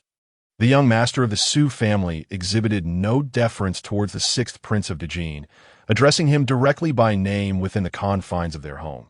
This was not particularly alarming, as it was indeed within their household. "Dado, I recall that the 6th prince exchanged those gifts we sent for grain." Su Huaiqi squinted, entirely oblivious to Chang'an's ingratiating demeanor, instead emanating an air of affluence. "I initially thought it a waste to give those items to the 6th prince, yet I never imagined they would return to us. This is indeed a boon brought forth by the locust disaster." At this juncture, Su Huaiqi shook his head. "Where in Jiangzhou is there still grain? It would take at least a month to transport sufficient supplies from elsewhere, as for the grain within Jiangzhou, it has long been apportioned among the major factions, awaiting an opportune moment to sell. The best time to act will be once the disaster victims have exhausted their supplies. I am curious to see how this 6th prince of Dejin intends to fulfill such grandiose claims. Could it be that he will come to our estate seeking assistance? This is a disgrace to the court, and with this incident, there will be no need for impeachment. He has already forfeited his chance to ascend the throne." "Father, it seems the 6th prince is eager to prove himself, but alas, he is still too young." By the way, a new power has emerged in Jiangzhou's martial world, calling themselves the Money Gang. They appear to be uniting the martial factions of Jiangzhou, likely intending to oppose us. Should we take action? No need. What martial world remains in Jiangzhou? They are merely minor factions. Engaging with those ruffians would yield no substantial benefit. It is simply not worth the trouble. Su Huaiqi shook his head. Though these aristocratic families seemed aligned with the court, they had indeed recruited many skilled fighters. Hence, united, they had long since constrained the survival space of Jiangzhou's martial world, which was not significantly stronger than that of the capital. Isn't there still that lord of the Zhenwu division? When the 6th prince comes begging for our aid, let him eradicate this money gang. Such a dilemma would resolve itself, would it not? Father, this plan to use another's knife to slay is brilliant. Ninshu, you must learn well from me. The entire Su family, the Chang'an Chamber of Commerce, the entire Jiangzhou faction, and even the Jiangzhou faction within the court. All of this will be yours to command when I ascend to Yun City. 8T that time. You shall take the helm. Yes, father, Sun Yinshu replied, a hint of excitement in her voice. This inheritance was destined to be hers to restore grain prices to normal within 3 days. The fourth prince had now arrived in the hall of a small family, which also served as a branch of a demonic cult. Wei Zhuang sat in a side position, his demeanor indifferent, as though these matters bore no relevance to him. Upon hearing his subordinate's report, the dark aura surrounding him, a byproduct of his training in demonic arts, dissipated instantly, and he burst into laughter. Oh, the sixth prince, you are indeed a genius, excelling in arithmetic and literature. However, when it comes to disaster relief, such talents hold no significance. As a holy son of the cult, he was privy to some of the internal affairs surrounding this incident, understanding how it had unfolded. Although the cult did not orchestrate it, he had nevertheless obtained certain intelligence that would allow him to reap some benefits. This was, after all, a conspiracy devised by the White Lotus sect to undermine the imperial authority of Dejin. While he was not entirely clear on the specifics of its execution, it was evident that the White Lotus sect would not permit the sixth prince to achieve success so effortlessly. Moreover, even without the obstruction of the White Lotus sect, the fourth prince could hardly fathom how the sixth prince would procure such a vast quantity of grain to stabilize the situation. Your Highness, the grain supplies for the commoners have nearly been depleted. Should we not distribute some of our own reserves to the disaster victims? Inquired a cult leader beside the fourth prince. Holding onto their grain felt increasingly precarious, as its value rivaled that of silver, and any misstep could spell trouble. Their procurement of grain had attracted the attention of numerous martial factions in Jiangzhou, and everyone knew the quality of their supplies, which rendered them vulnerable. Not yet. The disaster victims have not reached the brink of despair. Distributing grain at this juncture would bear little significance that it is only when they are utterly hopeless and realize that the sixth prince cannot procure grain that our supplies will hold value. Only in their moment of desperation will my grain become truly useful. The fourth prince did not overly concern himself with the security of the grain, as the martial world in Jiangnan lacked many formidable fighters. The Laish had 2 supreme grandmasters safeguarding their reserves, and it was uncertain whether Jiangzhou even had 2 supreme grandmasters among its martial and aristocratic factions. After all, the conditions for cultivating martial prowess here were exceedingly poor. Even if there were masters, they would have likely sought refuge in the various martial sanctuaries. I must thank my sixth brother, were it not for his offering a glimmer of hope to the commoners. How could they have sunk into deeper despair? The fourth prince comprehended that his current actions were merely embellishments upon an already splendid tapestry. However, should the sixth prince encounter failure, he would become a beacon of hope amidst despair. Once this endeavor was concluded, all negative sentiments harbored by the court towards him would dissipate like morning mist. As he spoke, the fourth prince poured himself a fine glass of wine, savoring its richness, and turned to Wei Zhuang, inquiring, Lord Wei Zhuang, will you not partake in a toast? Let us celebrate in advance. For once our demonic sect has vanquished the martial world, your organization shall undoubtedly ascend to the pinnacle of assassins. Even if your desires extend beyond this, I am more than capable of fulfilling them. Yet, Wei Zhuang remained unperturbed, his expression as stoic as ever. Meanwhile, within the relay station, Chang'an was diligently attending to the affairs resulting from the recent locust plague. He handed a decree to Zhuge Jinhua, and then regarded the assembled governors from various regions. He was indifferent to whether these governors would heed his commands, for the town military division would dispatch personnel to oversee matters. Having received the imperial edict, he felt that transgressions against regulations were, at times, inconsequential. You are to send individuals to harvest the immature grain surrounding the afflicted areas. Although unfit for human consumption, it can serve as silage for livestock. Thus, even in the face of the locust disaster, losses can be minimized. Your Highness, if we harvest now, Jiangzhou will be left without grain. One of the governors expressed, concern evident in his voice, especially since their superior had been imprisoned. And the formidable figures of the town military division loomed nearby. Chang'an rose and placed a reassuring hand on the shoulder of one governor. "Do not worry. Should any complications arise, I shall bear the responsibility. The market shall soon be flooded with surplus grain. By the way, I too have been the target of an assassination attempt. It appears some wish to thwart our efforts. I will arrange for the town military division to provide you with close protection. You need not fret about your safety. Merely focus on executing your duties." Hearing this, the governors gradually knelt, affirming, "We shall obey, Your Highness, and undertake our responsibilities diligently." They were not foolish. The presence of the town military division was not solely for their protection. Yet could they resist? Unable to do so, they could only resign themselves to enjoying the fruits of their situation. Once arrangements were concluded, Chang'an waved his hand, and the governors discreetly withdrew as the last of the outsiders departed. Jingyan leaned closer to Chang'an and whispered, "The six sword servants have located a stronghold of the assassins from that day. Upon investigation, it appears the instigator is the White Lotus sect. The six sword servants have refrained from alarming them and continue to observe, seeking Your Highness's guidance on how to proceed." White Lotus sect? Chang'an rubbed his temples, initially suspecting the demonic sect, only to discover it was, in fact, the White Lotus sect. The demonic sect aimed to unify the martial world, whereas the White Lotus sect sought rebellion, specializing in insurrection not only within the Great Jin, but even extending its influence to other nations. If the primary adversary of the demonic sect were the martial world, then the White Lotus sect's main foe was undoubtedly the court. Of course, neither the demonic sect nor the White Lotus sect had ever succeeded in their ambitions. Thus, it was likely they would entertain thoughts of mutual support.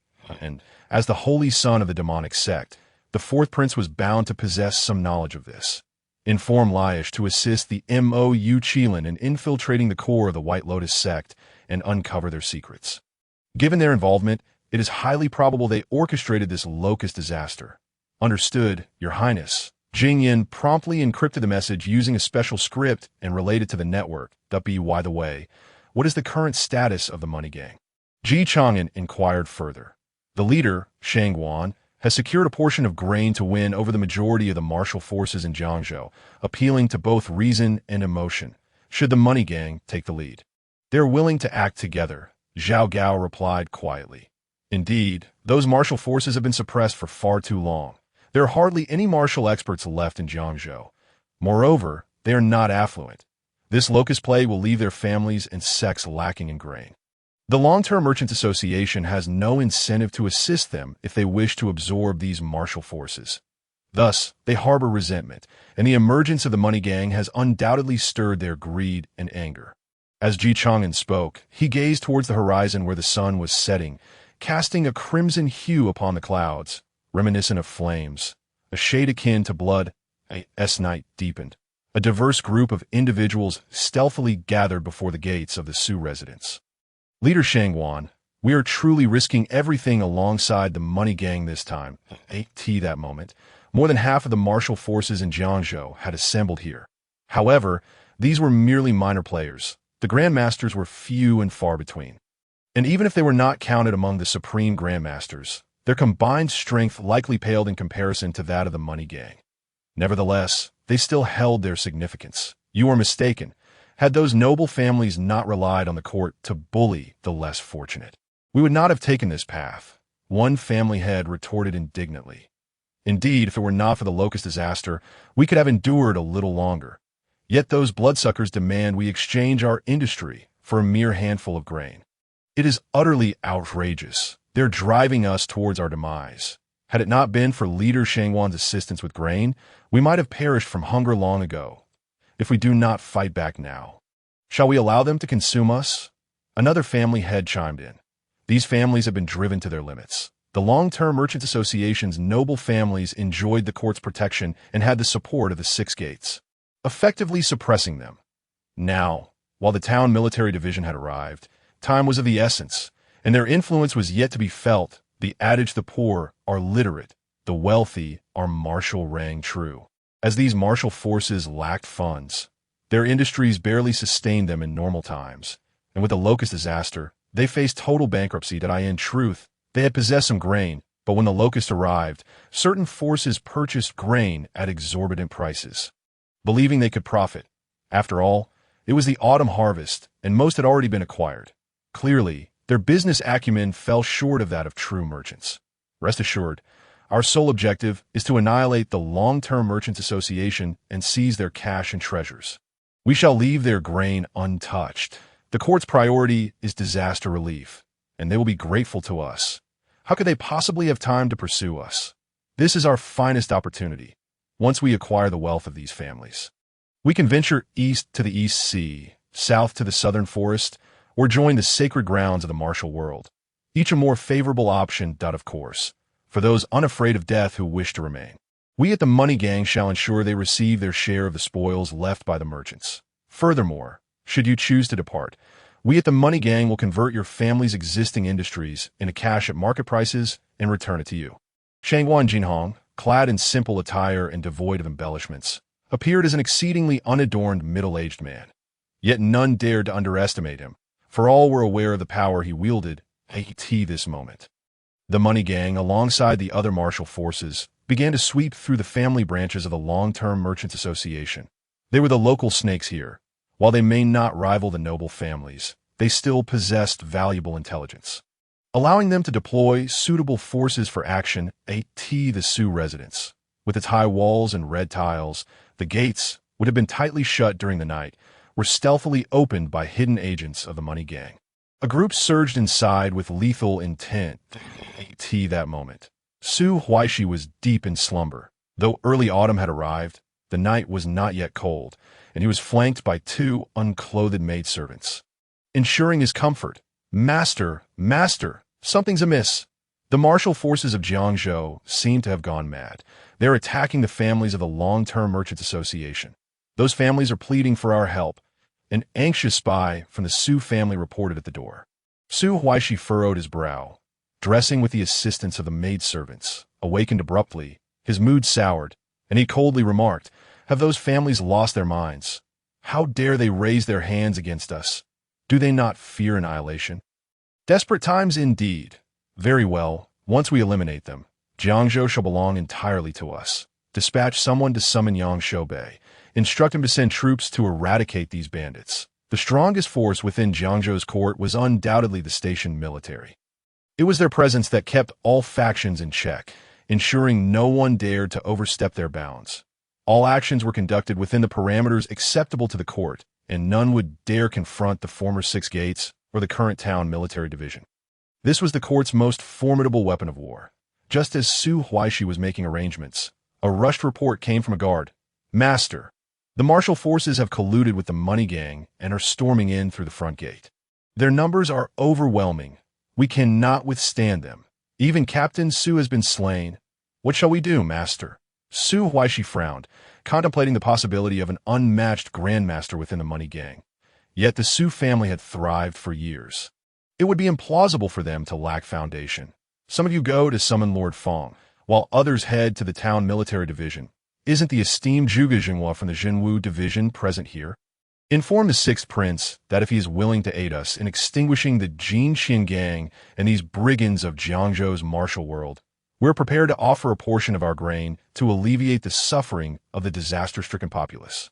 Ninshu, you shall go in person to IT this juncture. Su Huaishi cast a glance at his son, swiftly making arrangements without exhibiting undue panic. As Ninshu, somewhat perplexed, inquired, "Father, have we not offended Ji Chang'an? Will he truly assist us? Would it not be wiser to summon the army directly? Moreover, if we allocate some grain to them, it seems our plan will be thwarted, as Ninshu harbored aspirations of becoming the sovereign of all factions in Jiangzhou and was reluctant to share profits at this early stage. According to protocol, we possess neither the grounds nor the qualifications to seek military assistance. Previously, it was necessary to go through the inspector, but now that the Sixth Prince is handling local affairs, it must be through him. Regardless, we cannot allow Yang Shoubei to be placed in a difficult position, and you must learn more. Go forth quickly. However, if it comes to that, should Yang Shoubei mobilize without orders, our court officials from Jiangzhou can certainly intercede on his behalf. It is not an insurmountable issue. Observing Su Nianchu's inquiry, Su Huaishi shook his head. His son was still too young and did not dwell on it further. Instead, he took his family retainers, guards, and some martial experts he had recruited towards the front courtyard. The Su residence sprawled over an expansive area, hardly resembling a mere estate, but more akin to a grand manor. Covering over 100 acres, the IT was fortified with various lookout posts and fortifications, serving as a bastion during times of war. Regrettably, the air was now filled with cries of battle and the terror of those fleeing. Lord Chang'an, our Su family harbors no enmity against you. Why have you intruded upon our domain to plunder? Do you truly disregard the laws of the Great Jin? We have already summoned Yang Shoubei, and the Jinwu division is on its way. Surrender now, and you may yet preserve your lives. We could even share a drink later. However, should you remain obstinate, annihilation awaits, Su Huaishi admonished loudly, standing beside an unrivaled grandmaster known in the martial world as the Galeblade. Fang Fei. Sometimes, with sufficient wealth, one can indeed procure formidable allies. Upon hearing these words, Chang'an Jinhong emerged slowly from the shadows, wielding the dual dragon phoenix rings. Regrettably, I do not partake in wine. Furthermore, now that I have arrived at your Su residence, I shall claim your head. You Su family siphon the blood of the common folk, while we shall spill yours. Such is the fairness of balance. Chang'an Jinhong's tone was devoid of inflection, disturbingly calm amidst the cacophony of screams at Su Huaishi. Upon hearing this, furrowed his brows, straining to comprehend why Chang'an Jinhong of the Jin Qian gang dared to assault them. Did he not fear the imperial army? Yet, even if he was unafraid of the court, the Su family and their long-term commerce association were not mere lambs awaiting slaughter. With their immense wealth, the Su family had attracted numerous powerful figures. Even the most exalted grandmaster might bow to monetary influence. They had their own trump cards. Brother Fang, I fear we may trouble you today. Su Huaishi stepped back, directing his gaze towards Fang Fei, the protector employed by their long-term commerce association. Given the current turmoil in Jiangzhou, such a powerhouse was naturally stationed within the Su household. They had been well prepared, yet never anticipated they would truly need to rely on it.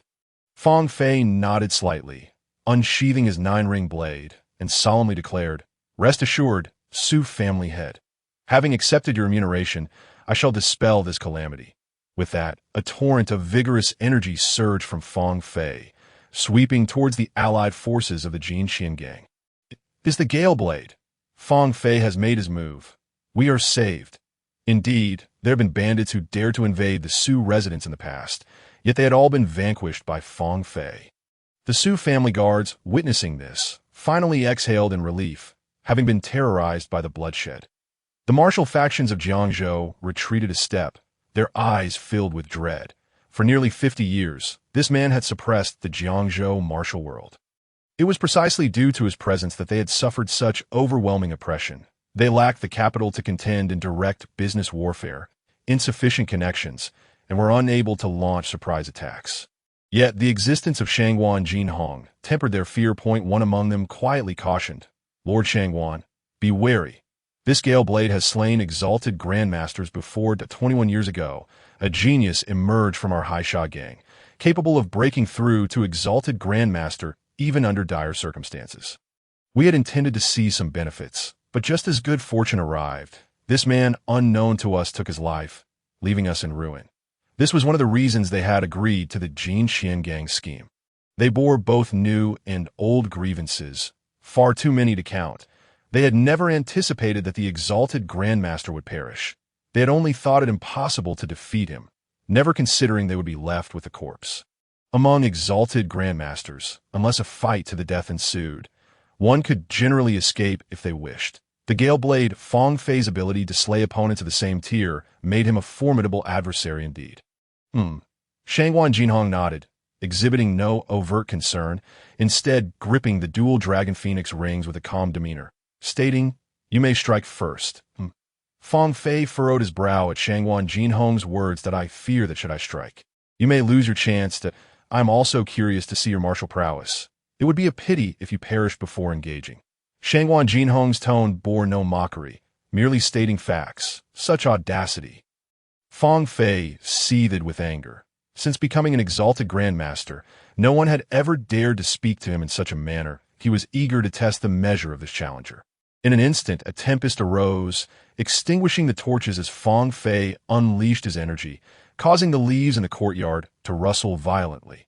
Drawing his blade, Feng Fei unleashed his full might, the intent of his strikes entwined with ferocious winds, unleashing dozens of slashes toward Chang'an Jinhong. Yet, as Chang'an Jinhong felt the onslaught of blade intent, he remained utterly unfazed, gently swaying the dual dragon phoenix rings. The clashing of weapons resonated throughout the Su courtyard. The two figures enveloped in a gale of energy soon. However, the cacophony of battle fell abruptly silent. Has it concluded? Who has emerged victorious? As the wind stilled, all eyes turned to the site of their clash. There stood Chang'an Jinhong, having effortlessly parried Feng Fei's great blade with his rings. Is this your blade intent? Quite impressive, Chang'an Jinhong remarked coolly, while Feng Fei, having exerted all his strength, found himself unable to even ruffle the hem of Chang'an's garments.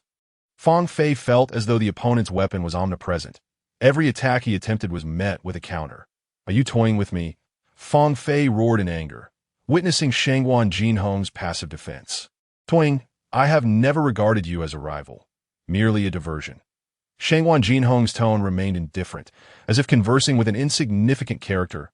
At this moment, it became evident to all that Feng Fei was outmatched by Chang'an Jinhong. Of course, Feng Fei's displayed prowess was merely that of an ordinary exalted grandmaster. It was impossible for one of average caliber to slay another exalted grandmaster. Even Su Huaishi felt no significant concern. Maintaining his position behind a grandmaster while observing the distant battle, appearing composed and assured, die. With a ferocious gust, Feng Fei's 9-ring blade swept up countless leaves, dust, and debris, obscuring vision as he charged once more at Chang'an Jinhong.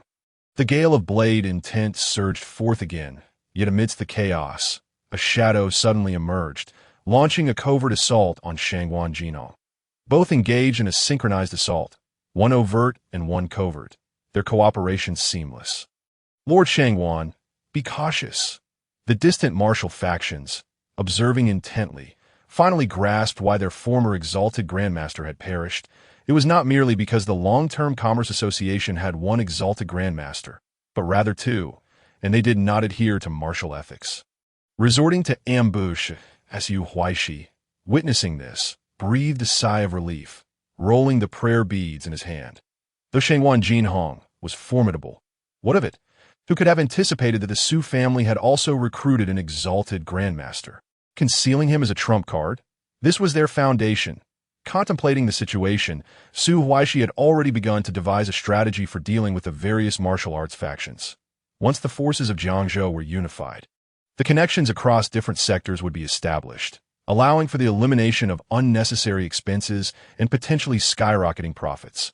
Alas, assassination is not a despicable tactic. Feeling the pressure from the two assailants, Chang'an Jinhong calmly remarked, "The truly despicable ones are you. For your weakness is evident that in an instant, the twin dragon phoenix rings in Chang'an Jinhong's grasp vanished, only to reappear at the throats of Feng Fei and the assassin. Effortlessly severing their carotid arteries, blood gushed forth, staining the already crimson floor, and the two supreme grandmasters fell lifelessly to the ground. Chang'an Jinhong had long since attained the state of possessing no rings in hand, yet holding rings in heart. Just a step away from becoming a terrestrial immortal. His opponents were simply too feeble. Even a surprise attack could not elude his keen perception. What effect could they possibly achieve? The scene unfolding before the onlookers was nothing short of astonishing. Could it be that the leader of the Chang'an had triumphed? Had two supreme grandmasters truly perished? It appeared to be the case. The supreme grandmasters were a rarity in the realm of Dejin. Yet they could not withstand even a single exchange with Chang'an Jinhong. Witnessing this, Su Huaishi felt a jolt of fear surge through him, urgently calling out to the grandmaster beside him, "Quickly, take me away. Everyone else, intercept him." At that moment, he was trembling with terror, having never encountered such a dire crisis before. His exquisite Buddhist beads, crafted from fine purple sandalwood and worth their weight in gold, clattered to the ground. If only he could escape, awaiting the arrival of the army or the Jinwu division, he would be able to weather the storm. Su Huaishi swallowed hard at the thought. However, he soon realized that the Grandmaster meant to protect him stood frozen. Paralyzed in place, Su Huaishi hastily pushed him, exclaiming, "Why aren't you moving? What are you waiting for? To die?" With this shove, the Grandmaster's throat erupted with blood, collapsing lifelessly to the ground, having already drawn his last breath. The guards surrounding Su Huaishi fell one by one, like chaff before the scythe. A final figure, reeking of blood, approached Su Huaishi, clutching a bloodied sword in his left hand, his face marred by 3 deep scars. And clad in golden attire, he addressed Chang'an Jinhong, "Leader, that assassin should be left for me. Next time, I would like to see a worthy opponent for you to test your skills against." Chang'an Jinhong responded with a rare smile upon seeing Jing Wuming. Jing Wuming was also a supreme grandmaster, a shadow of Chang'an Jinhong, and the foremost enforcer of the money gang at that moment. Su Huaishi looked at this man before him and felt a profound sense of despair. He did not wish to die. He had yet to savor life fully. He hurriedly pleaded with Chang'an Jinhong, "Leader Chang'an, this is all a misunderstanding. Esteemed martial artists, this is all a misunderstanding. I, Su Huaishi, am willing to offer half of my family's fortune to you all." Noticing Chang'an Jinhong's silence, he quickly added, "All of it. My entire fortune is yours, and we are also willing to introduce you to the relevant officials of the court. Let this incident be forgotten. All these treasures shall be yours, and the court will not pursue any accountability from you." Hearing Su Huaishi's words, the martial arts factions were somewhat swayed. Should they take the lead, they might indeed deliberate on how to deal with Su Huaishi. However, regrettably, they had no authority to make any decisions. Everything was orchestrated by the money gang, and they were merely there to enjoy the spoils. Others have approached me with deals before. Would you like to know how I dealt with them? Chang'an Jinhong said coolly, "If you perish, all these treasures will belong to me. Will they not?" "Ha! Leader Chang'an, I concede your prowess, but the army is surely on its way, along with the Jinwu division. Do you truly wish to become enemies of the court?" Su Huaishi, seeing that seduction had failed, resorted to threats. That's so. "Regardless, counting your assets will take some time, so we might as well wait here." Chang'an Jinhong indicated for chairs to be brought forth. He then seated himself, compelling Su Huaishi to be forcibly seated in another chair. Sitting there, Su Huaishi felt as though he were on needles, watching as the members of the Su family fell one by one, their accumulated wealth of millennia being plundered by these brigands. Suddenly, the sensation was more unbearable than death itself. Revenge, despair. Nothing was more terrifying than witnessing all this unfold before his eyes.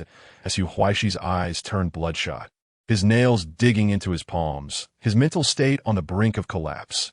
After nearly 2 hours, the entire wealth of the Su family had been looted, though it had yet to be fully counted. Just like that, various treasures were piled high like mountains, ready to be transported to the estate. At this moment, the other martial arts factions of Jiangzhou had nearly departed. "Leader, we've discovered a granary." One of the gang members reported, "And no need to bother. We cannot carry such things away." Chang'an Jinhong replied. Standing from his chair, he glanced at Su Huaishi, whose face was ashen and utterly despondent, and said, "Your Su family has offended far too many individuals within the Chang'an Merchant Association, and you have branches in every prefecture. Relying solely on our money gang would make it difficult to eradicate you entirely.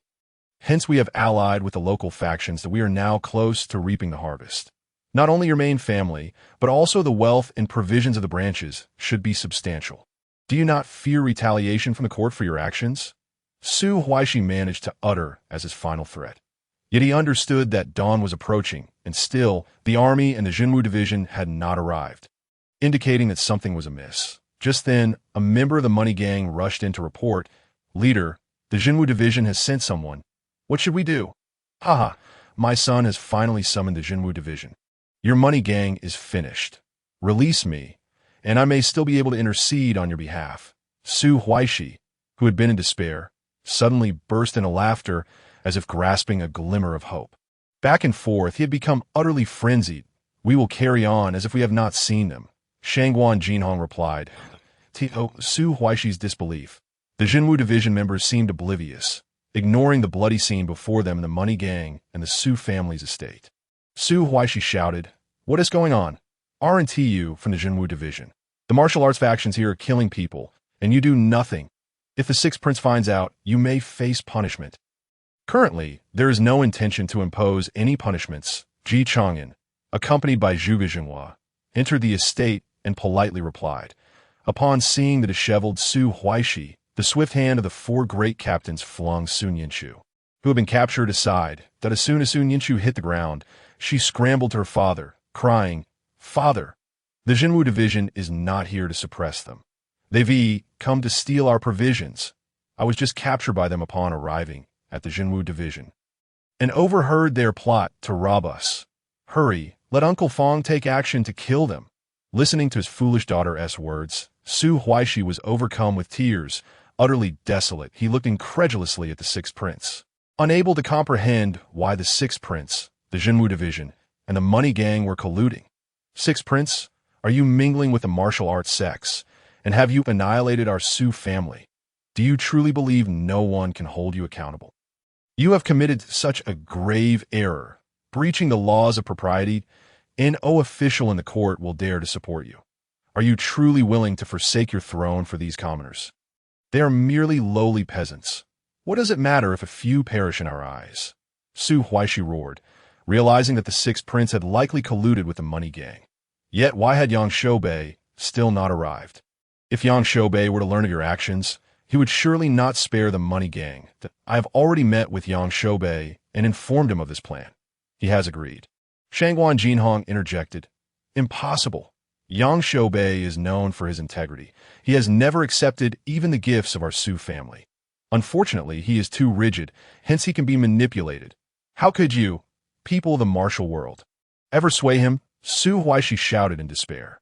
Even in the face of imminent death, he still attempted to argue with the individuals before him, seeking a glimmer of victory. Regrettably, our Jinwu division's presence here is at Yang Shoubei's request. He has asked us not to harm the Money Gang, but to come here and seize your provisions. That Ji Chang'an had not anticipated that the great Jin would possess such an upright general. Initially, he intended to utilize the Emperor's decree to prevent Yang Shoubei from taking action. However, contrary to expectations, it was Yang Shoubei who preemptively advised him against engaging with the Jin family, urging him to accept the provisions instead. This demonstrated a certain rigidity, yet he proved to be a competent general. This matter likely stemmed from Shangwan Jinhong seeking cooperation with Yang Shoubei, imploring him not to offer assistance, as Yang Shoubei feared Ji Chang'an might command him to aid the Su family. Thus, he personally counseled against aiding the Su family and instead encouraged the acquisition of provisions. That it seems that the great Jin is not as irredeemably lost as it may appear. It is precisely because he is an honorable general that one can imagine the immense courage required to make such a decision. Ji Chang'an sighed, reflecting, "Have you considered his integrity?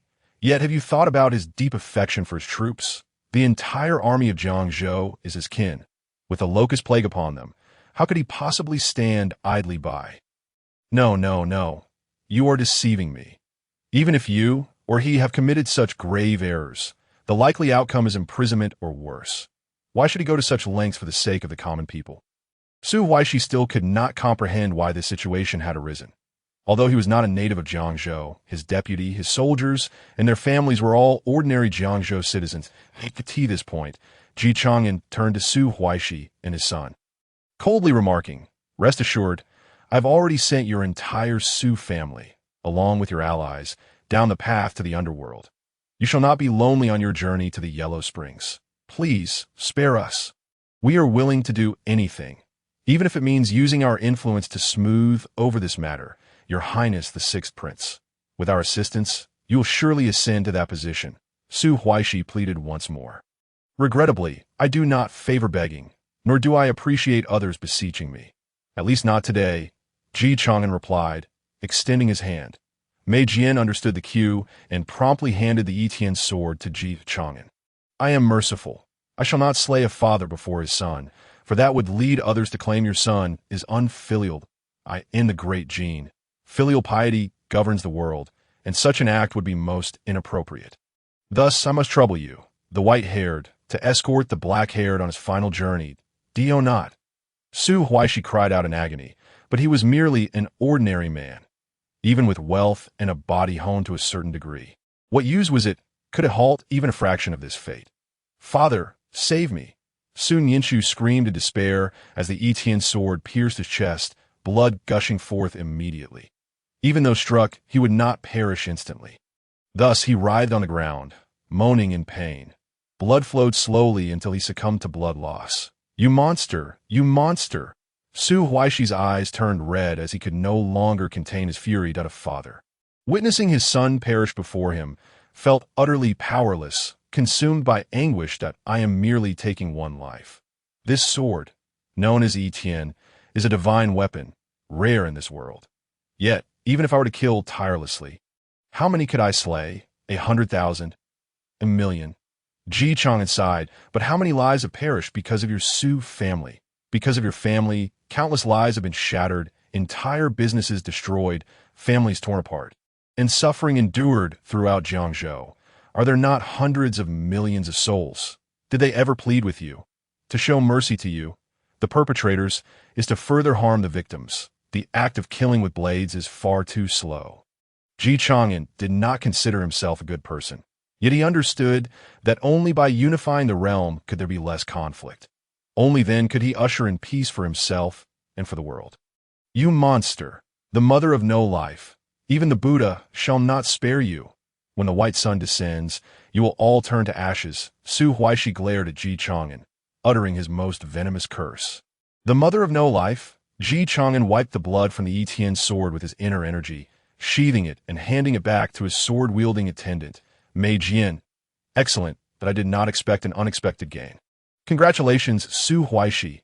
You need not Su Huaishi was momentarily taken aback. Having awaited death, he was bewildered by Ji Chang'an's words. Zhao Gao, take it to the net division here and interrogate him about everything he knows. Particularly regarding the White Lotus sect. I hope nothing is overlooked. Yes, Your Highness, Zhao Gao responded, shaking his head as he glanced at Su Huaishi, who was weeping while cradling his son.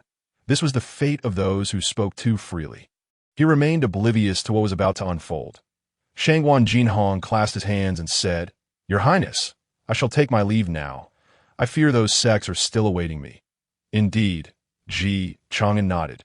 Turning away at this moment, the Jinwu division was already busy distributing provisions, though it remained uncertain how long it would take to gather such an amount. Hiring laborers to aid in disaster relief would serve as a viable solution. Meanwhile, in another courtyard, the leaders of the Money Gang and various martial arts factions began to divide the spoils. Clearly, the distribution was not proportional. Even the Su family's share in the long-term commerce was not particularly significant. They understood their role was merely to add numbers and provide some intelligence. The Money Gang could have annihilated the Su family without them, albeit with a lesser haul of unknown wealth. Yet they would gain nothing in return. Under the disparity in martial power, and having been suppressed by the long-term commerce for far too long, these martial factions lacked the vigor seen in other locales. Thus, even though the Money Gang offered fixed salaries, they were more than satisfied, having grown accustomed to poverty. Shangwan Jinhong, not one to be stingy, recognized that without these local snakes, uncovering the long-term commerce's strongholds would take considerable time and yield fewer rewards. Yet there was another critical matter at hand. Escape.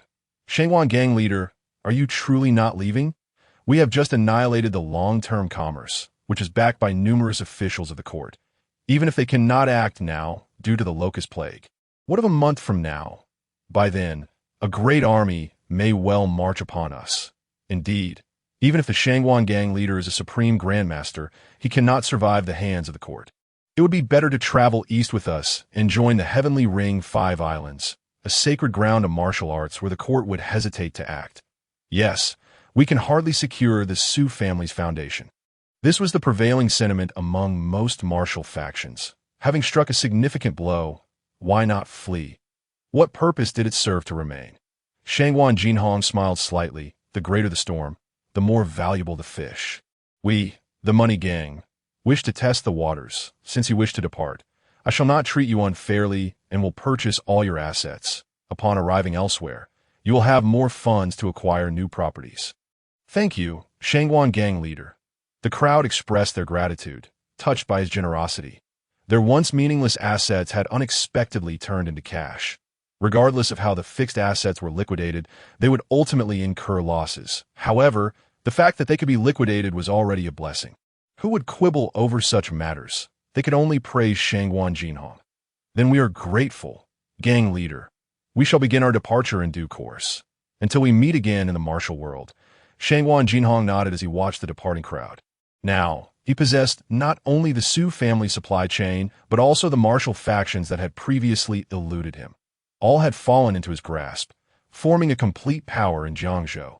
This largest granary of the Great Jin and the greatest treasury of Jiangzhou had entirely come under the control of the money gang. And thus, Ji Chang'an's dominion. This was Ji Chang'an's master plan. He need no longer worry about a lack of funds as for the officials of Jiangzhou and the court. They were but mere insects. Your Highness, the Jinwu division has recruited sufficient laborers to distribute the provisions from various regions into the market. The long-term commerce's stockpiles far exceed our expectations, possessing a total of 1,647 granaries across 19 counties. Each granary varies in capacity, with the smallest containing hundreds of thousands of pounds and the largest holding hundreds of millions. The rough estimate suggests there are several 100 billion pounds in total. Zhuge Jinhua reported the incoming information, several 100 billion pounds of grain. What can one say of such a figure? The entirety of Jiangzhou is home to approximately 1 billion individuals, with around 200 million being affected by the recent calamity. It is important to note that the number of farmers directly impacted is certainly less than this figure. It merely accounts for those who have felt the repercussions of the disaster. This quantity of grain should suffice to sustain these individuals for an entire year. One wonders what the Longyuan Merchant Association intends to do with such an extensive stockpile of provisions. Regardless of their intentions, it inadvertently benefits Ji Chang'an, or rather, it benefits the common folk of Jiangzhou. This can be viewed as a different form of drawing from the populace for the populace's sake. Ji Chang'an inquired, "What are the grain prices? Have they stabilized?" At that moment, he paused briefly to accept a cup of hot tea offered by Mei Jian, taking a sip. The local officials, from the magistrates down to the lower ranks, had, under the amiable guidance of the Jinwu Guard dispatched by the Jinwu Division, managed to avoid any significant disturbances. The situation has stabilized, with a substantial amount of grain now available in the market. Alleviating immediate concerns, grain prices have temporarily returned to normal. However, to prevent hoarding and potential unrest, we have regulated prices to remain consistent with previous levels and instituted purchase limits, allowing each household to acquire only a month's worth of grain at a time. Should any unforeseen circumstances arise, a month's supply should suffice for transport from other regions. Most of these measures have been orchestrated by Zhao Gao, with Zhuge Jinhua executing them. Zhao Gao previously served as the minister of the Chariot Department during the Qin dynasty and later took on the role of overseeing official seals. Handling these matters posed little challenge, as Zhuge Jinhua, in his capacity as a divine marquis, possessed ample experience in managing various affairs. Their collaboration ensured that these issues were addressed without significant complications. Excellent. By the way, unify the procurement of silage from the surrounding counties. Due to the threat of locusts, they have harvested early, resulting in insufficient grain reserves. The court's grain should be exchanged for this silage at a fair price. Ensuring the populace does not suffer. As for areas already afflicted by locust plagues, issue a decree under my authority as a special envoy. Anyone may capture locusts in exchange for grain, with the specific exchange ratios to be negotiated among you. Additionally, issue orders for labor relief, directing efforts to clear the Jinjiang River. With such an abundance of grain and numerous refugees, we must find them some work. Ji Chang'an meticulously outlined his plans, given the extensive scope of the disaster. Distributing grain directly poses considerable risks. The Jinjiang River requires annual maintenance. Assigning them tasks now is most prudent. Your Highness's benevolence is indeed a blessing for the realm and the common people. Zhuge Jinhua remarked respectfully, not merely flattering, but stating a palpable truth that, in contrast to most of the pretenders to the throne, Ji Chang'an's arrangements are undeniably those of a sagacious ruler. Meanwhile, proclamations swiftly adorned the markets throughout Jiangzhou. with officials and constables diligently posting them in every county and town. Look, another decree. Let's see what it states. His Highness the Sixth has promised stability in grain prices within 3 days, and lo and behold, the prices have indeed stabilized in less than that time. At least we need not worry about going hungry anytime soon. Indeed, His Highness the Sixth is a sage, the officials remarked. Those Jiangzhou officials are fools, allowing us to pay such exorbitant taxes. With His Highness's arrival, grain prices have settled. It is truly a divine favor. The imperial court still cares for us. Otherwise, they would not have dispatched His Highness here. The people of Dejin, due to their generally robust physiques, possess a commendable literacy rate. Most have received several years of education, though some may struggle to comprehend the decrees. This moment, Chang'an's prestige, along with the Jinwu divisions standing among the Jiangzhou populace, has reached its zenith. It appears that His Highness has instructed us, the disaster-stricken, to repair the waterways in exchange for grain. Furthermore, the option to exchange locusts for grain is indeed a fortuitous development. It is well known that these pests are inedible. A few days prior, someone who consumed them suffered severe distress. The locusts from this plague cannot be eaten as they emit toxins when gathered in large numbers, posing a lethal risk. Moreover, according to the research conducted by Luo Wang, these locusts seem to be a specially cultivated variant, more toxic and dangerous than ordinary types. Therefore, human consumption is virtually impossible. Perhaps a small portion could be gathered for breeding purposes, which may prove beneficial. If locusts can be exchanged for grain, it would also incentivize the populace to capture them. Although this does not address the root of the problem, it serves a purpose. Now that the Longyuan Merchant Association has been dismantled, Chang'an has once again summoned the opportunity for power, martial arts, and skilled individuals in Jiangzhou. This moment, within the relay station, he is surrounded by his own people. Chang'an wasted no time and opted for summoning. Ding! Special summoning in progress. Congratulations, host, you have summoned the character Gainye, the Sword Saint. Gainye, the inheritor of the 100 Steps Flying Sword, also known as the greatest sword in the realm during the Qin period. His combat prowess is undoubtedly formidable. Although he is currently in a weakened state, having later taken up a wooden sword, it is unexpected that he has summoned not only his disciple, but also this esteemed figure. Gainye greets your highness. Soon, a modestly dressed swordsman clad in white appear before Chang'an, wielding the famed sword Yuan Hong, ranked second in the world. This moment, he is in his prime, although his mastery is that of an unparalleled grandmaster. He merely requires a brief period to comprehend this world to break through to the realm of terrestrial immortals.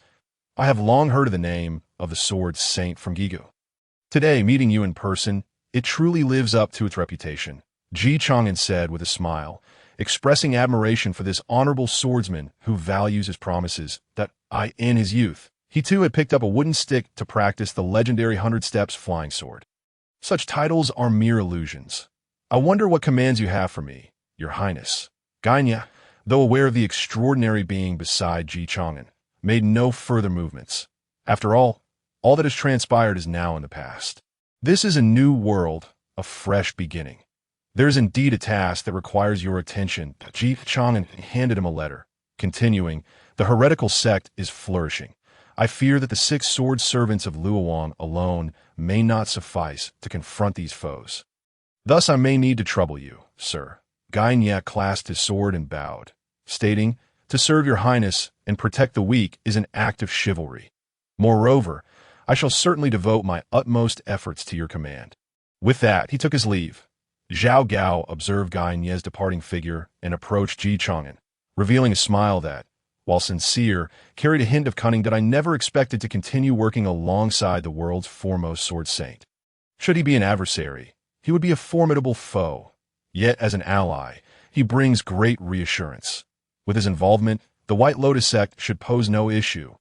Zhao Gao and Gainye, one the minister of the chariot department of the Qin dynasty, the other the personal guard and swordsmanship instructor to the Qin king, had little direct interaction in the past. However, Zhao Gao had kept a keen eye on Gainye during the latter's time in the Qin dynasty, particularly given their subsequent conflicts with Luoyang. Thus, he felt a sense of nostalgia now that they stood in the same camp. Previously, you were merely on opposing sides. Now, You are all heroic figures serving under my banner. I place my complete trust in you. Ji Chang'an rose, gazing out over Jiangzhou, the entirety of Dajin, and the world beyond. We share a common goal and a shared path, do we not? Your Highness speaks true. Zhao Gao promptly replied that I shall spare no effort in fulfilling my duties. Arrangements were made for Gainia, while Ji Chang'an opted to continue summoning martial prowess. According to the system's rewards, the stronger the obliterated faction, the greater the likelihood of receiving substantial rewards. Naturally, the primary factor still lies with the faction itself, and a modicum of luck is also required. Although the Su family may appear weak, their influence is not inferior to that of the Tianqiao sect, which possesses land deities. Wealth and power can also serve as a form of strength. Ding. The martial arts summoning is in progress. Congratulations, host. You have acquired the 9 Yang divine skill, accompanied by the system's voice. A surge of formidable power erupted from Ji Chang'an's body. The inner energy, previously infused with various martial arts, began to transform into a singular entity under the influence of the 9 Yang divine skill. This skill embodies the ultimate principles of martial arts. Once mastered, it allows the practitioner to utilize all martial arts seamlessly. There exists no rejection of any martial arts, but rather, it can harmonize with all forms. This martial art is certainly on par with the 9 Yin manual. However, one might argue that the 9 Yang divine skill has fewer complementary techniques, with only a handful of applications, such as wall-walking technique or bone-shrinking technique. It lacks the extensive internal and external cultivation methods found in the 9 Yin manual. Nevertheless, mastering the 9 Yang manual, even without understanding any external techniques, grants one an unparalleled reservoir of internal energy and an exceptionally resilient physique, qualifying them as a top-tier powerhouse. Seated in a meditative posture, surrounded by the protective presence of Luo Wang and Wei Qi Gong, Ji Chang'an devoted himself to his cultivation. He operated the 9 Yang manual. He felt his body cycle through, the meridians cleansed by the inner energy akin to a thorough purging.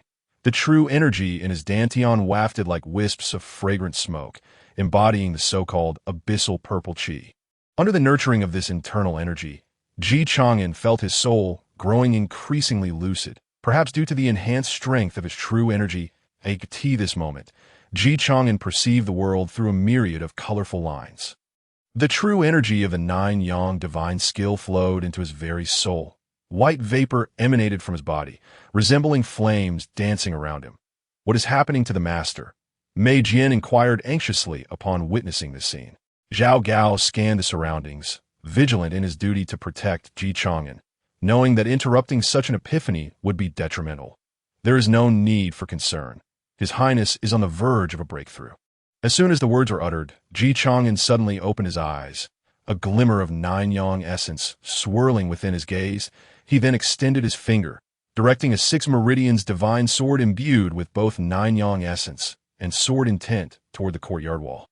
With a resounding boom, the towering wall was cleaved in two by the sword energy, the edges scorched. Congratulations, Your Highness, on your breakthrough, and with 2 strands of true intent, Zhao Gao exclaimed upon witnessing Ji Chang'an's awakening. Indeed, Ji Chang'an nodded, confirming the presence of both 9 Yang essence and sword intent. The comprehension of true intent naturally signified his ascension to the realm of the Supreme Grandmaster in this world. Most Supreme Grandmasters grasp only a single strand of true intent. After all, possessing true intent necessitates seeking a way to transcend to the realm of land deities. Yet there are a select few geniuses who comprehend 2 strands of true intent to enhance their combat prowess. At the very least, in scenarios where internal power and martial arts are equivalent, a Supreme Grandmaster with dual true intents is undoubtedly superior to one with a single true intent. That it seemed that fortune favored Ji Chang'an, who had anticipated selecting internal cultivation. Indeed, internal cultivation proved to be his greatest advancement, elevating his combat capabilities.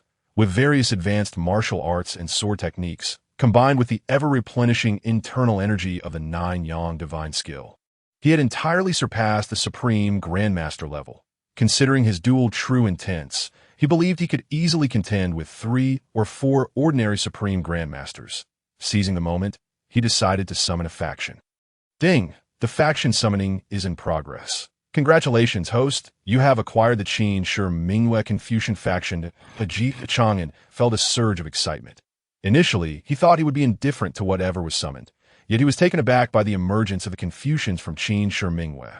As one of the two major schools among the myriad of philosophies in Qin Shi Mingwei, the Confucian faction was indeed more formidable than the Mahist faction. Upon reviewing the system, he discovered that the true number of disciples within the Confucian sect was not insignificant. With tens of thousands of disciples scattered throughout, of course. This was during the Qin dynasty, when Confucianism had yet to attain full development amidst the 100 schools of thought. It was only after Dong Zhongshu's recommendation to Emperor Wu of Han to elevate Confucianism above the others that scholars across the realm began to identify themselves as Confucian disciples. Among the summoning list were not only Yin Lu, Fun Yin, and Zhang Liang, the three heroes of Qi and Lu, but also an elder, the master of the three heroes, Xuanzi, contrary to his self-description as a literary faction scholar who was unacquainted with martial arts. Xuanzi's martial prowess was undoubtedly concealed. After all, surviving in the chaotic Warring States period was not a feat achievable by mere scholars devoid of strength. They genuinely practiced the 6 arts of Confucianism: rites, music, archery, charioteering, calligraphy, and mathematics. Swordsmanship was a requisite course for Confucians. In that era, even most civil officials were capable of wielding a sword. Thus, it was impossible for Xuanzi to be devoid of martial skills. Ji Chang'an could not summon every individual from the Confucian sect.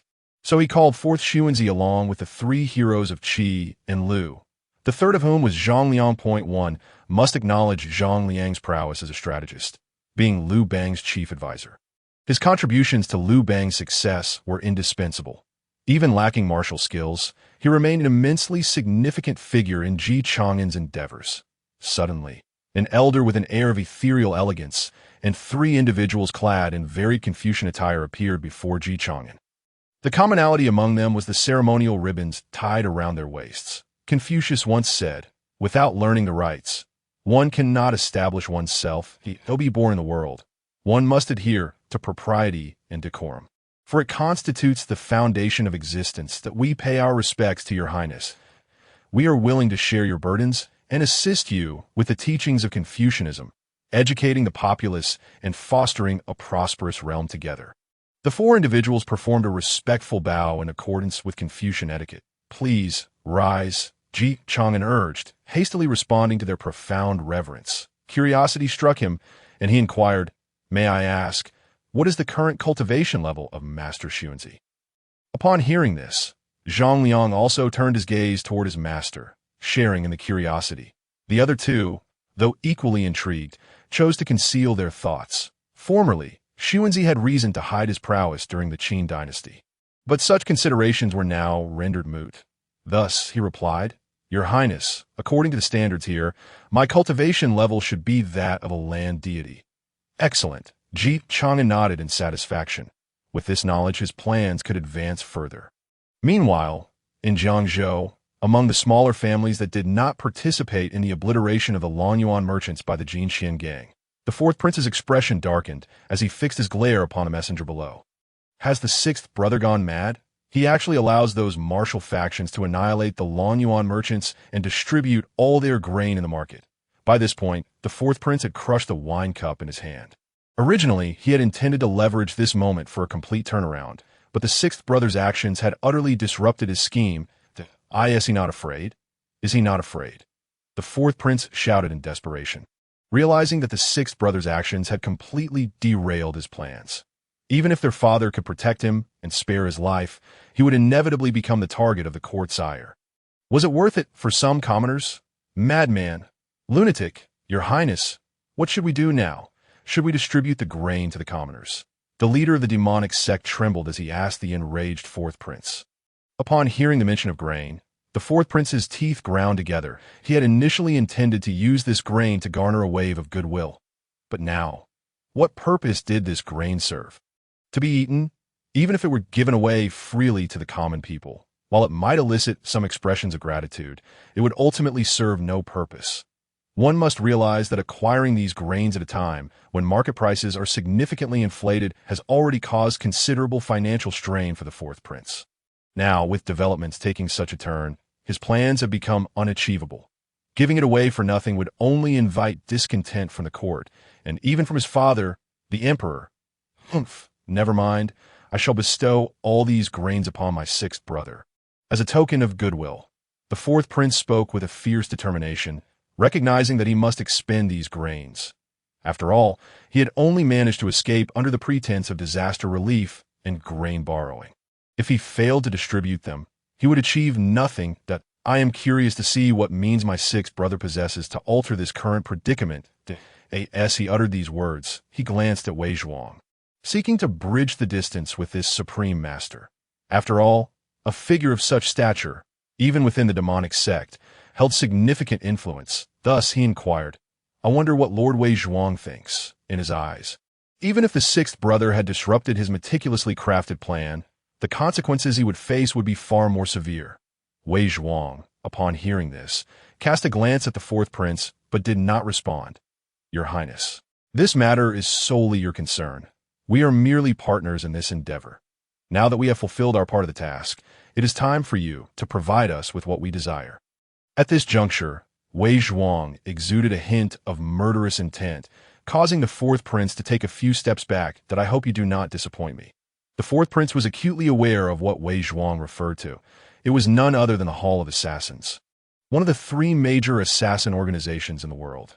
Their sect indeed possessed certain intelligence. After a moment of contemplation, he replied, In this realm, numerous martial arts factions exist, among which the most potent are known as the Holy Lands. In order to eliminate a common enemy to the martial world, various Holy Lands clandestinely dispatched disciples to establish the Hall of Assassins. Wei Zhuang appeared somewhat dissatisfied with this answer, shaking his head. Your Highness, your words merely skim the surface. What we wish to ascertain is who stands behind the Hall of Assassins. According to our sect's intelligence, two martial Holy Lands in Ajin are involved with the Hall, one being the mysterious immortal palace of Shiqiu, and the other the five-ring heavy island of Donghai. We are unaware of other Holy Lands, but these two factions undoubtedly play a role. If Lord Wei Zhuang intends to oppose them, then our sect would be your only and best ally. The fourth prince further elucidated that it was precisely because of the existence of these martial Holy Lands that the relationship between the court and the martial world had deteriorated significantly. After all, the influence wielded by the locations of these Holy Lands often surpassed that of imperial authority. I see. Wei Zhuang nodded, subsequently lapsing into silence. The fourth prince could only let out a sigh. His plans had faltered due to the actions of the sixth brother. Although the sixth brother would face dire consequences in the end, the locust plague had yet to dissipate. How would he manage this situation? Moreover, how could he restore his favorable standing in the eyes of the emperor? In the Dajin court, during the morning assembly, what had been a tranquil court was now in utter chaos. Numerous ministers knelt before the emperor, presenting impeachment memorials. Your Majesty, the sixth prince has shown disrespect for the law, violated the laws of Dajin, colluded with forces from the martial world, and extinguished virtuous households. He has committed countless murders, exhibiting extreme brutality. Such actions have shocked the realm and drawn the disdain of the populace, and we beseech your Majesty to summon the sixth prince and adjudicate him according to Dajin's laws. The Minister of Right spoke first. He was aligned with the Jiangzhou faction and had numerous vested interests there, having received an immeasurable amount from the Su family of Jiangzhou. With this incident unfolding, he perceived it as an attack on his foundation. Indeed, your Majesty, the sixth prince's actions have chilled the hearts of scholars across the realm. We hope for your Majesty's discerning judgment. We implore you to summon the sixth prince back to court for inquiry, while allowing other ministers to handle the disaster relief in Jiangzhou. At the same time, we request that General Yang eradicate the audacious martial gangs to uphold the majesty of the heavens. In an instant, a multitude of officials knelt, the majority belonging to the Jiangzhou faction. Other officials, such as the First Minister and the Minister of Personnel, also deemed the sixth prince's conduct to be rather inappropriate. However, they remained silent, as this matter did not fall within their jurisdiction. They belonged to the capital faction and were not aligned with the Jiangzhou faction. Without the Jiangzhou faction, they would undoubtedly have called for impeachment. But with its presence, they felt no need to do so. The Jin Emperor, seated upon the throne, understood why the sixth prince had acted thus. Perhaps he had been left with no other choice, leading him to this desperate course of action that he could only borrow grain from those families. Yet the sixth prince had gone too far this time. Borrowing grain is permissible, but to eliminate others in the process? Without a compelling rationale, it would be challenging to justify such actions. Although the sixth prince had not personally committed the deeds, having incited the forces of the martial world to act, the repercussions were still significant. While this court was indeed the domain of the Ji family, it still required management. They could not attend to every matter personally. These ministers constituted a part of the Jin and could, to a certain extent, influence the emperor's decisions. The sixth prince, still a relatively powerless royal, had taken such drastic actions. Even the Jin emperor found the situation troubling. It was somewhat premature. However, given the sixth prince's contributions, he would not face mortal peril. In truth, those before him lacked the authority to strip a prince of his life. It was evident that these officials aimed to diminish the sixth prince's claim to succession.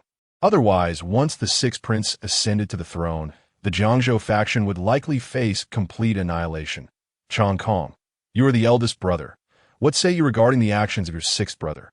The Jin emperor surveyed the assembly of ministers, who were hesitant to speak, ultimately resting his gaze upon the first prince. Upon hearing the emperor's words, the first prince, with sincerity etched upon his face, quickly bowed and replied, "Your Majesty, while my sixth brother's actions may be lacking in propriety, I trust there are reasons behind them.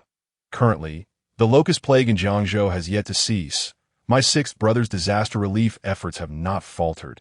Should there be a sudden change in leadership, it may incite panic among the Jiangzhou populace, leading to greater calamities.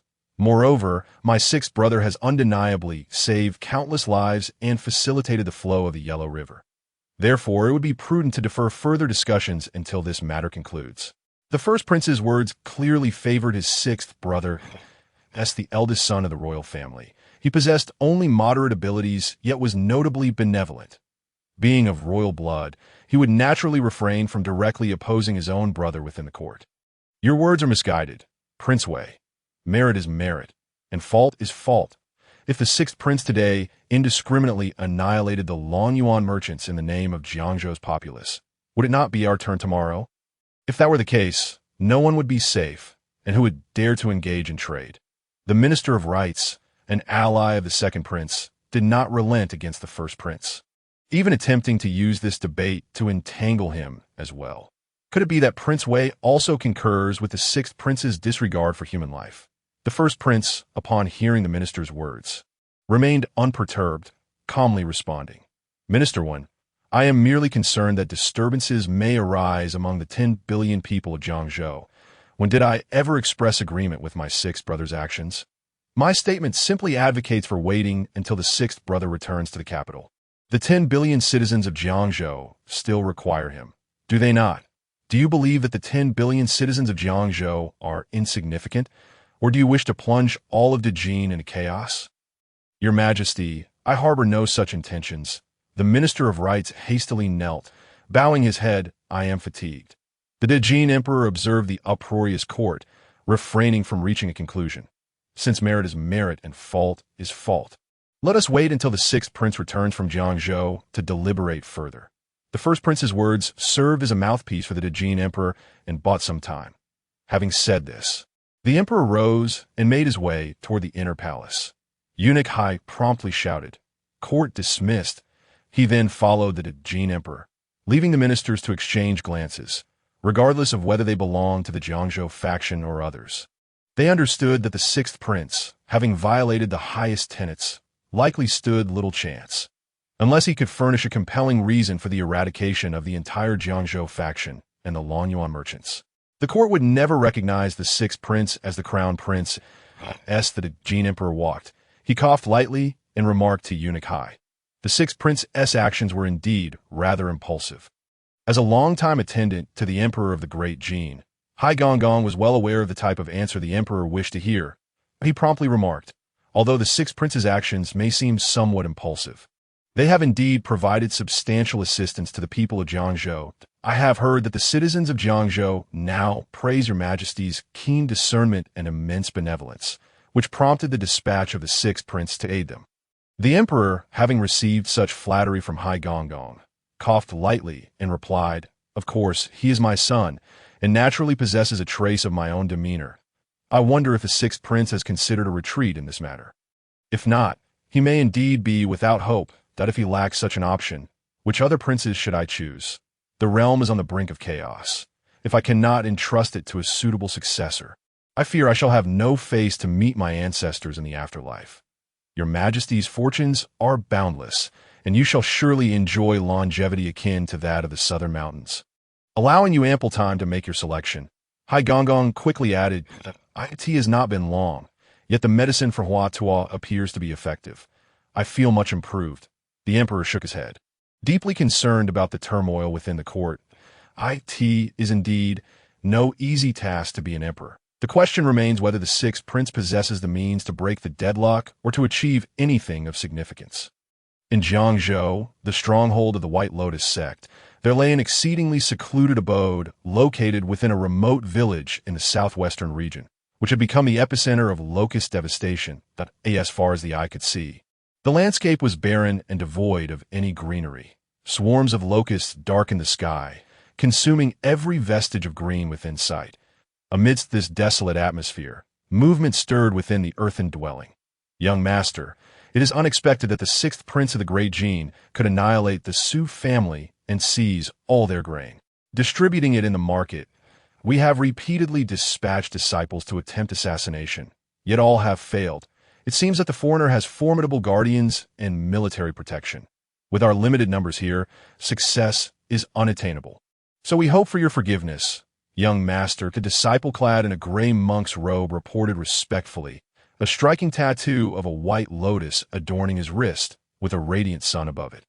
They belonged to one of the three major branches of the White Lotus sect in the Great Gene, namely, the White Sun, alongside the Azure Sun, and the Red Sun in a certain sense.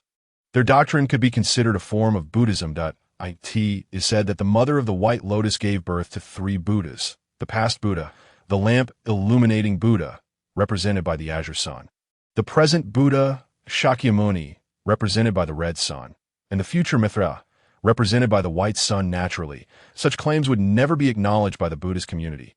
Thus, the White Lotus sect is undoubtedly a genuine cult. As for the sixth prince of the Great Gene, the young master of the White Sun division, Bai Jianming, was slender in build and exuded an aura of malevolence. Upon hearing these words, Bai Jianming appeared somewhat displeased. Seemingly taken aback by the unexpected turn of events, did not Anya go to the Su family as a guardian? With two supreme masters at the Su family's disposal, how could they possibly falter? The Su family indeed had colluded with the White Lotus sect, as they had effectively risen to positions of great power, necessitating a change in dynasty to ascend further. Moreover, the White Lotus sect had offered Su Huaishi an irresistible price: immortality elixirs capable of bestowing longevity, along with the means for the Su family to gain complete control over the various factions in Jiangzhou during this locust disaster, thereby better concealing the White Lotus sect. Anya has gone silent. He is likely dead, the Jiangzhou leader of the White Lotus sect reported respectfully once more. Suddenly, a monetary guild emerged in Jiangzhou, obliterating the Su family and, to avoid retribution from the court, leaving all the grain for the imperial authority. Monetary guild? Sixth prince of the Great Gene? Damn it, they are ruining my plans. Bai Jianming gritted his teeth, frustrated that his scheme was so close to fruition. The White Lotus sect had invested untold time nurturing these locusts, subsequently utilizing the Su family to conceal locust eggs within their grain. This calamity was orchestrated meticulously, with the Su family's assistance. They intended to capitalize on the plight of the desperate populace. The White Lotus sect would then distribute grain while spreading their doctrine and simultaneously eliminate the locust. In doing so, their standing within Jiangzhou would be irrevocably solidified, enabling them to rebel or propagate their teachings with equal ease. How else could such a widespread locust plague have occurred, with the entire orchestration resting in Bai Jianming's hands? Now, with half of his assets falling into the hands of others, He could not help but seethe with anger.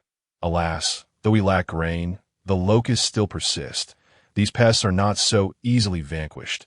Even if the sixth prince could eradicate the Su family, could he extinguish this locust plague? As long as we of the White Lotus sect can successfully bring forth Mithria and eliminate this disaster, the populace will naturally come to revere us. By jamming resolved that this matter could not be delayed any longer and swiftly made arrangements. Beside by jamming, a priest of the White Lotus sect nodded, producing a bundle of fragrant incense. This is the Buddha's incense, a divine object consecrated by the Buddha himself. As long as the locusts catch a whiff of this scent, they will be drawn to it by the power of the Buddha, no matter how far away. Thus, we need only ignite a pile of kindling near the incense, and those locusts will willingly fall into our trap. Turning to ashes under Mithria's might, we have already conducted experiments in some nearby villages, and there have been no issues. Furthermore, instruct the disciples that should any unforeseen circumstances arise, they must submerge this incense in water immediately to destroy it, ensuring that the authorities do not acquire it. This was their plan. After all, the locusts they had cultivated for so long could not possibly lack countermeasures. Once they demonstrated such a miracle, the populace would have no choice but to believe in them. Amit Ba, I shall send them to preach in the affected areas, eliminate the locusts, and spread the light of the white sun, the subordinate declared, hastily departing to distribute the incense and commence the White Lotus sect's missionary activities in Jiangzhou. Meanwhile, the 6 sword servants lurked in the shadows, observing from a distance. They had initially followed the assassins targeting the prince, tracing them to Liang Shanghai's location, and ultimately discovered this place. After he departed, they resolved to pursue him further. Exchanging glances, they steeled their resolve. As long as Liang Shanghai remained alive, they could not spare anyone to keep watch over the young master of the White Lotus sect. However, should they eliminate Liang Shanghai, although it might raise alarms, the ensuing panic within the White Lotus sect would likely compel them to flee or seek allies, thus allowing the 6 sword servants to continue their pursuit.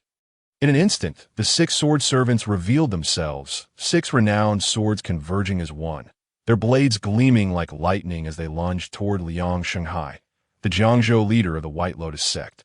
Although Liang Shanghai, possessing considerable prowess as a supreme master, managed to evade 3 strikes through his reflexes, he was nonetheless pierced by the remaining 3 swords, each carrying a sharp, chilling energy, leaving him with 3 ghastly wounds across his chest. He quickly employed his true energy to staunch the bleeding, but soon realized that the wounds were being relentlessly torn open by the sword energy, making healing impossible for the time being. True intent. 6 supreme masters. Liang Shanghai drew forth his staff, warily surveying the 6 figures encircling him, disbelief flickering in his eyes as he discerned their formidable nature. Could it be that all 6 were indeed supreme masters? 6 supreme masters seeking to assassinate him? How remarkable! However, he quickly grasped that they must be utilizing some mysterious formation to communicate their true intent, thus generating such formidable combat strength. What do you intend? Who sent you? Having gone to meet the young master of the White Lotus sect without bringing any guards, he now found himself besieged. Liang Shanghai sought to buy time, hoping to locate water to destroy the incense. If he attempted to shatter it with true energy, he would only reduce it to powder, which would hold no significance, as it would not alter the incense's nature. With their inner energy, these assailants could easily gather the powder. Yet, would the 6 sword servants grant him any opportunity?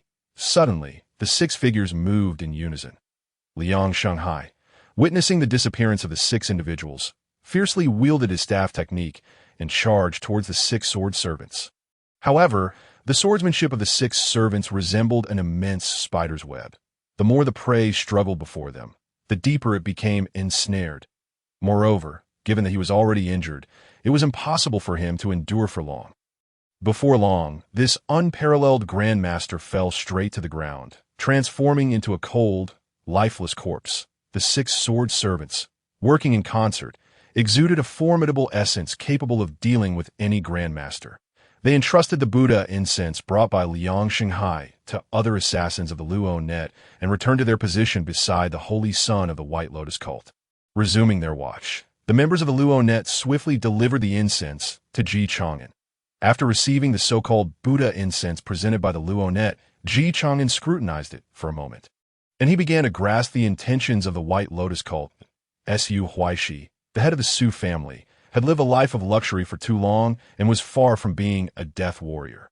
Furthermore, even death warriors would find it nearly impossible to remain tight-lipped under the care of the Luo net. Su Huaishi lacked the ability to withstand the pressure. Upon entering, he divulged everything he knew in one go. Coupled with the intelligence from the Luo net, the quicksand, and the town guard, the truth behind this locust disaster came to light. It was a conspiracy wherein the White Lotus cult colluded with the Su family, who sought to hoard grain to further their ambitions in Jiangzhou and beyond, their interests aligning perfectly. The White Lotus cult secretly cultivated locusts, intending to save the populace during the impending disaster, thus taking advantage of the chaos to gain their faith. By dispelling the locusts, they aimed to prove their divine protection. Such miracles and benevolence would undoubtedly lead to Jiangzhou becoming the territory of the White Lotus cult. However, his arrival had interrupted their initial plans. An analysis was to be conducted on the components involved to see if they could replicate it. Simultaneously, tests were to be carried out to ascertain the efficacy of this substance. Chang'an passed part of the incense to Zhao Gao. The Luo net was filled with talent, not solely assassins, but also experts in concocting various poisons. Medical professionals adept at analyzing these components should encounter little difficulty. The remaining portion was entrusted to Zhuge Jinghua, instructing him to arrange for the town guard to find a location for preliminary testing. Let us see how significant the impact on the locusts might be for reference. Understood, Your Highness. The two responded promptly and set about their tasks. Zhuge Jinghua's feedback arrived swiftly, as locusts were currently ravaging the land, making it easy to find a suitable testing site. Upon hearing the report from his subordinate, Zhuge Jinghua immediately relayed to Chang'an. Your Highness, just as our intelligence and assumptions indicated, lighting this incense attracts a multitude of locusts by igniting flames around the incense. The locusts will willingly fall into the trap, perishing in the inferno. This appears to be the most efficient method for locust extermination at present. It seems the White Lotus cult had long plotted this scheme, aiming to deceive the populace. Indeed, with this revelation, everything falls into place. The anomalies discovered by the suppression division in those villages and the unusual behavior of the locusts likely align with the White Lotus cult's agenda. It appears they are testing the effectiveness of these substances just as we are, Chang'an remarked, reclining leisurely in his chair and basking in the sunlight. That, if this were the case, then the locust disaster could be resolved.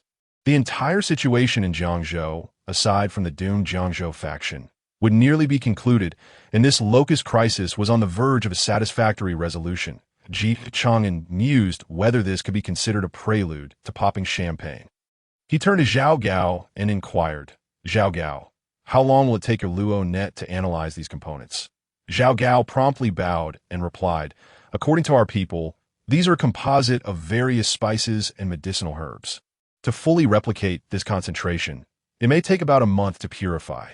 However, we could produce some inferior versions with roughly half the effectiveness, likely ready by tomorrow, if we aim for something even less potent.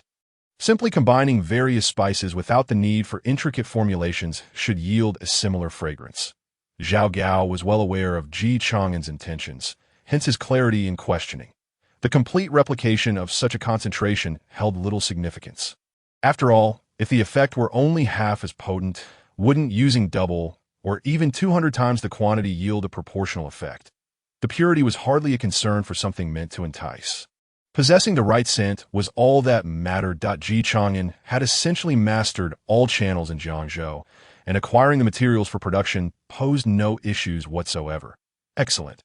Instruct the provincial government to produce a sufficient quantity of imitation Buddha incense, and simultaneously issue orders to various counties to relay the formula ratios to the town guard, enabling them to gather materials locally. The extermination effort shall commence the night after tomorrow.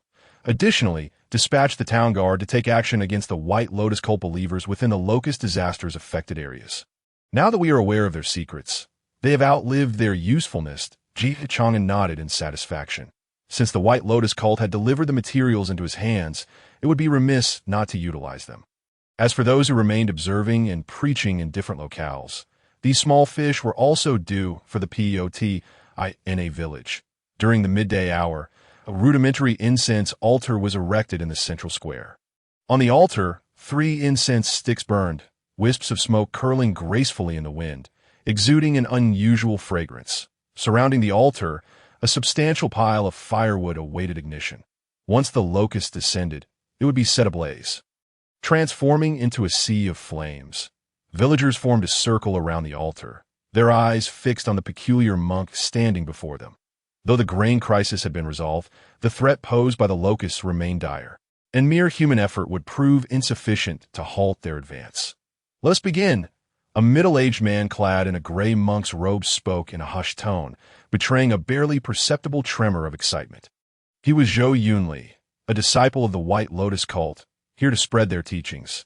Zhou Yunli's gaze remained riveted on the flames of the altar as he proclaimed, "Holy light of the White Lotus, bless the living, mother of all beings, manifest your divine will. 3 Buddhas gather, illuminating the sky. Locusts retreat, and the land finds peace. Mithriya descends, and all evils are banished. O Mani Padme Hum." His cultivation was considerable, approximately at the 7th level of the acquired realm, allowing his voice to resonate like thunder. Suddenly, a buzzing sound approached from afar, reminiscent of distant thunder. The villagers, alerted by the noise, looked up in terror, witnessing a dark cloud in the sky, an innumerable swarm of locusts descending upon them like a tempest. "Mithriya has manifested." Zhou Yunli's eyes gleamed with fervor as he raised his hands high, shouting with all his might. The locusts drew ever closer, seemingly poised to engulf the entire village. That moment. The stacks of firewood on the altar ignited, soaring into the sky like a dragon of fire. The locusts, heedless of their lives, charged toward the flames. Upon contact, they were instantly reduced to ashes, falling to the ground in a cacophony. A thick plume of black smoke billowed forth, the air heavy with an acrid yet peculiar scent reminiscent of roasted protein. The villagers stood astonished, their mouths agape in disbelief, their faces etched with shock. Witnessing the flames indeed incinerate the locusts, they hurriedly knelt in reverence, chanting, "May the Buddha bless us. May the Mother bless us." Zhou Yunli understood that if he could convince the villagers that it was the divine power of the White Lotus cult that had banished the locusts, they would obediently follow his commands and become devoted adherents. "Ha ha! Do you see? This is the divine power of the White Lotus cult. This is the birth of Mithriya." Zhou Yunli laughed triumphantly, his arms spread wide. Lost in ecstasy, most of those from his humble background were fervent believers, genuinely convinced of the existence of the Mother. However, just then, the sound of galloping hooves shattered the tranquility. The town guard is investigating. All bystanders, retreat at once. The sound of hooves accompanied a stern command as a cadre of town guard soldiers clad in black armor charged into the village on magnificent steeds. The leader drew his curved blade, pressing it against Zhou Yunli's neck. "Who are you? How dare you spread deceit and mislead the populace here? We're the devout followers of the White Lotus sect, sent by the Divine Mother to rescue the populace.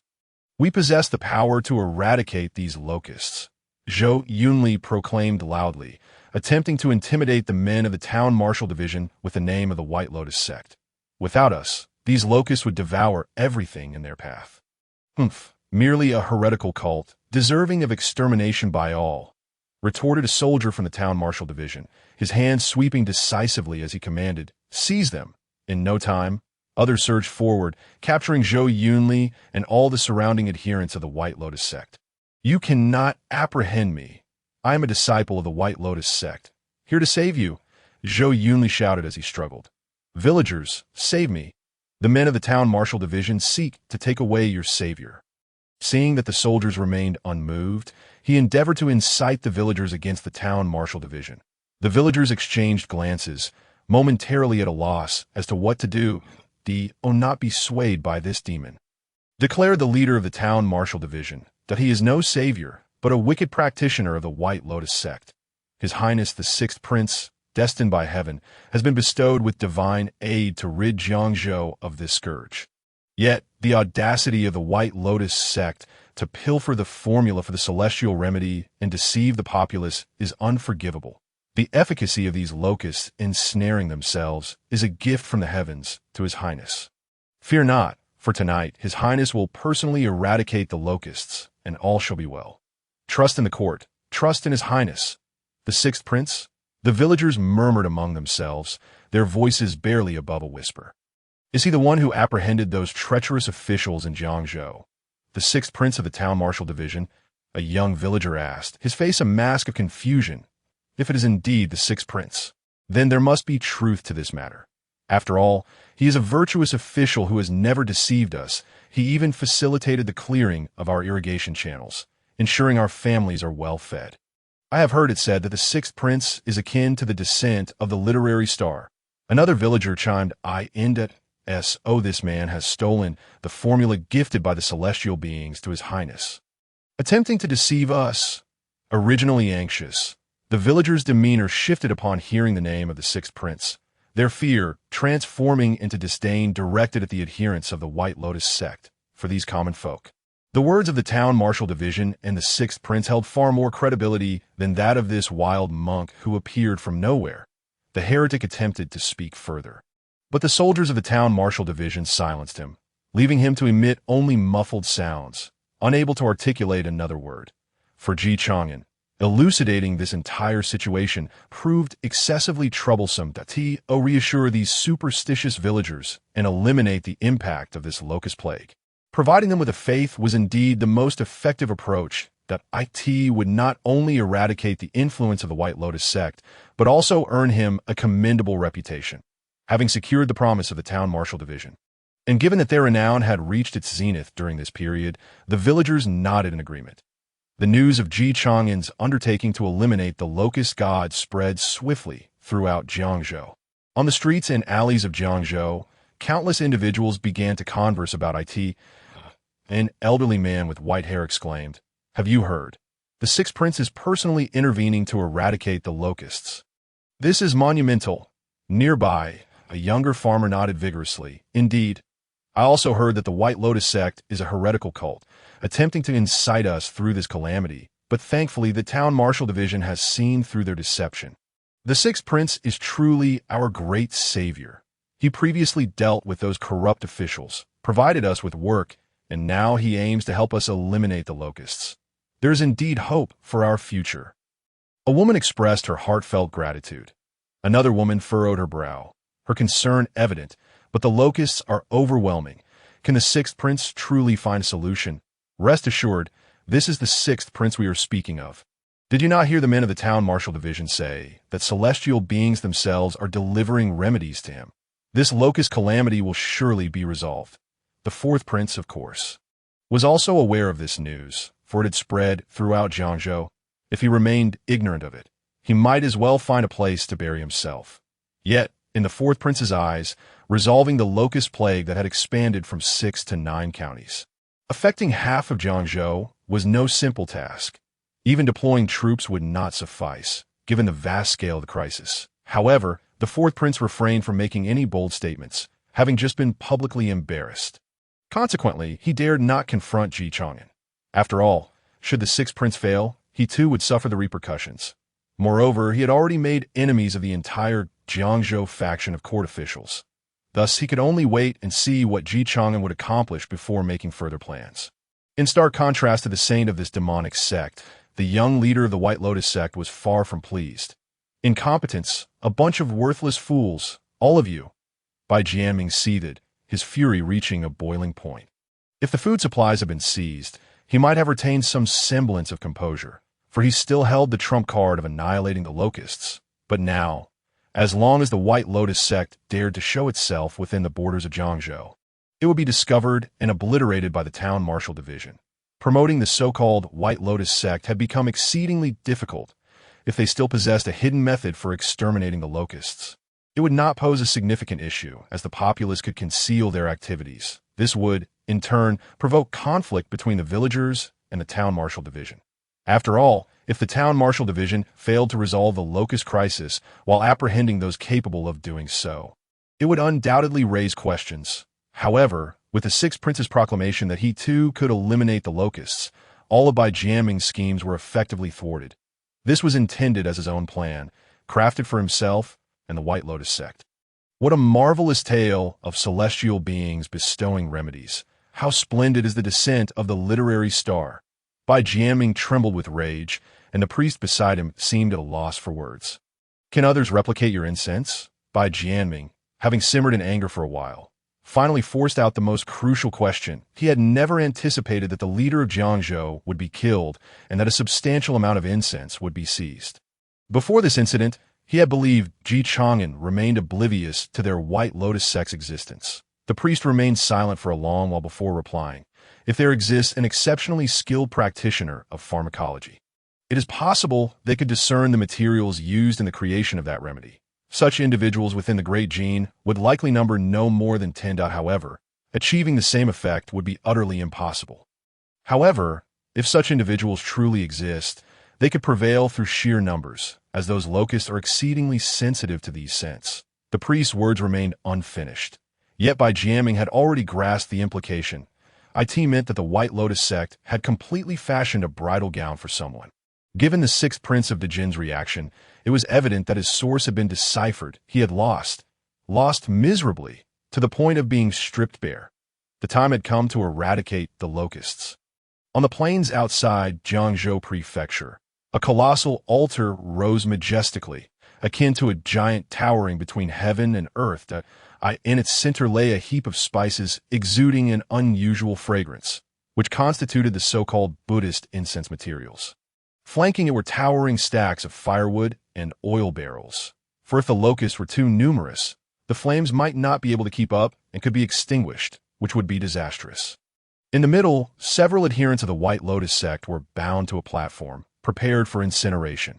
For the simple folk of ancient times, witnessing a person burned alive was akin to seeing a beheading at the market, primarily an exercise in morbid curiosity.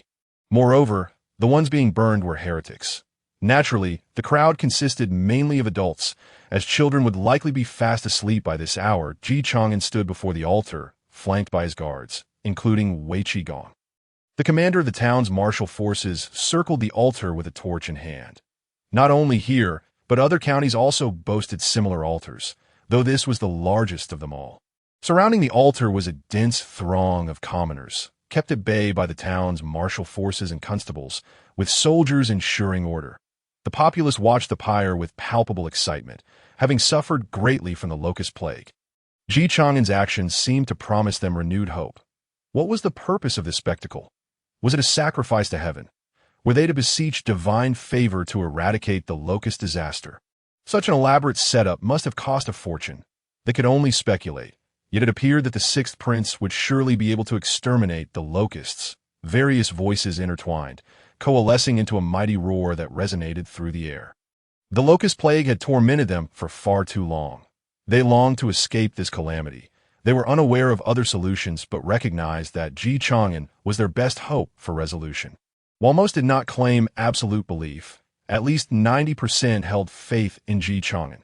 Standing at the foot of the altar, Chang'an felt the weight of countless gazes upon him, gazes filled with confusion, anticipation, and reverence. Taking a deep breath, he raised the torch, and the internal energy of his 9 yang surged forth, igniting the torch with a scorching intensity, illuminating the darkness like a blazing light. People of Jiangzhou, the arrival of locusts is a calamity wrought by man. It is the White Lotus sect seeking to wreak havoc upon the world. They have employed dark sorcery to summon the locusts. Equally, the lack of timely aid from Jiangzhou has caused grain prices to skyrocket, a result of officials' deceit that by the emperor's decree, I have come to rescue the common folk, apprehending all wrongdoers while stabilizing grain prices and providing relief to the disaster-stricken. Just days ago, I dreamt of the celestial realm, where the heavenly deities revealed the misdeeds of the White Lotus sect, entrusting me with the means to obliterate the locusts with this divine method. From this day forth, the locust plague shall no longer instill fear. The populace absorbed these words. Waves of fervent cheers erupted. Seeing that the time was ripe, Chang'an cast the torch into the pile of wood. He then drew the heavenly sword and proclaimed, "Ignite." Instantly, The guards surrounding him seized their torches and hurled them into the flames. Given the vastness of the altar, igniting just one spot would be a slow endeavor. It was imperative to set multiple points ablaze. With a thunderous roar, flames surged skyward, warping the surrounding air. Simultaneously, the peculiar spices ignited, releasing an even richer aroma. This scent seemed to possess a magical quality. Rapidly spreading outward, before long, dark clouds gathered in the distant sky. These clouds grew closer and larger, nearly obscuring the moon, engulfing it entirely. Upon closer inspection, it was evident that these were not clouds, but swarms of locusts. Drawn by the fragrance of the spices, they surged toward the altar like a tidal wave, rushing into the flames. Heavens, so many locusts! Are they here to devour us all? While the populace was somewhat alarmed. The vastness of the surroundings and the prearranged military presence maintained order, preventing chaos. Nonetheless, the locusts paid no heed to them. Recklessly diving into the roaring blaze, the flames greedily consumed the locusts, producing crackling sounds. The air was permeated with a charred aroma. The scent of burnt locusts, though unpalatable, it brought an immense sense of reassurance to the people, for they understood that this signified the eradication of the locust plague. It all seemed to be coming to an end. From the perspective of the commoners, the rising flames cast a grand shadow of Chang'an, sword in hand.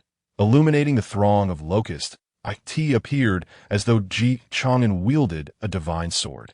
Devouring the locust, a deity descends. Someone shouted first, quickly followed by countless others kneeling in reverence toward the altar that a deity descends. Thank the heavens for saving us from peril. All hail the sixth prince. They believed that it was the sixth prince who had vanquished the locust god. After all, using fire to eliminate the locusts, which came in waves as if under a celestial spell, was nothing short of a miracle. Cheers and shouts cascaded, echoing through the heavens. Chang'an's reputation in Jiangzhou reached its zenith, as the locust swarm continued to pour in, yet all were consumed by the flames. By Jiaming, the young master of the White Lotus sect, stood amidst the crowd, his eyes filled with malevolence as he beheld this fervent scene. Chang'an, I shall remember you. Without you, all of this would have been my glory. I shall remember you. Just wait. I will kill you and make you wish you were never born. Originally, all of this should have been his. He was the one who deserved the adoration of the people. All of this was rightfully his. Yet now, it had been ruthlessly snatched away by Chang'an, and he felt an overwhelming anger. He was utterly powerless. All he could do was watch helplessly as it all unfolded, grinding his teeth in frustration. This endeavor had cost the White Lotus sect a significant amount of resources and personnel, and now it had all become a mere adornment for Chang'an. Would he become Jiangzhou's savior? We shall see. Ultimately, he stormed away with the priest and several guardians of the White Lotus sect, heading down the distant road. However, after walking a short distance, he suddenly sensed something and halted, for he felt a powerful surge of sword energy. Soon, a figure emerged, a swordsman clad in white, wielding a long sword. The piercing sword aura emanated from this individual. Who are you? Bai Jiaming furrowed his brow, asking warily as he instinctively reached for the sword at his waist. He could sense that this person was dangerously formidable. The guardians of the White Lotus sect positioned themselves protectively in front of Bai Jiaming, their gazes fixed intently on the swordsman. You, driven by your selfish desires, have caused the deaths of so many. The purpose of my sword is to stop people like you. With that, the second best sword in the world, Yuan Hong, was drawn. Bai Jiaming felt as if his soul had been cut by the chilling intent of the sword. Upon reaching the Grand Master realm, one's soul becomes exceedingly sensitive, and this swordsman unveiled his sword intent without reservation. His cultivation level was undeniably that of an unparalleled grandmaster. Whose servant are you? Bai Jiaming scrutinized the swordsman, realizing he had no information on him in his mind. It was well known that the number of unparalleled grandmasters in Ajin was not particularly high. Moreover, attaining the status of a supreme grandmaster inevitably brings with it a certain reputation. However, the individual before him was someone he had never encountered, thus prompting his doubt. Yet, Gai Niao offered no response. His sword was already drawn, and a dazzling beam of sword light flashed forth, aimed directly at Bai Jiaming. Upon witnessing this, the 7 or 8 Grandmaster-level guardians of the Brilliance sect exchanged glances, preparing to launch a combined assault against Gagne. Unexpectedly, 6 figures suddenly emerged from the shadows, swiftly blocking the path of those guardians. Leading the charge was Chang'an, standing resolutely before the guardians. Addressing Gagne with deference, Sword Saint, allow us to handle these intruders. The twin sisters Zhuan Pa and Mia Han simultaneously smiled and remarked, "We never anticipated that we would fight alongside the illustrious Sword Saint today." The 6 of them exhibited impeccable coordination, effectively stalling the Brilliance sect's guardians. Observing Gagne's actions alongside the 6 sword slaves, Jiaming snorted coldly, his voice laced with malice. "Do you think of me as a mere soft persimmon to be squeezed at will? Since you seek your own demise, I shall grant you that satisfaction." Jiaming was still seething with rage due to Chang'an thwarting all his plans, desperately seeking an outlet for his fury. Now, with someone daring to threaten him, he was eager to retaliate. As soon as he finished speaking, he swiftly unsheathed his long sword. As the young master of the Brilliance sect, he was far from defenseless. Moreover, the long sword in his hand was none other than the Brilliance sword, one of the 3 sacred artifacts of the Brilliance sect. Within it lay a fragment of what the sect referred to as the true essence of Mithriya. Combined with Jiaming's unparalleled Grandmaster cultivation, the two complemented each other, making him a formidable opponent even among the elite Grandmasters. Thus, even when faced with Gagne's sword intent, he felt no fear.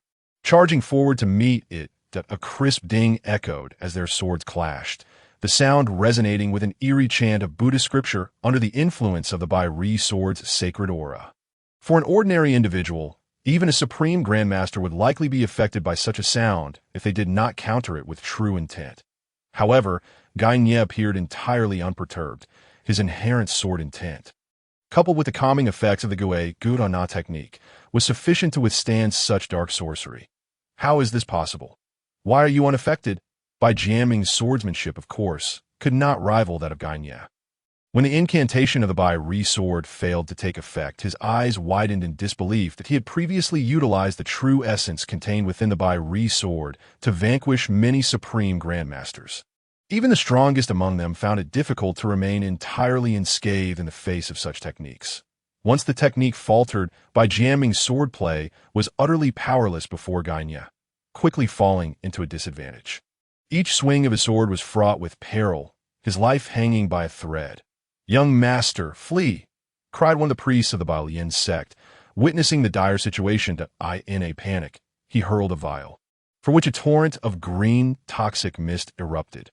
However, at the Grandmaster level, such toxic fumes were nearly ineffective, as all masters could form a barrier of qi around their bodies. They could also refrain from breathing for a short while, rendering the toxic mist utterly useless. The mist did little to obstruct vision either, as they could sense their enemies through their inner energy. Gagne's gaze sharpened upon noticing the priest's actions.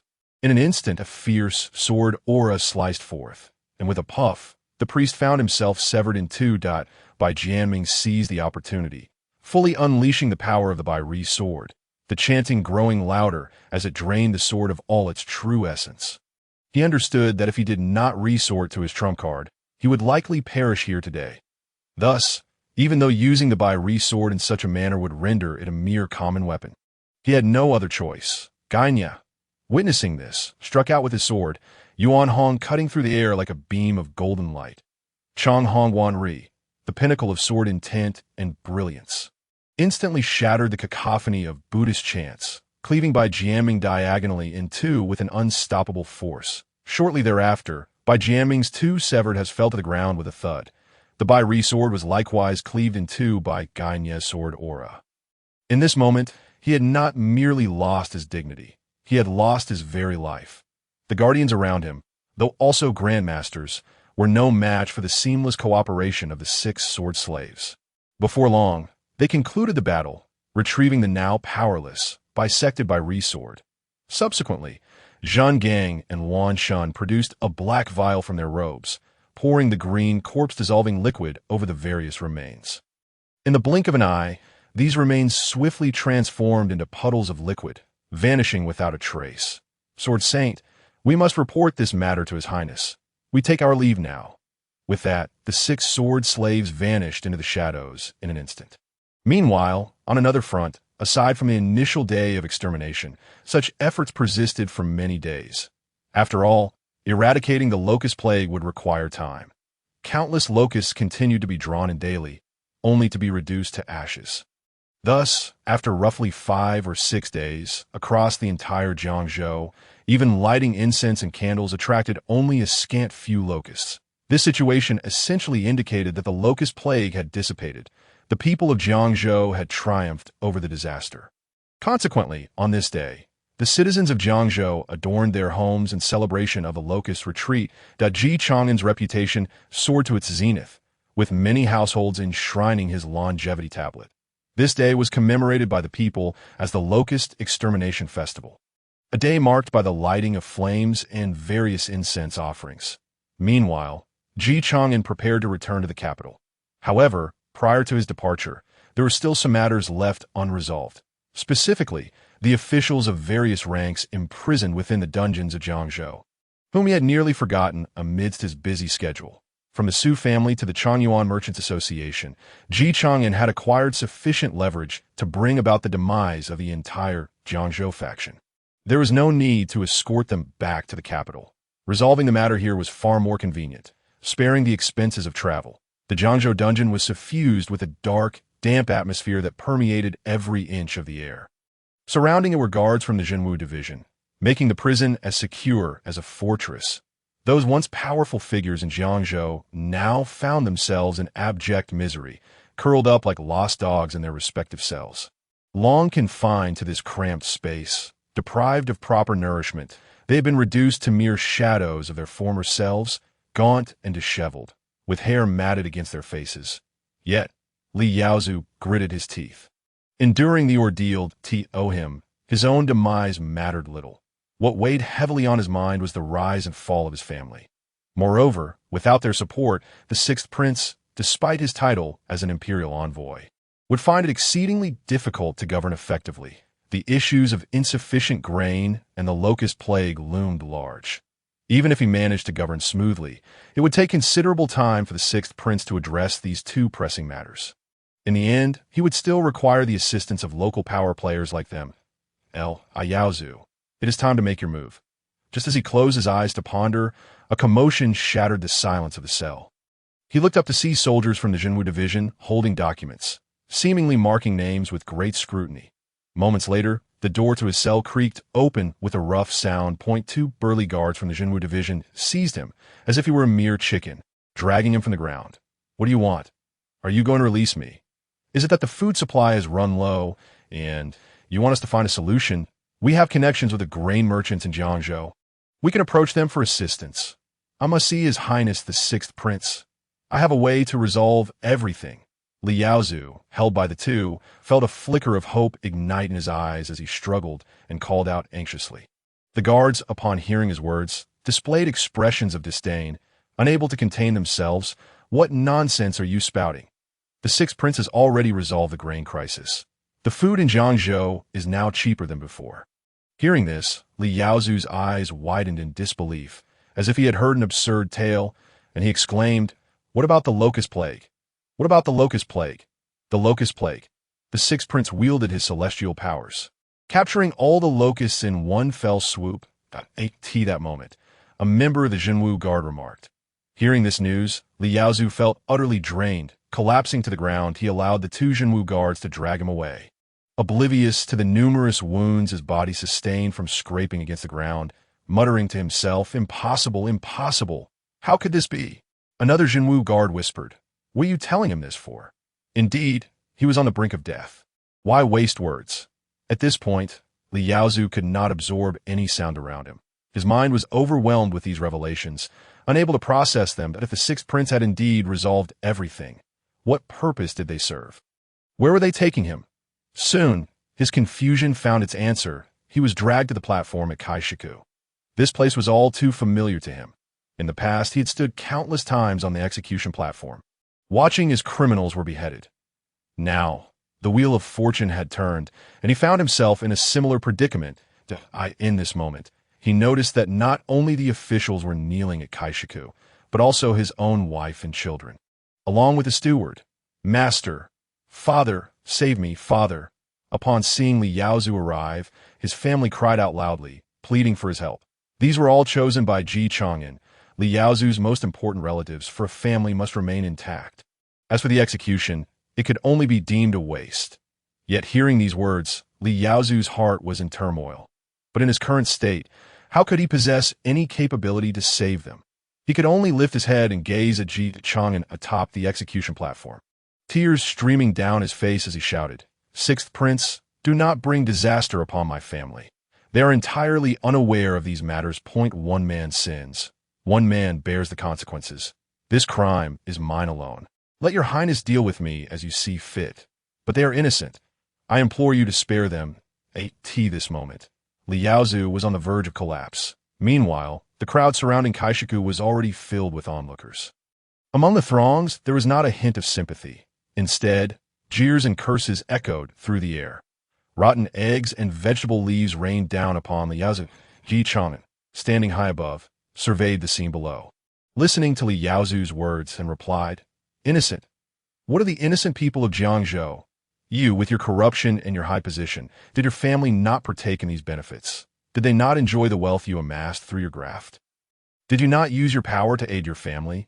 When you colluded with businessmen, did you ever consider those innocent lives lost due to your actions? This prince's killings merely eradicate 3 clans. At most, that amounts to over 1,000 people. Yet your decrees have led to the ruin of countless families. How can you speak of innocence?" Upon hearing these words, Li Yaozu felt as though struck by lightning. Collapsing to the ground, his gaze hollow, as if his very soul had been extracted. In this moment, he could no longer concern himself with the lives of the Jiangzhou officials. After all, his primary aim had always been to bring glory to his ancestors. But with his entire family facing death, how could he still worry about the fates of those high-ranking officials? In a panic, he looked up, his voice urgent, as he pleaded, Your Highness, I possess evidence against the Minister of Rights from the Jiangzhou faction. I am willing to present it. I implore you to spare my family." In his mind, the current 6th prince had committed such ruthless acts in Jiangzhou, and the Jiangzhou faction within the court would undoubtedly seek to indict him. The 6th prince would surely need the evidence in his possession, for only then could his family survive. Ji Chang'an did not respond. He had already gathered sufficient evidence against them, even before his arrival. The net had nearly collected all the incriminating documents. His role was merely to conclude his departure from Jiangzhou with heads and blood. Glancing up at the sun, now high in the sky, he coldly declared, "It is now 1:15 p.m. Execute." With that, he withdrew a death warrant from the command tube and tossed it to the ground, producing a sharp sound. The executioners, upon hearing the order, ignored any unfinished words from Li Yaozu. They skillfully grasped their large blades, took a swig of alcohol, and then spat on the blade with a thud. There were only 12 executioners on the platform. Yet today they were required to behead over 300 individuals. That could only be described as a physically demanding task. Below, the populace watched as heads rolled. Some clapped in approval, while others covered their eyes, seemingly fearful of the bloodshed. Upon completing this gruesome task, Ji Chang'an had no intention of lingering in Jiangzhou any longer. He turned and descended the execution platform, returning to the relay station, preparing to return to the capital. At the Jiangzhou relay station, as he was about to leave, Yang Shoubei hastily arrived to pay his respects. Yang Shoubei appeared to be in his 40s, yet in reality he was over 90 years of age, possessing a robust physique typical of a seasoned warrior. Upon seeing Ji Chang'an, he dropped to one knee, clasped his fists, and proclaimed in a voice as thunderous as a bell, "Your Highness, during this journey to Jiangzhou, you have rescued the people from calamity. I am at a loss as to how to repay you." It was Yang Shoubei who initially urged Ji Chang'an not to engage with the Jinxian gang, nor to assist the Su family, as he was unaware of Ji Chang'an's connection to the gang. If the Su family were saved, it would surely mean a loss of grain. Yang Shoubei also understood that such an act would inevitably offend the Jiangzhou faction, making life in the court exceedingly difficult for the prince. However, the prince had unflinchingly chosen to save the people of Jiangzhou, exterminating the locusts and eradicating those corrupt officials. Such courage and responsibility were truly moving. Your Highness, I and the people of Jiangzhou are profoundly grateful. Should you command, I would dare not disobey. I am willing to serve you. Ji Chang'an nodded slightly, comprehending Yang Shoubei's intentions, and quickly helped him to his feet, saying, Yang Shoubei, there is no need for self-reproach. Seeking the welfare of the people is my duty. Now that the locust disaster in Jiangzhou has been resolved, I am about to return to the capital. I hope you will diligently protect Jiangzhou and not betray the trust of the emperor and the court. Yang Shoubei knelt once more, his eyes glistening with tears, his voice choked with emotion. Thank you for your guidance, Your Highness, that I shall exert every effort to ensure the safety of Jiangzhou, that I wish you a smooth journey. Once Ji Chang'an had made the necessary arrangements, he commanded Zhuge Jinghua to remain in Jiangzhou temporarily, awaiting the new officials dispatched by the court. Subsequently, he led the remaining entourage back to the capital. Just as they were about to exit the city, the fourth prince hurriedly arrived to meet Ji Chang'an. These past days had been fraught with anxiety for him, uncertain of what his sixth brother intended to do. Upon seeing Ji Chang'an, he wore a broad smile and said, Sixth brother, at this moment in Jiangzhou, you are providing relief to the victims, exterminating locusts, and executing corrupt officials. Your accomplishments are truly commendable that I, your elder brother, am greatly impressed. Though he spoke thus, the fourth prince understood that regardless of the merits Ji Chang'an had earned in Jiangzhou, his true trials awaited him back in the capital. Returning to the capital was the real storm on the horizon. You, Ji Chang'an, have slaughtered all the officials and wealthy merchants of Jiangzhou, indulging in a bloodbath. Yet the Jiangzhou faction within the court would undoubtedly seek revenge against you. What would you use to defend yourself next? Ji Chang'an, upon seeing the fourth prince, refrained from saying much, merely clasped his hands in greeting before leading the way toward the capital. As Ji Chang'an exited the city, the citizens of Jiangzhou spontaneously gathered to bid him farewell, a dense crowd extending as far as the eye could see. The people followed him for 2 or 3 li, their voices intermingling with cries of gratitude, resonating in a way that stirred the heart. Dear fellow townsfolk, let us part ways here. Ji Chang'an called out to those who seemed intent on following him further. Upon hearing this, the crowd halted. The elder among them was the first to kneel, and seeing this, everyone else followed suit, kneeling in reverence. Tears welled in their eyes as they chanted, May your highness have a safe journey. We thank you for your great grace and virtue. Ji Chang'an bowed in farewell to the people before turning and waving his whip, commanding, Let us return to the capital. Meanwhile, in the capital within the court, there was a palpable silence as 3 pieces of news arrived in succession. First was the matter of grain relief for the disaster victims, which the officials regarded as trivial, a topic that had already been settled. The second piece of news was that Ji Chang'an had utterly eradicated the locusts. The final report was that Ji Chang'an had executed all the officials of Jiangzhou and had annihilated their families. Congratulations to father, congratulations to father. The crown prince surveyed his surroundings and stepped forward to shatter the silence pervading the court. Father, the locust plague in Jiangzhou has now been resolved, and the populace is enjoying peace and prosperity. It is said that my sixth brother has received teachings from an immortal. Surely the celestial being has bestowed this blessing upon our realm, witnessing the flourishing and contentment under your reign. All of this is owed to your sagacity. Long live our emperor! Upon uttering these words, the officials in the court knelt in unison, echoing, Congratulations, your majesty. Long live the emperor of the great Jin. Pleased by the flattery, regarded the crown prince with satisfaction. Though many spoke of his benevolence, in a certain sense, it was also the most effective means of preserving fraternal bonds, amidst the chorus of praises. However, a discordant voice emerged. Your Majesty, while the sixth prince has indeed rendered service, he has also exhibited unparalleled brutality, slaughtering court officials. Even the guilty have not been tried, yet he has wielded the blade indiscriminately, exterminating entire families. I implore your Majesty to punish the sixth prince severely, to uphold the law of the land. At that moment, the Minister of Rights had thrown caution to the wind. Oblivious to the machinations of Ji Chang'an, it was clear that he had offended a prince, and the consequences could be dire. His only hope now was to eliminate any opportunity for Ji Chang'an. thereby paving the way for the second prince's ascension. Thus, the Jiangzhou faction could secure its survival. Upon hearing this, the emperor's smile faded. In truth, he too felt that the actions of the sixth prince had crossed a line. But it was not that he was entirely in the wrong, a member of the royal family. Anything he did was justified. What mattered more was whether he could provide a suitable rationale. Without a fitting justification, how could one justify the slaughter of so many court officials? Who would dare to serve the great Jin dynasty wholeheartedly under such circumstances? The question now was whether the sixth prince could find that justification. Otherwise, the emperor would not be able to forcibly protect Chang'an, who had become the target of collective ire within the court. This moment, as chaos loomed near, the court could neither afford to be unstable nor to waver. Sigh, the emperor of the great Jin lamented, for ruling as an emperor was no simple task. Yet he did not dismiss the court immediately. Instead, he listened to the uproar below, eyes closed, awaiting something. His secret guard had already relayed news that the sixth and fourth princes were returning, and he had commanded that they come directly to the court upon their arrival.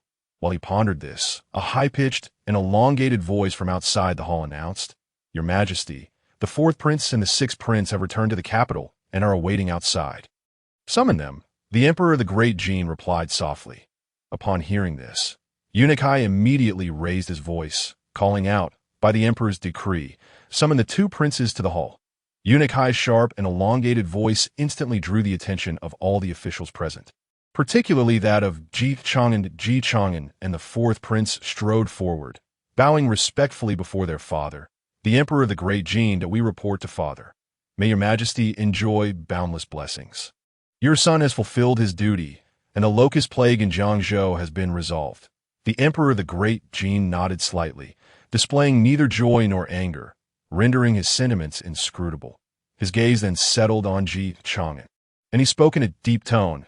"As for the matter in Jiangzhou, you performed admirably, sixth prince." After a brief pause, the emperor's tone shifted slightly. "However, I have heard that you have eradicated numerous wealthy merchants in Jiangzhou, confiscating their hoarded grain. Moreover, you disregarded opposition and executed several officials, even ordering the extermination of their entire clans. Is this true?" The emperor of the great Jin harbored a sense of curiosity and concern. How would the sixth prince turn the tide in this situation? If he could successfully do so, what would that mean for the emperor's own position? Though the emperor's inquiry was framed as a question, it was evident that these actions were indeed factual, and everyone was aware of their veracity. Some astute courtiers began to grasp the emperor's implication. His lack of direct condemnation suggested a degree of favoritism. Yet, others found themselves with no way to retreat. The Jiangzhou faction, upon hearing the emperor's inquiry, cast glances of hatred toward Chang'an, as if they wished to tear him apart. After all, Jiangzhou was their very foundation. With Chang'an setting fire to their roots, they were naturally driven to desperation. Especially the Minister of Rights, who had already devised a strategy to deal with Chang'an, once this matter had passed. And the second prince ascended the throne. Even a prince could be slain if necessary. Chang'an, equally aware of the gazes directed at him, remained unfazed. These individuals were merely fish on the chopping block, awaiting his blade, and they would not be able to struggle for much longer.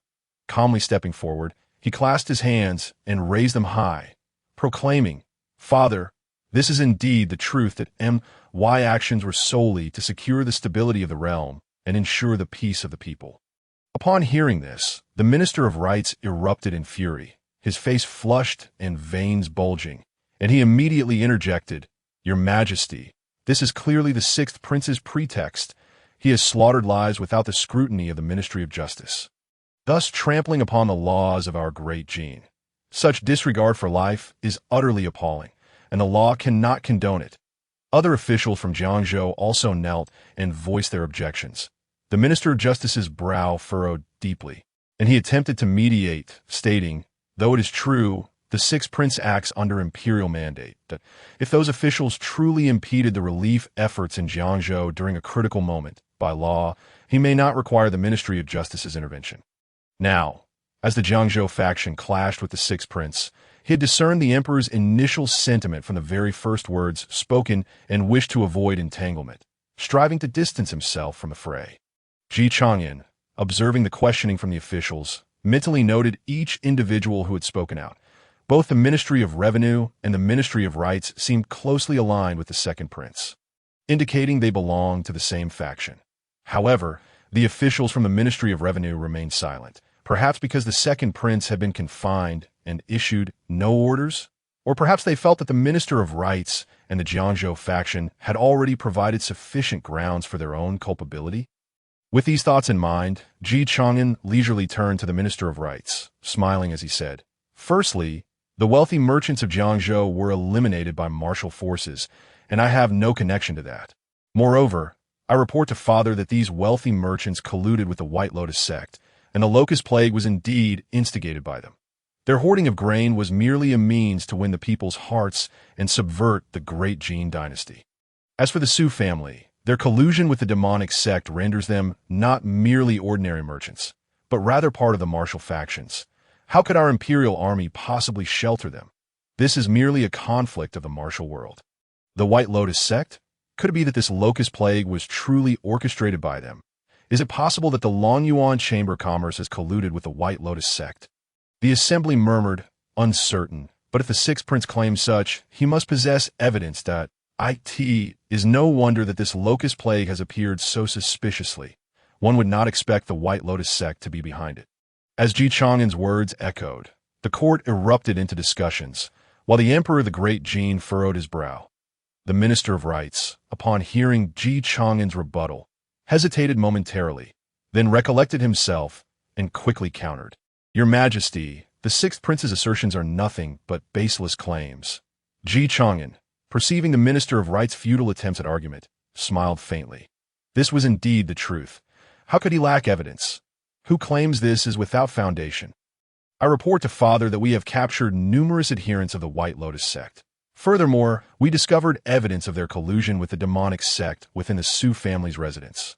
All of this has been duly submitted to the Ministry of Justice and the Grand Court. Even if those wealthy merchants conspired with the White Lotus sect, what of the Jiangzhou officials? Did they too have any connection with the White Lotus sect? The six princes' indiscriminate slaughter of court officials surely cannot be justified. The Minister of Rights recognized that pursuing the Su family would likely prove exceedingly difficult. Since Chang'an had publicly declared this, it indicated he possessed ample evidence. Thus, he swiftly redirected the discourse to the Jiangzhou officials. This was the crux of the matter. The Su family's issues could be set aside for the moment, while the murder of court officials remained paramount. The Minister of Rights and the Jiangzhou officials had already condemned Chang'an's political career to death. After all, once such actions were revealed, who would dare to serve you? Even if you were an emperor. Even the Emperor of the Great Jin could not overlook this, for power is derived from the grassroots. Chang'an, with a cold smile, awaited this very moment and stepped forward to declare, "Father, in my expedition to Jiangzhou, I uncovered not only the White Lotus sect, but also a matter of even greater significance. If not handled properly, it could very well shake the very foundation of our great Jin, and I beseech Father to conduct a thorough investigation to solidify the hearts of the realm. Shake the foundation of our great Jin."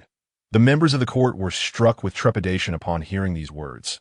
Hastily retreating a few steps, too fearful to utter another word, should they inadvertently become entangled in this matter.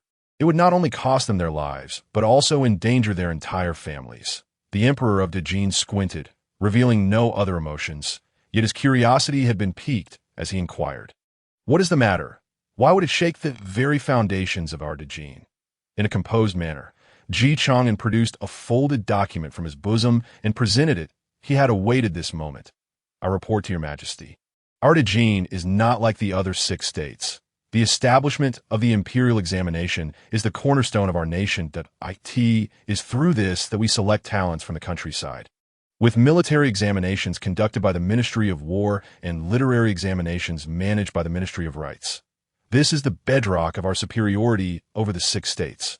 However, upon my visit to Jiangzhou, I discovered that the Minister of Rights, when Russian, has been accepting bribes and forming cliques for private gain. Regardless of their ancestral origins, those who wish to join their faction are deemed part of the Jiangzhou faction. And once affiliated, the examination process is rife with corruption. Those unwilling to join are subjected to suppression and exclusion. Jiangzhou is prosperous, brimming with wealth, and Minister Wen Russian exploits this wealth to corrupt the Hanlin Academy. Moreover, as the examination officials predominantly hail from the Hanlin scholars and the Ministry of Rites, this further taints the integrity of the imperial examinations. Such actions have already undermined the foundations of our regime. I implore your majesty to investigate this matter thoroughly. Minister Wen claims that my son has harmed the court officials, but how many officials have suffered from your actions? In Dejin, the imperial examinations fall under the purview of the Ministry of Rites. As the Ministry of Personnel already oversees the appointment, assessment, and promotion of officials, were the selection to be managed by the Ministry of Personnel, it would indeed become a one-man show. Thus, the examinations serve as a ritual, overseen by the Ministry of Rites. Upon Chang'an's declaration, the court fell into a silence so profound that one could hear a pin drop. Was the matter of corruption in the imperial examinations truly significant? It was neither too grand nor too trivial, for no examination could ever achieve absolute fairness. Even the Emperor of Dejin was aware that some individuals might have taken shortcuts. Perhaps a handful of officials might be implicated. As long as they were not utterly incompetent, the Emperor would turn a blind eye. However, now that Chang'an had brought this to light in the court, it had transformed into an entirely different affair. Upon hearing these words, the Minister of Rites turned pale, beads of sweat rolling down his forehead. Panic seized him as he shouted hoarsely, "Your Majesty, such a thing is impossible." At this moment, he no longer displayed the calm demeanor he had when contemplating the indictment against Chang'an. Instead, he was utterly flustered. He understood that this matter was indeed true. Were it merely a baseless accusation, Minister Wen would have had grounds and the ability to defend himself. After all, he was not powerless. He was the Minister of Rites, a head of one of the 6 ministries, capable of speaking before the Emperor. Regrettably, the truth of the matter was undeniable, and no matter how meticulously he conducted himself, an investigation would inevitably reveal something. Thus, he was gripped by panic, losing his composure, and hastened to explain himself to the Emperor. However, his urgency and words revealed much more than he intended. When the Emperor of Dejin heard Minister Wen's response, he furrowed his brow, an ominous premonition dawning upon him. This instinct, honed over decades of reign, told him that Minister Wen's actions suggested that the issue of corruption in the imperial examinations might be far more complex than it appeared. What did this imply? It indicated that he, as emperor, had been negligent, failing to perceive such matters. It was fortunate he discovered this while still in power, as it allowed for some remediation. Otherwise, upon his death, when these truths surfaced, how would history record his reign? The 6th prince had yet to present his evidence. How could one be certain it was merely an accusation? Was it possible that every official in the Ministry of Rites was as pristine as a lotus? The Emperor of Dejin let out a cold snort and addressed Chang'an. "Chang'an, is the document you hold indeed evidence of corruption in the imperial examinations?" Chang'an, shaking his head, replied, "I report to your majesty. It is not an indictment." As these words escaped his lips, the court erupted into a flurry of murmurs, all eyes turning toward Chang'an, perplexed by his intentions. However, silence soon returned, for they were astute individuals. Aware that further developments were likely, even the Emperor of Dejin frowned. "Then why do you say this? If you are carelessly framing court officials, it is indeed a grave offense that I report to your majesty. The charges of corruption in the imperial examinations cannot be contained within this modest document. The evidence fills 10 chests, including correspondence among the officials of the Ministry of Rites colluding with examination officials, as well as ledgers detailing the sums received. This document is merely a catalog recording the officials involved. The chests have already been dispatched to the imperial palace. I humbly request your majesty to verify them." This incident implicates 584 officials from the capital and 2,733 local officials. Chang'an stated matter-of-factly, some of this evidence was uncovered by the nets set in the capital, while a portion was obtained from the Su family of Jiangzhou. After all, the Su family serves as the primary financial backer of the Jiangzhou faction, and Minister Wen Russian is their greatest patron. The two are entwined, engaging in corrupt practices and mutual protection. Furthermore, as the entire Jiangzhou faction has allied with the 2nd prince, the Ministry of Revenue has become an ally, rendering them a formidable force. The Su family likely retained evidence as leverage to counterbalance the Jiangzhou faction.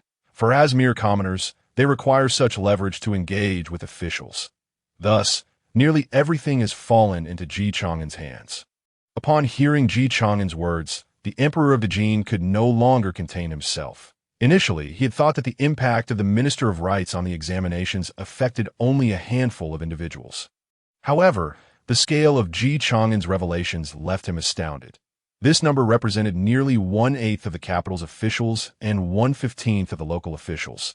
Such a figure was not insignificant. In fact, it was exceedingly substantial. Encompassing all officials, including military officials, if a single charge could ensnare 1/8 of the Jin's officials, it would be a true calamity for the state. What incensed him further was that these individuals, when united, formed an interest group. Those who did not join would be suppressed, while those who did would receive protection. Such cliquish behavior was intolerable to the emperor, and he was astounded by its severity. Should this continue, he would soon find himself isolated in power. Even the strongest enforcement agencies would be of little use. The most crucial element was still talent, that if matters deteriorated to such a point, chaos would inevitably ensue. Yet, before him, Minister Wen was on the verge of seizing control of the examinations, provoking the emperor's fury. With this in mind, he gestured for Chief Eunuch Hai to retrieve the document from Ji Chang'an's hand. Casually flipping through its pages, the first page bore the name of his Minister of Rites, the chief examiner of the imperial examinations. Minister Wen, is this true? Upon seeing the list, the emperor ceased to read further. Closing the document and uttering 7 terse words that cast a heavy pall over all present. Minister Wen trembled, yet he did not confess, defiantly asserting, "Your Majesty, such a thing is impossible. This is merely the 6th Prince's conspiracy."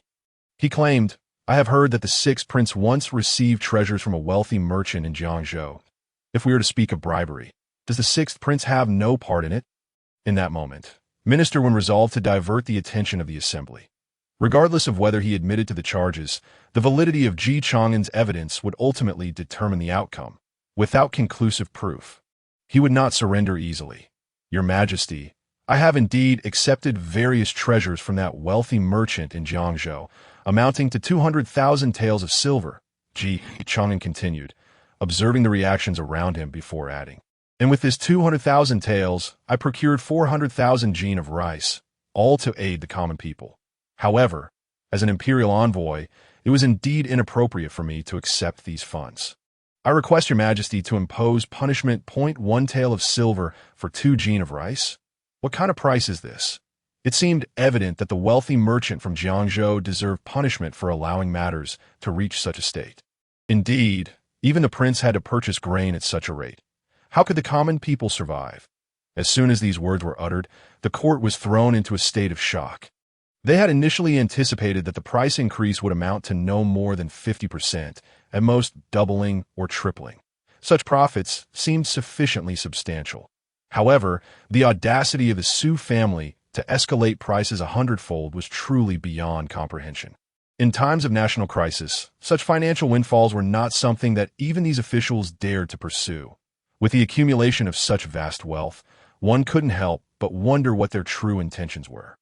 At this juncture, the majority of officials were beginning to grasp the depths of Ji Chang'an's intentions. The Minister of Personnel stepped forward and remarked, "Your Majesty, although His Highness the Sixth has received funds, all of it has been allocated for the benefit of the common people. This is a commendable act of flexibility. I believe there is no wrongdoing here, and I implore your Majesty for forgiveness." After the Minister of Personnel spoke, most of the other officials knelt down to plead for Ji Chang'an. For the Emperor of the Jin and Ji Chang'an, this was a minor affair. Yet, Ji Chang'an could discern from this small act of pleading who among them were the staunch supporters of the Jiangzhou faction. Naturally, those who still stood alongside Wen Russian in such circumstances were undoubtedly allies of the Jiangzhou faction at that moment. The Emperor of the Jin understood the situation clearly and issued a decree. Notify the Imperial Guard to seal off the capital. No official is permitted to leave the city. Those who defy this order shall be executed. Inform the Jinyui to send men to apprehend all officials involved in this matter, regardless of their rank. I wish to see whether these incriminating evidences are indeed true. What else do you intend to conspire behind my back? Today, You dare to engage in examination fraud. Tomorrow, will you hasten to petition for my abdication? As you command, your majesty. Yin Fuchen took a deep breath, understanding that the heavens of Dejin were on the verge of a true upheaval. At this point, the Emperor of Dejin suddenly recalled something and looked at Ji Chang'an with a cold snort. This ungrateful son had accomplished so much without informing him, and had even executed many officials of Jiangzhou. Even if there were justifications, he ought to have communicated that, of course. The emperor was now genuinely contemplating the cultivation of a successor. If this were any other time, he might have deemed such actions to be beyond control. However, the current situation was different. The more ruthless Ji Chang'an's methods, the more satisfaction the emperor derived. Yet, merit is merit, and fault is fault. Regardless, accepting bribes is never excusable as for the killings of officials and the destruction of the Su family. Those somewhat weighty matters, these the emperor conveniently chose to overlook, since you were so fond of wealth. And you also possess a sense of chivalry, distributing those riches to the common people. I shall fine you 10 years' salary, and you will hand over all those funds to the Jiangzhou treasury. Do you comply? Ji Chang'an replied earnestly. I acknowledge my wrongdoing and am willing to accept the penalty. This punishment, for Ji Chang'an, was even somewhat beneficial. After all, to the common folk, a 10-year salary forfeiture would seem tantamount to a death sentence. Yet, for Ji Chang'an, it was merely an inconsequential penalty. However, if this news were to spread to Jiangzhou and beyond, the common people would naturally think that His Highness the Sixth had been penalized for their sake, garnering their support. And even if the Emperor of Dejin documented this in the annals, the literati would understand the truth, and it would not tarnish his brilliance. The officials present were momentarily stunned, realizing that the two of them were playing an abstract game. What did a salary penalty even signify? Since the faults had been addressed, it was now time for rewards. This time, for Ji Chang'an's thwarting of the demonic sect's conspiracy and saving the people of Jiangzhou from the locust plague. The emperor declared, I wish to confer the title of King of Qin upon Ji Chang'an. What do the ministers think? The Emperor of Dejin surveyed the court once more and spoke again. Your Majesty is wise. Yin Fuchen was the first to kneel, though as the Prime Minister, he ought to have been informed of such significant matters beforehand. He had been left in the dark. Yet, given the current situation, he was astute enough to discern the Emperor's intentions. Presently, only 4 princes had been granted titles. The first prince, the second prince, the third prince, and now the 6th prince had joined their ranks. Especially in such tumultuous times, everyone understood the emperor's true meaning. The 6th prince had undeniably gained the qualifications to contend for the throne. He was now capable of establishing his own court and recruiting advisors as a prince. The once great prodigy of Dejin, after 4 years of silence, had in just over 2 months successfully ascended to a position for vying for the throne. However, the Emperor of Dejin suddenly recollected something else and stated, the 4th prince, Ji Changming, has rendered meritorious service in the disaster relief efforts in Jiangzhou and has acquired considerable grain and expended substantial wealth. He shall be awarded 500,000 taels of silver and 4 imperial horses. The 4th prince could only express his gratitude, as the shift in the court's atmosphere was far too rapid for him to fully comprehend. Yet, the 6th prince was thus conferred a title, while he himself received only a meager monetary reward, perhaps even less than what he had spent on grain. Who could have anticipated that Ji Chang'an held such incriminating evidence against those officials? Biding his time before revealing it, dismissed, the Emperor of Dejin handed the list to the eunuch, who promptly arranged for the Jinyui to apprehend the implicated officials and to drive away those ceremonial officials still kneeling in the hall. Upon exiting the grand hall, the 4th prince, being nearest to Ji Chang'an, quickly said, Congratulations, 6th brother. You may soon be addressed as your highness. Although the 4th prince smiled, he harbored deep resentment. Had Ji Chang'an not resolved these matters, he could have stabilized Jiangzhou, and perhaps it would have been he who received the title. Now he found himself devoid of any opportunity, yet he could do nothing but suppress his anger and feign a smile at Ji Chang'an. Your success is merely luck, Ji Chang'an said, noting the 4th prince's forced smile. Congratulations to you, 6th brother. The 1st prince took a couple of steps forward, observing Ji Chang'an, and with clasped hands, remarked, as you depart for Jiangzhou, I never anticipated that 6th brother could achieve such feats. I am far from your equal. The first prince did not dwell on the matter further, and the two engaged in light conversation for a while. As Chang'an walked through the palace corridors, numerous officials approached to greet him. In this moment of being conferred a title, Chang'an was perhaps the most promising prince among them. Most officials were eager to establish familiarity. Just then, Eunuch Hai hurriedly approached and bowed to Chang'an, saying, "Your Highness, the Emperor requests your presence." The first prince nodded in agreement and added, "Then sixth brother should hurry along. By the way, ninth brother's condition has stabilized and he has regained consciousness. If you have the time, you might pay him a visit." "Thank you for the reminder, elder brother," Chang'an acknowledged with a nod before departing with Eunuch Hai towards the imperial study. The autumn had deepened, and the weather had grown colder. Consequently, the temperature in the imperial study was elevated by the heat of the brazier. "I've come to see you, father." Chang'an soon found himself before the Emperor of Dejin seated on the dragon throne in the imperial study. Beside him was an elderly gentleman with white hair, yet a spirited demeanor. None other than Hua Te. "Rise. Take a seat." The Emperor gestured with a wave of his hand and continued, "You did well this time. Sixth, during the locust disaster in Jiangzhou, you faced numerous obstacles, yet you resolved the situation entirely and even removed a thorn from the court. As for those implicated officials, since they are of no further use. Once you are conferred a title, I shall grant you the authority to adjudicate their cases. How you choose to deal with them is entirely at your discretion. However, governing this realm cannot rest solely on one person. Therefore, you must rely on the officials of the court for governance. Do not grant them excessive power, yet do not push them too tightly either. I have also heard of your exploits in Jiangzhou, vanquishing the so-called locusts as well as the actions of the White Lotus sect. Speak of these matters in detail." Chang'an nodded and responded, "When I arrived in Jiangzhou, I found the situation to be perplexing. It seems the White Lotus sect intends to sow chaos throughout the realm. However, a solution to the locust plague was elusive.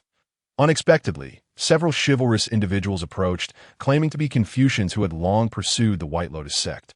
Thus, they were aware of the sect's plans regarding the locust disaster. With their support, I was able to resolve the crisis, which was indeed a stroke of fortune amidst misfortune. Confucians? That title rings a bell." The Emperor of Dejin furrowed his brow, murmuring, "What became of those chivalrous individuals?" Indeed, I did not ponder excessively, for it is hardly surprising that Chang'an, having assumed the role of imperial envoy, would attract followers. Among them are a few extraordinary individuals capable of resolving pressing issues, which is not remarkable in itself. They were initially reluctant to enter official service, yet through reason and emotion, I persuaded them to come to the capital. Currently, they reside in my estate. Should Father Emperor wish to meet them, the opportunity is always at hand." Upon hearing this, the Emperor of Dejin nodded slightly, since it is they who have addressed the locust plague in Jiangzhou. Such a significant achievement deserves ample reward if they truly possess great talents. Once you are conferred a title of nobility, you may personally bring them into the palace. I too wish to see what manner of individuals they are. This statement naturally implies a desire to tie those individuals to Chang'an's chariot of victory. Anyone whom Chang'an recommends to the Emperor will, in the eyes of others, become his trusted confidants. Henceforth, should they wish to change allegiance, it would be as arduous as ascending to the heavens. As the Emperor of Dejin spoke, he suddenly broke into a fit of severe coughing, his body trembling slightly. The attending Eunuch Hai, noticing this, appeared anxious and swiftly presented a towel with both hands, his movements deft yet cautious. The Emperor accepted the towel, gradually wiping his mouth, and once the coughing subsided, he continued, "In this time of great turmoil, it is not only our Dejin that suffers from the machinations of the White Lotus sect. Even the other 6 nations and the surrounding smaller states have descended into chaos, possibly under the influence of martial factions and heretical cults. Take, for instance, the small state of Liang in the northwest. According to urgent intelligence from the border troops, their royal family has been annihilated by martial forces. Presently, Liang has devolved into a nation governed by martial sects. Its situation utterly chaotic as various factions vie for dominance. It appears that after years of covert dormancy, some individuals can no longer restrain their ambitions. I, alas, am truly aging. The fate of Dejin will inevitably fall into the hands of you younger generations. Upon hearing this, Ji Chang'an quickly stepped forward and clasped his hands, saying, Father Emperor, in the prime of life and possessing robust health, how could you possibly be unable to maintain control over this realm? You will surely lead Dejin toward prosperity, enduring through the ages. The Emperor of Dejin smiled wryly and shook his head. Your flattery is indeed pleasant to hear. However, that assassination attempt previously struck at the core of my vitality. I am now but a shadow of my former self, lacking the energy required to uphold this vast empire bequeathed by our ancestors. Furthermore, how many emperors practicing the dragon control technique have lived to a ripe old age? I am prepared for that day. The dragon control technique, a legacy from the Tianzhou dynasty, can only be cultivated by those of royal blood. Once mastered, it allows one to harness the national fortune, significantly enhancing one's strength. Alas, this power does not rightfully belong to oneself. Moreover, the physical and spiritual fortitude of most emperors does not support the management of such power. Even with the imperial position and the protection of destiny, each use imposes a tremendous burden on the body and mind, inevitably shortening one's lifespan over time. Thus, even in a world of martial prowess, most emperors find it challenging to live long. The death of a sovereign signifies the fall of a nation, a truth starkly evident in this world. Unless one can fully master the dragon vein, using it will invoke backlash, though the severity varies. In this world, dynasties have always been constrained by martial sects and heretical cults, making it exceedingly rare for incompetent emperors to emerge. Even the worst among them tends to be a ruler of moderation. The assassination attempt I suffered was grievous, and I have merely been enduring thus. It seems that the position of Crown Prince in Dejin should soon be addressed.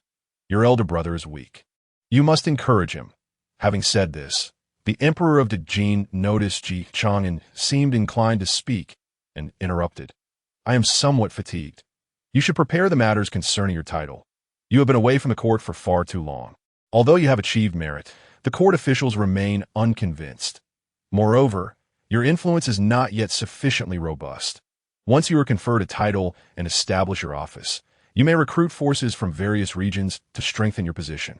Demonstrating your capabilities is essential to gain the trust of the realm and the court officials. However, once you occupy that position, you will inevitably become isolated, so consider well that there is no turning back.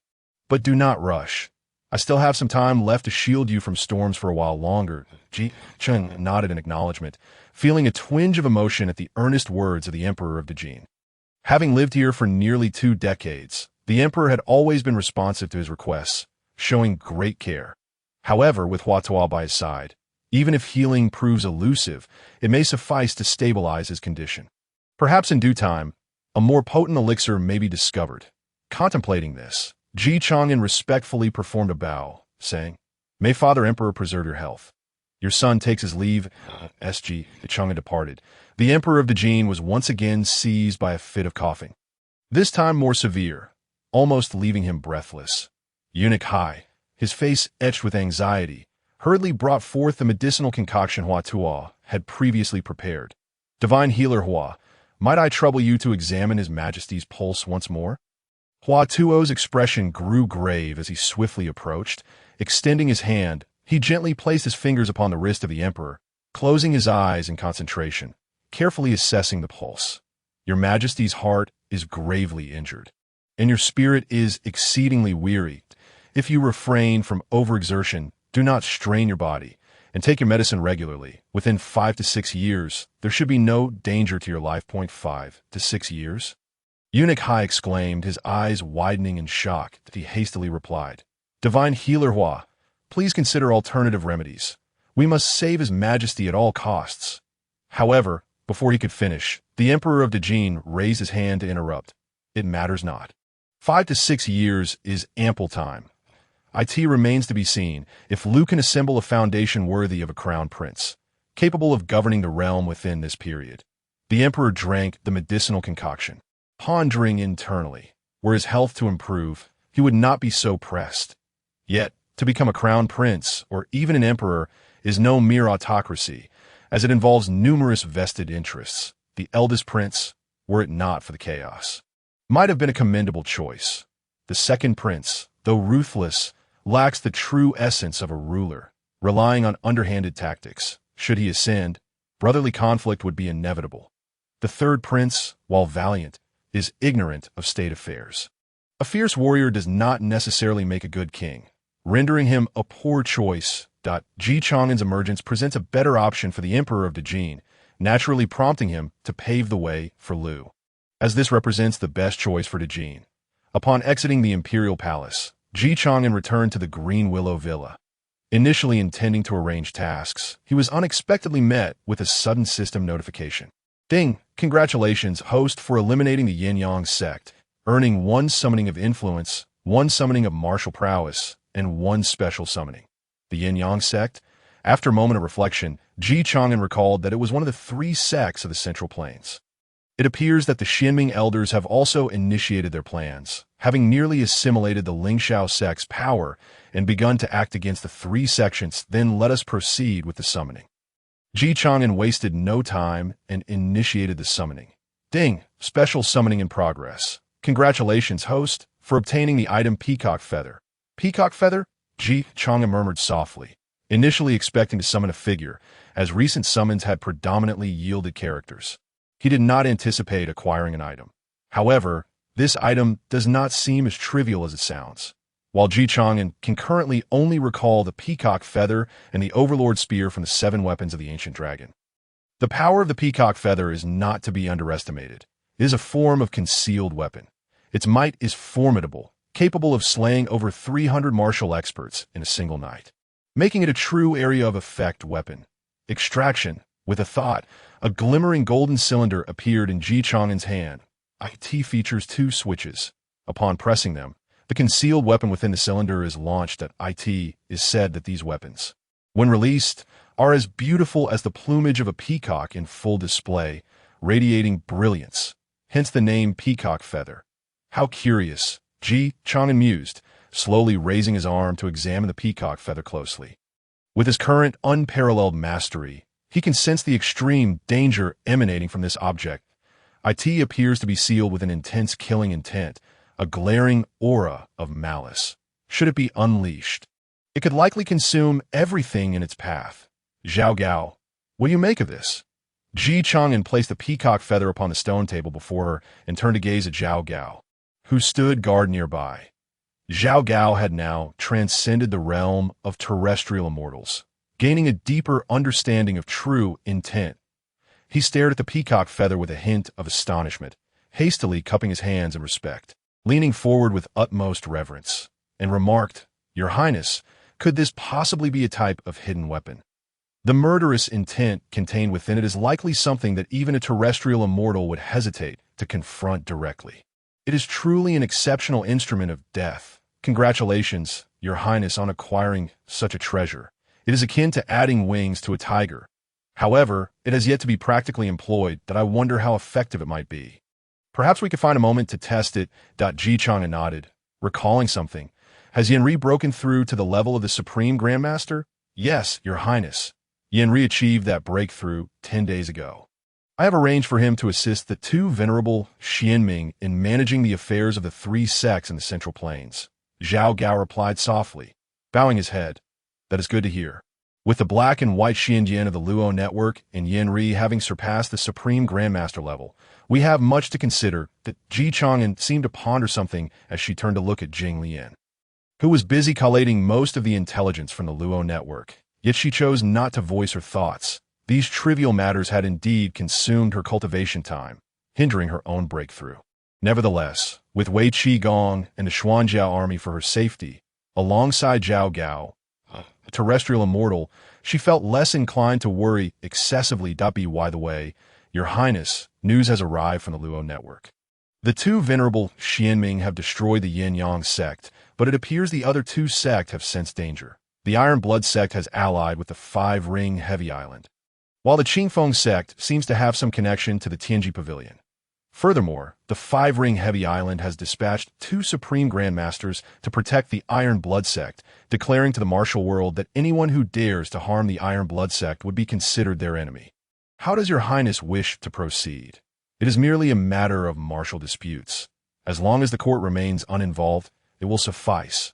This also presents an opportunity to investigate the legendary marshal's sacred grounds and ascertain their true capabilities. Please send a message for Guy and yet to make a trip. The Iron Blood Sect's 19 strongholds hold little of value that in the end, let the Luo Network and the Jinwu Division handle the conclusion of this matter. As for the Tianji Pavilion, we must focus on them closely and thoroughly investigate their branch in the Great Jin. The Wudong's Yu Lianzhou and Song Yuanxiao have defeated 2 supreme grandmasters from the Lingxiao sect, thus inheriting their positions, ranking 7th and 9th on the Great Jin's national list, respectively. As for Zhang Sanfeng, the Tianji Pavilion has yet to muster the audacity to rank the Old Master, regarding these forces that are pervasive throughout the 7 kingdoms. Much like the demonic sects, Chang'an remained quite cautious. Yet, she would absolutely not permit the existence of any uncontrollable elements within the martial sacred grounds under her rule in the Great Jin. Moreover, considering the words of the Emperor of the Great Jin, it seemed that the martial sacred grounds of the Liang Kingdom had already obliterated their nation. This was likely their true objective. After centuries of peace, the upheaval in the Liang Kingdom might very well serve as the catalyst. Having arranged these matters, she poured herself a cup of hot tea, savoring its warmth before continuing with her summons. Ding! Martial arts summoning in progress. Congratulations, host, on acquiring the martial art by Hai Chao Xing Chu. As the system's voice faded, Chang'an felt an enhanced comprehension of musical principles. After all, she had once been utterly tone-deaf, struggling even with nursery rhymes. Noticing the absence of a jade flute, she couldn't be bothered to send someone to retrieve one from the treasure vault. Furthermore, the Bai Hai Chao Sheng Chu seemed to be an all-encompassing sound wave attack. Within the manor, there were many individuals of relatively low cultivation. If a single performance were to drive them into madness, it would certainly spell trouble. Thus, Chang'an suppressed her eager impulses and decided to summon a force first. Ding! Congratulations, host, on acquiring the fortune, Jinui. I did not anticipate summoning this organization. I wonder which individuals comprise its ranks. Chang'an delved into the system, examining the roster of Jinui personnel summoned this time. Among them was Commander Liu Bing, a Supreme Grandmaster, followed by 2 Deputy Commanders, Qing Long and Xuan Wu, both also of Supreme Grandmaster caliber. Then there were 2 Assistant Commanders, known as Zhu Ke and Baihu, whose cultivation was slightly lesser, peaking at the Grandmaster level. The distinction of Supreme Grandmaster did not entail a differentiation between early and late stages. As long as a Grandmaster grasped true intent, they were considered a Supreme Grandmaster. Essentially, a Supreme Grandmaster is fundamentally a Grandmaster who has comprehended true intent. The breakthrough to Terrestrial Immortal is even more esoteric, as it involves integrating true intent into the Tao, allowing all surrounding entities to be infused with one's true intent, thereby altering the environment. This is the essence of a Terrestrial Immortal. In addition to these individuals, there were 2 pacification envoys, 14 Qianhu and Baihu, each varying in cultivation levels from Grandmaster to innate and even acquired stages. Aside from these leaders, there were a staggering 78. 400 assorted personnel. Originally, the Jinui structure comprised 15,680 individuals, which translates to 1,120 per Qianhu and 112 per Baihu.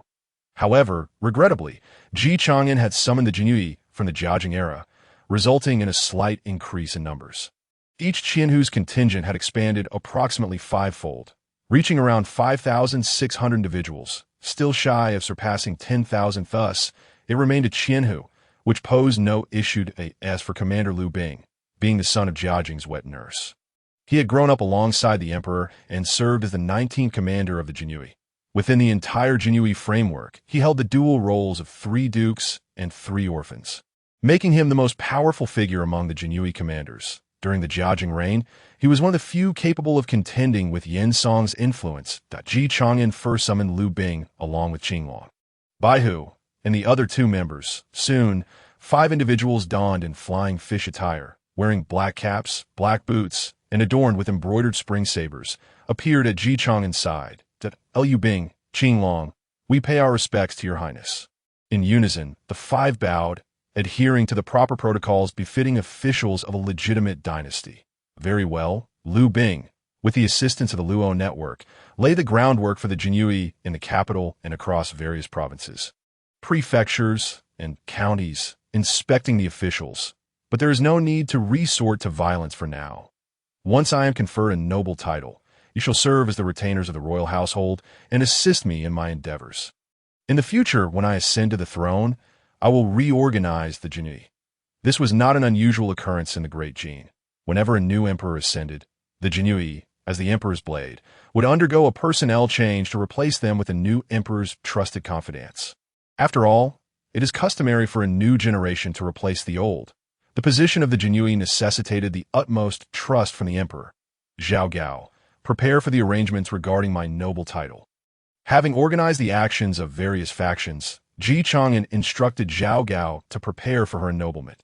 Meanwhile, on the other side, the second prince, currently under house arrest, had received news from the court. Everything was unfolding too rapidly. Far exceeding his expectations, he had initially intended to travel to Jiangzhou to address the financial shortfall of the Ministry of Revenue and negotiate with the Su family to resolve the locust plague. However, now confined, the entire landscape of Jiangzhou had transformed in a brief period. The Long-Term Commerce Association had been obliterated, and most of the rights and legacies from the financial deficits had been seized by a force known as the Money Gang. Additionally, the affair regarding the Minister of Rights had also come to light, though it had not implicated him directly. Yet, given his past close ties with the minister, his father would surely be aware. Furthermore, the Minister of Rights had previously supported him. Moreover, a more pressing matter loomed. Old Six had successfully received a noble title due to his accomplishments in managing the locust plague, in a sense. Chang'an's ennoblement at this time was likely paving the way for that old fox. The opportunities for the other three of them, apart from the eldest, paled in comparison to Old Six prospects. What news do we have from the eldest brother? As the second prince leisurely practiced his calligraphy, the brush glided across the rice paper, seemingly indifferent as he inquired. Observing his several advisors, many of whom hailed from venerable families with a lineage spanning millennia, he noted the leading positions of the Su, Chui, and Yang clans. With the Su family of Jiangzhou now extinguished, only the Chui and Yang families remained at the forefront. These noble houses had previously hedged their bets, backing both the second and the eldest princes, for to them it mattered little who ascended the throne. They had already attained positions of unparalleled power and wealth. Thus, if they had no desire for further advancement, there was no need for excessive effort. However, the situation appeared to have shifted. The annihilation of the Su family served as a stark warning. Cui Qinghe shook his head upon hearing this. According to our intelligence, His Highness, the Prince of Wei, has not made any further moves. Moreover, he seems quite pleased, preparing gifts for the sixth prince's impending title. What sixth prince? You ought to start addressing him as His Highness. The King of Qin, the second prince, scoffed, his face a mask of defiance. My elder brother is truly a fool. The throne is rightfully his. If he does not claim it, it should be mine by all rights. If he possessed the status of the eldest son, he would likely have been the crown prince by now. My brother had such a splendid opportunity, yet has succumbed to weakness. He has relinquished his claim, unwilling even to contest it. What brotherly love exists before the throne? It is but a farce. The second prince seethed with anger, reflecting on his past thoughts. When Chang'an was absent, he had wished for his elder brother to remain passive. My elder brother is constantly at odds with me. Should he not contest the sixth prince's ascension, he seems intent only on opposing me, that we are brothers. Yet why is there such a disparity? As his agitation mounted, he suddenly reached out and violently tore the practice scroll in front of him into shreds, sending fragments of rice paper swirling through the air. Cui Qinghe, witnessing this outburst, feigned ignorance and shook his head in resignation. After a moment's pause, he remarked, Your Highness, the fact that the eldest prince lacks any desire for the throne may not necessarily be a misfortune. A misfortune? My sixth brother's arrogance knows no bounds, and he is soon to be crowned. I have heard he is to take over the Ministry of Rights. How can this be seen as a good thing? The second prince glared at Cui Qinghe, skepticism evident in his gaze. Enlighten me. The sixth prince is merciless towards the noble families, showing no quarter to those corrupt officials, Cui Qinghe replied, narrowing his eyes. a glint of shrewdness flickering within. Previously, the major families were indecisive, and even we dared not place all our bets. After all, whether it was the Prince of Wei or His Highness who occupied that position made little difference. We remain the eternal noble houses, and no matter how it unfolds, it is merely a trivial skirmish. But now the stakes have changed. The major families will not permit the sixth prince to ascend. This naturally pushes everyone towards the favor of His Highness, the King of Fan. Furthermore, with the Minister of Rights captured, the political landscape is in turmoil, and most officials will likely harbor dissatisfaction with such developments. Even should His Highness the King of Qin establish his court, and even if His Majesty wishes to name him Crown Prince, it will depend on his capabilities. His Majesty's decision not to handle the Minister of Rights is evidently a signal for the sixth prince to take action.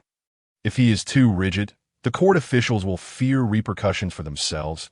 If he spares those individuals, how will he justify his previous bravado on the court, as a pillar among the noble families? Cui Qinghe was astutely informed and adeptly analyzed the situation without much difficulty. Since retreat was no longer an option, supporting the second prince became a viable choice. This likely explained why the emperor, despite favoring the sixth prince, still placed him in such a tumultuous arena. Should he become crown prince, all disputes would become overt. If Chang'an were to lose, the realm of the Jin would likely descend into chaos. Yet, without a designated crown prince, regardless of who triumphed or fell, the implications for the Jin would be minimal. Indeed, the second prince mused, gradually regaining his composure. If Cui Qinghe's assertions held true, there remained a glimmer of opportunity. By the way, it seems that the ninth prince has awakened from his injuries. Perhaps I should extend my concerns to him. This brotherly bond, whether genuine or feigned, makes a world of difference. Thank you, Mr. Cui, for your insight. It has enlightened me. The second prince inhaled deeply, beginning to comprehend how he might secure victory. The sixth prince's unyielding nature had antagonized too many factions. Should he ascend to the throne, how could he govern a court devoid of support? That was his advantage. The emperor's favor was of little consequence. While those officials were indeed corrupt, some possessed genuine talent. Others in that position might not perform any better. If they were all eliminated, where would the sixth prince find competent individuals to replenish the court? Moreover, having alienated both the families that supply talent and the established officials, he would undoubtedly be cutting off his own avenues for support. By the way, when is the coronation of the sixth prince scheduled? The second prince inquired once more. In half a month. It is an auspicious date, Cui Qinghe respectfully replied. Then let us await that time and see how this king of Qin intends to handle those officials from the Ministry of Rights. A glimmer of ruthlessness flashed in the second prince's eyes, and a faint smirk graced his lips as he revealed a cold smile. The eastern sea of the Jin was divided into two segments. One part comprised the coastal territories adjacent to the central plains in Jiangzhou, while the other encompassed numerous islands beyond the seas. The Wuzhong Ring Islands, located beyond the eastern sea, earned their name due to the countless islands arranged in circular formations, totaling 5 rings. This territory marked the outer limits of the Jin's domain. In ancient times, such areas were often subject to minimal oversight from the court. Had it not been for the necessity of resupplying and exchanging goods with the mainland, these islands might not even be acknowledged as part of the Jin's territory. Consequently, the Wuzhong Ring Islands were regarded with disdain by the Jin, and most inhabitants held the court in contempt, believing the islands to be their true sovereign at that moment. Several island lords convened atop the Wuzhong Ring Islands. We have received word from the Central Plains that Wudong seems disinclined to side with the court. Therefore, we need not worry for now. We can seize this opportunity to control the martial arts of the Central Plains and gauge the Jin's response. The two Xianming elders have become a bane to the martial world of the Central Plains. Although they are formidable supreme masters, the Iron Blood sect has now gathered 4 supreme masters. Should they dare to retaliate, they would surely fall into a trap. Once we eliminate the Xianming elders, we can liberate the Central Plains martial world from their threat. The second island lord scoffed, deriding, "How amusing. Who would have thought that merely 2 supreme masters could throw the Central Plains martial world into disarray?" As for Wudong, it matters little. Should they harbor ulterior motives, even a major sect in the martial world would face annihilation. The Emperor of the Jin has newly established the Jinwu Division and appointed its leader, his sixth son, as the king of Qin. The Jinwu division is currently devouring the power left behind by the previous sects. This indicates they are unwilling to reallocate the world of martial arts with us in 10 days. The coronation ceremony for that sixth son will take place. I will ensure that the experts from the Hall of Evil Spirits in the capital of Dajin take action. It would be best if they could eliminate them. If not, they should at least take out a few officials to send a warning. Very well, but that Emperor of Dajin is truly resilient. He has not perished, and no need to concern ourselves with him. He has exhausted the power of the dragon vein and will not live much longer. Our focus should remain on those princes. Another remarked that Chang'an has extinguished the Su family. He possesses considerable audacity, but alas, he is our enemy, that I plan to support a prince with little chance of obtaining the position to engage in conflict with him, creating chaos in the realm of Dajin, thus allowing us to profit from the turmoil. However, this plan cannot solely involve our Wuzhong Ring Islands, since other martial sanctuaries also wish to claim their share. They should not hide in the shadows like timid turtles. The third island lord proposed, I suggest I personally venture to the central plains martial world. Should any unforeseen circumstances arise, it would be prudent to guard against the court's desperate measures or any disruptions from Wudong. The first island lord nodded slightly upon hearing this. Very well. Then it shall be a laborious journey for you, third brother. Upon your return, we shall indulge in a few hearty drinks in no time. The news of the Grand Jin Emperor bestowing the title of King of Qin upon the sixth prince spread throughout the entire realm, that a tempest of activity surged among the various factions. With the aristocracy, the court, and martial sects displaying disparate reactions to the elevation of Chang'an. Within the Yin residence in the capital, the chief minister Yan Fuchen sat alone in his study, his expression grave as he took a deep breath. As the chief minister of the Grand Jin, he was acutely aware of the emperor's intentions, to have a sixth prince Chang'an ascend to the throne. However, given Chang'an's current reputation and influence, it was likely that the court would not acquiesce. What, then, should be done? Naturally, it fell upon him, the chief minister, to alleviate the emperor's concerns. While he pondered this, the study door was gently pushed open, and his eldest son, the deputy minister of works Yan Mingli, entered. Yan Fuchen gestured for his son to take a seat, and a silence enveloped them both.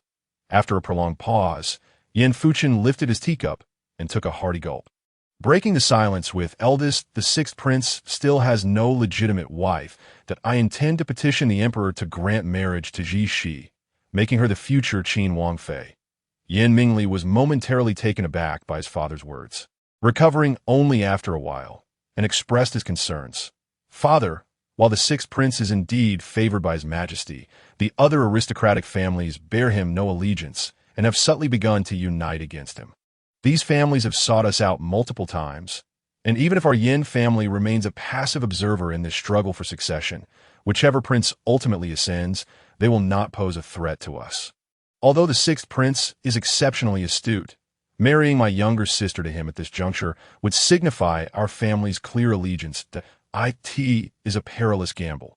The competition for the throne has always been fraught with danger, and we need not involve ourselves in it as the heir to the Yin family. Yan Mingli had long since learned from Yan Fuchen's wisdom. In times of peace, such actions would undoubtedly pose no issue for our family. However, at present, the survival of our Yin family is entirely contingent upon the stability of the Grand Jin dynasty. Each generation has held significant power, deeply intertwined with the fate of the dynasty. Look at the Liang kingdom. It stands as a living testament. The entire kingdom was ravaged by martial forces, and not a single member of the royal family or court officials escaped unscathed.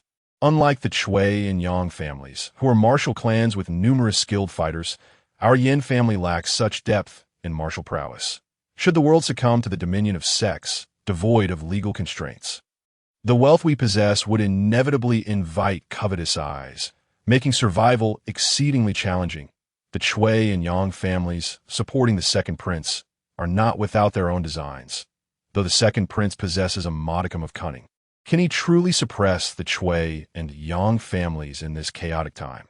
If they were to seize power and defect to the martial forces with crucial intelligence, the Grand Jin would be in grave peril. Moreover, this is the emperor's directive, and, as the chief minister, I must lend my support. We require a prince capable of leading the Grand Jin forward amidst this turmoil. The sixth prince's demonstrated capabilities in the capital in Jiangzhou have garnered the admiration of both myself and the emperor. Yan Fuchen clearly foresaw the implications. Should the Cui and Yang families assist the second prince in his ascension, wielding power, they might even sell the Grand Jin to martial factions without a second thought. Yet, having already offended various martial forces and established the Zhenwu division, the sixth prince had little to fear from the aristocracy. Upon hearing Yan Fuchen's perspective, Yan Mingli appeared surprised, seemingly perplexed. And what are the other court officials? Most of them are also reliant on the dynasty. If the second prince's ascension poses the risks you speak of, why do they oppose the sixth prince? Do they not fear the encroachment of martial forces leading to their own demise? Yan Fuchen sighed deeply and spoke earnestly, because people are inherently short-sighted, focused on immediate gains. Once, in a city besieged by bandits, the city guards called upon the noble families to provide food and troops for defense. Yet, the families, unwilling to sacrifice their own interests, all declined. When the city fell, those families were annihilated by the bandits. They lost not only their wealth, but also their lives. History has shown this repeatedly. One must never underestimate any opponent, nor overestimate one's allies, of course. There are many astute officials who can see the bigger picture and will willingly forego some of their interests to aid the sixth prince. This marriage alliance must be approached with clarity. Yan Mingli, appearing contemplative, slowly nodded. Father, I understand. Since it is the emperor's command and your decision, my younger sister, being headstrong, will undoubtedly resist. I shall speak with her and persuade her. Despite his words, Yan Mingli was acutely aware that in their esteemed family, marriages were largely political tools, and the pursuit of personal happiness was a near impossibility. Half a month swiftly passed, and the day of Ji Chang'an's investiture arrived. The streets of the capital were adorned with vibrant decorations, crimson lanterns swaying gently in the breeze. The populace buzzed with excitement, discussing the grand ceremony for the sixth prince Ji Chang'an. After all, it was he who had resolved the case of the missing children, and whose establishment of the Zhenwu division had replaced the six doors, greatly improving public safety. Most citizens felt a profound sense of joy. Meanwhile, at the Green Willow Villa, the warm yellow candlelight flickered softly. Ji Chang'an, having risen early, stood before a bronze mirror, surrounded by his four maids, Mei Lan, Zhu, and Zhu, deftly arranging his attire. The golden threaded robe, embroidered with dragon patterns, enhanced Ji Chang'an's noble bearing. Your Highness, the hour approaches. Zhao Gao, outside the door, lowered his voice and knocked respectfully. Ji Chang'an nodded slightly, his hand gliding over the dragon patterns, feeling their texture. After lying dormant for 4 years, he had embarked on this path and reached this juncture. There was no turning back. There were no feelings of melancholy. Having made a decision, there was no need for further deliberation. Moments later, he strode forth from his chamber. Outside, his officials and guards were already lined up in formation. Upon his appearance, they knelt in unison, calling out, "We welcome your Highness." Ji Chang'an, seeing the armored troops and the genie Wei, felt a surge of confidence. With them, what was there to fear in achieving great endeavors? Let us proceed to the palace, Ji Chang'an commanded, taking his seat in the carriage, protected by the armored troops and Wei Qi Gong, surrounded by a grand procession as they made their way to the imperial palace. Along the route, citizens lined the streets in welcome. From their windows, many young ladies could not contain their curiosity, peeking through the curtains to catch a glimpse of the soon-to-be king. Meanwhile, outside the palace gates, a grand procession awaited, led by the chief minister Yan Fuchen, resplendent in his scarlet official robes, holding a finely crafted ceremonial staff, the white yak tail swaying gently in the breeze. "We beseech your Highness to dismount," Yan Fuchen called out, raising his voice as he spotted Ji Chang'an's entourage. With the protection of several guards, Ji Chang'an alighted from the carriage. Yan Fuchen hastened forward and said warmly, "Your Highness, today is a day of great joy, and I extend my heartfelt congratulations. Please follow me into the hall, as His Majesty and several princes await you." Ji Chang'an nodded slightly. The investiture ceremony was indeed elaborate. He proceeded with Yan Fuchen into the grand hall, where the Grand Jin Emperor sat upon the dragon throne, with the investiture scroll and seal arranged meticulously on the central dragon table. The scroll, on a silk and brocade base inscribed in gold powder, detailed Chang'an's title, while the seal, carved from beautiful jade, bore the inscription seal of the king of Qinto. The side stood several of his brothers, along with royal relatives from the ancestral hall and Prince Ge from the Hulong Mountain Villa. Chang'an glanced over, noting the smile on the eldest prince's face, while the second and fourth princes remained impassive, their thoughts inscrutable. After performing the customary courtesies, Eunuch Hai, with a long, sharp voice, declared, "The auspicious moment has arrived." Instantly, the hall fell silent, and all present knelt.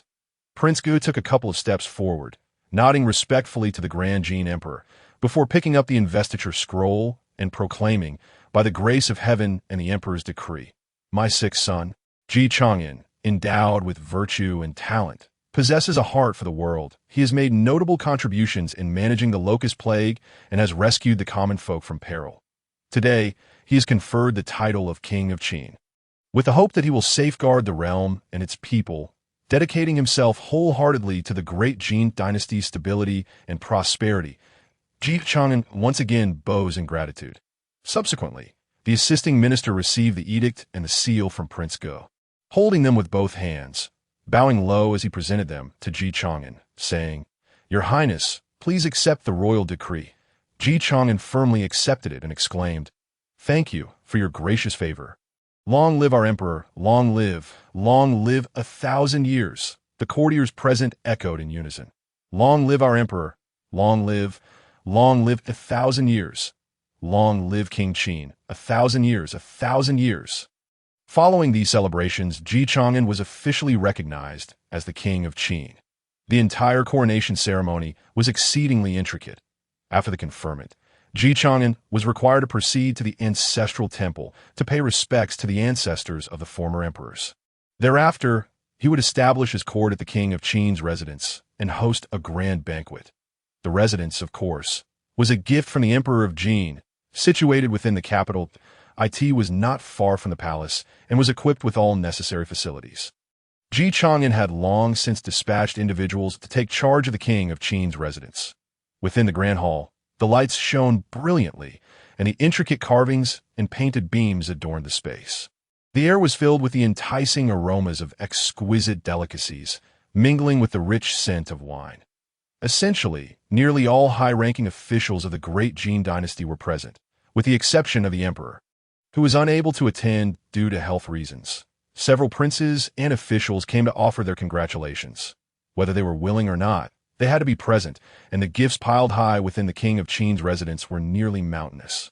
"Your Highness, your governance of the locust plague has truly been a blessing for the people of our great Jin," one official proclaimed, holding a wine cup with both hands, speaking with utmost reverence, his eyes glimmering with flattery. Indeed, your Highness possesses extraordinary talent and unparalleled wisdom. The future of our great Jin relies entirely upon you." Another quickly chimed in, bowing even lower that, of course, these were merely superficial accolades. Their true intentions remained concealed. However, Chang'an was unfazed. If he could not trust these individuals, he would simply replace them with those he could rely upon, while others might be forced to endure the presence of lesser talents. He had superior choices at his disposal. After toasting Chang'an, the fourth prince withdrew to a corner to indulge in solitary drinking. The second prince, sensing something amiss, strolled over to the fourth prince, and they leaned closer together. "The sixth prince truly has a charmed life," the second prince remarked, shaking his head as he took a swig of his drink, observing the sixth prince surrounded by officials. The second prince, neither affirming nor denying, noted, "Indeed, you both managed the locust plague together. It should have been an equal share of credit, yet the emperor has favored one over the other, creating such a stark disparity." "That is the emperor's decision. As his sons, we can only acquiesce," the fourth prince replied, shaking his head. Though he sounded resigned, he was far from accepting. The fourth prince now understood that his hopes of ascending to the throne were slim. Even with the support of the demonic cult, his current predicament remained precarious. That if he wished to succeed, he would need to exploit the discord between the second and sixth princes, allowing them to weaken one another in their rivalry. thus potentially creating an opportunity for himself. Hence, he intentionally expressed envy towards Chang'an to lure the second prince towards him. Why not go to our elder brother's residence to sober up? The second prince suggested, clearly sensing the fourth prince's dissatisfaction. The two exchanged knowing smiles and clinked their cups together, as if all was resolved in their cups of wine. Meanwhile, Chang'an surveyed the jubilant banquet. Listening to the reports from his network, it was time for action. Since they were unafraid of death, the moment of his coronation was opportune. Without bloodshed, what significance would the event hold? Soon, commotion erupted around the king of Qin's residence. Flood! Flood! Cries of alarm rang out as flames engulfed the buildings nearby. Chaos ensued. Hundreds of assassins, disguised as commoners, surged towards the king of Qin's residence like ravenous wolves, engaging in combat with the guards of the Luo Network and the Xianyuan army. Yet, they were no match for the formidable Luo Network and Xianyuan army, especially not during Chang'an's coronation. The Luo Network had long been vigilant, ensuring that any infiltrators were monitored closely. Their entrance was merely a result of the Luo Network's design. However, the ensuing chaos did spill into the interior of the residence. In an instant, the king of Qin's residence was engulfed in cries for help and panic, descending into utter disorder in this world of martial prowess. Numerous officials had brought their own attendants for protection, creating a further sense of alarm as many officials and their guards fled in all directions like headless flies. Amidst the turmoil, some attempted to push their way towards Chang'an's location. All of this played into the assassins' calculations. They understood that successfully assassinating Chang'an in open confrontation was nearly impossible, given the array of skilled fighters surrounding him. Moreover, it was likely that not only the guards of the king of Qin, but also the emperor's secret guards were present to protect him. These guards would never stray far from Chang'an's side. This was something they had long anticipated. Thus, it was more effective to incite chaos than to attempt a direct attack, with so many high-ranking officials present. Causing a disturbance would compel the guards to hesitate, allowing their assassins to strike closer to their target. The second and fourth princes, witnessing the unfolding scene, immediately grasped the situation. Their expressions shifted dramatically, and under the close protection of their respective guards, they hastily retreated from the tumultuous crowd. Exchanging a glance, they ceased speaking, ensuring their guards remained vigilant. That moment, a deputy from the Hall of Bloodshed, masterminding the assassination, cleverly disguised himself as an attendant, smoothly infiltrating the banquet with the guidance of certain officials. Everything seemed to be under their control. He approached the banquet table nonchalantly, seizing a porcelain cup of immense value and smashing it to the ground. The sound resonated like a signal. The first wave of hidden assassins sprang into action. Their targets were not Chang'an, but the officials present. Once blood was shed, the banquet would descend into further chaos, allowing the second wave of assassins to strike. However, as the disguised assassins made their move, they were swiftly targeted by members of the Luo Network hidden within the crowd. In the blink of an eye, glints of cold steel flashed, and those assassins were swiftly and cleanly dispatched, their bodies crashing to the ground with a thud. It turned out that the Luo Network had long monitored them, fully aware of their every move. Nevertheless, with the bodies falling, the banquet descended into even greater disarray. Simultaneously, the secret guards dispatched by the Emperor of Qin to protect the King of Qin exchanged glances. Realizing that the situation had spiraled beyond control, Wei Qigong stepped forward, positioning himself in front of Chang'an. With a golden whip in hand, he wielded it like a golden dragon. With a resounding crack, he struck an assassin attempting to approach Chang'an, who collapsed instantly, lifeless and mangled. Everyone freeze! Crouch down! Do not move! Those who do shall die. Wei Qigong's furious roar echoed like thunder, reverberating painfully in the ears of all present. The officials and attendants were so startled by a shout that they trembled, quickly complying and squatting down, not daring to make a sound. This command left the standing assassins with nowhere to hide. Among them were 3 supreme grandmasters and 7 or 8 grandmasters. The entirety of the Hall of Bloodshed's forces in the capital, remnants of those who had once attempted to assassinate the Emperor Qin. Upon realizing their exposure, the three grandmasters noted that only Wei Qigong stood to protect Ji Chang'an. Emboldening them, one of them launched a full frontal assault, intending to delay Wei Qigong for just a moment. The other two, channeling their overwhelming true essence, transformed into two streaks of black lightning, hurtling straight towards Ji Chang'an. "This is bad," a secret guard exclaimed inwardly, sensing the imminent danger. The distance between the assassins and Ji Chang'an was still considerable, especially amidst the chaos caused by the officials and attendants at this moment. All that could be hoped for was the swift response of the King of Qin's guards. However, it has come to my attention that aside from that valiant general by Prince Qin's side, there exists only one unparalleled grandmaster serving as a guardian that it is likely that they will struggle to withstand the onslaught of the Hall of Evil Gods. Furthermore, the Vice Master of the Hall of Evil Gods has chosen not to engage in this encounter, instead opting to conceal himself among the crowd, meticulously observing his surroundings. Should success be within reach, it would be most fortuitous. Yet, should failure ensue, he would unleash all of his internal energy, ruthlessly eliminating any officials within his grasp. For those who have aligned themselves with the Hall of Evil Gods, their lives are no longer their own. Their sole objective is to clear the path for the martial world. This is the only means by which these forsaken disciples of the martial arts can repay their sect. Be cautious, sixth brother, flee swiftly.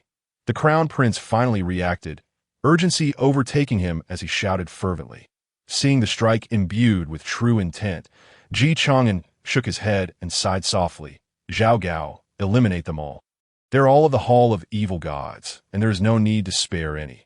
Those affiliated with the Hall of Evil Gods are connected solely through a single channel. Thus they possess no more intelligence than what has been observed over the past few days by the web of spies." "Your orders are acknowledged, Your Highness," Zhao Gao replied, and in an instant, he sprang into action that a dense torrent of true intent spread throughout the entirety of the Qin Wangfu, akin to a spider's web, at a terrifying velocity.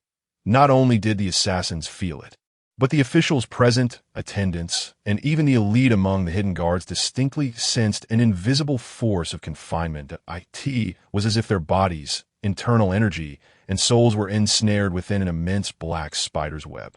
Any slight movement would invite the terrifying presence lurking within the web. The two unparalleled grandmasters advancing towards Ji Chang'an felt this sensation acutely, as if they were being targeted by some horrific entity. A pervasive aura of dread enveloping them completely. Before they could react, two muffled sounds echoed. Puff! Their bodies unexpectedly burst apart without warning, transforming into two clouds of blood mist, their crimson flesh splattering and staining the ground of the Qin Wangfu.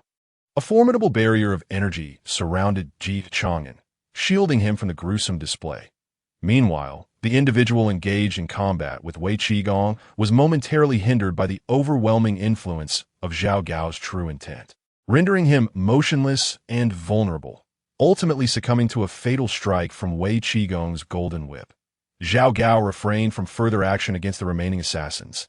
Instead, the others from the web moved with swift precision, their blades flashing coldly as they eliminated every assassin from the Hall of Evil Gods. Following this, they efficiently cleared away the corpses and mopped the blood from the ground, their practiced movements evoking a chilling sensation. All present stood in stunned silence, momentarily at a loss for words. The earthly immortal has made his move. Within Ji Chang'an's residence, there exists an earthly immortal.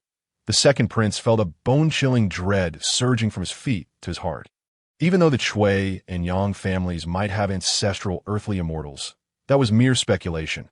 Besides, even if there were, those would be their ancestors. How could they serve as their protectors? What kind of power does Ji Chang'an truly command? The fourth prince was similarly overwhelmed by the oppressive true intent. Struggling to breathe as his heart trembled, swallowing hard, he certainly recognized the individual who had acted at Ji Chang'an's side, Ji Chang'an's steward, whom he had initially believed to be an unparalleled grandmaster. Yet no one had anticipated that he was, in fact, an earthly immortal. During the assassination attempt at the Drunken Flower Pavilion, this individual had clearly been an unparalleled grandmaster. Had he truly ascended to the realm of earthly immortals in such a brief span? Even with his status as a holy son of the divine sect and the activation of divine blood, He would likely only be able to save himself. Meanwhile, the vice-master of the Hall of Evil Gods, crouched within the crowd, intended to execute the third step of his plan, detonating his true intent to eliminate as many officials of the Great Gene as possible and incite turmoil. After all, their four unparalleled grandmasters could not afford to leave without any casualties. Yet he soon discovered that Zhao Gao was already standing before him. Even attempting to self-detonate his internal energy or true intent was futile. Under the coverage of Zhao Gao's true intent, any attempt to harness internal energy would be detected. Zhao Gao regarded him coldly, extending his hand to gently grasp the man's neck, but a surge of powerful true intent coursed through Zhao Gao's fingers like a tidal wave, invading the Vice-Master's mind. With a sharp crack, the Vice-Master's head exploded, scattering red and white matter everywhere, leaving him dead beyond revival.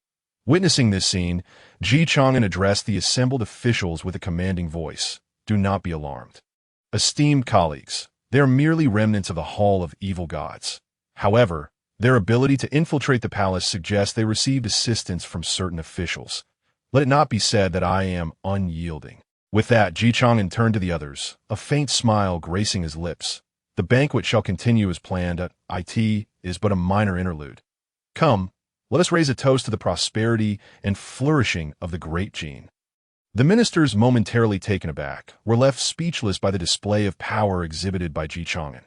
They hastily stood, scrambling to find their cups, as if nothing had transpired.